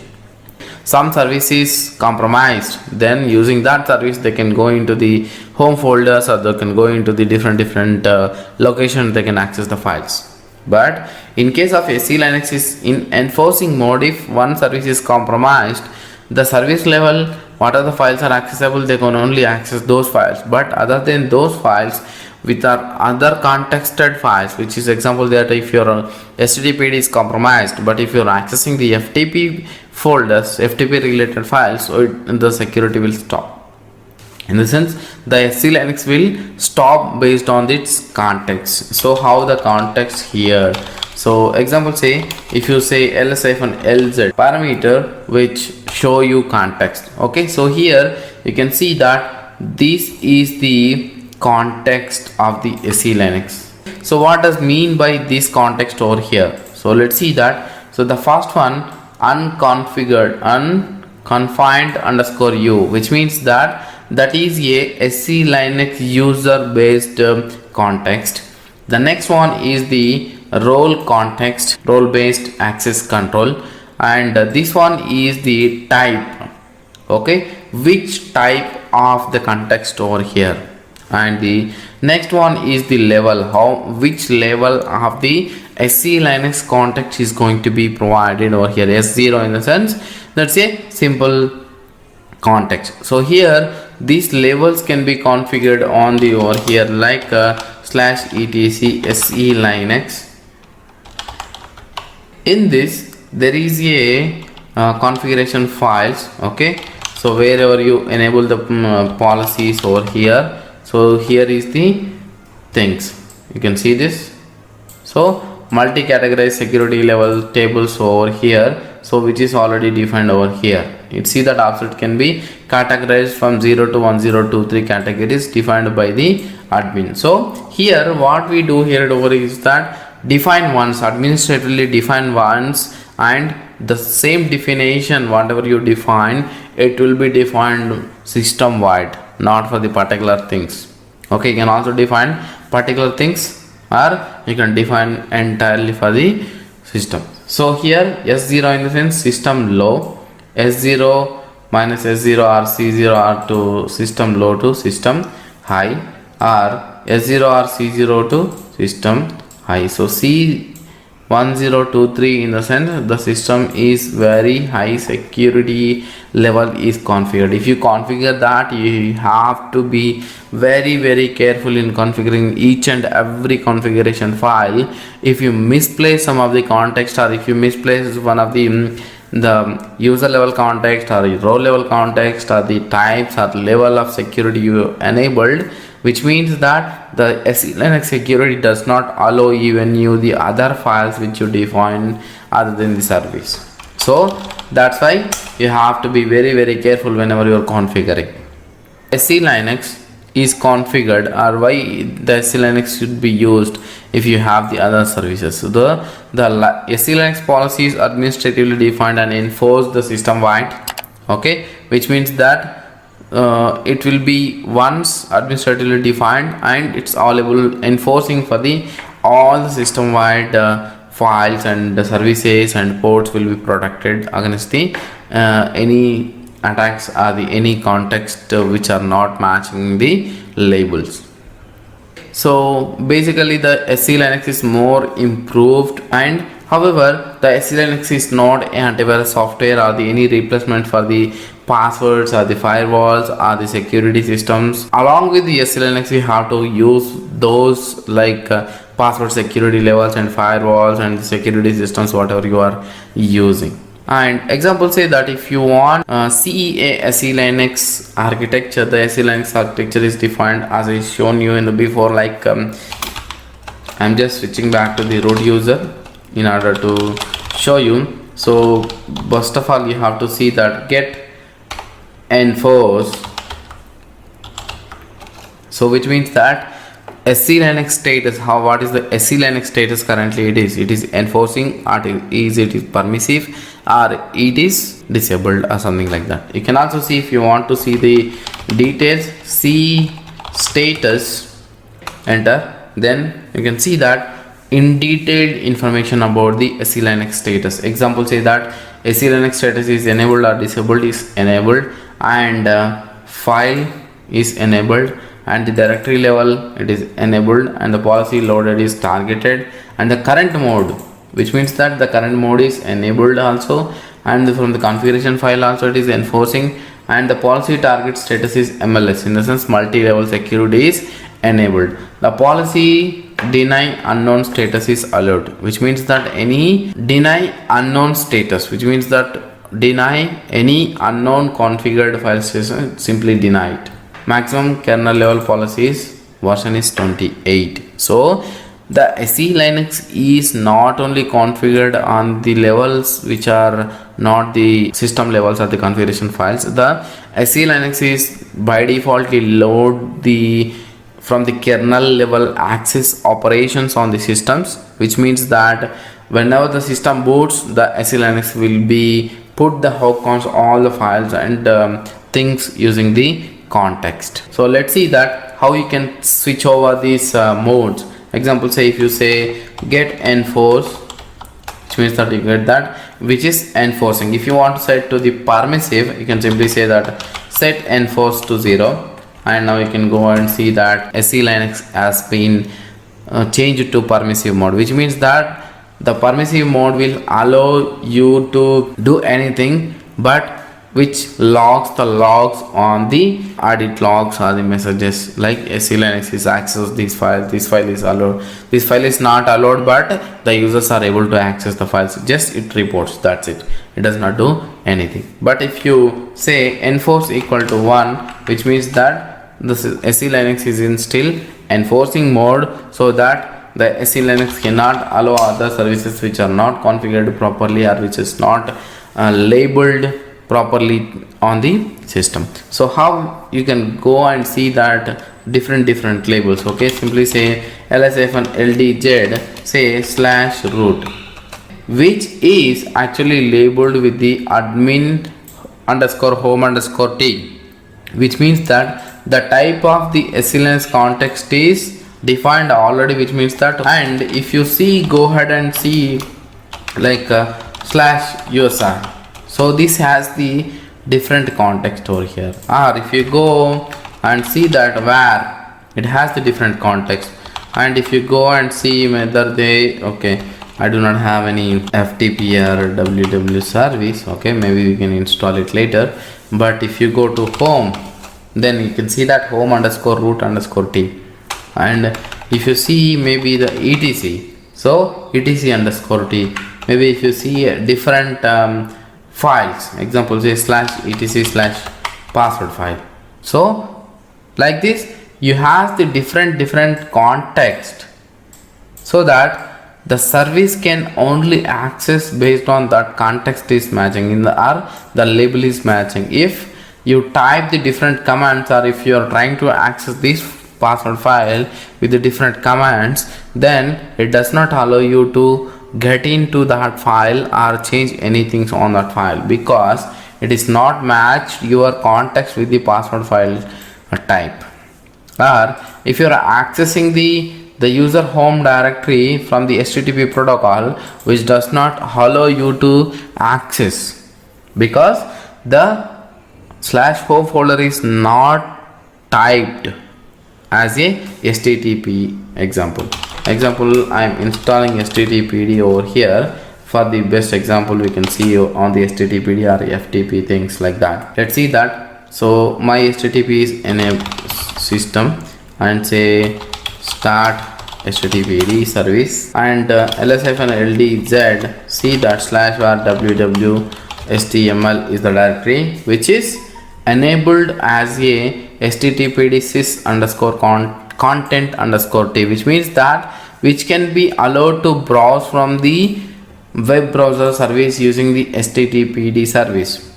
Okay, example say that I'm just stopping this system cd, or we just allow that firewall-cmd -permanent -add the service equal to http and https firewall-cmd and reload the service, so which will not disturb our things. Okay, so now if I go to cd/var www.html, and here I just create some file called index.html, because that is SELinux testing, something like this I have written, or SELinux testing from web. Now if I open any of the browser over here and type what is that IP address, so this is the IP address of the machine, and go and see over here, enter. Now you are able to access, because the SELinux context is defined as a HTTPD context, right? But then it will not allow you to enter into that service itself. What it says that your example say mkdir test ls-ld.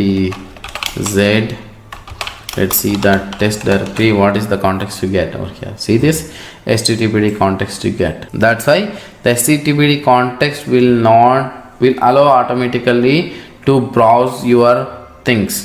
But if you define the context over here, example say that let's define some context over here. Let's see, I'm just defining over here that chcon, it's a temporary definition over here. So I'm just changing that httpd context underscore t to something else over here. Maybe I'm going to change etc underscore t over here. I'm just changing. Now ls-lz and see that index.html is changed to etc underscore t. Now I'm not doing any restart over there or service restart, nothing. Just go and see over here, refresh this service, which is allowing. Okay, JSON-CTL, and let's restart the service over here. And now go and see this. What happens? You're not getting that file. So what you are getting over here, and maybe if we go to something like /test, so nothing over here, right? But if you create this file, example say that go to test over here and create some index.html and say testing SELinux, right? Now if you go to this file and see SELinux, right? But if you change the context of that file, this file, now just restart the service to effect currently. Now go and refresh. What happens? Do not have the permissions to access this test because the SELinux is enforcing you to stop. Now the same you can see on the /var log messages, and maybe you can grep for httpd related stuff over here. You can see this httpd related context has been seen over here.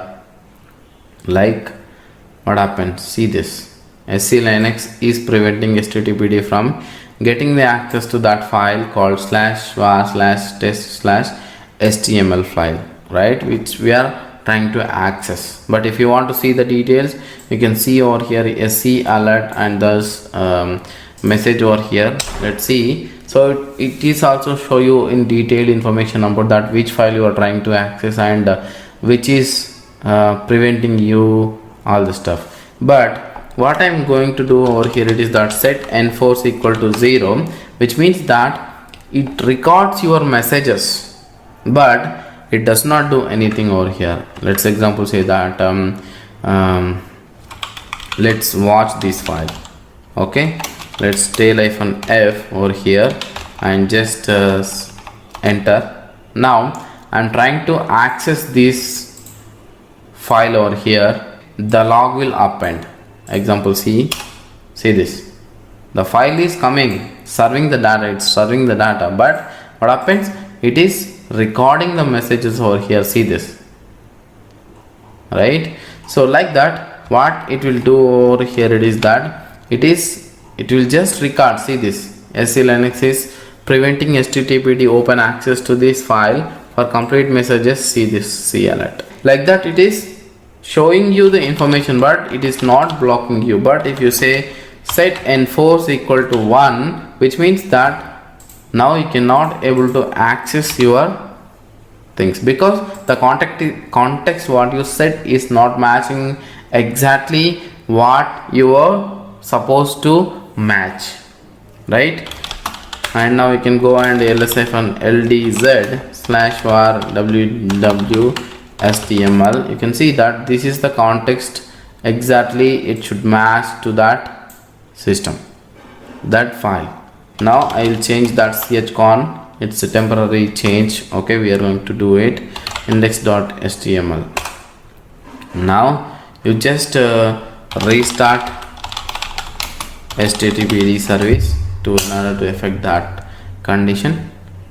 Now you can simply go ahead and see this SELinux is accessible. Now it is accessible, which means that it is permitting you the access to the outside. Like that you can do. So if you are trying to access inside of the other directories which is created or which is simply created somewhere else, and if you move to the same state to that folder, it does not access, it does not give you the access because it is in a different context. If you want to disable the SELinux completely, so you need to reboot your machine in order to do that. How you can do that anyway, but if you go to SELinux /etc SELinux and config file, go over here and say that which is enforcing, to simply say it to disabled, which means that your SELinux is going to be disabled. But which is not disabled currently, you can see that get enforced, so it is still enforcing. But if you go to SE status and see this, the configuration file is disabled but the current mode is enforcing, which means that currently which is enabled but the configuration file is disabled. If you restart the machine, what happens? The SELinux is going to be disabled. So that is about the SELinux. I hope you understand, which has the three modes of the Linux, three modes in the Linux. One is enforcing, another is the permissive, and another is the disabled mode. So if you say enforcing, which means that it's fully enforcing, and the SELinux context or the label match, based on the label matching, the SELinux will allow, the files will be allowed. So not only in this file level, if you go to the ps-efz, so here also the SELinux context will be enforced. See this. So in process level it is enforced, in file level it is enforced, and it is also enforced in the service level as well. You can also see the service level also, systemctl status and httpd. So here also the SELinux context is enabled and which is in enforced, which means the service is trying to access from the somewhere else which is not labeled properly, or with the context is not applied properly. The service is still running and the service is okay, which means the file, all the files are okay, configuration is okay, but the SELinux will not allow you to access any of the service related files to the external or the service, because the context is not set properly. In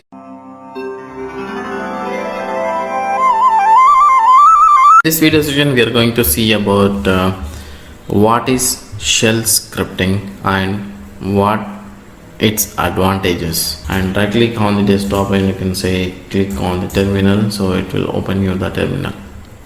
So what does mean by shell scripting? Shell scripting is nothing but the sequence of commands which is written, the commands which is written in the sequence and written in one file and execute it. That is called the shell script. Example, say I am just using the VI editor to write some basic script. Example, say basic.sh. The shell script extension is sh. So here we have to write shebang, maybe, which is bash. Example I'm saying is that this is the sample shell script. Okay, so in this my intention is to create one directory, under that create one file, under that file I want to extend some content. So first of all I am going to create some directory here and the slash saying that created by Okay, this is my directory name, and under that I want to create one file using the touch created by script, sorry there is no space, created by script slash test file dot txt. In this I'm just going to append some text. Say echo testing script file, and let's append that file using the double quotations.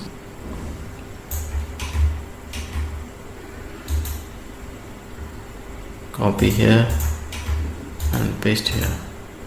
So this is my shell script. Now save this file, and before that let's go to the slash here and verify there is no directory called created by shell script. Now let's go and execute that file. I'm going to the home path again, and my script name is basic.sh, and go to slash and try. So the directory has been created. Let's go to that directory. The file has been created. Let's see that what is the content inside the file. Now if I execute it again, it's going to be executed, and it's going to say that the directory is already exist, the file is already exist, but the content is going to be added to the file. That's it. This is a sample shell script. So what does mean by the shell script? Shell scripting in the sense sequence of commands are the commands which are written in the sequence to do your work.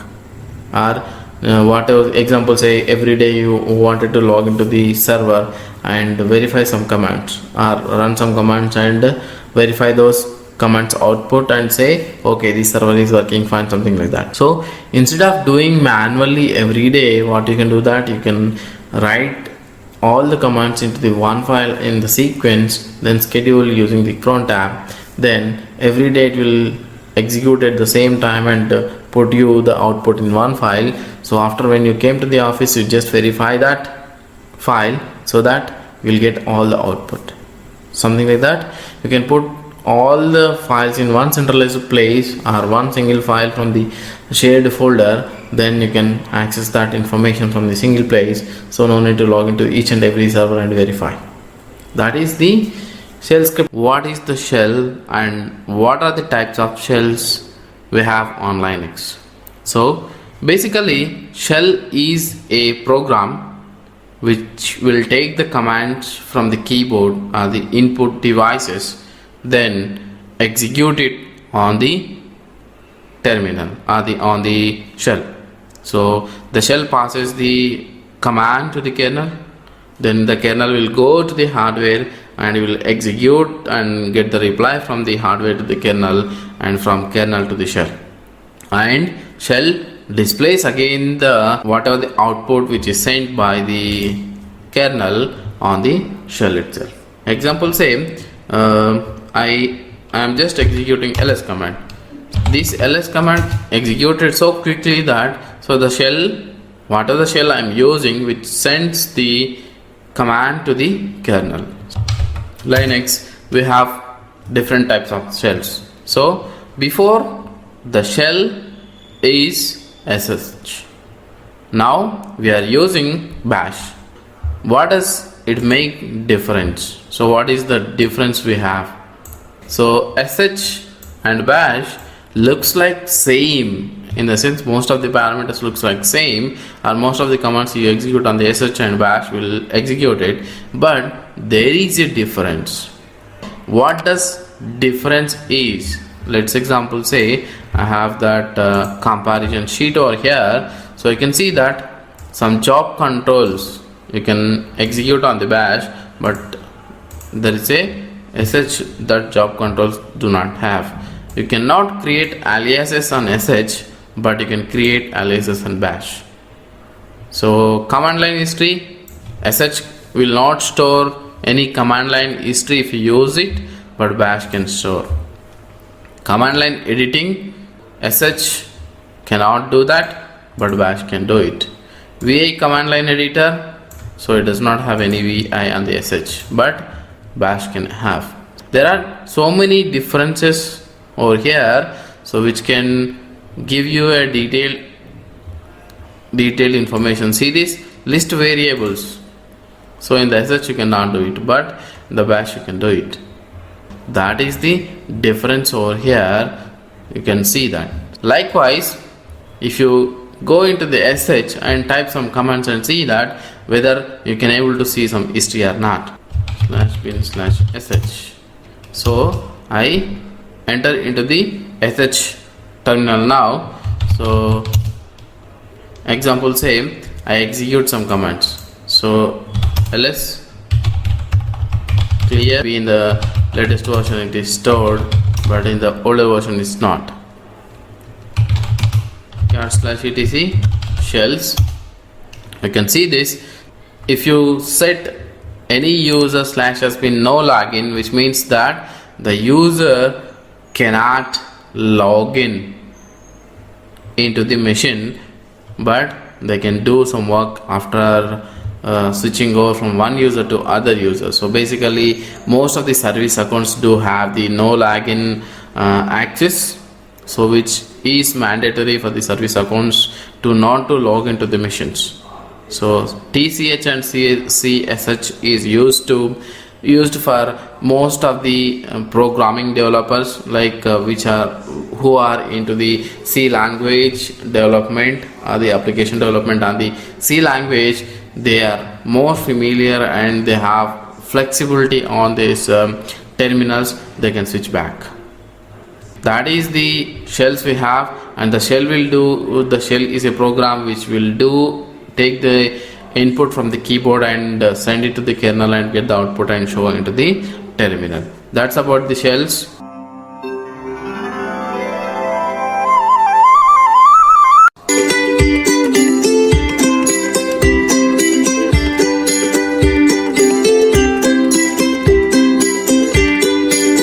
If statement. How if statement can be used, or I can say that control statements are conditional statement. We are going to execute over here. So most of the scripts are, if you want to use some for loop, or if you want to use some while loop, or if you want to use so many until loop or something like, but most of the stuff, the if statements can be used in a different manner. This is the example I am going to give in the if statement is that. So it's a very simple statement.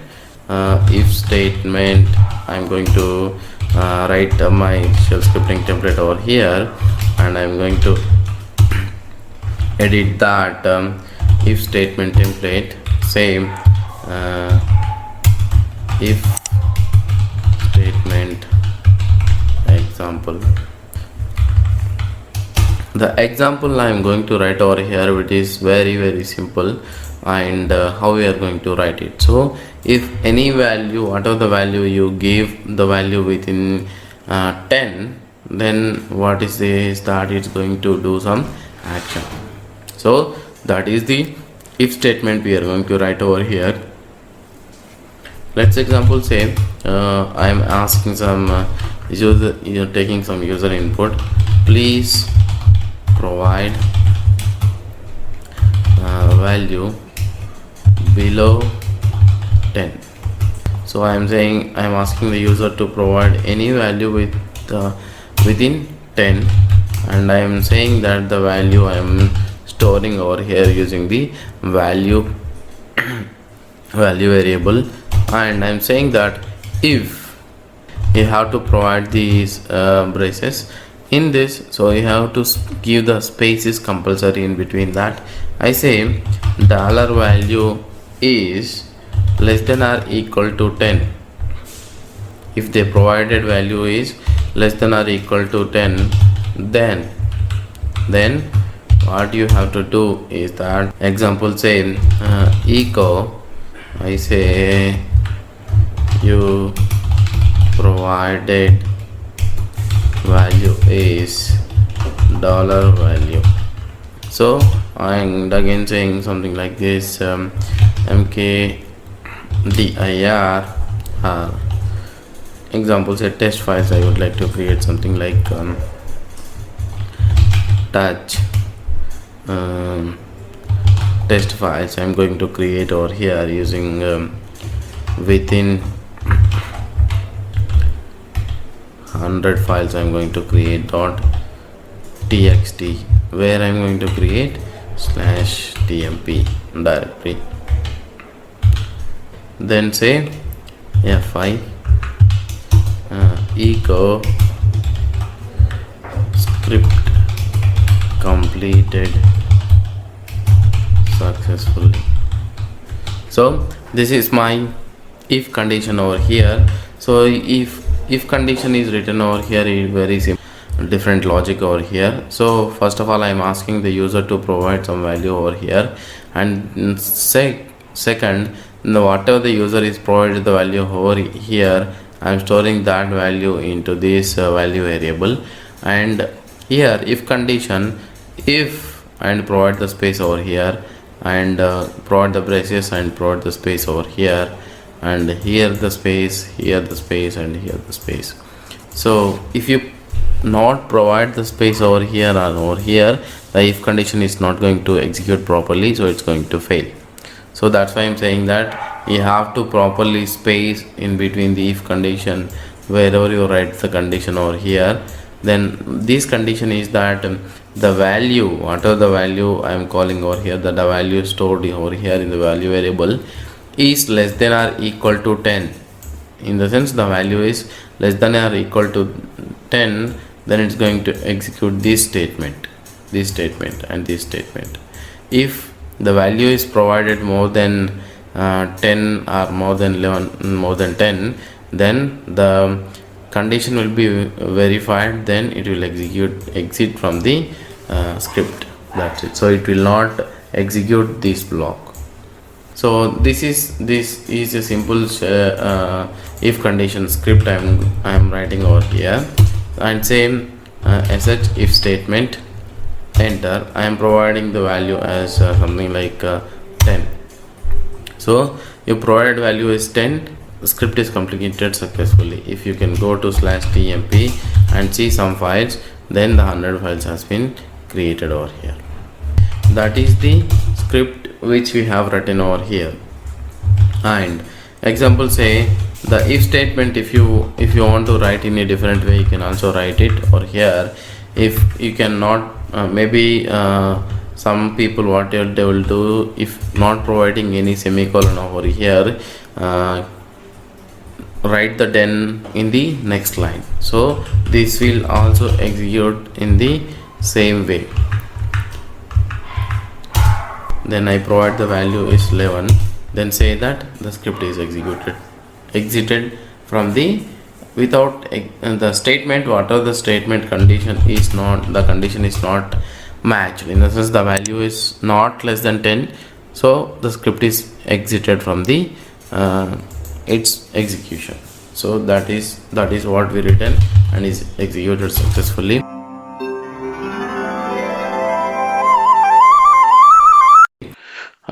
Let's see some for loop statement here as part of this course content. So we have a for loop. So how we can write this for loops on this?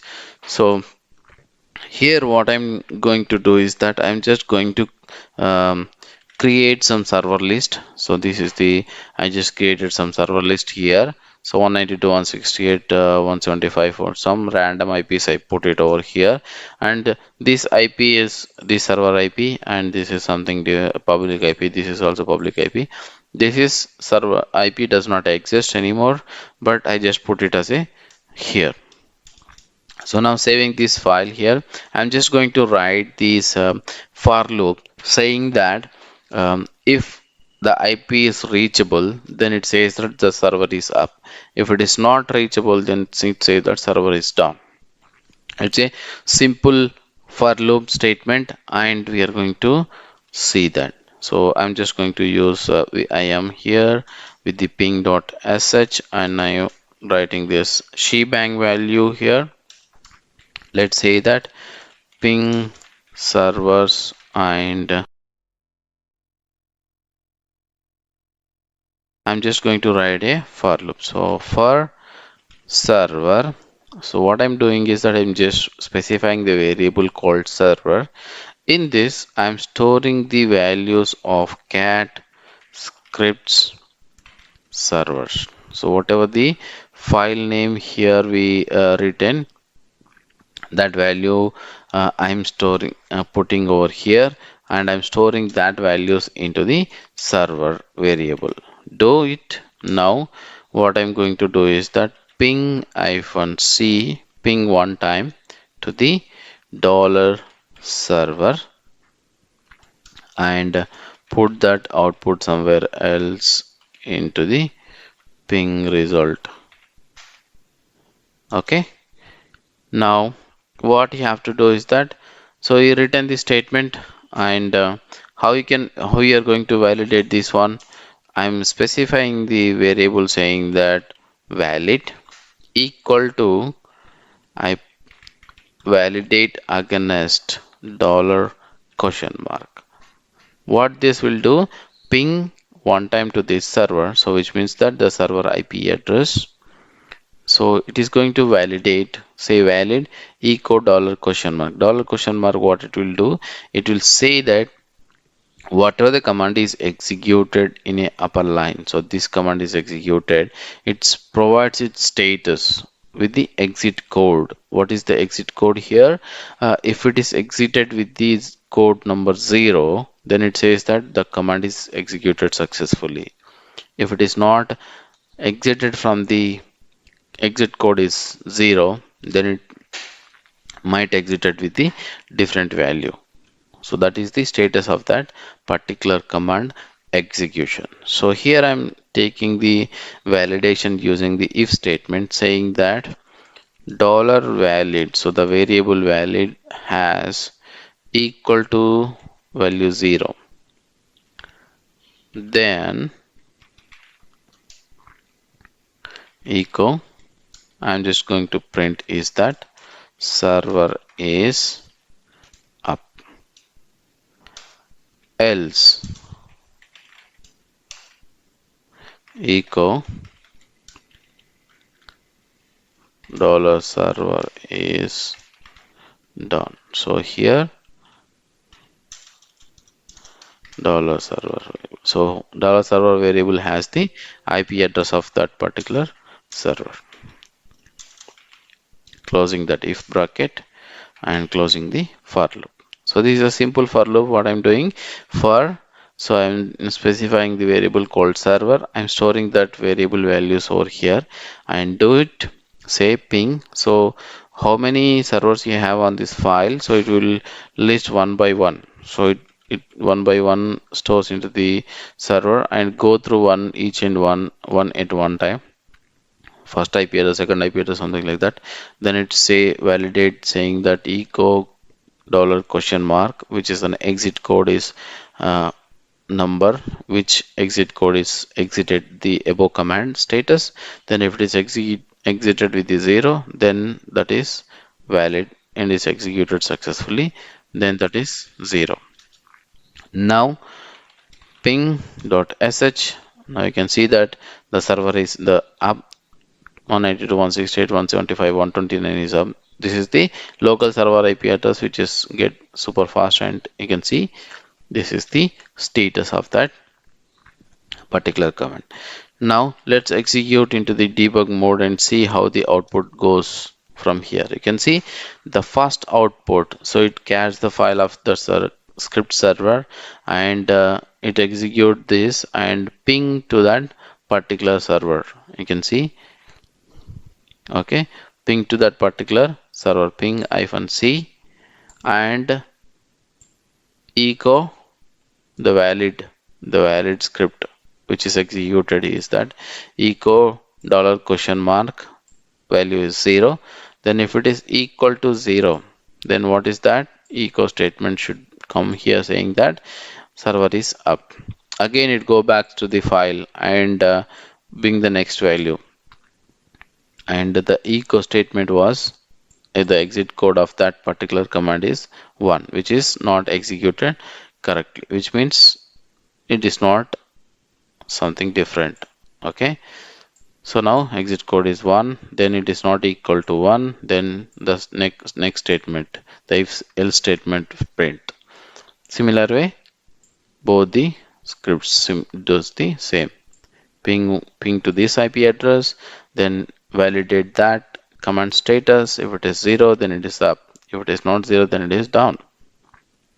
That's simple about the for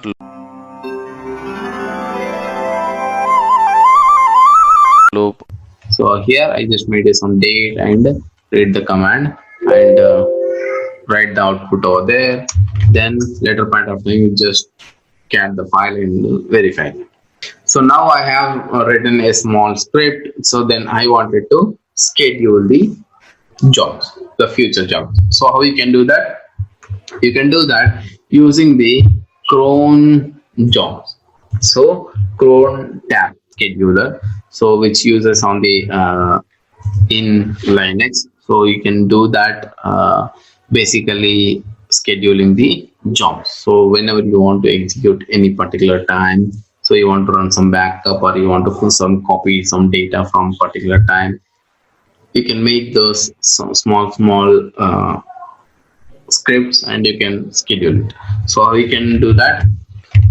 /etc crontab. So we just see that. So here the crontab has a 5 columns. These are the 5 columns. So in these columns only we have to write the actual schedules. Then after that you can write your script path. Okay, so whenever you are writing any script, so you make the script paths complete, not absolute, because whenever you are running from your user, so if you make it an absolute, that runs, but whenever you are scheduling from the cron tab, so if you have to make it a complete script, otherwise which will miss the path, because whenever it is running from the cron tab, which may not run from the path where you are specifying it or wherever your script placed it. So that's why always make it full path. Example, if you want to make a path log, the write the log, you have to write like this, log file, something like this full path you have to make it. But you are already in /var log directory here, but if you make a script over here, something like this, like log file, so which will automatically read the log file which is already located in the same directory. But whenever you are executing the cron job from the different paths, so which will not understand that where is that log file is. Okay, that's why always make sure that you write the full path on the whenever you are scheduling the cron tab or something like that. Here the cron tab has 5 entries. The 5 entries is that the first one, you can see that the first one, first start. So here the allowed values are 0 to 59, 0 to 59. So these are the minutes. So we have 60 minutes, so 0 to 59 minutes are allowed, not 60. 0 is an 60, 0 in the sense 60 value until 59. So how many at which minute you want to execute the schedule. So whether you can, if you want to execute at 10th minute, 11th minute, something like that, the first value should be, sorry, so the first value should be in minutes. Okay, so 0 to 59. So whatever the minute you want to write it over here, so you have to write it. And the second value here, which is an hours in the sense we have 24 hours. So which is also similar. 0 is an 24 hours and which is an 23 hours. So 0 to 23 hours you can write it. So almost 23 hours 59 minutes. Until that you can schedule the script. Okay, so day of month in the sense which date. So example, which day, you want to execute it. So 1 to 31st, the values you can write it over here, so it should be valid. So you have to verify your calendar whether if you write a February month and 31st, so that is not going to execute any day, so which is a completely false. So that's why you have to verify your calendar before whether it is a month has 31st date or not, so which you are going to execute in particular time or not. So that is the day of the month, which is a third column. Okay, so the fourth one is the month. So either you can write the month is something like this, 1 to 12, or January, February, something like this. So the first 3 letters you can write it over here. So either of that. So 1 to 12 or January, February, something like this, you can write the first 3 values of that month name. Okay, so the last one is day of the week. Day of the week in the sense which day you want to execute, whether you want to execute on Sunday, Monday, Tuesday, something like this. So here the values are 0 and 7 are considered as a Sunday, and 1 to 6 are Monday, Tuesday, Wednesday, Thursday, Friday, Saturday. Okay, so here Sunday is 0 and 7, and Monday is 1, Tuesday is 2, Wednesday is 3, Thursday is 4, Friday is 5, and Saturday is 6. So this way 0 to 6 or 0 to 7, either ways both the values you can write it, but 0 and 7 are having a similar value, which is called as a Sunday. Either if you write a 0 or 7, which will execute on Sunday. Okay, so this based on these values you can schedule it. So whether you want to execute it every minute or every hour or every day, every month, every year, whatever it is. So combination of these 5 values you can execute n number of stuff. Okay, so basically I have written one small script. So I want to execute it every 1 minute. So we can use that crontab. So basically if you want to edit that crontab, so you have to type this crontab -e for edit. So now I do not have any crontab entries over here, so I'm just going to edit that crontab entry here, so which is also a vi editor. So I have to enter I for editing the crontab. Now so I want to make the every 1 minute, so which means if you put star, which is going to be every 1 minute. So now I'm just going to put star, which means that all are the star values. So I did not specify anything star in the sense every time executed, every hour, every month, every day of the week, and every minute. So star in the sense everything. So I'm just going to execute what is the command here, /root /bin bash /codes.sh. I'm going to execute this data. Okay, so now just save this.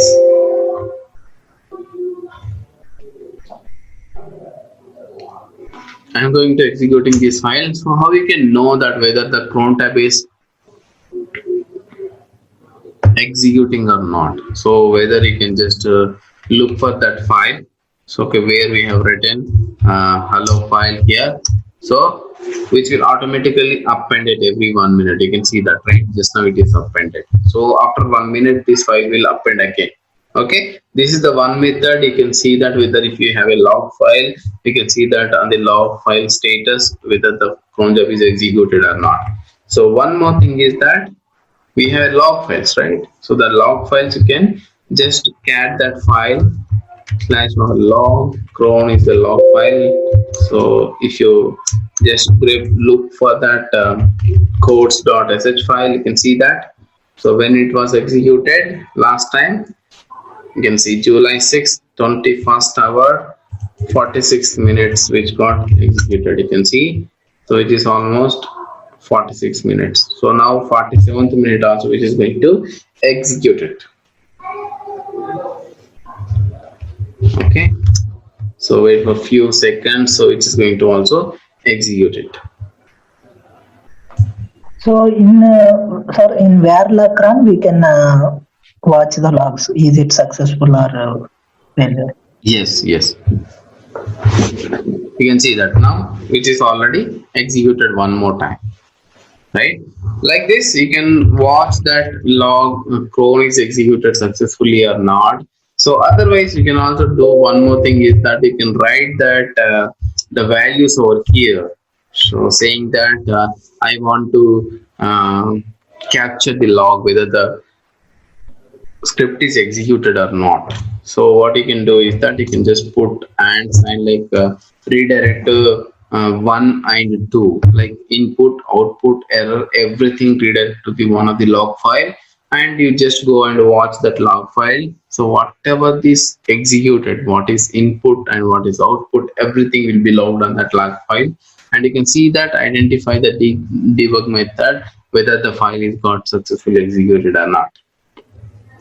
Okay, so this way you can do the scheduling. So based on the schedule, so how you want to write it, so you can write it over here. So in between this ranges you can write these hyphens. Example, if you want to write it every 5 minutes followed by the slash, you can give it. Or if you want to execute in between the values, something like I want to execute it between the 21 hours to 23 hours, the range you can specify by specifying the hyphen value over here. Otherwise, if you want to specify separate values, example, I want to execute at 21st hour, 22nd hour, 23rd hour, 24 hour, something like that, then you can just specify separated by the comma values. So you want to execute some of these values also every 5 minutes, then 5, 10, 15, 20, 25, something like that. You have to write all of the entries so that minutes will be executed. So otherwise you can also specify */5, which will execute it every 5 minutes. Something like this, you can specify it specifically when you want to execute it. So if you want to execute in between the 21 hours to 23 hours, so after that I don't want to execute this command, so that you can just specify that values over here, something like this, and specify the script file with full path where it is exactly, and this file should have the execute rights to that particular user, which user you are scheduling it. Okay, so to do that, crontab -l, you can see that whether what are the schedules or what are the crontab entries are there. So you can just see crontab -l. So this crontab is allowed for each and every user, and you can deny this crontab entries. You can also use this /etc crontab deny directory here. Cron.deny, there is a file, so you have to make the entry that username so that the user won't make any crontab entries over here. For example, if I switch back to the RHEL and try to run crontab-e, which will show the error. RHEL is not allowed to use this program, so it is denied, something like this. Okay, so if I remove the entry from this deny entry here, if I switch back the user and try again, so that I could be able to make my crontab entries. Most of the times we will disable the user accounts on the most of the production systems, because we don't want to run any schedule from the user base.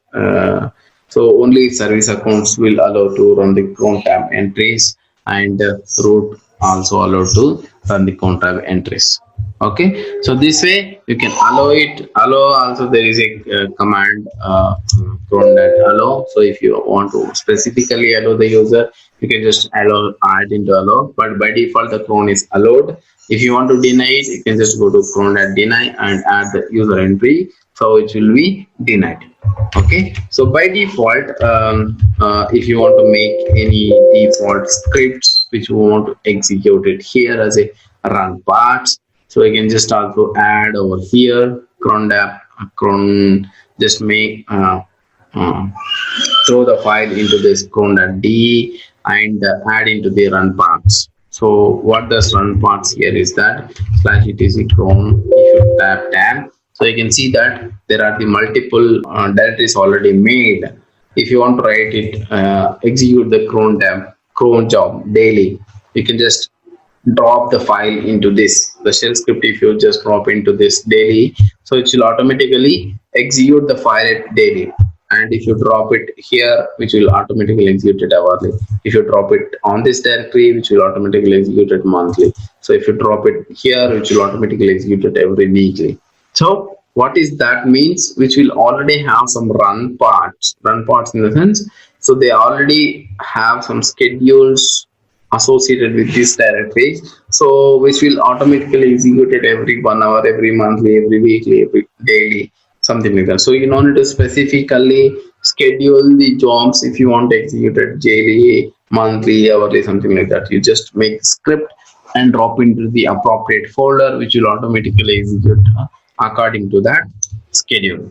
Okay, but if you want to execute differently, not daily, not hourly, not monthly, something like that, in particular minute and particular hour you want to write, if you want to execute it, then you can just make that crontab entries.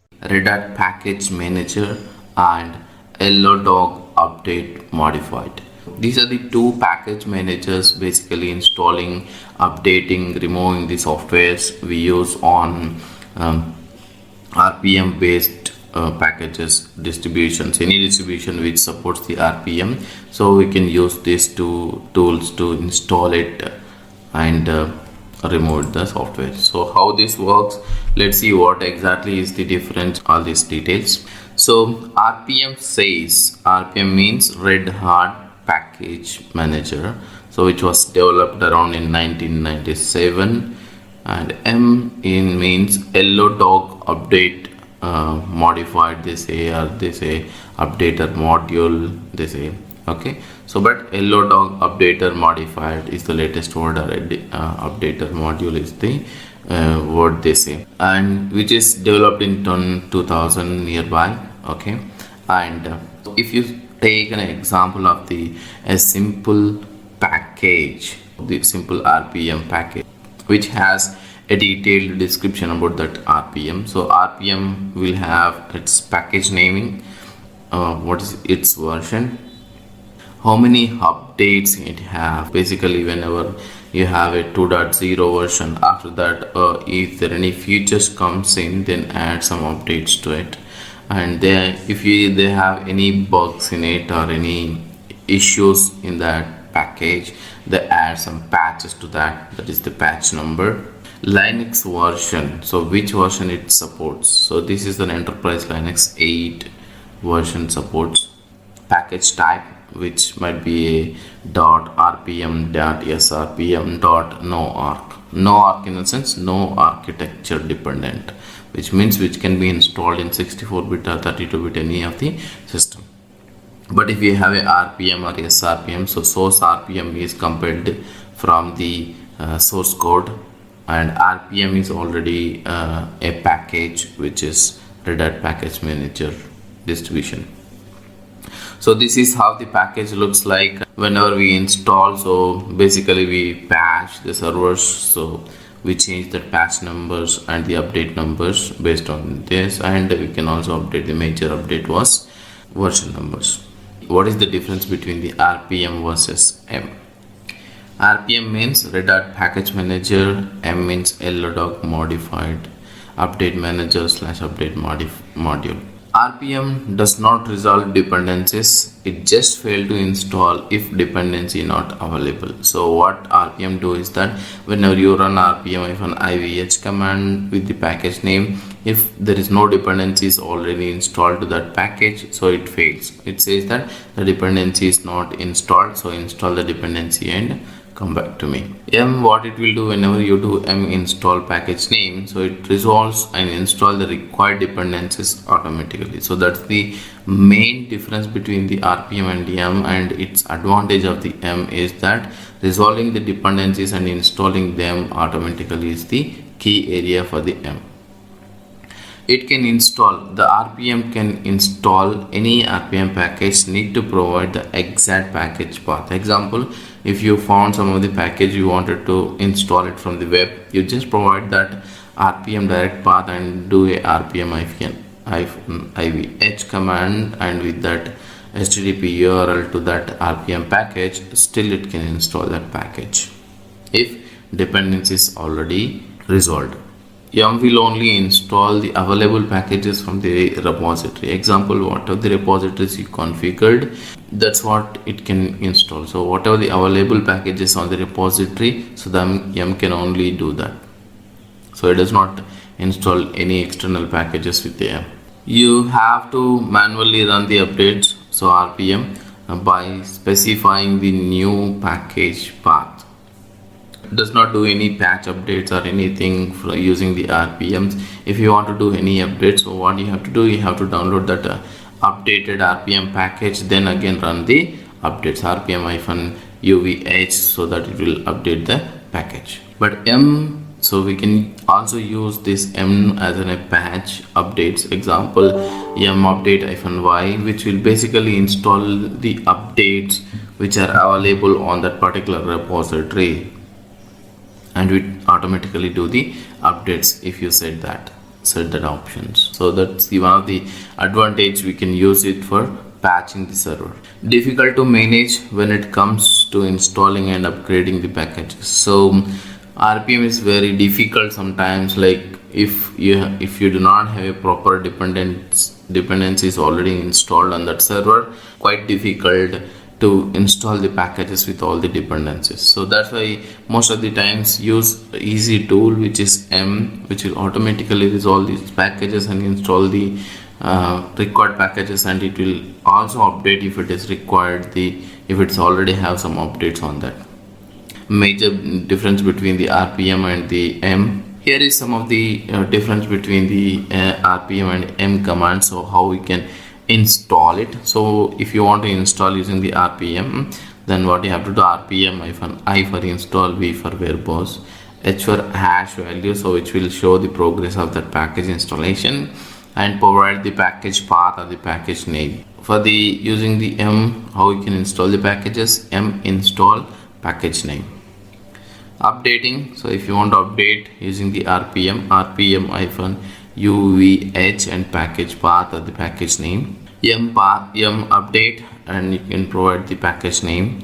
Uninstalling, RPM-E, when you provide the package name, it erases that package. M remove package name, so M remove do also resolve the automatic its dependencies, and it also deletes the dependent packages while doing the M remove. So be careful while you are doing the M remove. So if it is a dependency for any other package, so that will break. Listing and querying, RPM-QA, and it will list out all the installed packages on that particular server. If you want to grep for the particular package, you can use grep, the package name, so that it will grep for the particular RPM.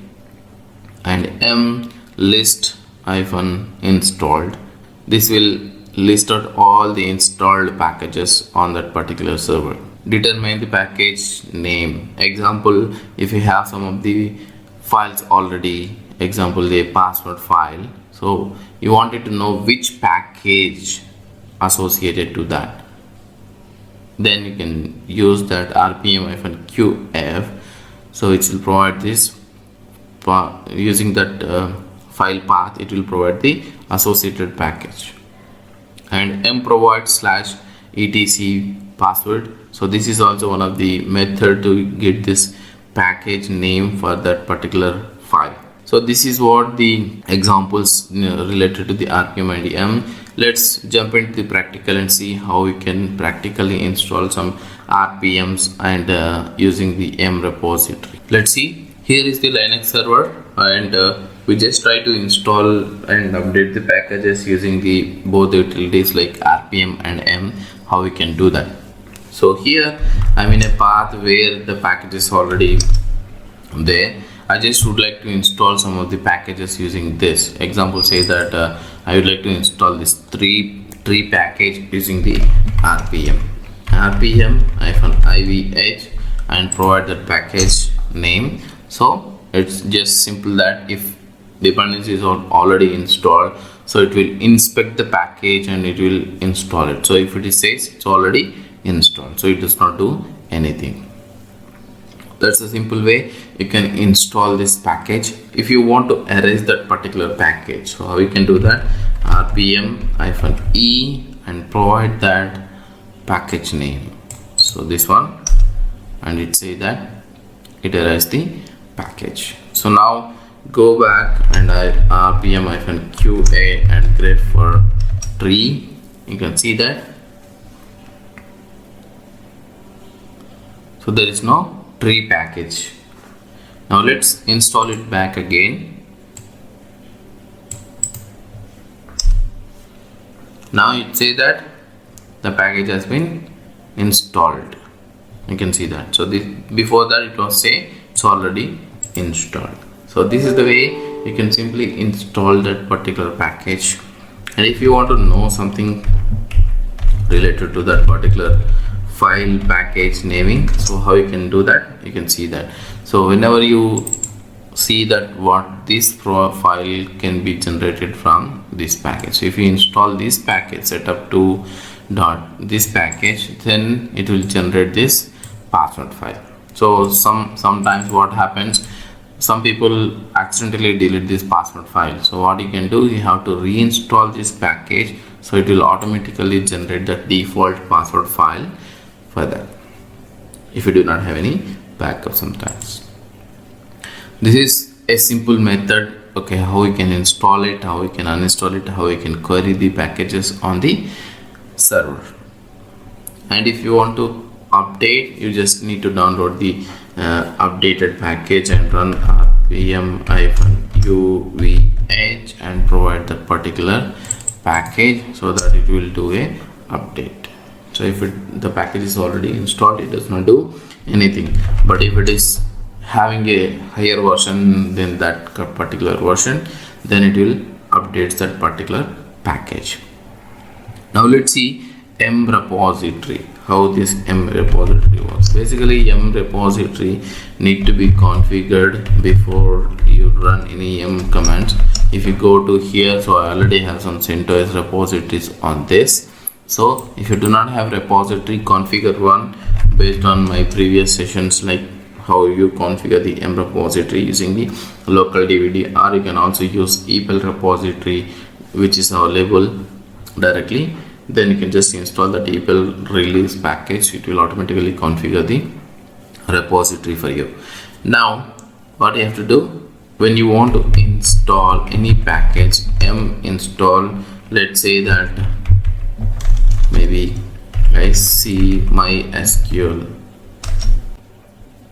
so it will query the RPM database and get this list from there, and it will try to install this. So you can see that whenever I say MySQL, it will automatically resolve MySQL, MariaDB connector and MySQL common packages.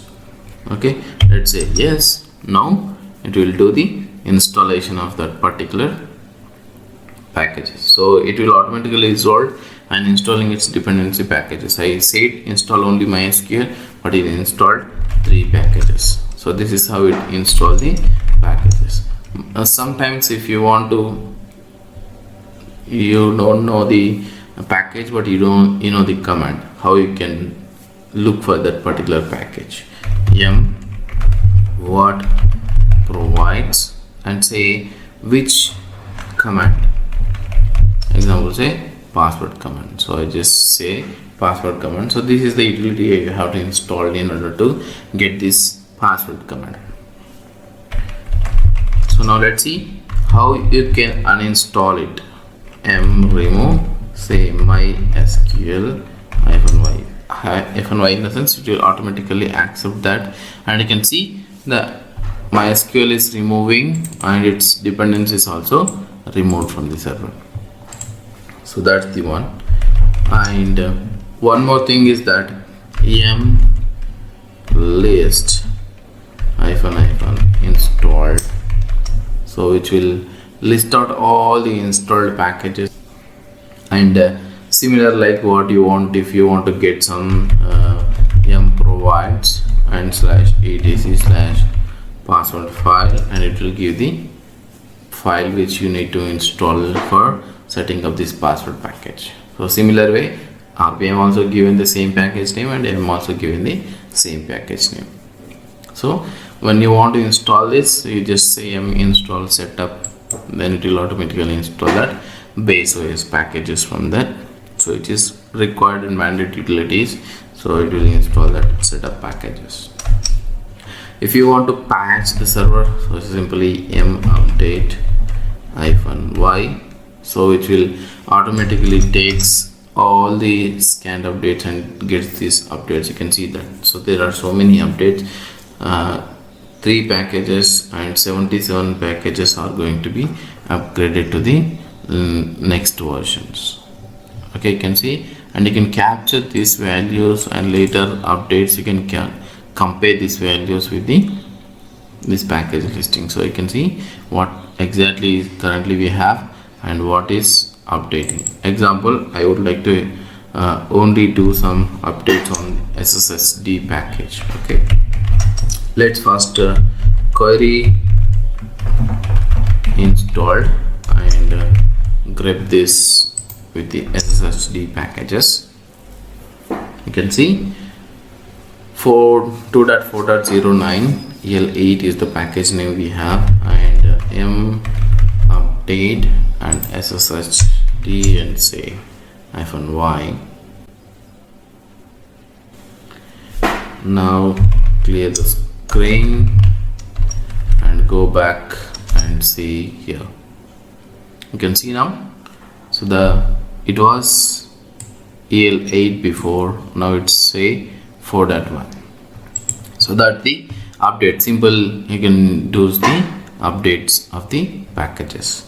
That's about the simple method to how we can install and update and uninstall the packages using the RPM and the M utilities. So there are more, you can refer the man pages for RPM and M packages. We are going to see Linux containers, so which is a negative support of RHEL 8 containers. So RHEL 8, they given a new methods to build the containers instead of using the other tools, external tools, but these are the built-in features of RHEL 8, which are Podman, Buildah, Scopio and Runc. So let's see what are those and how we can build the containers using these technologies or these tools. So what is mainly the container? A container is a form of OS virtualization. A single container might be used to run anything from a small microservice of software process to a larger application. Basically, the container does not have a complete OS, so it only have the required installs or the required libraries to run any software. So that's why it is a tiny, small, and it does not consume a more resource when you run the container. So that's the main advantage of that one. Example, if you want to run a small web server, you don't need to install complete operating system which installs so many files and configuration stuff, but the container will only do a small whatever the required libraries for that particular web server application. So that's why it's in simple MBs. Like example, if you run simple container which should be in around 150 MB to 200 MB, something like that. RHEL 8 provides tools building the containers. It provides the tools called Podman, Buildah, Scopio and Runc to work with containers within a single server. So within a single bare metal server, or maybe instead of building any multiple servers, you can build a single server. In that you can run so many containers to do your work, or you might be dedicate most of them are to the different services. Containers run demandless and rootless. So demandless means there is no service required to run for this containers, so it will run without a daemon. Okay, and rootless. So most of the containers launch, then you require root access, but here you do not require any root access. From the normal user also you can even run the containers, or even you can build the container from there itself. So that's the advantage of the using this Podman. So what are the core technologies which is inbuilt? The RHEL implements the Linux containers using these core technologies. So control groups, which are the C groups we call for resource management. Whenever you launch any container, so it requires some resources, right? The resources are managed using this C groups. Namespaces for process isolation. Example, each and every container will have their own namespace, so to avoid the interaction between the multiple containers directly. So that's the security level. And SELinux for security, so you can apply the SELinux to these container policies so that they have more security in terms of accessing. Secure multi-tenancy. Example, you can run multiple tenants. Example, you have a different companies together, you want to run multiple companies containers within the single server, you can still do that, because it uses the different security methods to secure them, or they cannot access each other if they are still located in the same server. So that's the secure multi-tenancy. So these are the four methods, or the four core technologies inbuilt in this container technologies on the RHEL 8. Podman, Buildah, Skopje and Runc. What are those basically?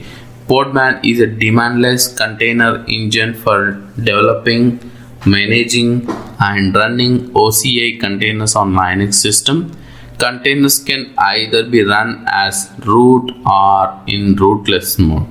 So either the container can run using the Podman. So the Podman is main engine which is used to deploy and manage the OCI containers, and it can also be run as a root user or rootless mode. Buildah for building, pushing and signing the container images. Skopje for copying, inspecting, deleting and signing images. Runc for providing container, run and build features to Podman and Buildah. So these are the tools we are going to use it for deploying the containers and building it them and pushing it them and making the new scratch containers and inspect the existing containers and signing the images. All of this we can use in the practical session. Let's see what exactly we have to do in order to start with the container technology in this RHEL 8.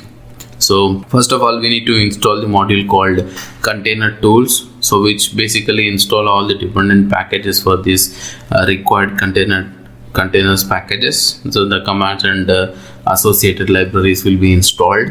Yum install, so there is a dependent packages for Podman. Like if most of the users already using some Docker containers, then if you'd like to replace the Docker with the Podman, so the Podman Docker would be a easy step, like where it similar commands like the Docker, same, instead of Docker you just replace the Podman, so it works.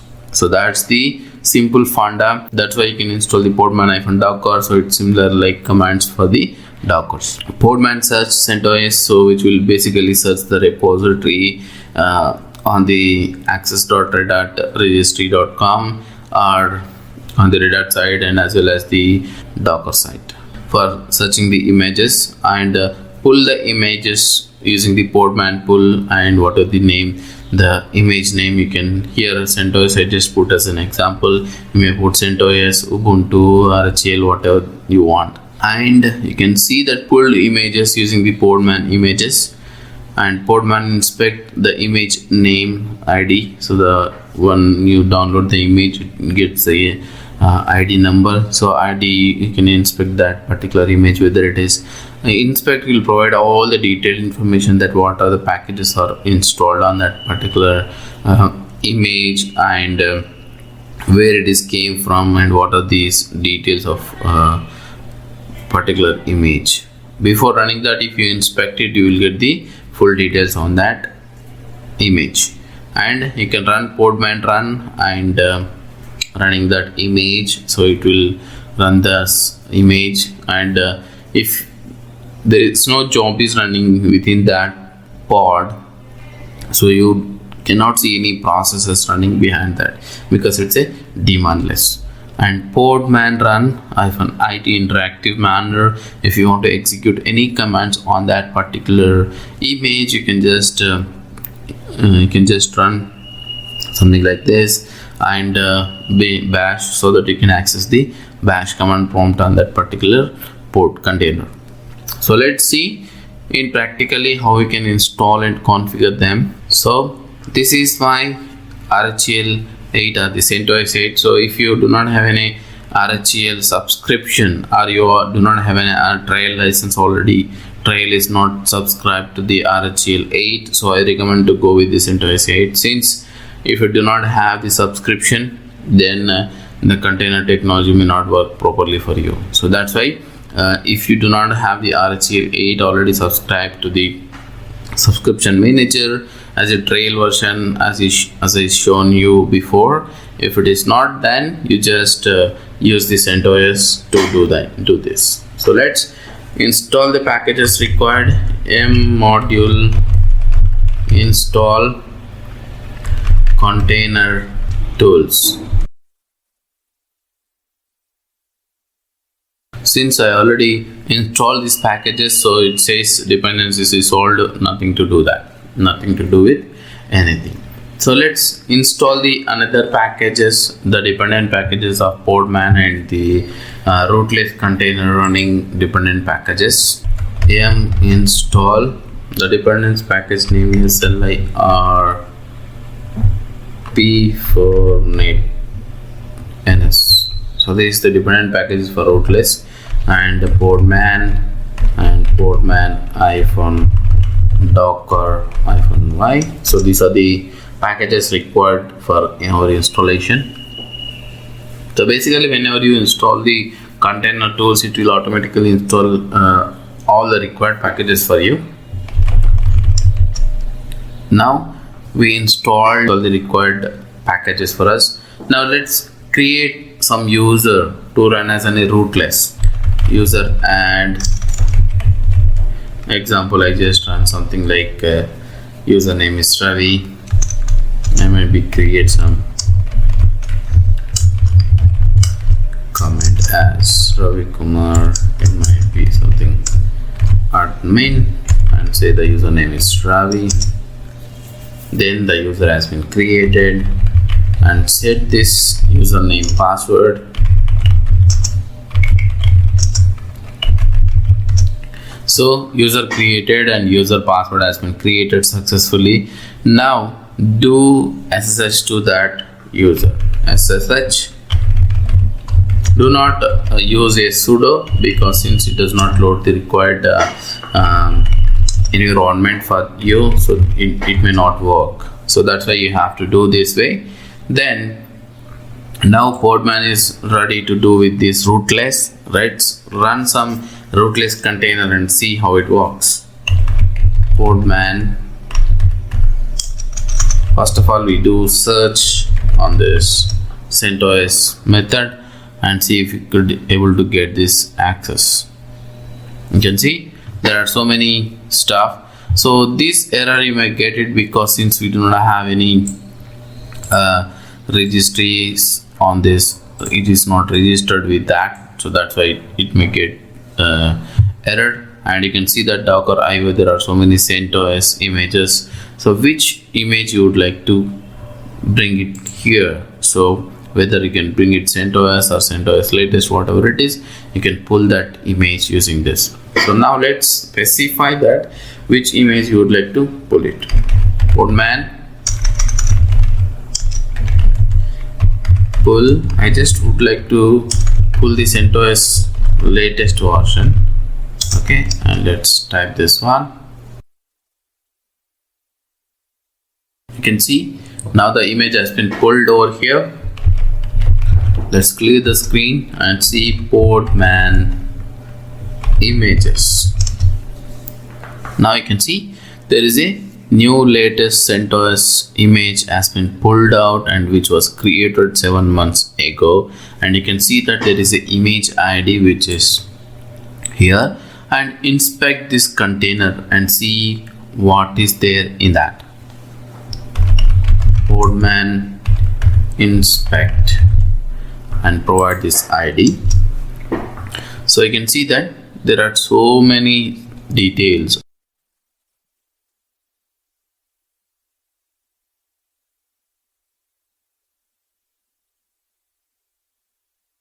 This is a simple CentOS image. We pulled it from there, and let's run this image and see what we can run this Podman. Okay, now Podman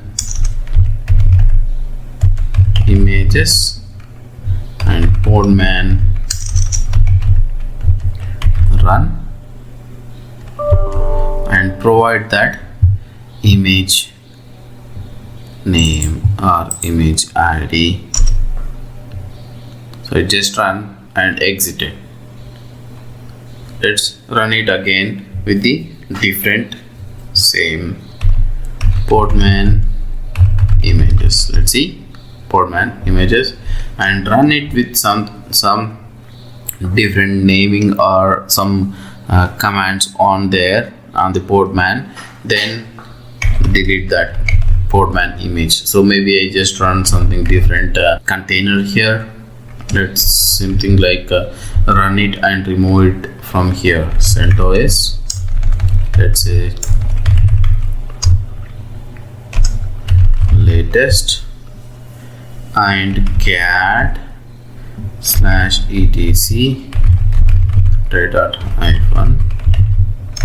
release. So this is the command I just would like to run on that particular CentOS and remove that container after running this command. Enter. Now you can see that it ran the command on that particular, see the CentOS release 8.3. This is the command has been run and it exited.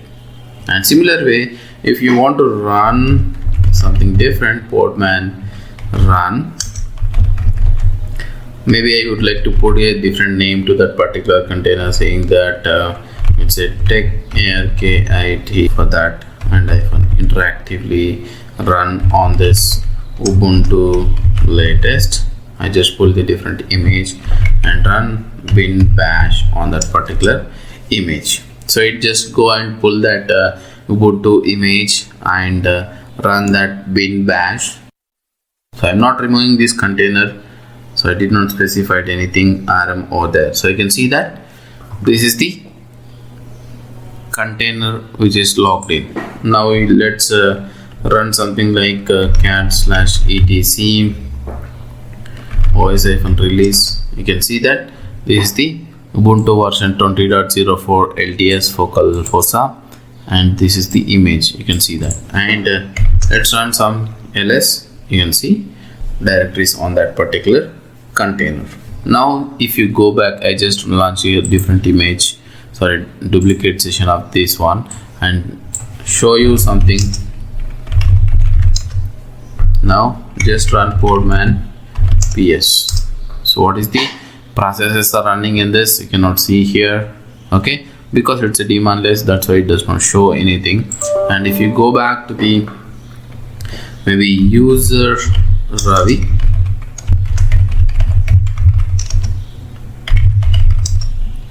let's see Podman ps. You can see, since this user is running the Podman, you cannot even list the PS from the root user. You can only list it from that particular user. So that's one more security level up about the minute ago, which was launched, created, and which is still running. So if I exit from this container and run Podman ps, so it was gone. If you want to run anything similar like using this podman run -d. Example, say that I want to run is some HTTPD service. Okay, just put it as Docker image and put some HTTPD and pull that image. It's downloading the image. Now see, podman images, and you can see that there are 3 images we pulled it. One is Ubuntu, another is HTTPD, and another is CentOS. Podman PS, you can see, which is still running in the background. That's how you can pull this using the podman. You can still pull these images and run this container technology using this podman, and we'll see more detail like how we can create the containers from the scratch and how we can clone the containers and how we can push them and pull them, all of this in the next session. We are going to see that the next container technology, the container technology, in that this next command is that Buildah, the utility Buildah. Using Buildah we can build, push, and signing the containers we can do using the Buildah. So how you can build a container and how you can push that, or how you can save the container as a tar file, then we can import that same container to the other machines. Let's see that. So about Buildah, so the Buildah package provides a command line tool that can be used. Create a working container either from scratch or using an images as a starting point. So what we can do is that creating a working container, so we can create a working container from Buildah either from scratch. So we can also do the build the container from the scratch using an image as starting point. So whether we can use the another image and build the scratching container from there. Create an image either from a working container or via the instructions in Dockerfile. So we can also create the container using the Dockerfile. So that process also we see in this process. So like how we can create the Dockerfile and create the container using the Buildah. Images can be built in either the OCA, the open source container technology. Okay, image format or the traditional upstream Docker image format. So if you want to create a name upstream Docker image format container, so you can also do that from the Buildah. Mount your working containers root file system for manipulation. Example, if there is already working container you already exist, then you can mount that working container root file system. Then you can modify that container and import that container and save that container as well. Use the updated contents of containers root file system as a file system layer to create a new image. Delete a working container or an image. Rename a local container. So this is what we can do using the Buildah. Okay, let's see how we can build a container image using the any of the operating system version. Example I took here is that CentOS, and build images. Then you can see that Buildah images, so the downloaded image you can see over there, and Buildah containers. Then you can see the working container which is currently exit. Then what I'm going to do is that I'm going to install the application called Hello in that container, and we are going to export that container and save that container as a tar file. Then delete the existing image and import that tar file again as a container. So how we can do that? So these are all the commands here. What is the process of that commands we are going to use on this session? So these are the commands here. So, okay, let's jump into the practical and see how we can build these images. Okay, let's see. Here is my Linux server. I have just logged into the Linux server, and now what we are going to do is that we are going to build a image using this CentOS. From CentOS we just import one of the image and build with the application. So Buildah. Now from CentOS Okay, we can see now the CentOS has been resolved. I need to copy that required content. Buildah images. Now you can see there are two images. Current one, which is we just downloaded the image. Now let's see Buildah containers. There is a one container which is currently having CentOS working container. What I'm going to do is that I'm just going to install the application on this container, then import that container. So that's what we are going to do it here. So I'm just going to download this hello application. So here is the hello application. Let me remove this hello application and download it again back. I can see, so the hello 2.0 is available here. That I'm just going to copy this hello application to the container. What is the command now? Buildah copy your container name. What is the container name is? This is the container name here. And now copy this hello.tjar file. I'm just copying to the temp location. I can see the image has been copied. Now what we have to do now, we just copy the hello application, but the hello application required some packages to compile that application, so we have to install that application. So there, to do that, Buildah run, so the container name here, and run the installer commands. So minstall -y tar gcc make. These are the utilities required for compiling that hello application. So if you are doing this with the RHEL container, then you might need to subscribe that RHEL container with the RHEL, then only you can run this. Otherwise you will get some m repository error.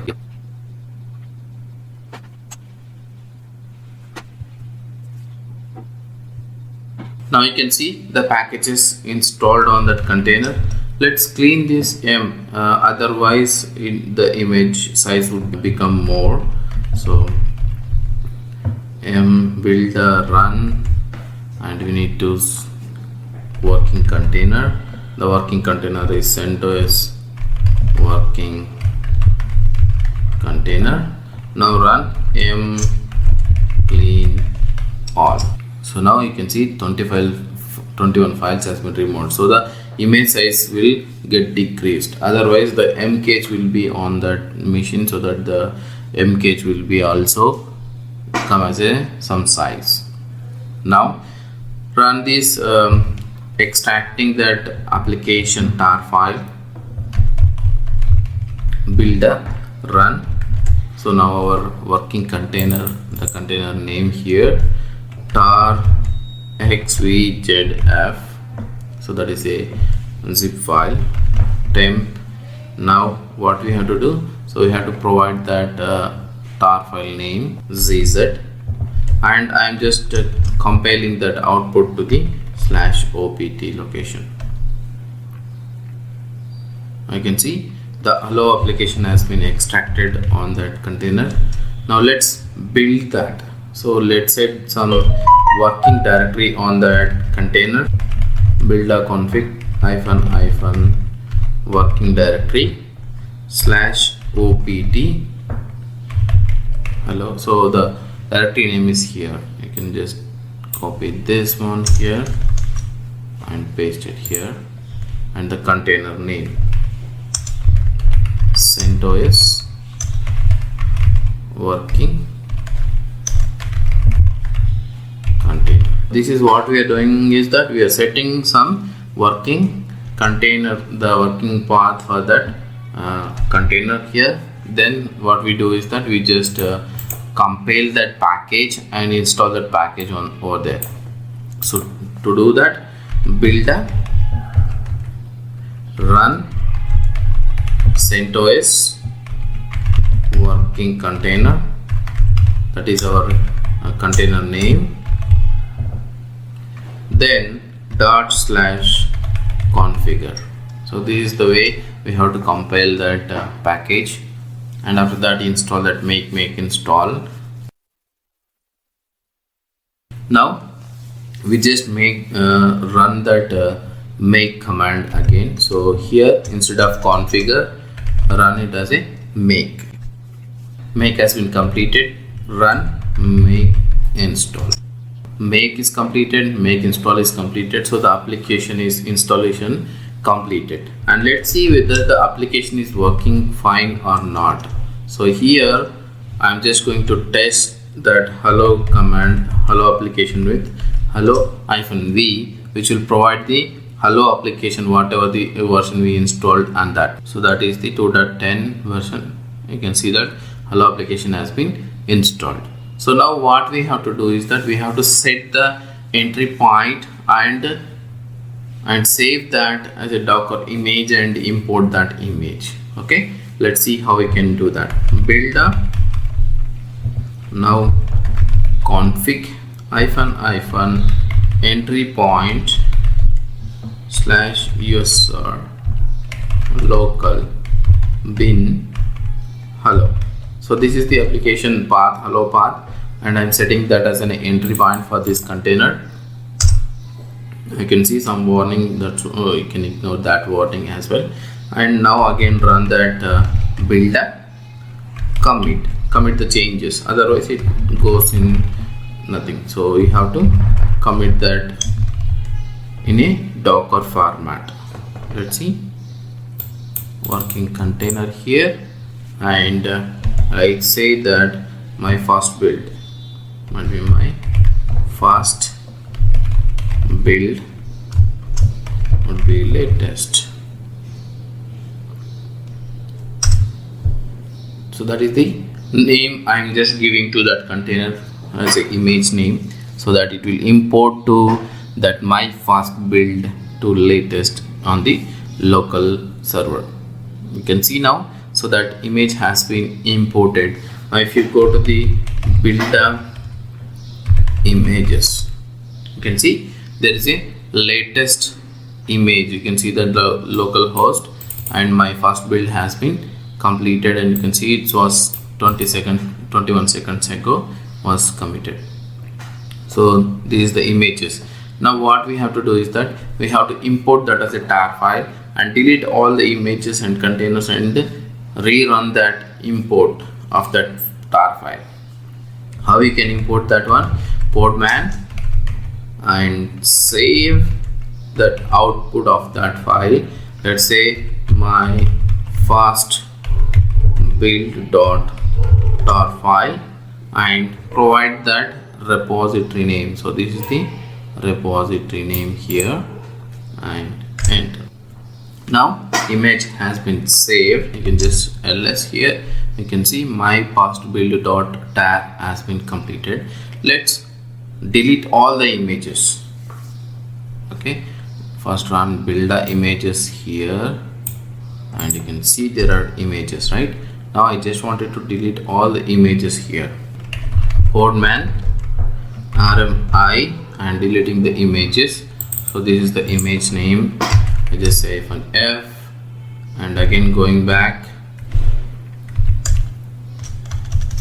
and deleting this image,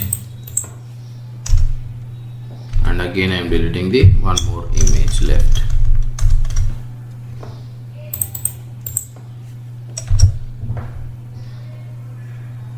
All the images are deleted. Buildah images. Now you can see there is no image. Now let's load that image whatever we built using the podman load -i and provide this path, my past build.tar. I can see my image is loading. Let's run that Buildah images. You can see my first build is loaded. So that's how you can download the images and run this container and install the application and import it to the tar file. So that's about this Buildah.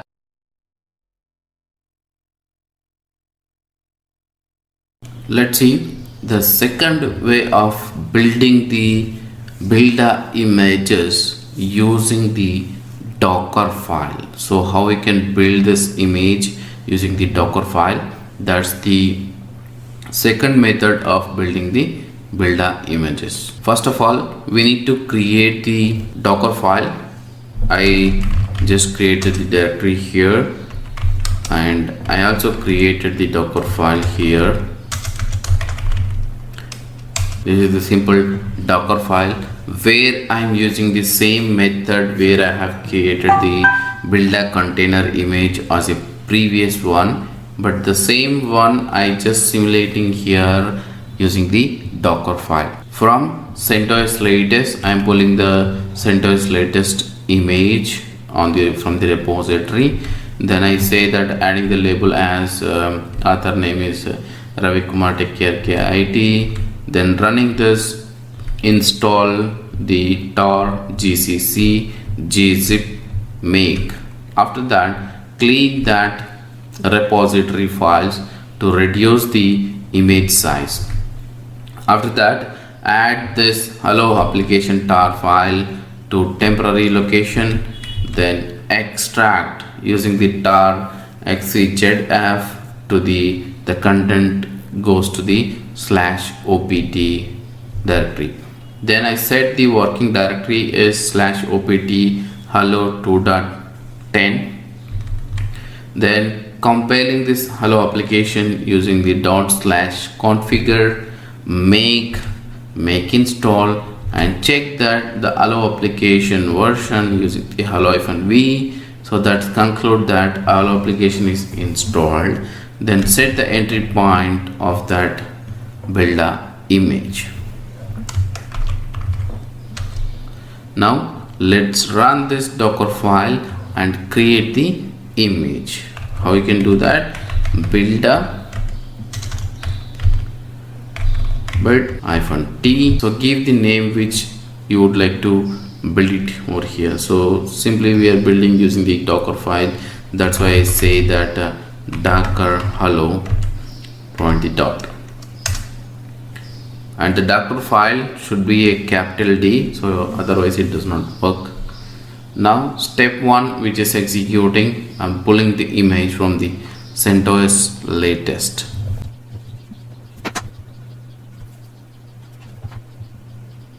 Now it move to the next steps, which is second step, and the third step is installing the tar gcc gzip make.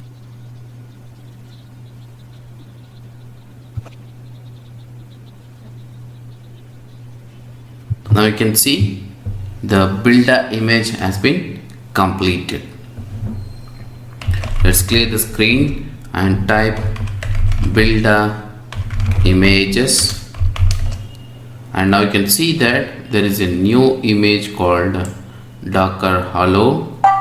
If you want to run this container using the Buildah, you can simply build that container from here, Buildah from Docker hello. Now you can see that container has been running and Buildah container. You can see Docker hello working container is running. That's as simple as that. Define the Dockerfile and build using the Buildah.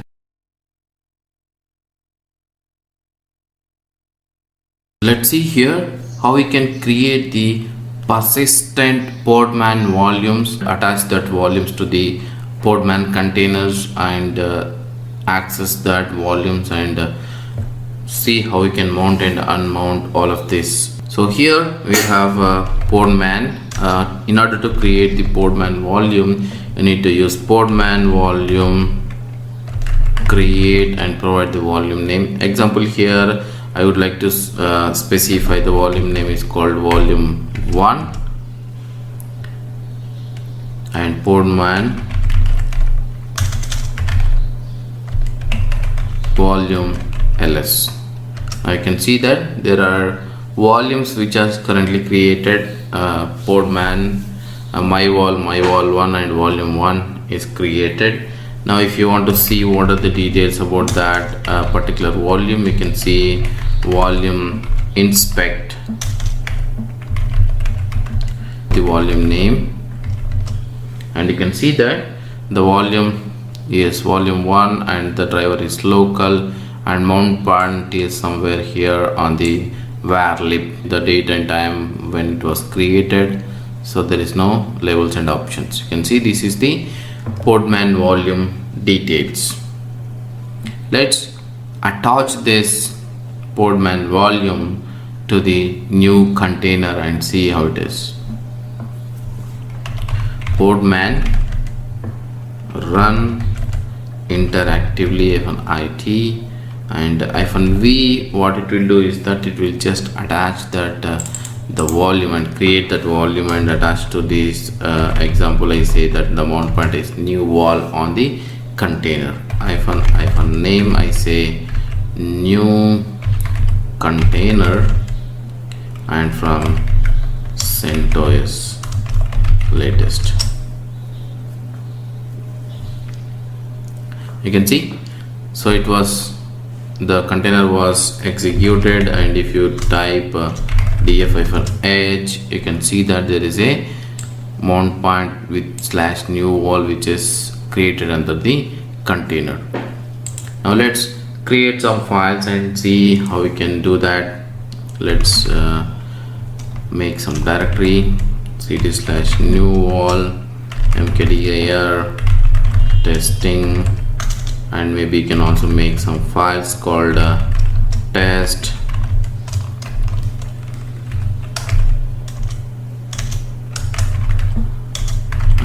container, something like this, and update this content. So I created some directory and files under that new wall. Now exit from here, exited from the container.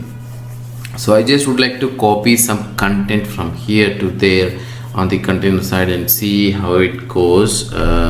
Let's look for some files here. So I have some files, Podman, and copy.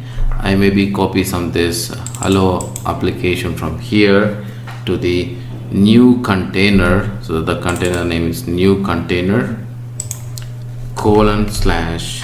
:/new wall / testing is the directory name where I would like to R. Maybe I just copy directly to the new wall. Now just execute and see whether we have that files copied on that location or not. Podman execute. Podman, let me clear the screen here. Podman exec, and you can run that container name here, ls-l/new wall.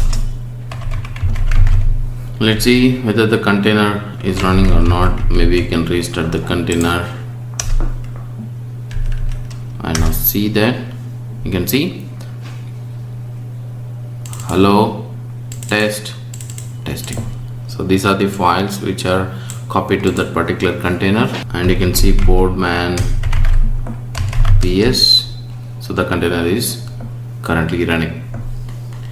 Now what you can do, so whether the container is persistent or not, in order to do that you just stop the container and remove the container and see that volume still exists, and you can able to access that content. Podman stop. I just would like to stop this container here, stop, and Podman remove this container. And now let's see that Podman ps. So the container is exited. There's no container now. Let's see Podman volume ls. So the volume is still exist. Let's create one more container and attach the same that container. Podman run interactively -mount type equal to volume and source equal to volume1, and where you would like to mount it as a destination is, maybe I just put it as some /d01, something like that. So you can use different mount point name while mounting. So I just create the container name would be similar, different. CentOS 3, something like this, and from CentOS latest. So let me log in back to the bin bash interactively. Now I can see DFF and H that is mounted, and just go to D01 and see that the files are accessible. And exit the container. So that sees that you can create the persistent volumes on this container and access them, and you can also mount them to the different containers, like whenever you unmount on the current container and mount to the another volume, then you can access that. Stop the container and remove that container. Podman rm-v and provide that container name. You can also delete that volume, podman volume rm, and provide that volume name -f. I can see volume has been deleted. So this is how you can create the podman persistent volumes and attach them to the containers and use them.